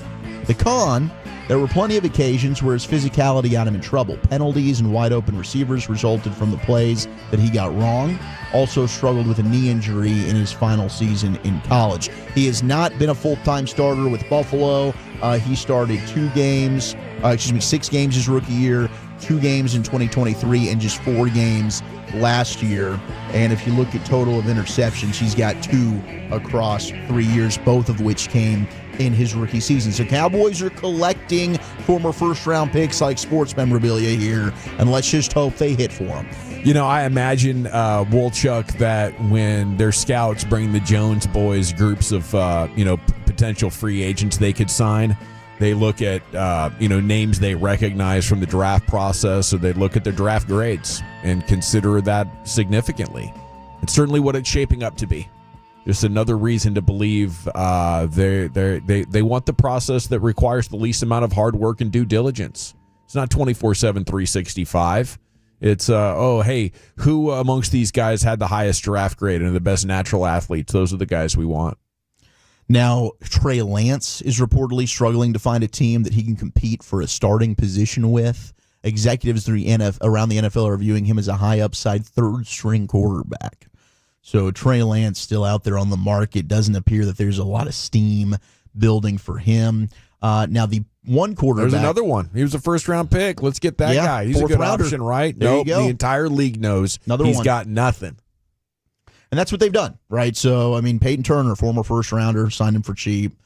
You also have Solomon Thomas, former first-rounder, signed him for cheap. This is now his 3rd spot, maybe his 4th stop in the National Football League. Javonte Williams, who ESPN graded them a C, was their free agency grade for signing him, former 2nd-rounder that they liked coming out of the draft. Didn't work out in Denver. They signed him for cheap. So, I mean, it's just kind of the trend where we liked these guys. Let's bring them in the 1st-round, 2nd-round, high draft pick reclamation project. See if it works, man. A lot of hopium. That's kind of what we're working with here. Gives you name recognition, in the Google algorithm. So as your fans are looking for updates on your guys, they're findable on Google. The fans can go look at this guy, man. He was a top 5 pick. This is exciting. I think we're kind of engagement farming here as well through free agent. I don't know what's going on, Wolchuk. Okay, well, we do have a linebacker. I'm in a Cowboys fan crisis, to be honest with you. I don't even know what to say. Yeah, I mean, I'm just kind of, I guess this is par for the course. I'm kind of now used to this, and they're actually making more moves in signing outside free agents than they have in recent memory. So while they're not big fish, they went right to the bargain bin on day one. They did. Normally, you're waiting for like the 2nd week, the 3rd week. It's like, are they going to actually do anything? And last year, I think they only signed 2 outside free agents the entire time. They've now signed 5 as Jack Sanborn, former free agent of the Chicago Bears, plans to sign with the Cowboys on a 1-year deal. Who's this? He reunites Jack Sanborn. He reunites with Matt Eberflus and Dave Borgonzi, who coached him for 3 years in Chicago. He was really good last year. Production was there. 164 tackles, 14 tackles for loss. So this is this year's version of Eric Kendricks. This is a guy who knows the defense, knows how to get everything lined up, has a relationship with the linebackers coach, your new defensive coordinator, has production. He's a guy who's played in the league before. So this is actually probably maybe the best of all of their signings right now, getting Jack Sanborn, 1-year deal. Don't have the details. This is per Jeremy Fowler of ESPN. Yeah, this is awesome. We actually kicked this around. We had somebody ask us in our mailbag today about this guy on Love of the Star, and he is definitely an upgrade. He's immediately a starter on this defense. You mentioned the familiarity. He's a tackling machine. I think he's probably better versus the run than he is the pass, but he has logged an interception or two. But I do think he's probably more of a rundown type of linebacker, but try hard, flying around, makes an appearance when you watch him. I think this is definitely, I would rather had Dre Greenlaw or something like that, but they needed something like this. Yeah, they needed him big time. So I still don't know the numbers on the deal. 24 years old. But, hey, Jack Sanborn, now your newest Dallas Cowboy. They needed a linebacker. They're checking off boxes this year before they get to the NFL draft. The one domino that I guess teams are waiting to fall here is Aaron Rodgers, okay? So teams are looking at Rodgers, and I saw one former GM said that Rodgers is holding the Steelers hostage right now. Former Buffalo Bills GM went ahead on 93.7 The Fan. Doug Whaley said Aaron Rodgers holding the entire Steelers organization hostage right now. Steelers are waiting on him. I think he's probably going to end up signing there in Pittsburgh. There's a lot believe the decision's going to be made today, but we have one, number 4, formerly played for the Green Bay Packers, formerly played for the New York Jets, also played for the Minnesota Vikings. And now the Vikings don't have Sam Darnold. They don't have Daniel Jones. And I don't know what this says about J.J. McCarthy, but there is reported interest in possibly adding Aaron Rodgers. And here was the advice from the other quarterback in Green Bay, number 4. By all means, sign with them. They got a really good football team. They're loaded at pretty much every position. They made it to the playoffs last year. They got a tremendous fan base, much like the Packers. If you get the opportunity, that's a good place to win. It's a good place to win. So Favre says, Rodgers, go ahead, follow my legacy. Sign with the Vikings. His former teammate, Sauce Gardner, went ahead and quote tweeted one of the tweets from Jordan Schultz about the reported interest from the Vikings and Aaron Rodgers. And he said, if Aaron goes to the Vikings, he might be number 1 in all quarterback stats, with the crying emoji. Now, I thought maybe it was the crying laughing emoji, like it's sarcasm, but no, it's the legit crying emoji. So I don't know. Honestly, if I'm J.J. McCarthy and I'm seeing this crap, I'm like, should I request a trade? Do you not believe in me? I don't know if I believe this report if I'm JJ. Like, I'm talking to my agent thinking, is this real? Like, how do the Vikings actually have interest in Aaron Rodgers? That's bizarre. That's bad team building. I think I would want to get out, not for the threat of somebody taking my job, but I've just been informed my bosses are complete morons. Well, while the Steelers wait, you've got the Browns and the Giants are scheduling meetings with Russell Wilson, according to Adam Schefter. So I think the Steelers are feeling pretty good about landing Aaron Rodgers right now. So that's the second quarterback that I've seen the Giants pivoting to. Maybe it's Russell Wilson. The other one that I saw was Joe Flacco. So Peter Schwartz in New York on Infinity Sports said quarterback Joe Flacco could be an option for the Giants in the event they miss out on both Rodgers and Wilson. So it seems like maybe Rodgers, Pittsburgh, Wilson's going to go talk with Cleveland and New York. But now you've got the Giants looking at, is Joe Flacco going to be, what is his contingency plan number 5 at quarterback right now? I love it. I'm here for all this when it comes to the Giants. Now, Joey Bosa thought he was going to reunite with his bro in San Fran. He's not. Enough money there, huh? 1 year, $12.6 million. He's going to play with Josh Allen and the Buffalo Bills. So he's going to add to that pass rush with Greg Rousseau and A.J. Epinesa, 29 years old. They tried it, and it didn't work out with Von Miller. Let's bring on in Joey Bosa in Buffalo to circle the wagons, baby. Thought it was going to be San Francisco, man. Yeah, Seemed I too did good too. to be true. The dollar goes further in Buffalo. Yeah. Oh. And the wings, right? And he's a big-time wing daddy. Yeah. That's he loves his wings. That's well documented. I can't imagine going to some of these cold cities. You know, you're an NFL free agent. I'm going to get 10 million, 9 million, 8 million. It's a lot of millions. I get to pick where I'm living, and I'm going where it's going to be 10 degrees for like 2 months. We're signing up to play at least a couple of games, possibly sub-zero, Chief. You kidding me? That's a tough pill to swallow. But I mean, a businessman might come in here and say it is like double the money you make in Buffalo compared to San Francisco. Oh, with the cost of living. But also too, like the chance at winning. You know, the chance at winning in Buffalo is pretty great comparatively. That's all I got. Okay, I need a lot more money. Maybe the money difference starts around 30%, and I need no other good weather options. I think I'd rather lose in good weather. Well, Chuck, I think that's what I just found out in this thought He experiment. won a national championship at Ohio State playing for the Buckeyes, and the weather's not always great there in Ohio. So, and he's one of these nut jobs where it's like, let me go play out in freezing cold, -10 degrees with no sleeves on, and I'm going to shirtless pregame. Yeah, I mean that's a Joey Bosa for you. He's probably going to embrace this type of environment. But I hear you. He's probably going to jump off the Winnebagos onto the table of fire with the fans. He's going to be tailgating prior to the games with the Bills Mafia. Because all he has to do is show up on third down. Yeah, pretty much, right? He's just going to be a situational pass rusher for them. But it works out. And for 4 or 5 games, he's going to be awesome. Gosh, he's going to be so good.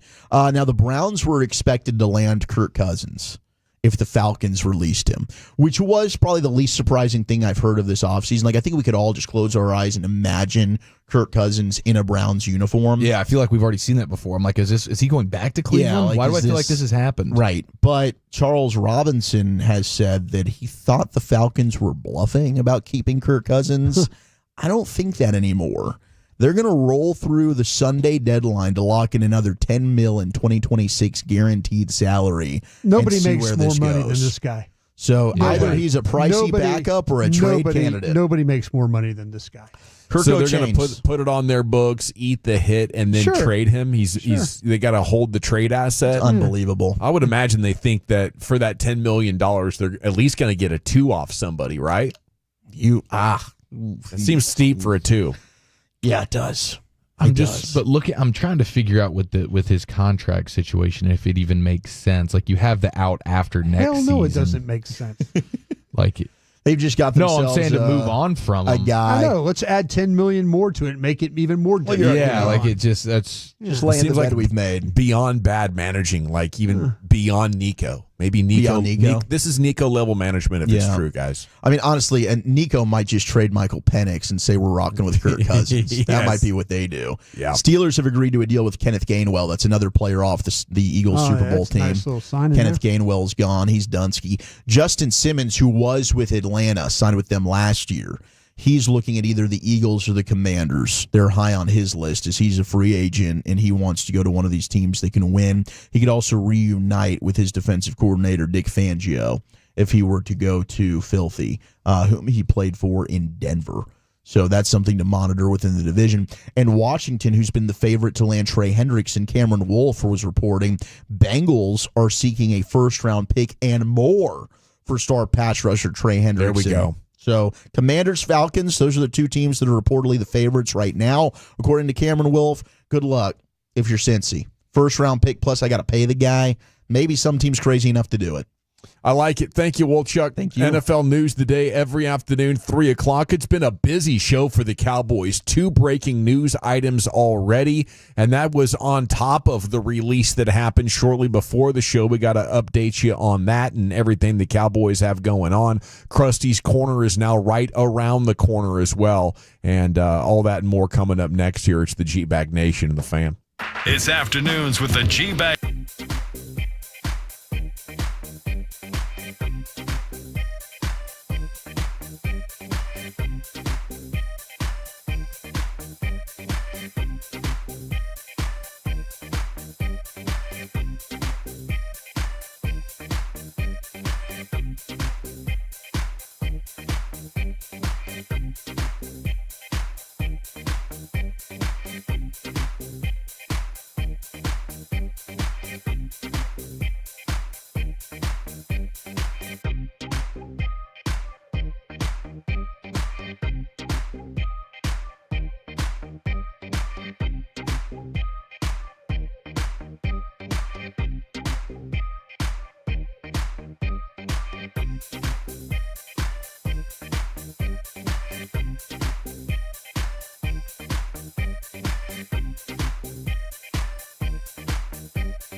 Uber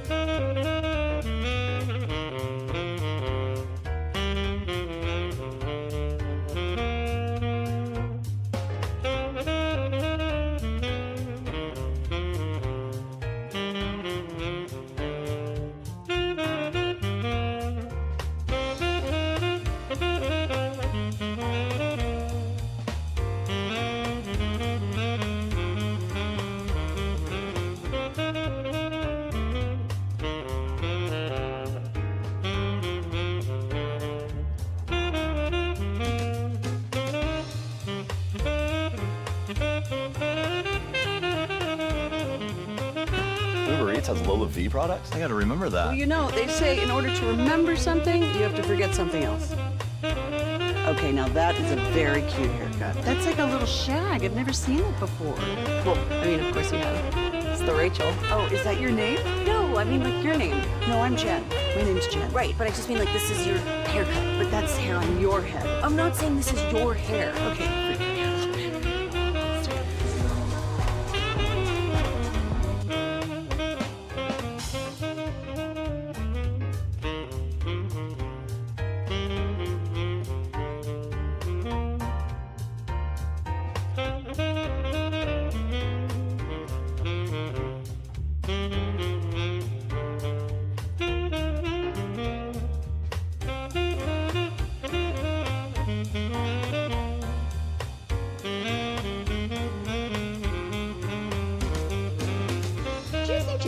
You've got to forget something else to remember that Uber Eats has groceries. No, that's absurd. Hey, remember when you used to be a, what was it, Pepper Lady? Pepper Lady? Wasn't it Cinnamon Sisters? Basil Babes. Saffron Squad? Nutmeg Maidens? Paprika? No. Nutmeg Maidens. I just said that. Was it Spice Girls? Doesn't sound right. Was it Saffron Squad?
of the evening, and more signings peppering the news wire here for America's team. Let's get into them. Segments brought to you by the Frankels. If you've been injured in a car, truck wreck, call the Frankels first, 214 or 817-333-3333. With Franklin Frankel, there's never an out-of-pocket cost. They only get paid when you win. Franklin Frankel, the go-to car and truck wreck attorneys in Dallas. It's also brought to you by Cars for Kids. Donate today, carsforkids.org.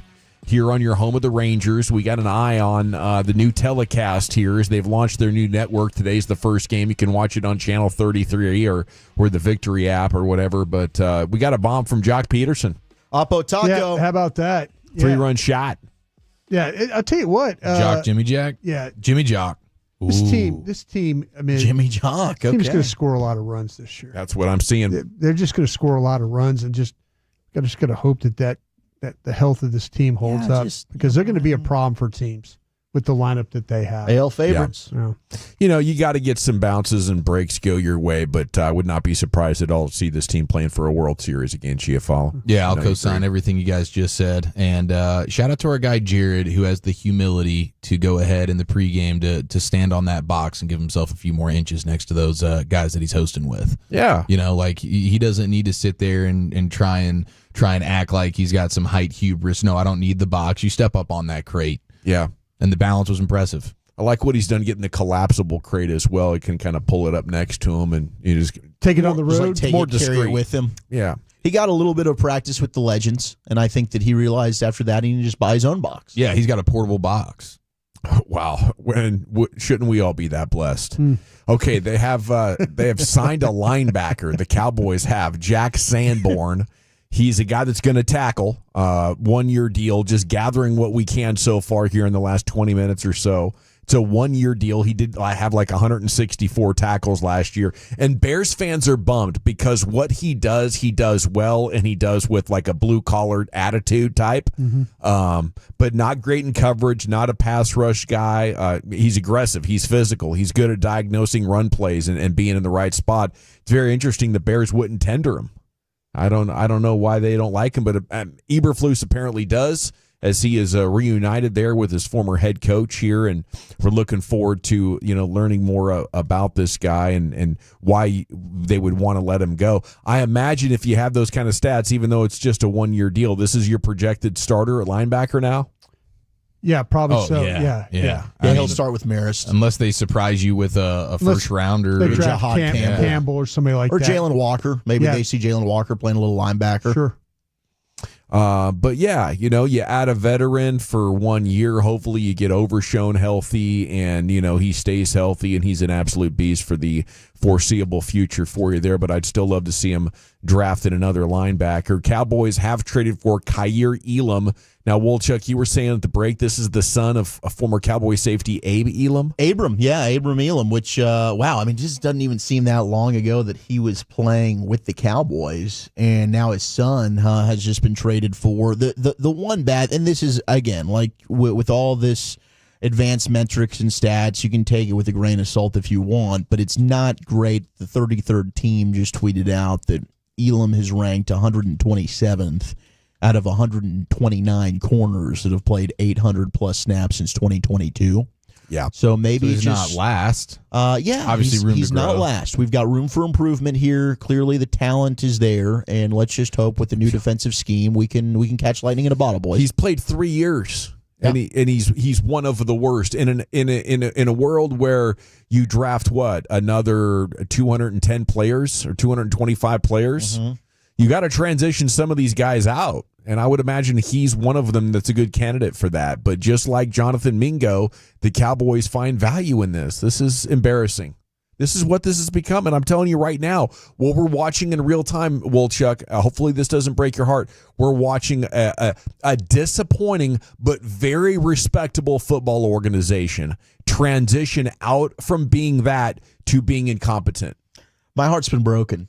I'm kind of just living in this, I just know what to expect. I went on the rant that I did a couple months ago, and I pretty much said all I could say there.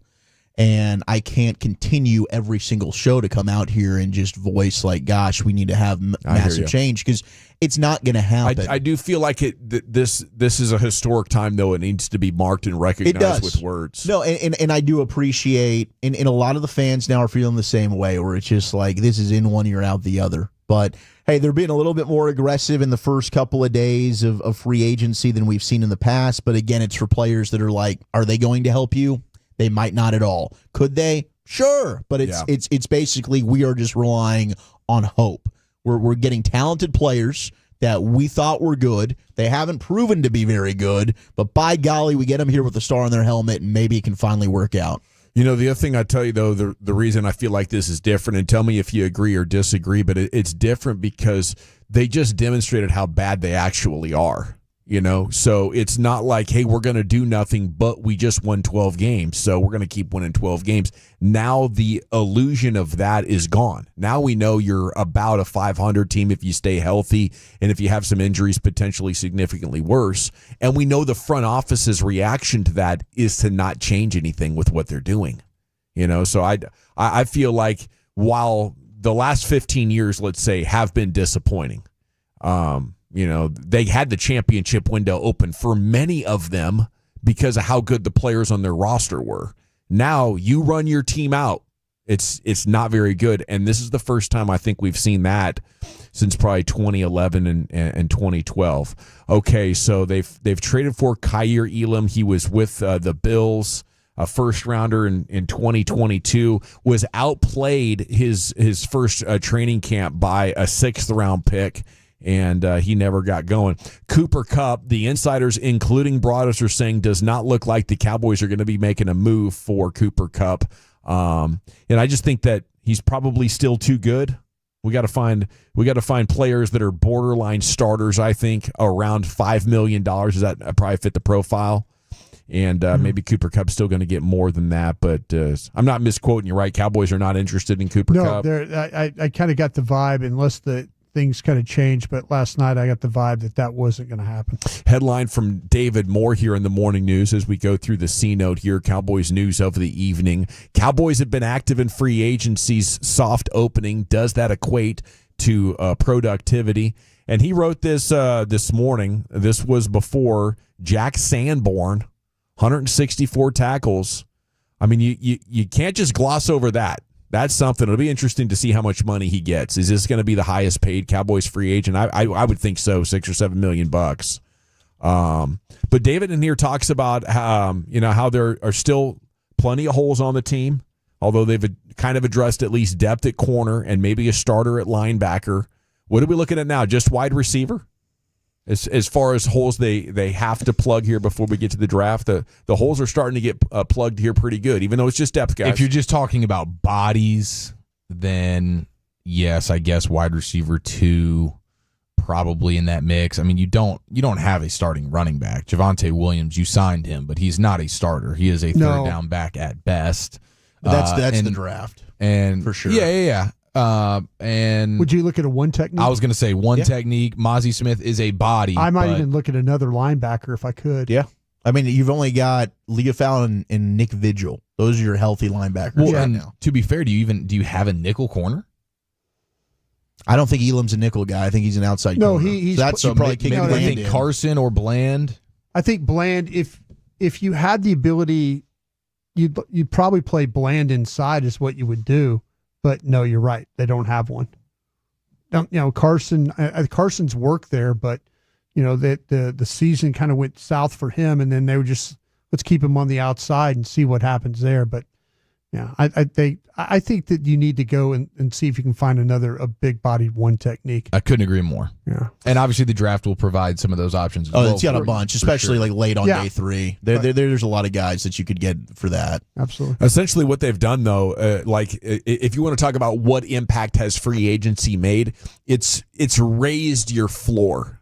It's made sure you're not going to be an embarrassment and have guys that shouldn't even be near a football field somehow on your starting rotation on game day. But it's fair to wonder, the guys that they've added, are they upgrades over the guys that they've lost? That's the question. Like, will Sanborn be better than Eric Kendricks? I don't know. He's younger, and he's definitely a better fit for this coaching staff than what Eric Kendricks was because he's played for them and he knows it, right? But is Chauncey Golston better than Peyton Turner, wwho they signed? Is probably Tyre Elam and Jordan Lewis? I mean, Williams and Rico, right? Like the guys that you've lost, are you really upgrading on those, or are you just kind of plugging holes? It does feel more like plugging holes right now. And unfortunately, it does, and we'll see what else they could have in store. Maybe there's some trades, but it doesn't feel like they've made the kind of moves that would allow you to believe they've done anything than maybe give themselves a chance to play relevant football games with the playoffs on the line in December. Somewhere between 8 and 10 win football team, I think, is best case scenario. We go to the morning news where they have 10 things to know about the Capel product that has joined the Cowboys here, Solomon Thomas, and some things I didn't know about him. I remember him getting drafted and knowing about him being a local guy, but since then, and knowing that it didn't pan out as far as being a 3rd overall pick, didn't know that much, but he has teamed up with Dak Prescott before. They look alike. Do they? Have you ever seen it? Look at a picture. They do. The facial hair, the beard is trimmed. Look like brothers. Very much alike. Yes, agreed. I noticed that yesterday. You can see the resemblance. But the suicide awareness stuff, they're definitely in cahoots together. Yeah, Solomon Thomas lost his sister Ella in 2018 and started a foundation along with his parents called the Defensive Line. It's similar to Prescott's Fate, Fight, and Finish, which helps people with mental health issues. Of course, Dak Prescott's brother, Jace, suffered the same fate there back in 2020. And there's a lot of stuff that goes along in there. He had an interesting signing day before landing at Stanford. Before beginning his collegiate career, he was picking between Stanford, Arkansas, and UCLA. Ended up making the decision live on ESPNU and did it in very dramatic fashion using props to reveal his decision. Don't usually get that from a Stanford guy. No. But he's different. He pulled out a mini tree from under a table as he put on some nerdy-looking glasses to let people know he's going to Stanford. Good deal. I like that with the nerdy glasses. The guy lived in Australia for 5 years. He's got pictures with a koala bear here as a kid. Pretty cool stuff. And he was a surfer at just 5 years old, as could imagine you'd be there if you had the fortune of growing up in Australia. Probably ask Kyrie Irving about that. Okay, there's the C note here. Cowboys news of the evening. It's time now for Krusty's Corner. Brian, where are you taking us? Yeah, I'm going to talk to you about these guys that they actually have traded for and the guys that they've signed. We'll do that next. Coming up Thursday morning on Sean and RJ, to the Mavericks wind up sweep in the back-to-back with the...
Uber Eats has low fee products? I gotta remember that. Well, you know, they say in order to remember something, you have to forget something else. Okay, now that is a very cute haircut. That's like a little shag. I've never seen that before. Well, I mean, of course you have. It's the Rachel. Oh, is that your name? No, I mean, like, your name. No, I'm Jen. My name's Jen. Right, but I just mean, like, this is your haircut. But that's hair on your head. I'm not saying this is your hair. Okay, freaking me out a little bit.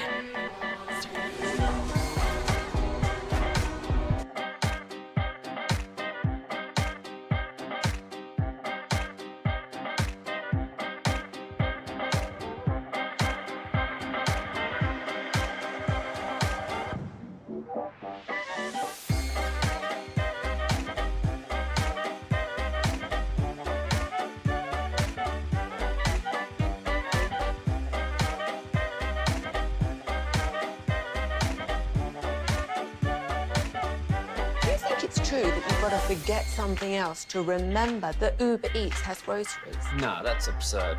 Hey, remember when you used to be a, what was it, Pepper Lady? Pepper Lady? Wasn't it Cinnamon Sisters? Basil Babes. Saffron Squad? Nutmeg Maidens? Pre-curb? No. Nutmeg Maidens. I just said that. Was it Spice Girls? Doesn't sound right. Was it Saffron Squad?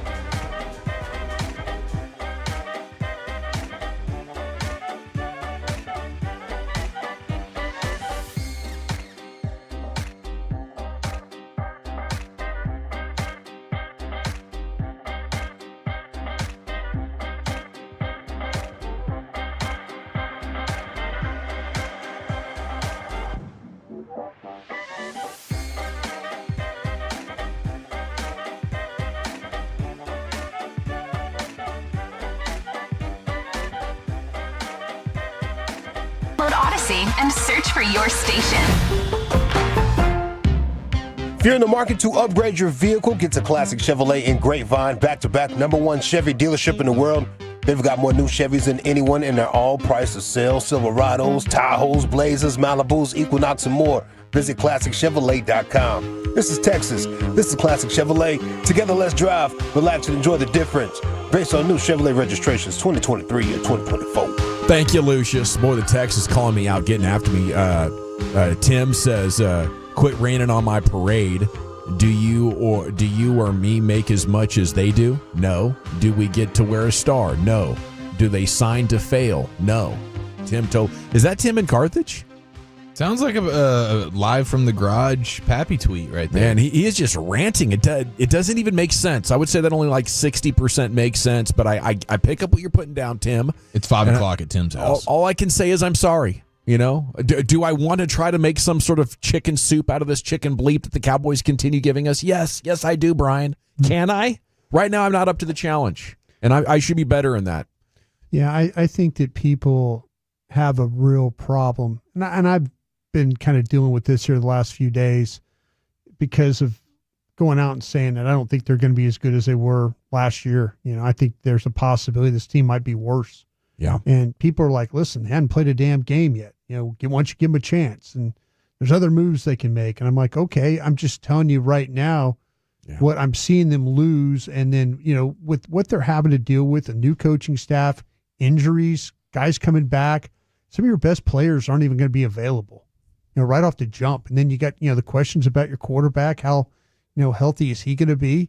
You know, are you going to be able to do enough? And, you know, I'm not trying to like throw, you know, a wet blanket over your season. I'm just saying there's a chance. I'm not going to go into this thing like try and pump sunshine up your ass because, you know, you're a homer or I'm a homer. I'm not going to do that. I'm going to say, hey, you know, we'll see. This team is got a lot of problems and they've got a lot of holes to fill, and they're trying their best with what their plan is. But, you know, I'm not going to sit there and try and steer people the wrong way. You can feel however you want to feel, and you don't like what they're doing. Yeah. And you're not wrong in thinking that what they're doing isn't good enough because you've got 30 years of history to prove that, yeah, their way of doing it, thinking they're the smartest in the room and we can go ahead and take players that have failed elsewhere, bring them in here on cheap contracts and make it work isn't the way to go about it. Because if you were going the other way, you'd be called a homer right now. Mm-hmm. And, oh, my gosh, this team sucks. Well, they got Dak Prescott as their quarterback. They're not going anywhere. You're saying how you feel. There's absolutely nothing wrong with that. So there's half the audience that appreciates that. The other half are you're raining on their parade. You do radio how you want to do it, brother. Yeah. I mean, we're actually having a parade over signing Jack Sanborn. I mean, cheers to you. That's You're doing it right. You're doing it right. That is where we are.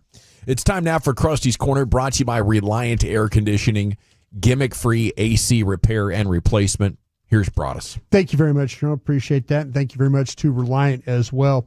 I've had the opportunity to, yesterday I didn't get a chance to get to Peyton Turner. I had a report on him of how he is going to play. I'm interested in him because there's a side of me that believes this is your replacement for Golston when it comes to, I think this guy's a much better run defender than he is a pass rusher. I know if you look at the metrics they'll say about him as what kind of athlete he is, I don't think he's a very bendy guy. And I don't see a lot of the athletic ability that you maybe saw at the combine, those types of things. I don't think you see it in his play all the time. I think you see a guy that is really good playing the run when it comes to, because he's got really rare length with the arms, and you could see him taking on blocks. And I kind of see that, with what Golston was able to do. I think you can kick Peyton Turner inside. I think he could play some three technique stuff for you if you want to do that. But he's mainly going to play left or right end, and he's going to be able to play well against the run. He's not going to get hooked. He's not going to get moved. He can give you, like I say, an occasional pass rush, but there's not the initial quickness there. It's a little bit of he's kind of a stiff moving athlete as a player. So if you're expecting like an edge rusher, bendy kind of guy, this is not it. This guy's more of a kind of as we would say, and maybe there's going to be something with Eberflus here. Maybe he's more like that 5 technique, that head up on the offensive tackle. And we always call that like a 2-gap guy, but I think this guy's going to be more of your play the run, play like as a left defensive end, then maybe play more as a right defensive end. He did have one really good pass rush where his length really helped him against the Falcons. Their Cousins tried to climb forward in the pocket, and he was able, as he's going past, reach back and knock the ball out of his hand. That was one of the better plays that he had. But he's just going to kind of... If that's the only play you saw of him, you'd be like, yeah, let's sign this guy to the biggest contract you've ever seen in your life. Well, that was an awesome play. I'm just, they always tell you if you've seen it one time, you'll see it again. But this is not a bendy guy. And a guy that had really good metrics when it came to workouts and stuff coming out of college. He is a guy that I think that, like I say, there's some stiffness to his game. He knows how to play with some leverage. I don't think he's got the quickness, and he tends to kind of rush down the middle. So I'd like to see him be able to kind of play with the length that he has, play more with some technique there. But he's going to really he'll help you in the run game. I just don't know how much he'll help you as a pass rusher, if that's what you're expecting. All right, I'm looking at the Elam a little bit here. I was wondering why you were vomiting earlier. It's not vomiting. This Did guy. you watch him in the playoff game? The Chiefs game? Is the Chiefs game the one that I think the Chiefs playoff game is one that would be very detrimental to anyone who thinks he might be good. I went through like 5 games, and then all of a sudden the Sanborn thing came down, and I'm like, okay, I'll pivot over here and get an idea of him. I'll go back and catch the Kansas. I got all the games that he played in. He played a ton of special teams plays. And the early games that you're going to catch him, he plays when it's a blowout. And the one game he made a start in was against the Miami Dolphins, was a game that I got to see where he plays. But, I went back and looked at him and just kind of what I saw from him as a college player. And, Zach, you said this was when you were just coming on the scene, right? This was the year before I joined the draft show, unfortunately. Yeah. Well, the one thing that I went back and I was just checking my notes because I wanted to see if is the same kind of ability that he's had. And you guys were talking about him being a press man corner. That's exactly what this guy is. He is always up for the battle of that. And when you watch him play up tight, he does a good job of getting his hands on the receiver. He can hold up guys on the line of scrimmage. He's 6'2", he's 191 pounds. So he's able to kind of stay in position because of his ability to play with his hands, and he's able to kind of hold those receivers in position, where he looks totally uncomfortable as playing off coverage. And you watch him, there were some times where they were just trying to kind of end the game and he was having to drop into zone coverage. And when he had to break on the ball, there was time where Jacksonville, they ran Kirk, like on a deep route, and he's playing at depth. And Kirk, is a quick player and just got around him. And he doesn't look very comfortable playing that off coverage stuff. So I don't know how much you want to do this with this guy. I know when I watched him play against a couple of years ago when he came out in the draft, Alabama had all those really tough Alabama receivers in that draft, in the 2022 draft. And I was impressed with how he was able to stay with him. And I think that carried over a little bit to these late season or these late game opportunities. He's going to be, his strength is clearly going to be as a man cover guy. Anything playing off might be a little bit of a liability here. So I think you have to be very particular where you play him and how you play him. He played both sides in these games I watched, but there's the tackling part of it. They ran a screen. He was able to drive on that one and make a tackle in space against Jacksonville. And then against the Dolphins, they threw a ball to his side on a swing that he was able to come up and wrap up and make a tackle. Those were a couple of the tackles that I actually saw right there. There were some questions I had about him being a really good tackle guy. It seemed like to me that he relished the opportunity to play against the best, was a note that I made.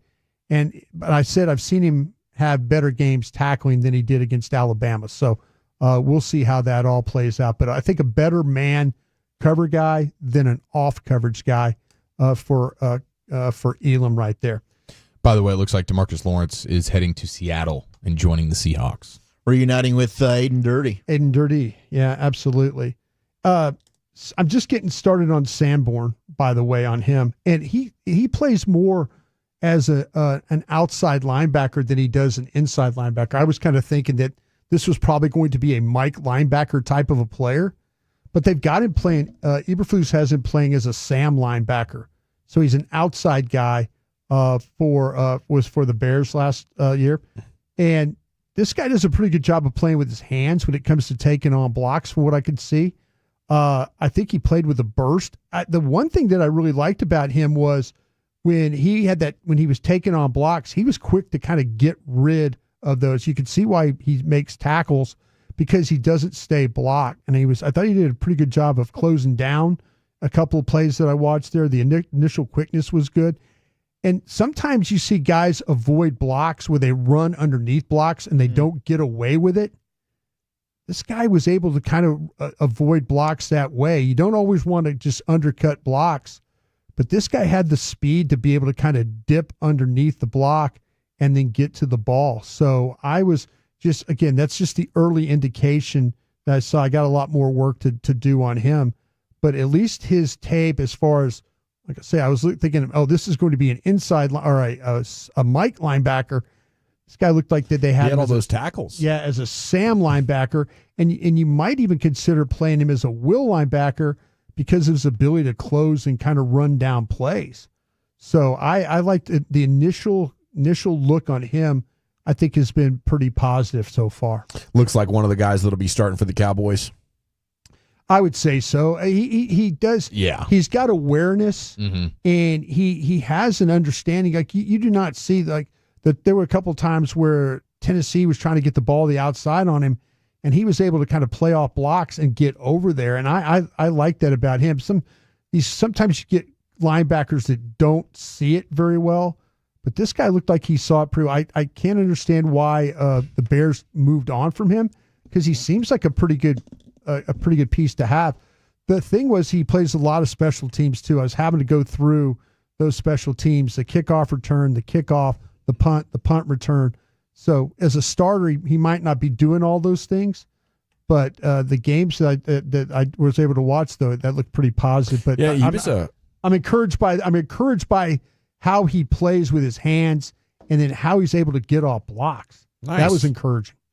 Well, the Cowboys could definitely need some help there, but he was one of those undrafted guys. Like, all they had to do was tender him or something like that, and they decided not to have protection, but they wanted to move on. So I think that is a nice one for the Cowboys, along with Solomon Thomas. They made some nice additions, but with the Tank Lawrence news now official, they have lost a pretty fine collection of players and a couple legends. I mean, give Tank his props. It's not just Zach Martin as far as, Cowboy greats that have seen the end of their Cowboys career come to an end here in recent days. Krusty's Corner every afternoon, 3:40, brought to you by Reliant Air Conditioning. Chief, what's in store next? Sounds of the Sports Day featuring who to blame for the Texas Rangers ball cap disaster. We have a Sooner doing bits and the Overlappers next here in the nation.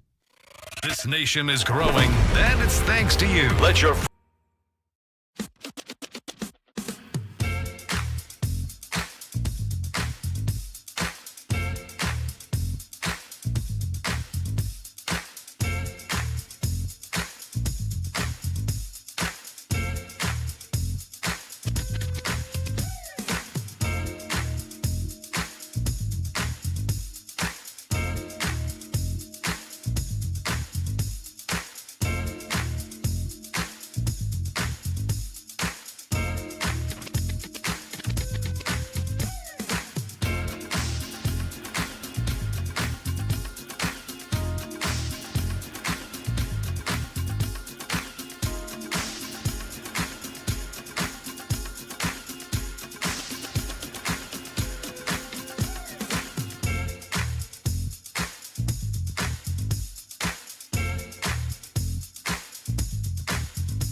Uber Eats has Lola V products? I gotta remember that. Well, you know, they say in order to remember something, you have to forget something else. Driven by our D&M Leasing Studios, you're rolling with the G-Bag Nation on 105.3 The Fan. Welcome to the nation. Hour 3 of the G-Bag Nation here on 105.3 The Fan. Rangers and Reds are now tied at 3 in the 4th inning. Jared Sandler will join us for an update on your baseball team at the conclusion of this game. Maybe 5:30, 6 o'clock, somewhere in there. Did get good news on Cody Bradford, 4 or 5 days. He'll be out, but Bochy said could have been a lot worse. So that's good. You know, when you go out with an elbow, could be bad. Rangers have had 2 sore arms the last 2 days, but Malley turned out to be okay as well.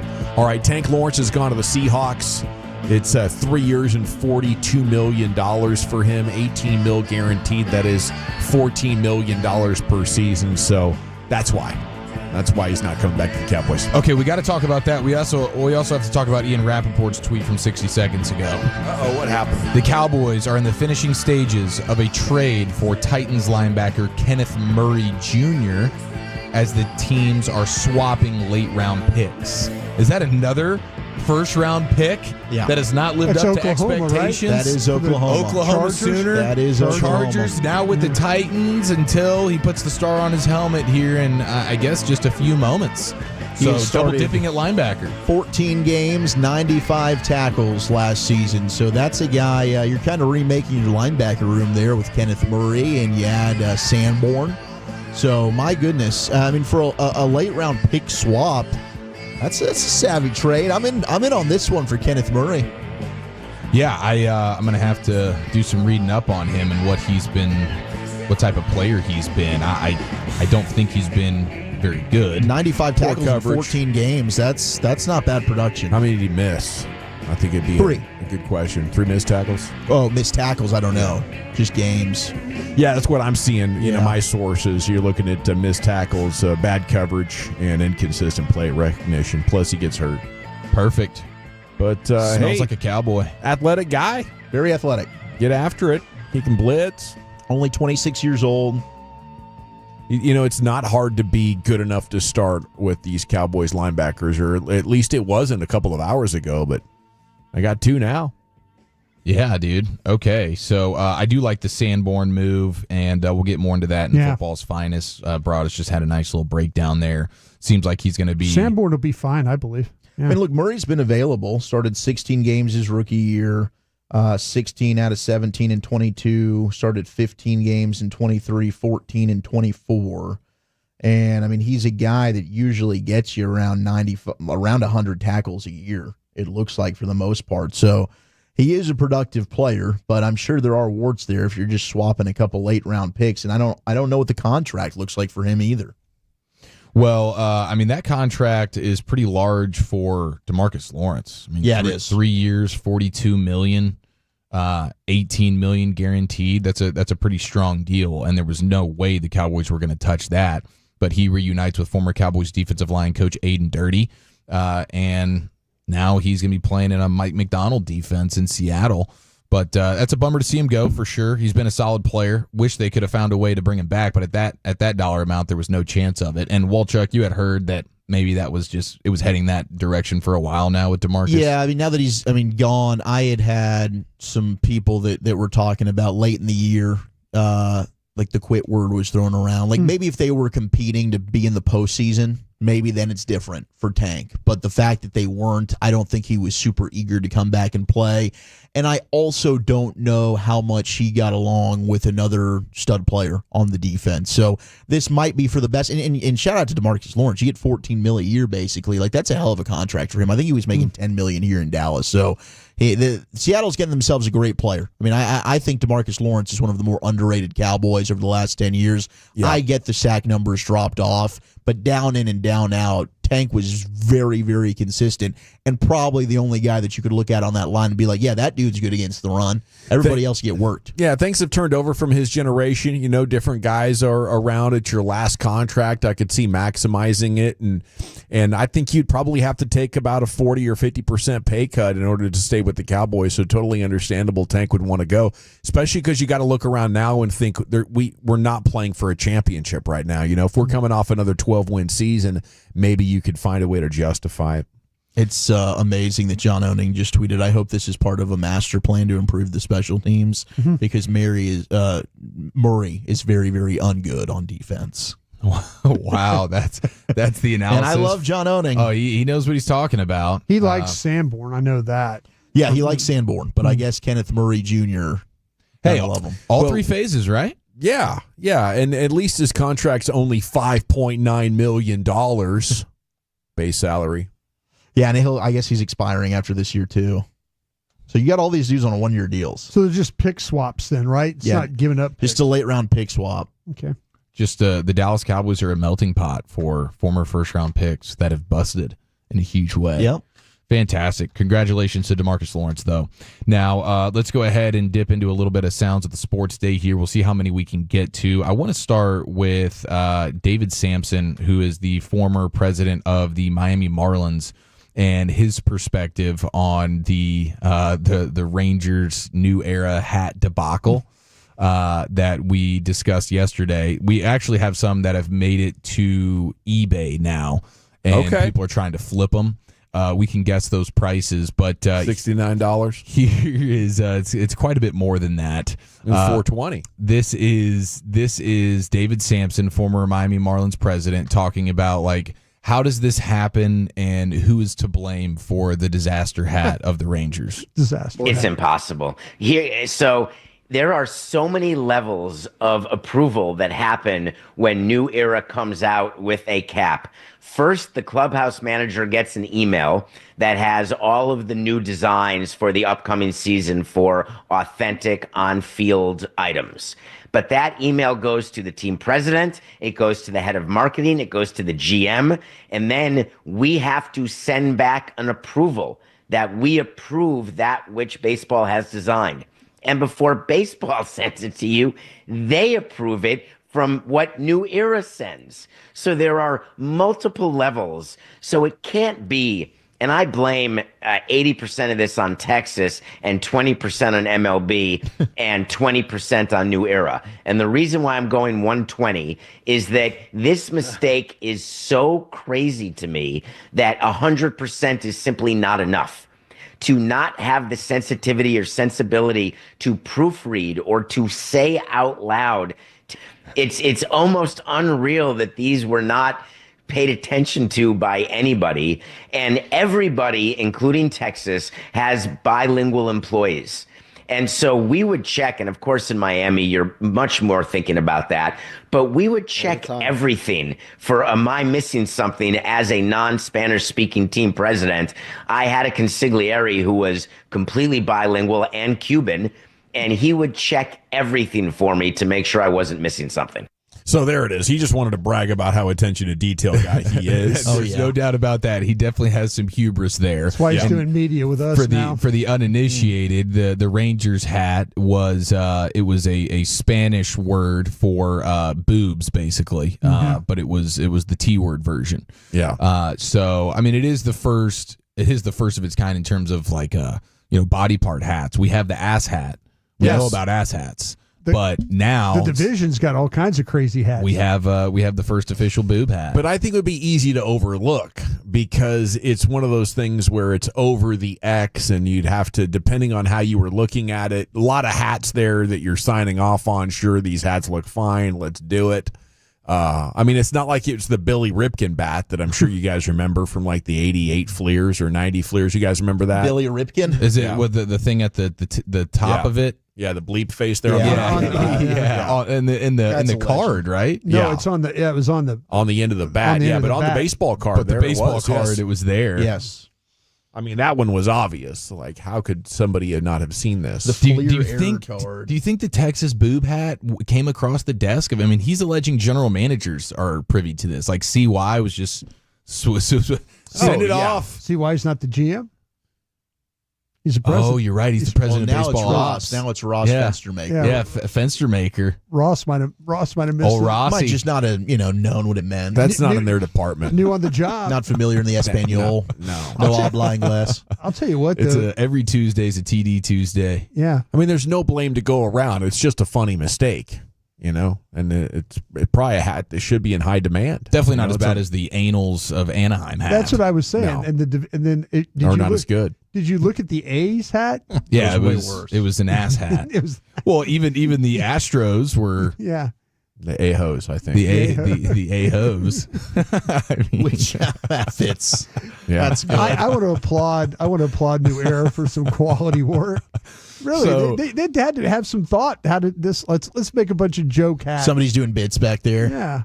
Well, what do you guys think these Texas Rangers boob hats are selling for on eBay right now? Have you guys seen this? I'm gonna ballpark it at $245. Okay, we start the bidding at $245. Who wants to have a very, very small number of hats? You'd be one of a few individuals with the Texas Rangers boob hat. It's iconic. Dawson's willing to go to $200.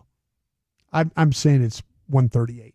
138. Wow. So we've lowered the bidding now. With Broadus, we throw things over to the Wooly Bully. Let's go. Who is a motorboat and SOB. $669. Is that $669? That's what it said. I'm seeing them online right now for $999. Wow. Yeah. Okay. The lowest one I've seen is actually $750. There we go. Now these haven't been sold. This There is we just go. what the bidding is starting at. So we have we'll see do we have what they sell for. Joke bidding? Do people just throw a massive number? juggy bidding? and they're not even gonna pay it.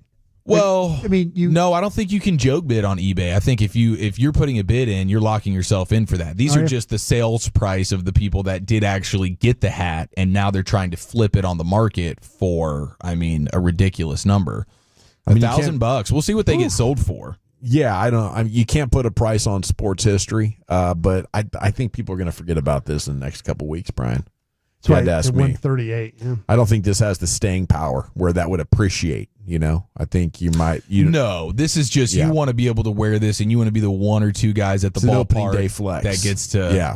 Why don't you just rep make your that. own boob hat? I was actually thinking about that on the way in today. Like, how many people have the ability to just reinvent this hat for themselves, and you don't have to spend $1,000 for the boob hat. I already saw there's boob T-shirts that somebody was making. I saw a link over there on Lone Star Ball.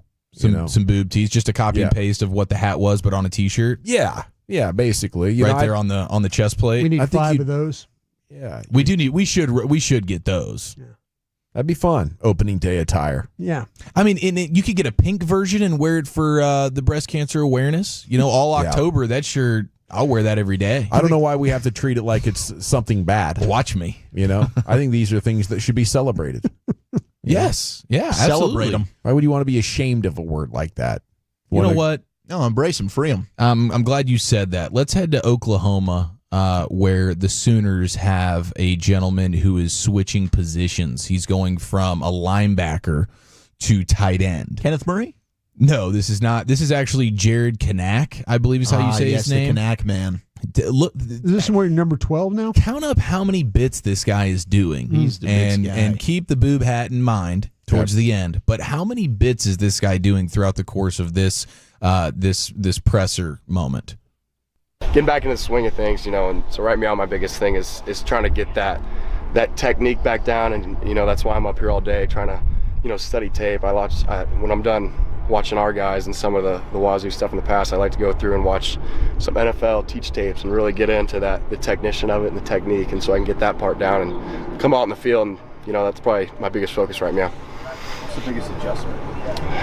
Kind of like I just said, the biggest adjustment right now is changing from linebacker to tight end, and just the difference in body position, technique, how I use my hands, because as a linebacker you're always trying to get separation. As a tight end you're always trying to get them into you. You're trying to get inside of them. Mm-hmm. You know what I'm saying? So I know what you're saying.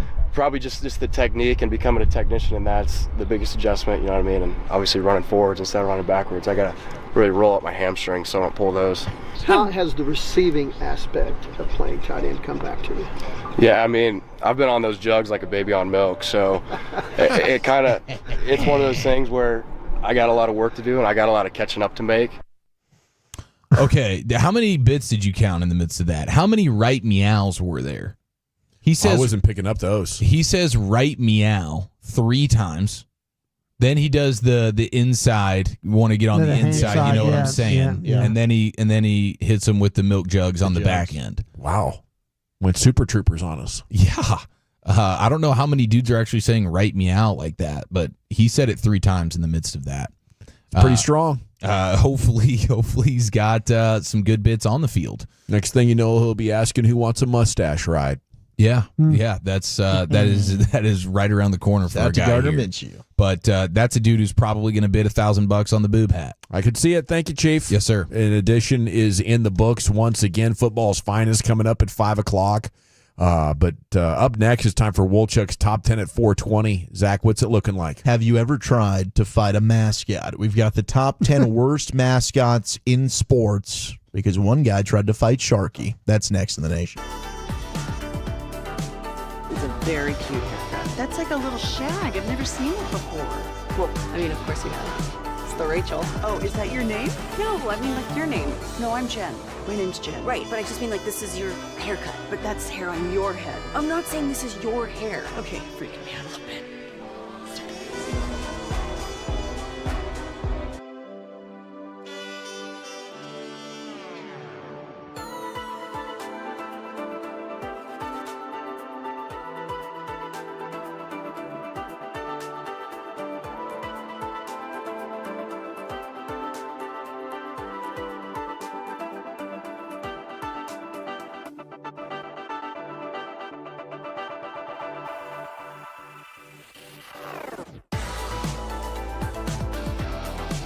Do you think it's true that you've got to forget something else to remember that Uber Eats has groceries?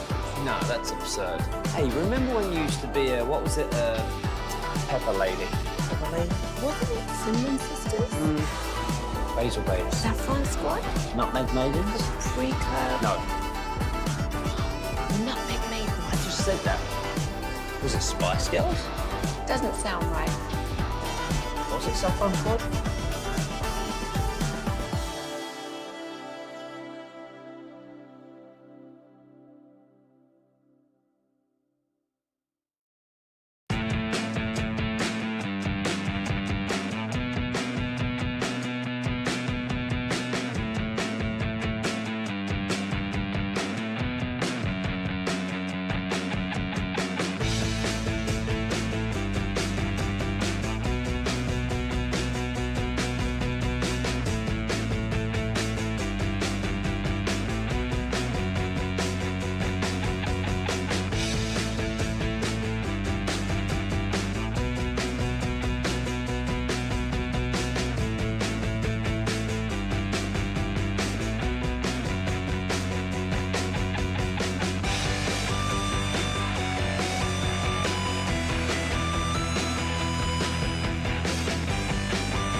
Yeah, buddy, welcome back. Rangers got runners on first and second, bottom of fifth inning. They do lead the Reds 4-3. Sands is going to join us at the conclusion. We're getting very excited about this baseball team and excited for Wolchuk's Top 10 at 420. Segments brought to you by the Frankels. If you've been injured in a car truck wreck, call the Frankels and get a free consultation. 214 or 817-333-3333. There's never an out-of-pocket cost. They only get paid when you win. Franklin Frankel, the go-to car and truck wreck attorneys in Dallas. It's also brought to you by Cars for Kids. Donate today, carsforkids.org. 817's got a good point. The Rangers also have the Glizzy cap this year. Some might find that offensive. I agree, 817. Another name for Glizzy, hot dog, wiener. And we're going to have a problem with the Boob Ranger hat, but we're okay with wiener hats, apparently. I feel offended. Should they just change it to the throat rocket hat? I guess. Well, Chuck, that's everything's fair game. Is that more offensive? Is that less vulgar for you? Until you get to... sounds violent. You know what? And aggressive. And hey, I appreciate breast health awareness. Okay, I'm not trying to be downgraded in any way. I know you know that about me, Chief. Yes. You know what I'm talking about. You've been leading that charge from the front for a while. Thank you. Okay, it's time now, though, for Wolchuk's Top 10 at 420. Here he is, your Wooly Bully. Let's party, boys. All right, well, who's the mascot that you just hate the most in pro sports? 877-881-1053. Scrody the Nads. Before we get to that, you love Scrody, okay? It's not who you like, it's who you hate. You love Scrody. I did see this, though, with DeMarcus Lawrence leaving and Zach Martin now retiring. Do you guys know who the longest Dak Prescott Dallas Cowboy is? Did you see this? Dakota Rain. Rain. I know. You don't. I make it rain, Dakota. It is. CJ Goodwin. It's Dak. Ezekiel Elliott. CJ Goodwin second. I think so. Zeke not on the team anymore, or else he would be. Him and Dak would But just who's be to say he's sitting there not like, going to be? He could be. It's possible. They could use some more offensive line help out there. But there have been a lot of Cowboy moves moving and shaking. The Kenneth Murray return, it looks like it's basically a 7th-round pick that they're getting back, plus Kenneth Murray, and they're giving a 6th-round pick to the Titans. The old pick swap. So, I mean, that's, to me, even if you don't like Kenneth Murray, there's no risk involved in that whatsoever, and he's most likely going to start for you. Former team captain with the Titans as well. So one thing all these guys do have in common, good for culture and locker room vibes. Which, hey, Shotty talked about culture. You know, they have veterans who are probably slightly below average, but, you know, that has a tremendous amount of value on a football team with as many holes as this thing does. Could you imagine taking rookies with no experience, how much of a dumpster fire it could be? That's what they're doing. They're playing defense against the horrible season right here. That's what they're accomplishing, and I'd say they're doing a fine job of it. That's a lot of money, $6 million, though, for a linebacker that doesn't really cover that well or give you much other than tackling. Yeah, well, and I guess he's got some blitz ability. He had 3.5 sacks last year, but we'll see what ends up happening with the linebacking core. Sanborn added, Murray traded for. They're going to be there with Maris Leofound. Do they end up drafting a guy? We'll find out here as the draft getting closer and closer. Juan Thornhill is going to the 49ers. That's also a safety. Was with the Chiefs, was with the Browns, 6-year veteran. Has 8 career INTs and 74 starts. So San Francisco finally did make an addition as they've been losing players left and right, much like the Cowboys have with now Tank. If you missed it, he did sign with the Seahawks. So earlier today, I saw this article. An angry fan tried to throw hands with San Jose Sharks mascot as their team has hit rock bottom. The Sharks are terrible. They're one of the worst in the NHL. They've managed just 43 points on the season, 17 wins, 40 losses. Oh, my gosh, they're bad. But you have, I guess, the San Jose Sharks mascot sat next to a fan. The fan fell out of his seat, then blamed the mascot, stood up, got in the mascot's face, wanted to fight him. Sharky came over to sit next to the guy, and I guess after trying to fight him, Sharky puts his hands up like, dude, it's not my fault. I don't think he actually spoke because that's against the mascot rules, but he's doing the I'm sorry, security has to come, separate the two. But I was wondering, okay, who are just the worst mascots? Because Sharky the Shark kind of looks like a pea, if you know what I mean. I mean, I think all of us could kick Sharky's ass. But there are a lot of Cowboy fans that don't like Rowdy. You know, when he comes around, when any mascot comes around, I am a little bit uneasy because I don't want to interact with them. You know, I feel like as a grown-up, you have a sort of unwritten social contract with all mascots. Don't bother me unless you see a small child next to me. And then it's on. But yeah, then it's on. Yeah. Orbit, the Commander's pig, they suck. So the 817. It is like Ace Ventura. Major Tutty. Major Tutty. Bobby loves Major Tutty. That guy a hug. Gosh, Major Tutty. Major Tutty? Yeah. I'd like to punch him. What right about the in King nose. Cake baby from the New Orleans Pelicans? That's a weird one, It man. is so off-putting to look Very at. bizarre. Very weird looking. The King Cake baby made the honorable mention on this list, as did Speedy the Geoduck from Evergreen State College. Oh, Evergreen State College. That's the most hippie college. Holy crap. You could imagine. The mascot, I think you got to see it to believe it. It either looks like a schwanz or a poop. It is. That's on brand. It is phallic in nature, but it's green. It is green. It's like the Hulk's. There was a deal like at Evergreen State College. You would always get these news stories like once a year about what the weird thing at Evergreen. Like they had a nudist class, or maybe there was like a nudist dorm building. Really? Like it was totally wheels Awesome. off, nonconformist. There's a fighting pickle at the University of North Carolina School of Arts. I think the TCU Super Frog is up for debate. You know, it's a little polarizing. Now, for me, I think it looks badass. You know, but for others, they don't get it. You know? Okay, any inflatable mascot I think stinks. Like Yeah. Allen has an inflatable eagle that'll walk. I always hated You don't that want thing. inflatable. I wanted to go ahead and just take a nail or something and boop, just poke the ear out of that little eagle. That was actually pretty big, but I wanted to tackle. Was that like that thing, that Cornhusker? I know you're a Nebraska fan. Yeah, exactly. Didn't they have The that inflatable big- Husker. Yeah, they kind of walked around. Yeah, and- I don't like them. They're kind of like, it's almost like a bobblehead in mascot form. Don't like them. The inflatables are annoying. The K-State mascot sucks. The Stanford Christmas tree from the 512. the Stanford tree is good. We're going to get to No. that one.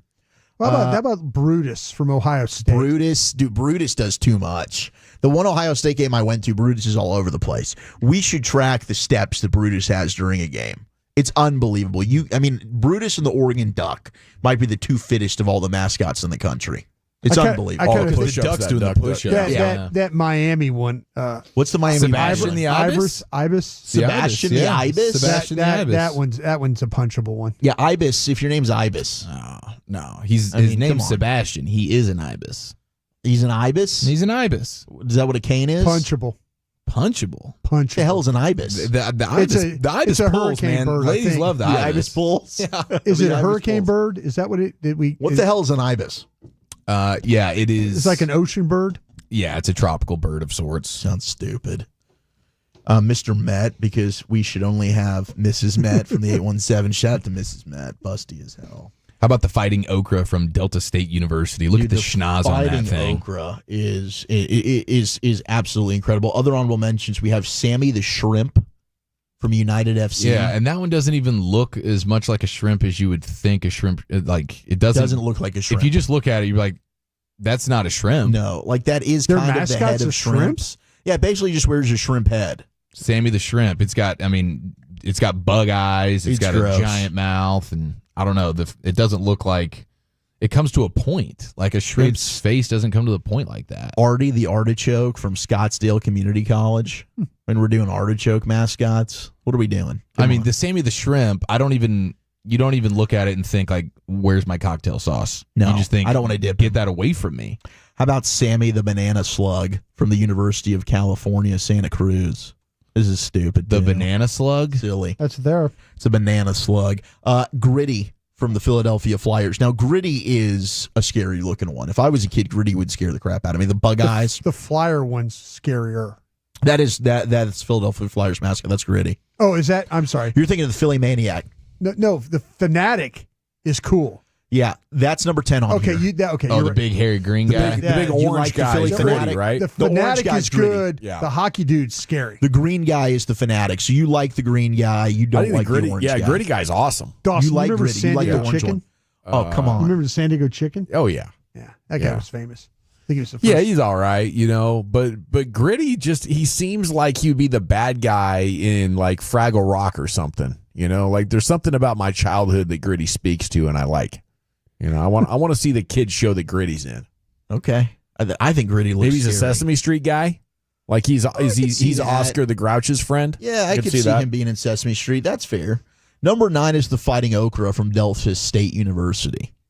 This is just sad. The nose that they've got on this Fighting Okra. Yeah. Oh my gosh. What do we? I've never seen this one. Now I have.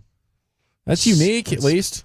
Does that scream okra to you? I don't know what okra is, but that's a low budget item. Number 8 is the Blue Blob from Xavier University. Oh yeah, it looks like one of those McDonald's deals. It does. Are we copying the deal from the Western Kentucky, the Hilltopper? You know, and they maybe. got the orange guy from Syracuse. We kind of copying that stuff now. Mavs man from the Is 469. this Blue Blob thing new? I don't know. It's from Xavier. Blue Blob isn't as scary as, I guess, another mascot that they've got, but it does nothing for them, said this article. 7 is the Cyril the Swan from Swansea City AFC. You're just making crap up now. No, this is real. And they've Swansea's mascot's scary, huh? They've got a whole, it's a swan, but the thing is the head looks like it's gnawing on its own chest. It's totally bent and curved. 6 is the Stanford tree. 5 is Bernie the Brewer from the Milwaukee Brewers. John Snyder put on his costume one time and slid down the slide. The mustache they got on Bernie Brewer. Kind of all-time stash. Incredible. Mangy looking. Very much so. Yeah. 4 is the Woo Shock from the Wichita State. Oh, Wichita State. That's crazy looking. Yeah, it is. The face looks like it's sideways and slanted. Yeah. Very bizarre. That is kind of a cool looking mascot. They're the Shockers? They're the Shockers. Shockers. Yeah. The Woo Shock. Number 3 is the Mad Ant from the Indiana Mad Ants. No offense to the state of Indiana, but their mascots are bad. The Mad Ant is stupid. Number 2 is Freddy Fever from the Indiana Fever. If you talk about frumpy, Freddy Fever's got the frump going on. Very pear-shaped. And then the eyebrows are blue.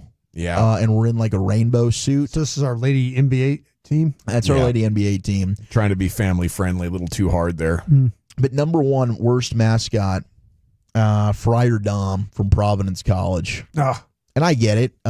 It's a bit creepy. It is the Friar Dom. Got the hairstyle stuff. There's it's got like the San Diego Padre guy. It's all covered up. The face is like a wax statue. Like it doesn't move. It's like bad Botox. It's like rest in peace, Joan Rivers. That's what He the looks face like the bad guy in Spider-Man that rode around on that thing. You know, the Green Goblin. Yes, it looks like the Green that Goblin. weird, creepy smile. Yeah, absolutely nuts. Richland College Thunder Ducks from the 214 getting texted in. My hometown college mascot is Boll Weevil, University of Arkansas State. Yeah, that sounds terrible. Remember the Expos mascot, Youppi? Youppi, yeah. Carolina Disco Turkey mascot is cool. A lot of good texts. Appreciate you. And I didn't realize there were so many weird mascots, but boy, there's a lot. Thank you, Wolchuk. Once again, the top 10 is in the books. Do the Stars have the inside track on winning the toughest division in hockey on their way to bringing home the cup to Texas? We'll discuss some hockey with you. Football's finest coming up at 5 o'clock, and we're back with all that here in the Nation.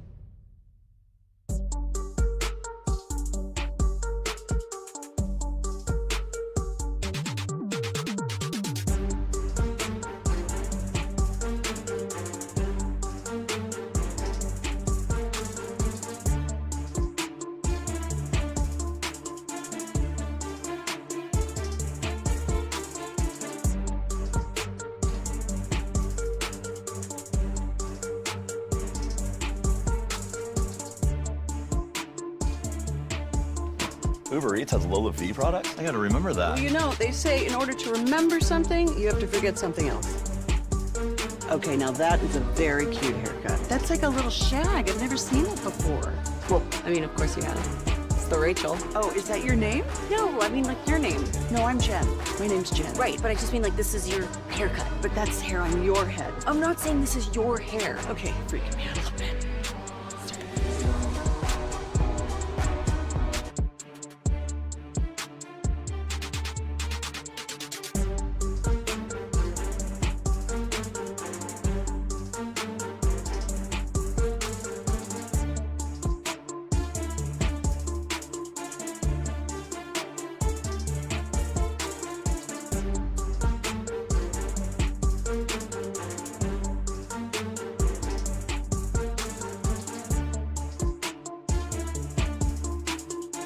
you think it's true that you've got to forget something else to remember that Uber Eats has groceries? No, that's absurd. Hey, remember when you used to be a, what was it, Pepper Lady? Pepper Lady? Wasn't it Cinnamon Sisters? Basil Babes. Saffron Squad? Nutmeg Maidens? Paprika? No, Nutmeg Maidens. I just said that. Was it Spice Girls? Doesn't sound right. Was it Saffron Squad?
got more new Chevys than anyone in their all prices sale. Silverados, Tahoes, Blazers, Malibus, Equinox, and more. Visit ClassicChevrolet.com. This is Texas. This is Classic Chevrolet. Together, let's drive, relax, and enjoy the difference. Based on new Chevrolet registrations 2023 and 2024.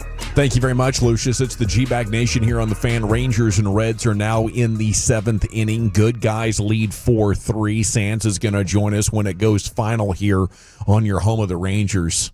You know, something I hadn't thought about is maybe that Rangers hat that's so offensive. It spells out T-E-T-A-S, which in Spanish is a slang word for boobs. But I wonder, maybe it's lost in translation. Like, is that considered a super vulgar word? What's our Spanish-speaking experts have to say about this? Let me text my wife right now. Yeah. Yeah. Because, you know, maybe it's like there's certain words to describe things that are kind of dirty, and then there's the C-bomb. You know, we don't want to be coming over the top on something like that. Then that's a hat you'd probably have to eliminate if it's the C-bomb equivalent. You know, but if it's just a little like PG-13 way of saying it, I'd say the hat should stay. I think they made a big mistake here. Well, if they decide they wanted to bring it back, probably end up being a hot ticket item. I would think so. I think we should have it for hat night. Yeah.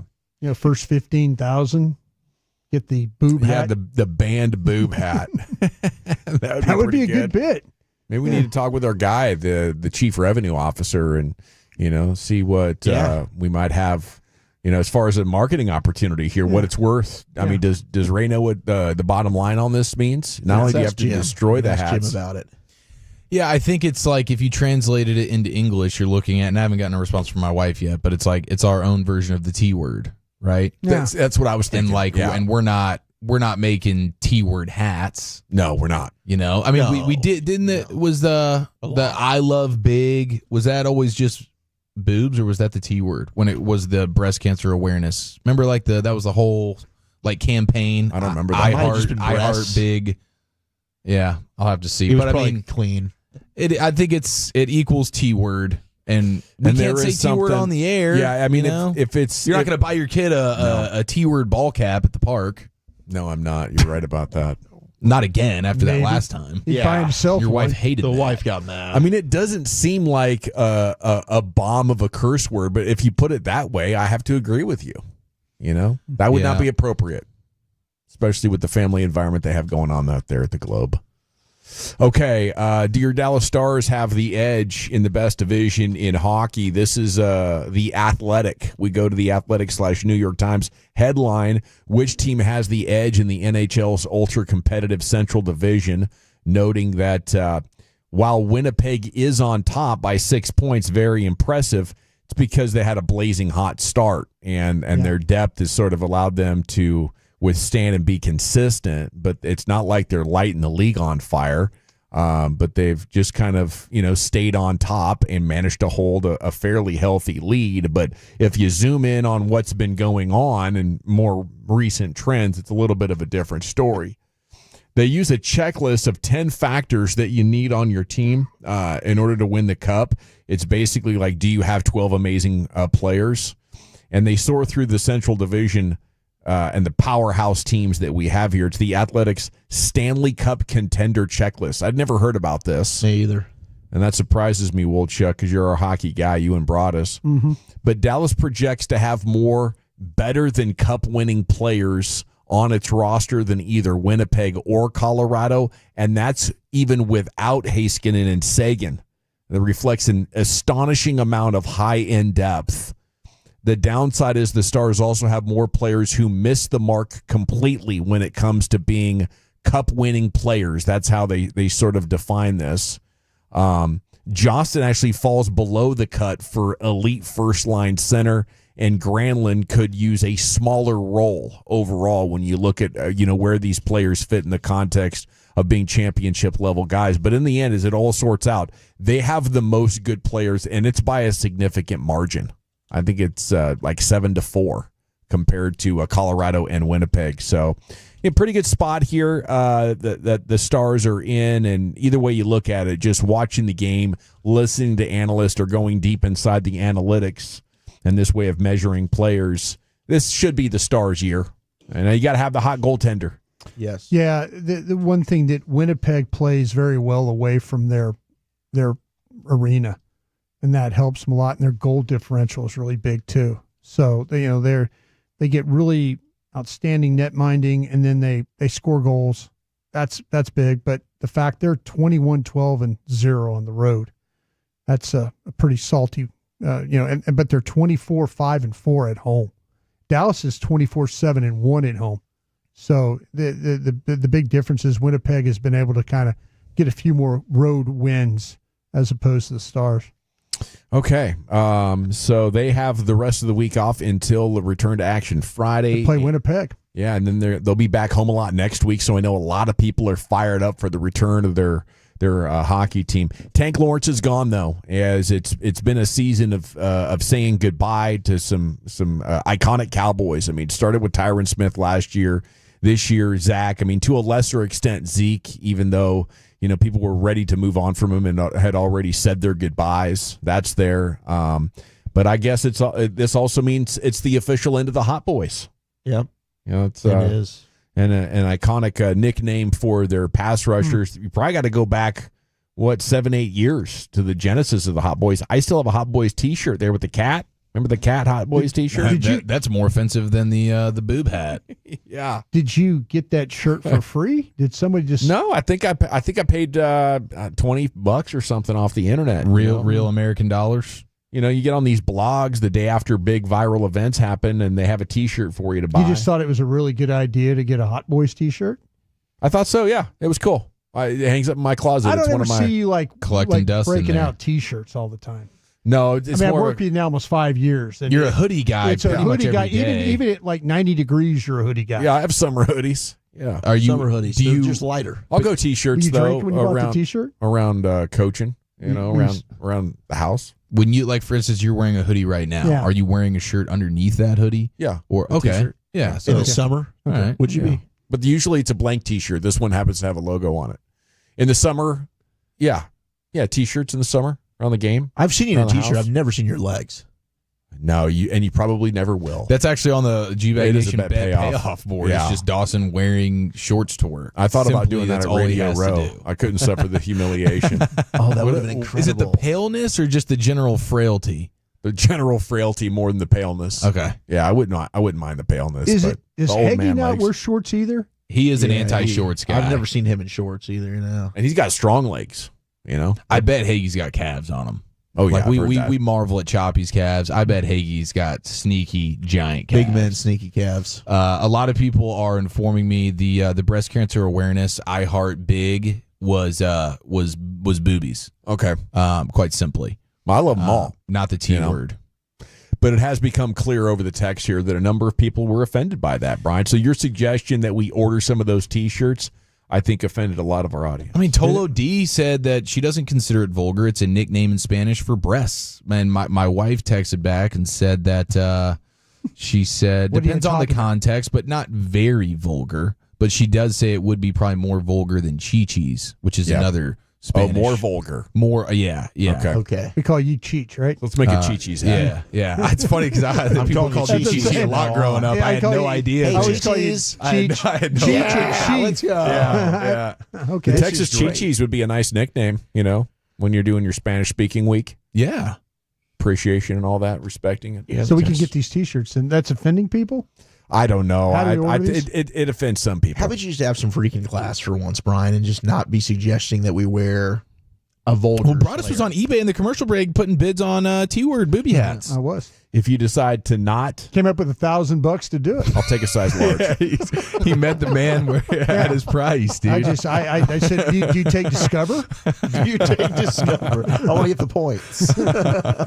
We got 3 hours down and 2 to go here in the G-Bag Nation. LA Live's coming up at 5:40. Football's finest is next, Eric. We have a scouting report on your new Cowboys linebacker and workout with Aaron Donald at your own risk next here in the nation.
Lola V products? I gotta remember that. Well, you know, they say in order to remember something, you have to forget something else. Okay, now that is a very cute haircut. That's like a little shag. I've never seen it before. Well, I mean, of course you have. It's the Rachel. Oh, is that your name? No, I mean, your name. No, I'm Jen. My name's Jen. Right, but I just mean like this is your haircut. But that's hair on your head. I'm not saying this is your hair. Okay, freak me out a little bit.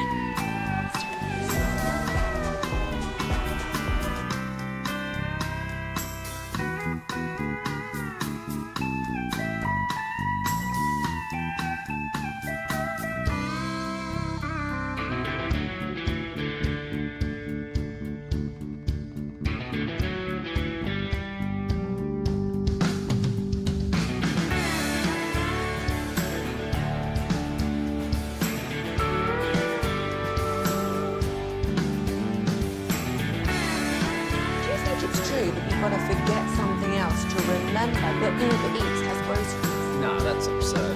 Hey, remember when you used to be what was it, Pepper Lady? Pepper Lady? Wasn't it Cinnamon Sisters? Basil Babes. Saffron Squad? Nutmeg Maidens? Paprika? No. Nutmeg Maidens. I just said that. Was it Spice Girls? Doesn't sound right. Was it Saffron Squad?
Driven by our D&M Leasing Studios. You're rolling with the G-Bag Nation on 105.3 The Fan. Here we go. It's hour 4, G-Bag Nation, 105.3 The Fan. Rangers game is cruising along. They still lead. It's 4-3 in the 8th inning, and Jared Sandler's going to join us when this bad boy goes final to talk about the highlights and more. Zach Wolchuk has a trip around the bases coming up at 6. LA Live's coming up at 5:40. Here's the Chief with your finest. Thank you. Okay, 877-881-1053. It's been a busy day in Cowboys land. DeMarcus Lawrence has signed a $42 million deal, $18 million guaranteed with the Seattle Seahawks, reuniting him with former Cowboys defensive line coach Aiden Dirty. So the Tank Lawrence era in Dallas is officially over. He's too good for the Cowboys. Another one. Definitely too pricey. Definitely too pricey for the Cowboys. He's got the sponsor, but yeah, it's a hell of a deal for him. Getting basically $14 million per. I think he restructure. He was making 10 here for the last couple of years. Sure. So it's a hell of a way to end his career. Let him be a cautionary tale to any other players. Don't take less. Mm-hmm. The first move that the Cowboys made today was trading for Kaiir Elam, former first-round pick for the Buffalo Bills, who ranked 127 out of 129 corners in pass breakups. He's only got 4 in his career. Seems to be more of a special teams type of man coverage guy. Coverage guy, and the zone stuff just wasn't good. Yeah, which is unfortunate because Eberflus is a zone. He's a zone guy. He wants to play cover 2, cover 3. Maybe he's switching some things up. I don't know, but this guy's a man cover corner. That's his best.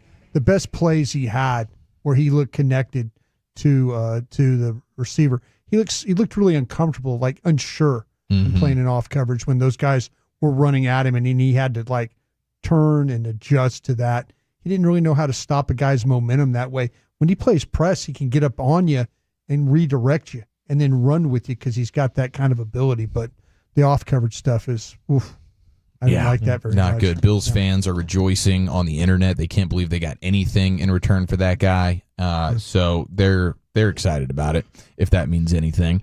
Cowboys also traded for former OU linebacker, former first-round pick of the Chargers, who's been most recently with the Titans. They bring in linebacker Kenneth Murray. They swap 7th-round picks. John Owning says that he hopes this is part of some master plan to improve the special teams because Murray is very, very ungood on defense. So that's definitely encouraging. But the one that is pretty solid is the former linebacker now of the Bears, Jack Sanborn, not a former first-round pick. But not even a draft pick. He reunites with Matt Eberflus, who was his defensive coordinator, of course, with the Chicago Bears. So he comes in, and it seems to be the early returns are like this is a solid addition. And Broadus, you watched him. Yeah, I did. And the games, the opportunities. When you watch him as a starter, though, the thing that was impressive about was his ability to take on blocks. And as a Sam linebacker, because I was thinking this guy was going to be a Mike, but people were saying this guy. I guess when Tremaine Edmonds got to Chicago, they had to move him over. Moved him over. But this guy, he has ability and the awareness, the ability to lock out on blockers, get downhill, get to where he needs to be. I can see why he made a lot of tackles. Usually, you don't get away with undercutting blocks, and there was a couple of times where he ran under some blocks and was able to get back in and make the play. So. Pretty impressed by that. Usually that's doom and gloom right there. But he made some plays. The coverage aspect of it though is he's a kind of a drop back guy, drop into his zone and kind of look around and see if he's got the proper depth or is there a crosser, and it's not the most comfortable thing. I don't think there's a lot of linebackers out there that are super comfortable playing zone coverage drops, because they're always kind of looking with the way these teams run these crossers and stuff like that. There's that kind of is a little bit of a difficult thing. But as far as chasing the ball and getting through gaps and playing downhill, this guy did a pretty decent job. Yeah, it's interesting some of the different scouting reports on him. One of my favorites is matchquarters.com. And the guy who runs that is really smart when it comes to breaking down defenses. And when Eberflus came to Dallas, he did a whole write-up on the Eberflus scheme, and then he listed out some potential acquisitions that the Cowboys might want to kick the tires on based on this new Eberflus defense that they're bringing to town. And one of those guys, of course, was Jack Sanborn because he was with Eberflus in Chicago. And so he says that Sanborn was the third linebacker in Chicago. But now he writes that Sanborn excels at coverage, funny enough, has gotten better at stopping the run. Yeah. He says many times in Chicago he was asked to do the dirty work so the other two linebackers could clean up the back, basically, and make the tackle. Sanborn knows Eberflus's defense, would be a good partner for DeMarvion Overshown, and hopefully he comes back sooner rather than later. He says Overshown, obviously an elite pass rusher at the linebacker spot, and he says the trend in the NFL is now to pair a box linebacker with a hybrid that can line up on the line of scrimmage as an edge or blitz from off ball. So he says Sanborn and Overshown could easily be that duo for the Cowboys. I think the thing that's really that you notice the most about is like his awareness. Yeah. Of where to me, there was a couple times I'm thinking this guy's going to be out. They tried to run you try to run the boots and the waggles and try and get them to go opposite directions. He was pretty solid as far as standing in there and not getting fooled on those plays, but he was hunting up those crossers. And so I could see, like, I didn't, the coverage aspect of it, I wasn't like, okay, I just saw awareness, but you didn't see him like running with guys or carrying guys. Yeah, it's all zone stuff with him. Is what it was. The metrics don't reflect well on him in coverage, but like John Owning says that he thinks he's better in coverage than his grades indicate in that department, especially in zone. He says the athletic limitations can hurt him a bit when isolated in man coverage. Yeah. So he's probably gotten knocked for that when it comes to some of the grades. But yeah, overall, I mean, solid. Not a total game breaker kind of dude, but the need at the position for the Cowboys right now is huge. And you now add a guy to the defense that knows what Eberflus wants to do. So that's encouraging. And then he's 24 years old, so hopefully you can get the most out of him with the upside and whatnot. And Eberflus was a linebackers coach. I mean, that's really like his bread and butter as a coach. So it's like hopefully he's getting the most edition. out of all these guys. Right, it's like Kendricks was Zim's guy. Now, not quite the same. Kendricks was an all-pro player, but Sanborn's a guy that knows the linebacker coach, knows Flus, can come in, help with that. And all the Bears, I mean, the word from Chicago, it does sound like anytime this dude played, he was awesome. So maybe he was a little bit of an underrated find here. They've invested in the position more than I thought they would. You know, I mean, they came through today. They did. Kenneth Murray, that trade. I mean, people can say what they want about him. I need to do a deeper dive on the player, but the production's there. Man, they to be honest with you, Gavin, they don't have a choice. Yeah. They've got it. They've lost so much depth. Even if they were, we were asking them to go sign free agent linebackers. Well, they did. They go sign them. It was, day 3 when they do it. And they made trades. But yeah, they even adding guys, they're going to need to even look at the draft. And I think in the 3rd, 4th, 5th round, you can get some guys that can clearly upgrade you at some backup spots and potentially be starters that are really good run defenders and maybe cover a little bit better, a little bit more athletic. Absolutely. Are these the names that maybe we were wanting? Maybe not. Probably not. But they've done here now on the first official day of free agency, signed free agents and made trades. The other areas of roster and team building that we basically crapped on them and said they don't do. So at least they've done it. I mean, we'll see if these players work. It's not like they're spending a ton of money, but they're doing something. We got our guy Joe Barlow on the bump right now for the Rangers trying to close this thing out. Rangers up 4-3 on the Reds. We're Joe Barlow guys here in the G-Bag Nation. We're pulling for him. We have here's the update from Adam Schefter, by the way, on Aaron Rodgers. Listen to just how frustrated Schefter seems to be about the entire just story around Aaron Rodgers right now. To me, this shouldn't be that hard, right? Like the Steelers want you. The Giants want you. We're seeing players across the league make decisions. It shouldn't be that hard. Either you want to play or you don't. You want to play for Pittsburgh or you don't. You want to play in New York or you don't. Like, Chewy, what are you going to have for lunch? You're going to make a decision, you're going to drag it out for 4 days, 5 days, a week. Like, it's not that hard. Make the decision and live with it. So he started chasing the story. Schefter's just super aggravated. He's narrowing it down to the Giants and the Steelers, like most of us are. But Diana Rossini in the last hour, coupled with Mike Silver, NFL reporters, say that Vikings decision makers are still evaluating their options at quarterback, including the possibility of signing Aaron Rodgers. So like a bridge quarterback? That's amazing. So I love the parallels there with Favre's career. If you could make that happen, do it. But if I'm Pittsburgh right now, I'm out. I think this is the chance to leave her or him at the aisle, at the altar or whatever they call it, because he's revealing how much of a pain in the ass he's going to be. Absolutely. Yeah. And this version of the player that you're getting probably isn't worth it. That would just be so weird for the Vikings to do that. If I were what JJ does that McCarthy, say about JJ McCarthy? Yes, like that's exactly why I said earlier, if this is true, do I just say trade me? Like, you clearly don't believe in me. You're looking at other ways to basically not have to play me. What the hell am I doing here? Yeah, that's definitely would be frustrating for him. You do have the Eagles signing running back from the Packers, A.J. Dillon, who has just been truly awful. I mean, my goodness, he has not been anywhere close to what the Packers hoped he would be. He's supposed to be a big short yardage back. He's not good at that. He's been banged up, but the Eagles just brought him in. This is going to probably tickle Dawson. We have the quote from Josh Allen asking if he took less from the Bills in his new extension. Oh, geez. Hit me with it. Oh, what did he say? The quote reads, "What's $5 million more going to do for my life that I can't already do right now? I live a pretty good life. Got a house, got a car. We're all good." Man, you got a tough break that you have the quarterback that wants to extract maximum value. There's so many guys out there that could, and they're like, oh, no, it's totally fine. I'll take 10, 15% less. It's no problem.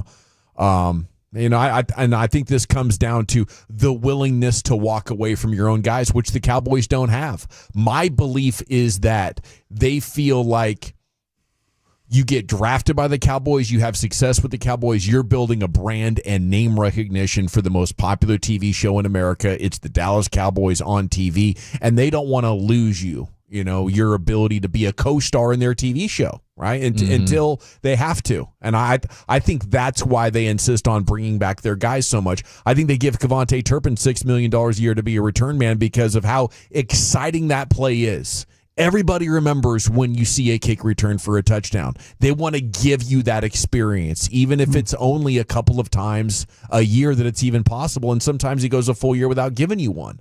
It's about investing in these like sports experiences. That's the way the Cowboys are looking at it. At least that's what their actions say with this team building. He won the Washington game there in Landover, though. That was a great job on his part with those returns for sure. Yeah, I love that they brought him back. I hope they use him more appropriately on offense. Rangers win. Rangers get the dub. Barlow closed them down. And of course he did. Are you kidding me? I love it. That means Jared Sandler's on the horizon here in the G-Bag Nation. Hey, pretty awesome stuff if you're a football player at the Oak Ridge School in Arlington. Oh, this got a new coach. Oak Ridge. LaDainian Tomlinson. Yeah. No kidding. New run game coordinator and running backs coach. The Oak Ridge School in Arlington. They announced that just yesterday. So congratulations to them. That is awesome. Goodness gracious. You're a high school kid and LT is your running backs coach. He's going to do great. Awesome. That'd be so cool. He's going to do great. What a stud. Yeah, I enjoyed him on television. I guess maybe he was sick of the TV stuff. Every time we've gotten to interact with him, he's just been an absolute 10 out of 10. I think the kids get obviously a legend, so it's going to be cool. But how's the guy going to interact and work with you? His communication style, I think it's just perfect for, developing kids. Yeah, it's a great question. Here is a clip. This is Matthew Stafford sitting down with the Kelsey Bros on their podcast. They should rename it. It shouldn't be the New Heights. It should be the Overlaffers. Okay, I want to bring you this story, right. And I apologize. I mean, really, from the first second of this clip until the end, these guys just acting as if Matthew Stafford is telling the single funniest story that's ever been told in the English language. This is Matthew Stafford telling the story about a Make-A-Wish guy kid who wanted to come hang out with Aaron Donald. That was his wish, and he did it in the weight room, and that was a wish. That was a mistake. That's a nightmare. He's a maniac in the weight room, right? I'll never forget, we had like a Make-A-Wish kid had been like, my dream is to go like be with Aaron Donald for a day kind of thing. And thankfully this kid at that point had kind of beaten the odds and had beaten the cancer that he had, nice. I believe, and like was really awesome. On the mend. And it was really cool. Like he came in and you're like, oh man, this guy's like doing good, right? High school kid, bigger kid, loved to play football. And AD was like, cool, come work out with me, right? I'm walking by, I'm like, yo, what's about to go down? Yeah, right? I'm over there doing like banded something, and like 30 minutes in and AD's just ripping curls out. Next thing you know, this kid is puking in the trash can. Oh my God. And I'm like, AD, can you please like have a little couth, a little understanding? Like, the kid got what he wanted. You want to be AD, you got to work like AD. It was been on chemo for months, AD. I'm like, God, can we just relax on the bicep curls for a little bit? It's like, how many do we do till we throw up? You know what I mean? It was just like unbelievable. I didn't oversell the overlaughing, did I? No, that was a lot of laughing. No, I couldn't really hear the end of it. Yeah. I feel like Exhibit could be their new sidekick. I only kept it in because I wanted you guys to just feel the overlaughter on that podcast. Goodness gracious. But pretty awesome story there. The dude comes in thinking he's going to work out with Aaron Donald. I mean, it was it arm day? He was doing curls? Curls. Sounded like arm day was enough to make you puke? I mean, is that more of an indictment on the kid than it is just the insane workout of... I mean, the dude was just coming off rounds of chemo. Yeah, that's a good point. We grade on a curve here. The it's fact an that he was just indictment in on there AD. Like, come on, bro. Lay off the kid. No, AD just does what he does. Like, AD's not half-assing it in the weight room. That's just not who he is. Well, that's the experience you want as a kid. I don't want AD taking it light on me. No, but maybe we shouldn't have gone to the weight room. That's the better way. Yeah, who knows? How long had he been cleared of the chemo? How bad a shape was he in? But I think you got the perfect experience, the best learning experience, the best story. You go back to high school, tell your friends that. That's incredible. I want to hang around the Kelseys. Aaron Donald, let's go. The Kelseys could make you feel like you're the funniest person of all time if you get around. Stand-up comedian. They could, yeah. How's that nighttime show doing? Is it still going on? Is he still? Did it ever even exist? I think it was just a month, maybe. Oh, is that all? No, I do think it was just a postseason NFL thing. Okay. Thank you, Chief. Oh, yes, sir. Edition of the finest in the books here for you on a Wednesday. Jared Sandler jumps in with us live from Arizona on the heels of a Rangers victory. We got some very important injury news earlier today. We'll reset everything with Sandler talking Rangers baseball next here on The Fan.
Lola V products? I gotta remember that. Well, you know, they say in order to remember something, you have to forget something else.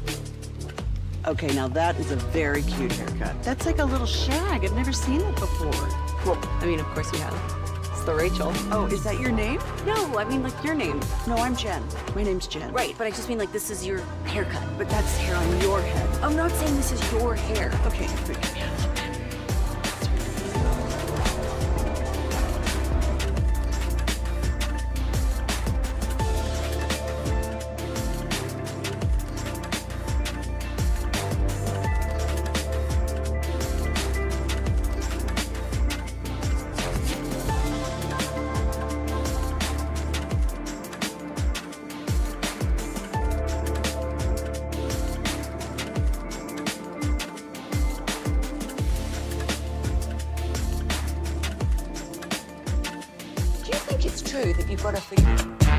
All right, welcome in. It's time to hit the expressway. There's Ranger stuff to talk about. They just secured a 4-3 victory. Segment of the Nation brought to you by Cars for Kids. Donate today, carsforkids.org. The expressway is brought to you by the on-time experts here in G-Bag Nation. Jared Sandler joining us now.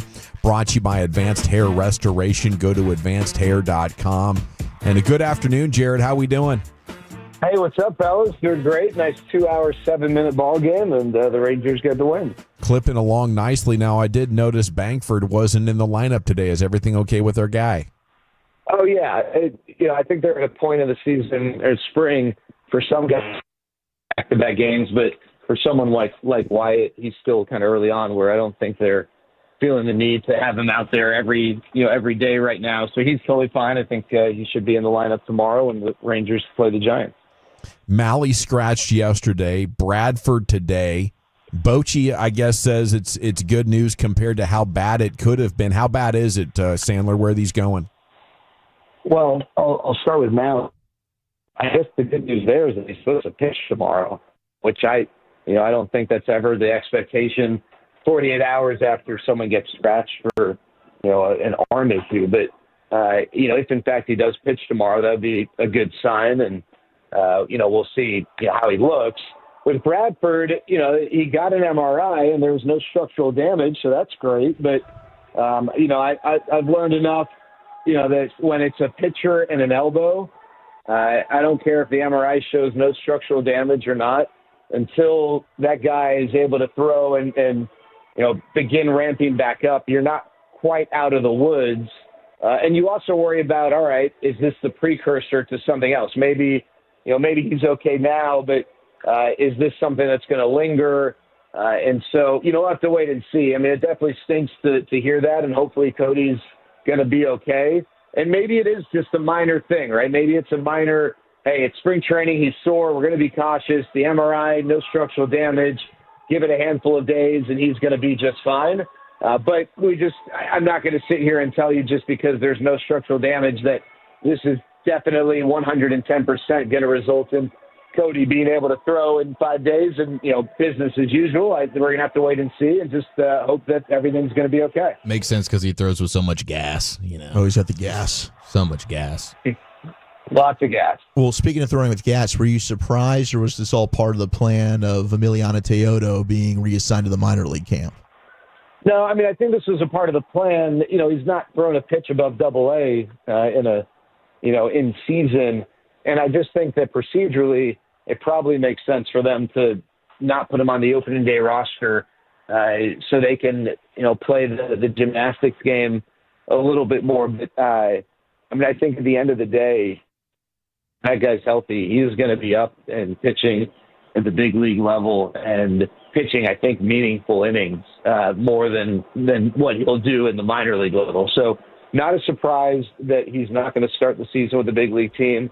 I know they continue to leave open the possibility that he'll remain as a starter. I just think his path right now, it is pointing heavily more towards being a high leverage reliever, but I understand there's no reason to take a guy away from a potential starting role unless you're totally sure. And then the other thing too is he can be a reliever this year and help the major league see that, and then they can reassess their options in the off season. And then if they want to stretch him back out, they can do that. So They got a lot of options with him. Again, I think at the end of the day, he'll go down to AAA, start the season. If he pitches well, he'll be up. It's really tough to keep a 101-mile-an-hour sinker with a nasty slider, down in the minors. And, if the Rangers do have a little bit of an issue trying to figure out how they want to close out games, that just opens the door even wider for a guy like Teodo to come back up, if he is healthy and pitching well. Hey, Jared, I'm learning on this Baseball Savant about the various metrics and stuff. And I saw today, we've talked about Adolis Garcia and the injury that kind of set him back a little bit. But they have this metric called hard hit balls. 3 of the 4 at bats today were hard hit balls for Adolis. That's got to be a positive sign with him kind of dealing with what he was the last few days, right? Yeah, for sure. And when it's so bleak, you wonder when a guy comes back, is he able to get off a good swing? And, Adolis doesn't have to swing, as hard as humanly possible to hit the ball hard because he is so strong. But you do worry about that, right, Brian? So, in addition to just the general idea of, does he take a swing and stay healthy? There's the, kind of to what you're bringing up. Is he able to square the ball up? Are we able to see that strength demonstrated in the swing? And, I think with Adolis today, you were. And, that's a big part of his game, obviously. He is not a slap hitter. He's a guy that is going to drive the ball. And he needs to be able to swing aggressively. That's just that's how he goes about it. Some guys, are more measured. They take more controlled swings. And then there are guys like Adolis who, he is a big swinger. And you just don't want anyone, no matter what their approach is, if they don't feel like physically they can do what they want to do, that's when there's a problem. That's when you develop other injuries in the process too. But with Adolis, he did look good up there, and that was a good sign for sure. Jared Sandler with us here on The Fan. Jock Peterson, similar with going for the home run. He gets another. It's his 3rd dong of the spring. It was another 3-runner. Do you like the idea? Could you pass along to Nadell a Jimmy Jock anytime he hits a 3-run dong? Okay, I will do that. That is a good one. I like that. I think, Eric was here today. He wasn't on the call. And I think that, when the time's right, you let Eric know. And honestly, if it comes from another Eric, I think he's more likely to say yes. Right? Yeah. So, especially someone like you guys have so much in common. I think you can level with them in a way that others can't. And I think you should save that. I think this needs to come directly from you, to be perfectly honest with you. I'm gonna shoot him an email. Now, what about how much scuttlebutt has been talked about the old hat fiasco, the boob hat? Yeah, not a whole lot, to be honest with you. Although I did start to hear some rumblings today. Some players were. It was a lot of, hey, did you hear about this? And the person who asked the question was met with kind of a blank stare from the person on the receiving end, and they have to explain, and then you just hear some cackling and laughing, and, oh, man, that's awesome, and blah, blah, blah. But no, it wasn't like it was widespread, and, that certainly were not distributed amongst the players or anything. But I heard they're going for like $1,000 on eBay now. They're instantly becoming a collector's item. So I don't know if that was the plan all along. Hey, we're going to intentionally do this and create a little bit of a stir to generate some buzz. But I guess they're a hot item. And I'll tell you what, Eric, during the game, 2-hour and 7-minute game, I had 4 different people text me like, hey, is there any way you can get me one of these hats, blah, blah, blah. Yeah. And I guess this is a big ticket item. Yeah. Broadus is already in bidding wars on eBay right now. I put a couple on my Discover card. If you don't make, are you? Is it? I mean, I saw a picture of one. Someone tweeted $1,000. Are you getting up to that level? Yeah, I'm well over about 1,400 right now on the hat. Swimming in those waters. Yeah, I figure if item. I do a couple more podcasts, I could pay it off. So yeah, let's go. People forget the B and Brian and Broadus both stand for boobies. Mm-hmm. So this is part of his brand. That is very true. Yeah, this is he does need that hat. You're right. Yep. Thank you, Sandler. You got it, fellas. See you later. Have a great night. You looked great on TV today, dude. Look great, man. He's at Jared Sandler on Twitter. and he's the most followed for Rangers fans everywhere. Rangers get the win, and relatively good news, although the way he was talking about Cody Bradford made me feel like, uh-oh. Yeah, I don't think we're quite out of the woods on that one. Reading Bochy's quotes, he was like, yeah, look good, MRI's negative. Yeah. But you can have a decent look on the MRI and still, a few days later, as we're finding out, the other shoe drops, and oftentimes that other shoe takes you out for the rest of the season. We're done with seeing Tank Lawrence in a Cowboys uniform, 3-year deal with the Seahawks for $42 million, $14 million a year. Congrats to Tank, former weekly guest here in the G-Bag Nation. Had a lot of fun talking football with Tank that year. Dak's now the longest tenured Cowboys player, and you look at the guys they've lost. Tank, Zach, Jordan Lewis, Chauncey Golston, and they've done a decent job now of adding players that can help them.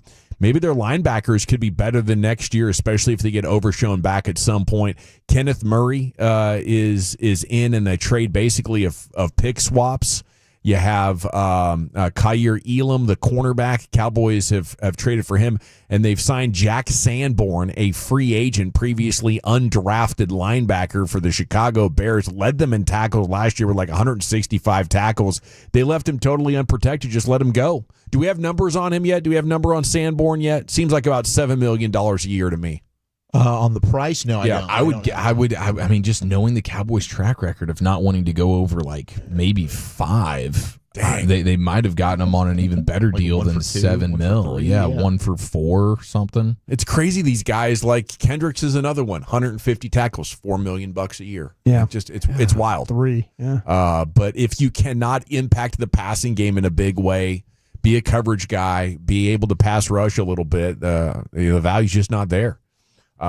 So I guess that's a win for the Cowboys because at least it gives them something solid there and a guy who should be a very reliable tackler and play diagnoser there in Sanborn. Okay. Ooh, good suggestion on the text here. The True brand, the Danucci. Nooch needs to come out with an upside down boob hat. See, that's more of an adult style, brand. That's good. Capitalize, Nooch. Great idea. Good call, 903. I like it. Okay, heard it with KMC earlier today. See it a lot on social. Let's talk a little bit of Mavs. It is a Mavs game night.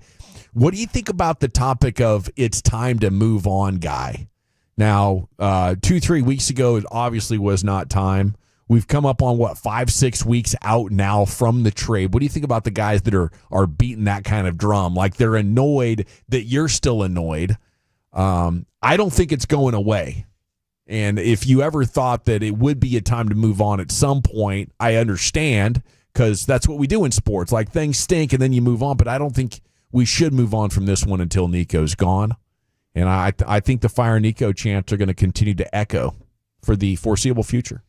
Yes. Yeah. I mean, this is one of the weirdest ones. There's no way to really know how to handle it because it's sort of the first of its kind. Yeah. And it's weird because some of these tweets and stuff that I see from people, and it just feels so dramatic and crybaby-ish. But then at the same time, I'm like, I'm like caught in the middle of it, like because I do get it. Some of it feels just over dramatic, but at the same time, it's like, man, it kind of warrants that. Yeah. So it is torn and it's tough to talk about because you can't help but be dramatic and crybaby about it, and it's annoying to read, but I also identify with it. I'm kind of in that weird space. Yeah. I think both things have to be true, like maybe being pulled into the emotion of it like that week isn't where you want to be, but you can't let it go. Because there needs to be and the hits keep fix. on coming. There's going to be a constant reminder of it, right? Like he's going to come back and play here. You're going to play against him every year. And especially watching the playoffs, which likely you're not going to be a part of, you're going to be sitting there watching. And maybe some, they went full basky and just checked out. And respect to you if you can do that. Obviously in our line of work, and I just wouldn't do that in general. But we're going to see the Lakers go ahead and probably make a decent playoff run with our guy. Like, it's still our guy. So for those of you that maybe just moving on and detaching yourself, like that's the best way to cope with it, hey, kudos to you. Yeah. But I have found myself thinking like, okay, time will help. I've actually kind of gotten more angry as the further removed we've gotten from it. Yeah, that's what I've noticed in myself. Like, no, we're not moving on because, like, what the hell? Yeah, not only do you need to get it fixed, but then after you get it fixed, you got to make sure the next guy, the next GM knows we can't ever consider doing something like this ever again. Amongst the other stories here, the city of Dallas saying they plan to do everything they can to try to keep the Mavs arena inside the Dallas city limits as opposed to Irving or an alternate site. I just don't think this matters to me. I think the news is going to cover it. The public officials are going to talk about it, so it's going to be out there in the news. But I just want a good place to park and like a staycation destination with a casino. Like if you could tie all that together, I don't care where it is. As long as it's within an hour in North Texas, I'm going to go there. That's the way I look at it. Yeah, but I think the location of this particular idea is pretty amazing. Unless you're somebody that lives within walking distance downtown to the AAC, this ends up being more convenient for just about everybody, it feels like. Yeah, it really does. And, staying in Dallas, I think there's some marketability to that, being inside the city that's on your jersey. Would you do this trade for Kevin Durant? It's 3 firsts and a young player. Earlier this week, we were talking about the report that the Mavs might not be, going after KD. Maybe the asking price is why. But I'd heard that KD would be up for coming to Dallas. That is a lot to give up. They would have that possibly. If it's like 3 ones and Jaden Hardy, I think I would consider that. Man, 3 ones, you just don't have. You have this year and next year, and then you don't have them again, I think, until like 2029 or 2030. Yeah. So you're really putting all your chips in a 1 or 2 year window with guys that are perpetually missing time. Yeah, you have to win at least one championship, and that feels like a lot. You probably have to be ready in the back end of those deals to watch your top 10 picks go to other teams, which would be a double whammy, especially if you don't win the title. Yeah, and KD's going to be on an expiring deal. Like, he's got 1 more year left on his deal for next season. And so, I don't know, are you giving him an extension? How much money is he going to command in that? Yeah. It gets weird, too, because he's getting in an age now where it should kind of be year to year. Right. I just want to give them 1 or 2 chances with Gafford and Lively and PJ and Najee Marshall and Klay Thompson to sort of overwhelm the league, and that would be an incredible 8 or 9 players that they'd have. It's time to go into the Pimp Cup. Here's Lucius Alexander and LA Live. Personally, I hope the Mavericks move over there to where the old Texas Stadium used to be. That's right by your backyard. Yeah, right? I hope they do it. To make like a Texas Live little situation. It'd be unbelievable. It'd be awesome. I'm thinking a big pool with roller coasters. All of that, man. Just go all the way out. Hotels. Yeah, I could sell this condo. You know what I mean? Oh, there you go. There you go. That Selling point. The Mavs will be moving around here pretty soon. Yeah. It's going to be up and in place. It actually might not be a selling point at this point with the status of the Mavs. Might be an amazing rental situation too, like for people coming in for a weekend. Yeah. Okay. Airbnb that thing or Airbnb Vrbo? type vibes. Okay, buy them up. All right, let's get into a butt naked Wednesday edition of LA Live right after the great Rick James. All right, you square. It's time to smoke. Fire up this funk and let's have a toke. It'll make you dance to some of everything. Everybody get high. Miss Badu. There's a philosophy that says 85% of the people on the planet are followers. 10% of the people on the planet are creators or leaders, and 5% of the people are observers. So when you got 85% of the people who are willing to follow, the 10% who are able to create something are going to capitalize off of that, and the 5% are usually the ones who are assassinated or shunned or discredited because they can see everything that's going on. And they would ruin it all for the 10%. So the reason why it's so easy to do that is because people are willing to be led. Yes, I appreciate you. This is LA Live for Wednesday, March 12th, 2025. It is a butt naked Wednesday here in LA Live. Shout out to Miss Badu and peace to the gods and earths out there. Do your math. Do your math. Stay on your deen. Ramadan Ramadan, was that Kareem? Ramadan Kareem to y'all out here doing that? Shout out to Ramadan Ree. All that good stuff, bro. LA Live is sponsored by Greystone Roofing and Construction. That's greystone-roofing.com. 'Tis the season. I'm already getting weather warnings in the PIM Cup right above us coming from WBAP. That's right. Might be some rain on the forecast, y'all. So I'll let my Maybe people. tornadoes east of 75, they're saying. Hey, that could pop up anytime there's a cloud in the sky in Texas. You're right. Yeah, it can turn into a tornado real quick on you. But holla at greystone-roofing.com. All right, G-Bag of the Day. We do it every weekday on the Fan at 2:30. If you see anything floating out there, don't be afraid to hit me up at Lucky Lucius P on social media. Lucius Alexander on Facebook. Or you can follow us all. Find G-Bag Nation on Twitter. Send all your hate mail there. Okay. Let's see what we got. Our winner and champ so far. Seattle Mariners broadcaster hit by a foul ball.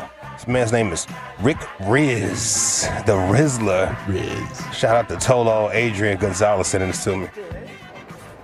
On Hoskins. Now the set by Vargas. Here's the pitch. Swinging a foul. Did it get you? Did it get you? Oh, man. Holy smokes. Did it get you? Yeah.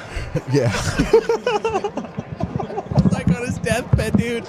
Doesn't even realize he's still on air. Yeah, I'm okay. Yeah, we're going to take a quick break here. We'll be. Yeah, we got to go. We'll come back. We'll come back right after this. Did it get you? He saw his life flash. Did it get you? He's got to ask twice. Did it get him? Yeah. Not Rick's best moment, but pretty funny. Yeah, those noises are unbelievable. Buddy was gagging, bro. It's going to be tough to see Rick in the office the next week because everybody's just dying laughing right now. Then you see him, you got to be like, "Are you okay?" Hey, Rick. I'm sorry. I heard it, dude. He's got to show up to work with a bandage. Oh, yeah. You got to. Just walk up, give him a glove. Wheelchair. Give him a glove, hey, bro. Hey, Rick, here's a glove. We all chipped in on this one. Catcher's mask. Catcher's mask, throat protector. Shows up in full hockey gear, goalie gear. LA Live 105.3 The Fan, Bucket Naked Wednesday. Whew, this is crazy. Have y'all seen the Fort Worth police recruiting video? No. No, sir. What's going on?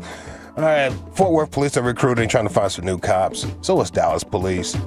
Dallas police put their billboard right over there by the Fort Worth police. Hey, looking for a few good men, be some cops in Dallas. But they put it up in Fort Worth. Fort Worth police felt some type of way about that. Got together and made a Kendrick Lamar Not Like Us diss track to DPD. Oh, wow. Yeah. This dude rapping, man, he just didn't have the spirit. Just didn't come with the spirit of it, but you know. Sometimes we gotta stop it, show our neighbor. Waste of time advertising our city, but no flavor.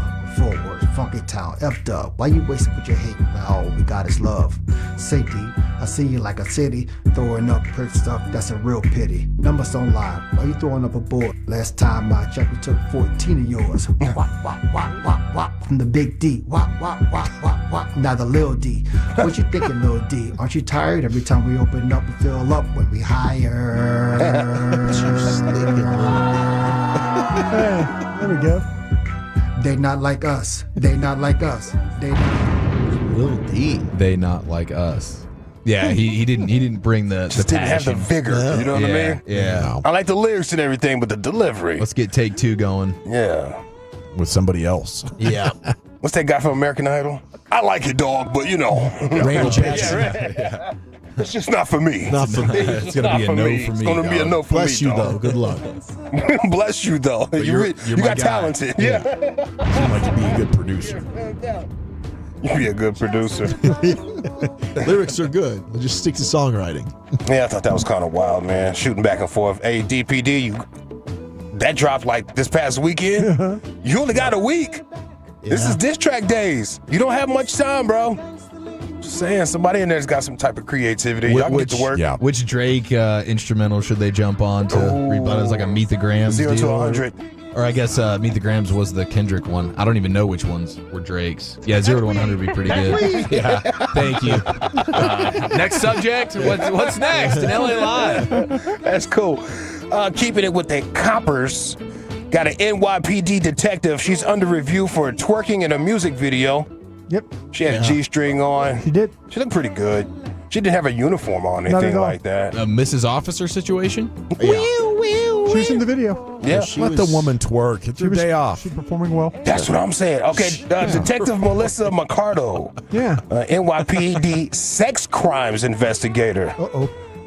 She has been pulled from active cases pending a review. Review aims to determine whether she properly filed the necessary paperwork required for officers to take a secondary employment. They got twerk paperwork? Come on, bro. I see no crimes being committed. Like, again, she wasn't in uniform. And nobody knew she was a cop. Not even the guy that hired her, the rapper that hired her. He had to find out later. Might have been going undercover. Well, this is probably good for Biz on his part. Get this video yeah, out. definitely. Everyone's seen it now. Yeah, it's an awful song. She's amazing in it. She's amazing. Very She's talented. a star. She's definitely the star. If they do fire her or something like that, her OnlyFans is going to go crazy, though. She's got a good career ahead of her. Yeah, because we're saying her name here in Dallas. She was in a music video called Doing That.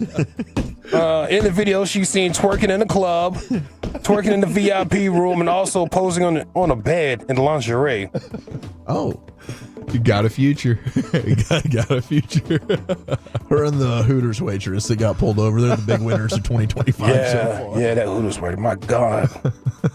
I know she made $1 million already, bro. Oh, big time. My Lord. This cop had a BBL. Oh, she did? She's got a BBL.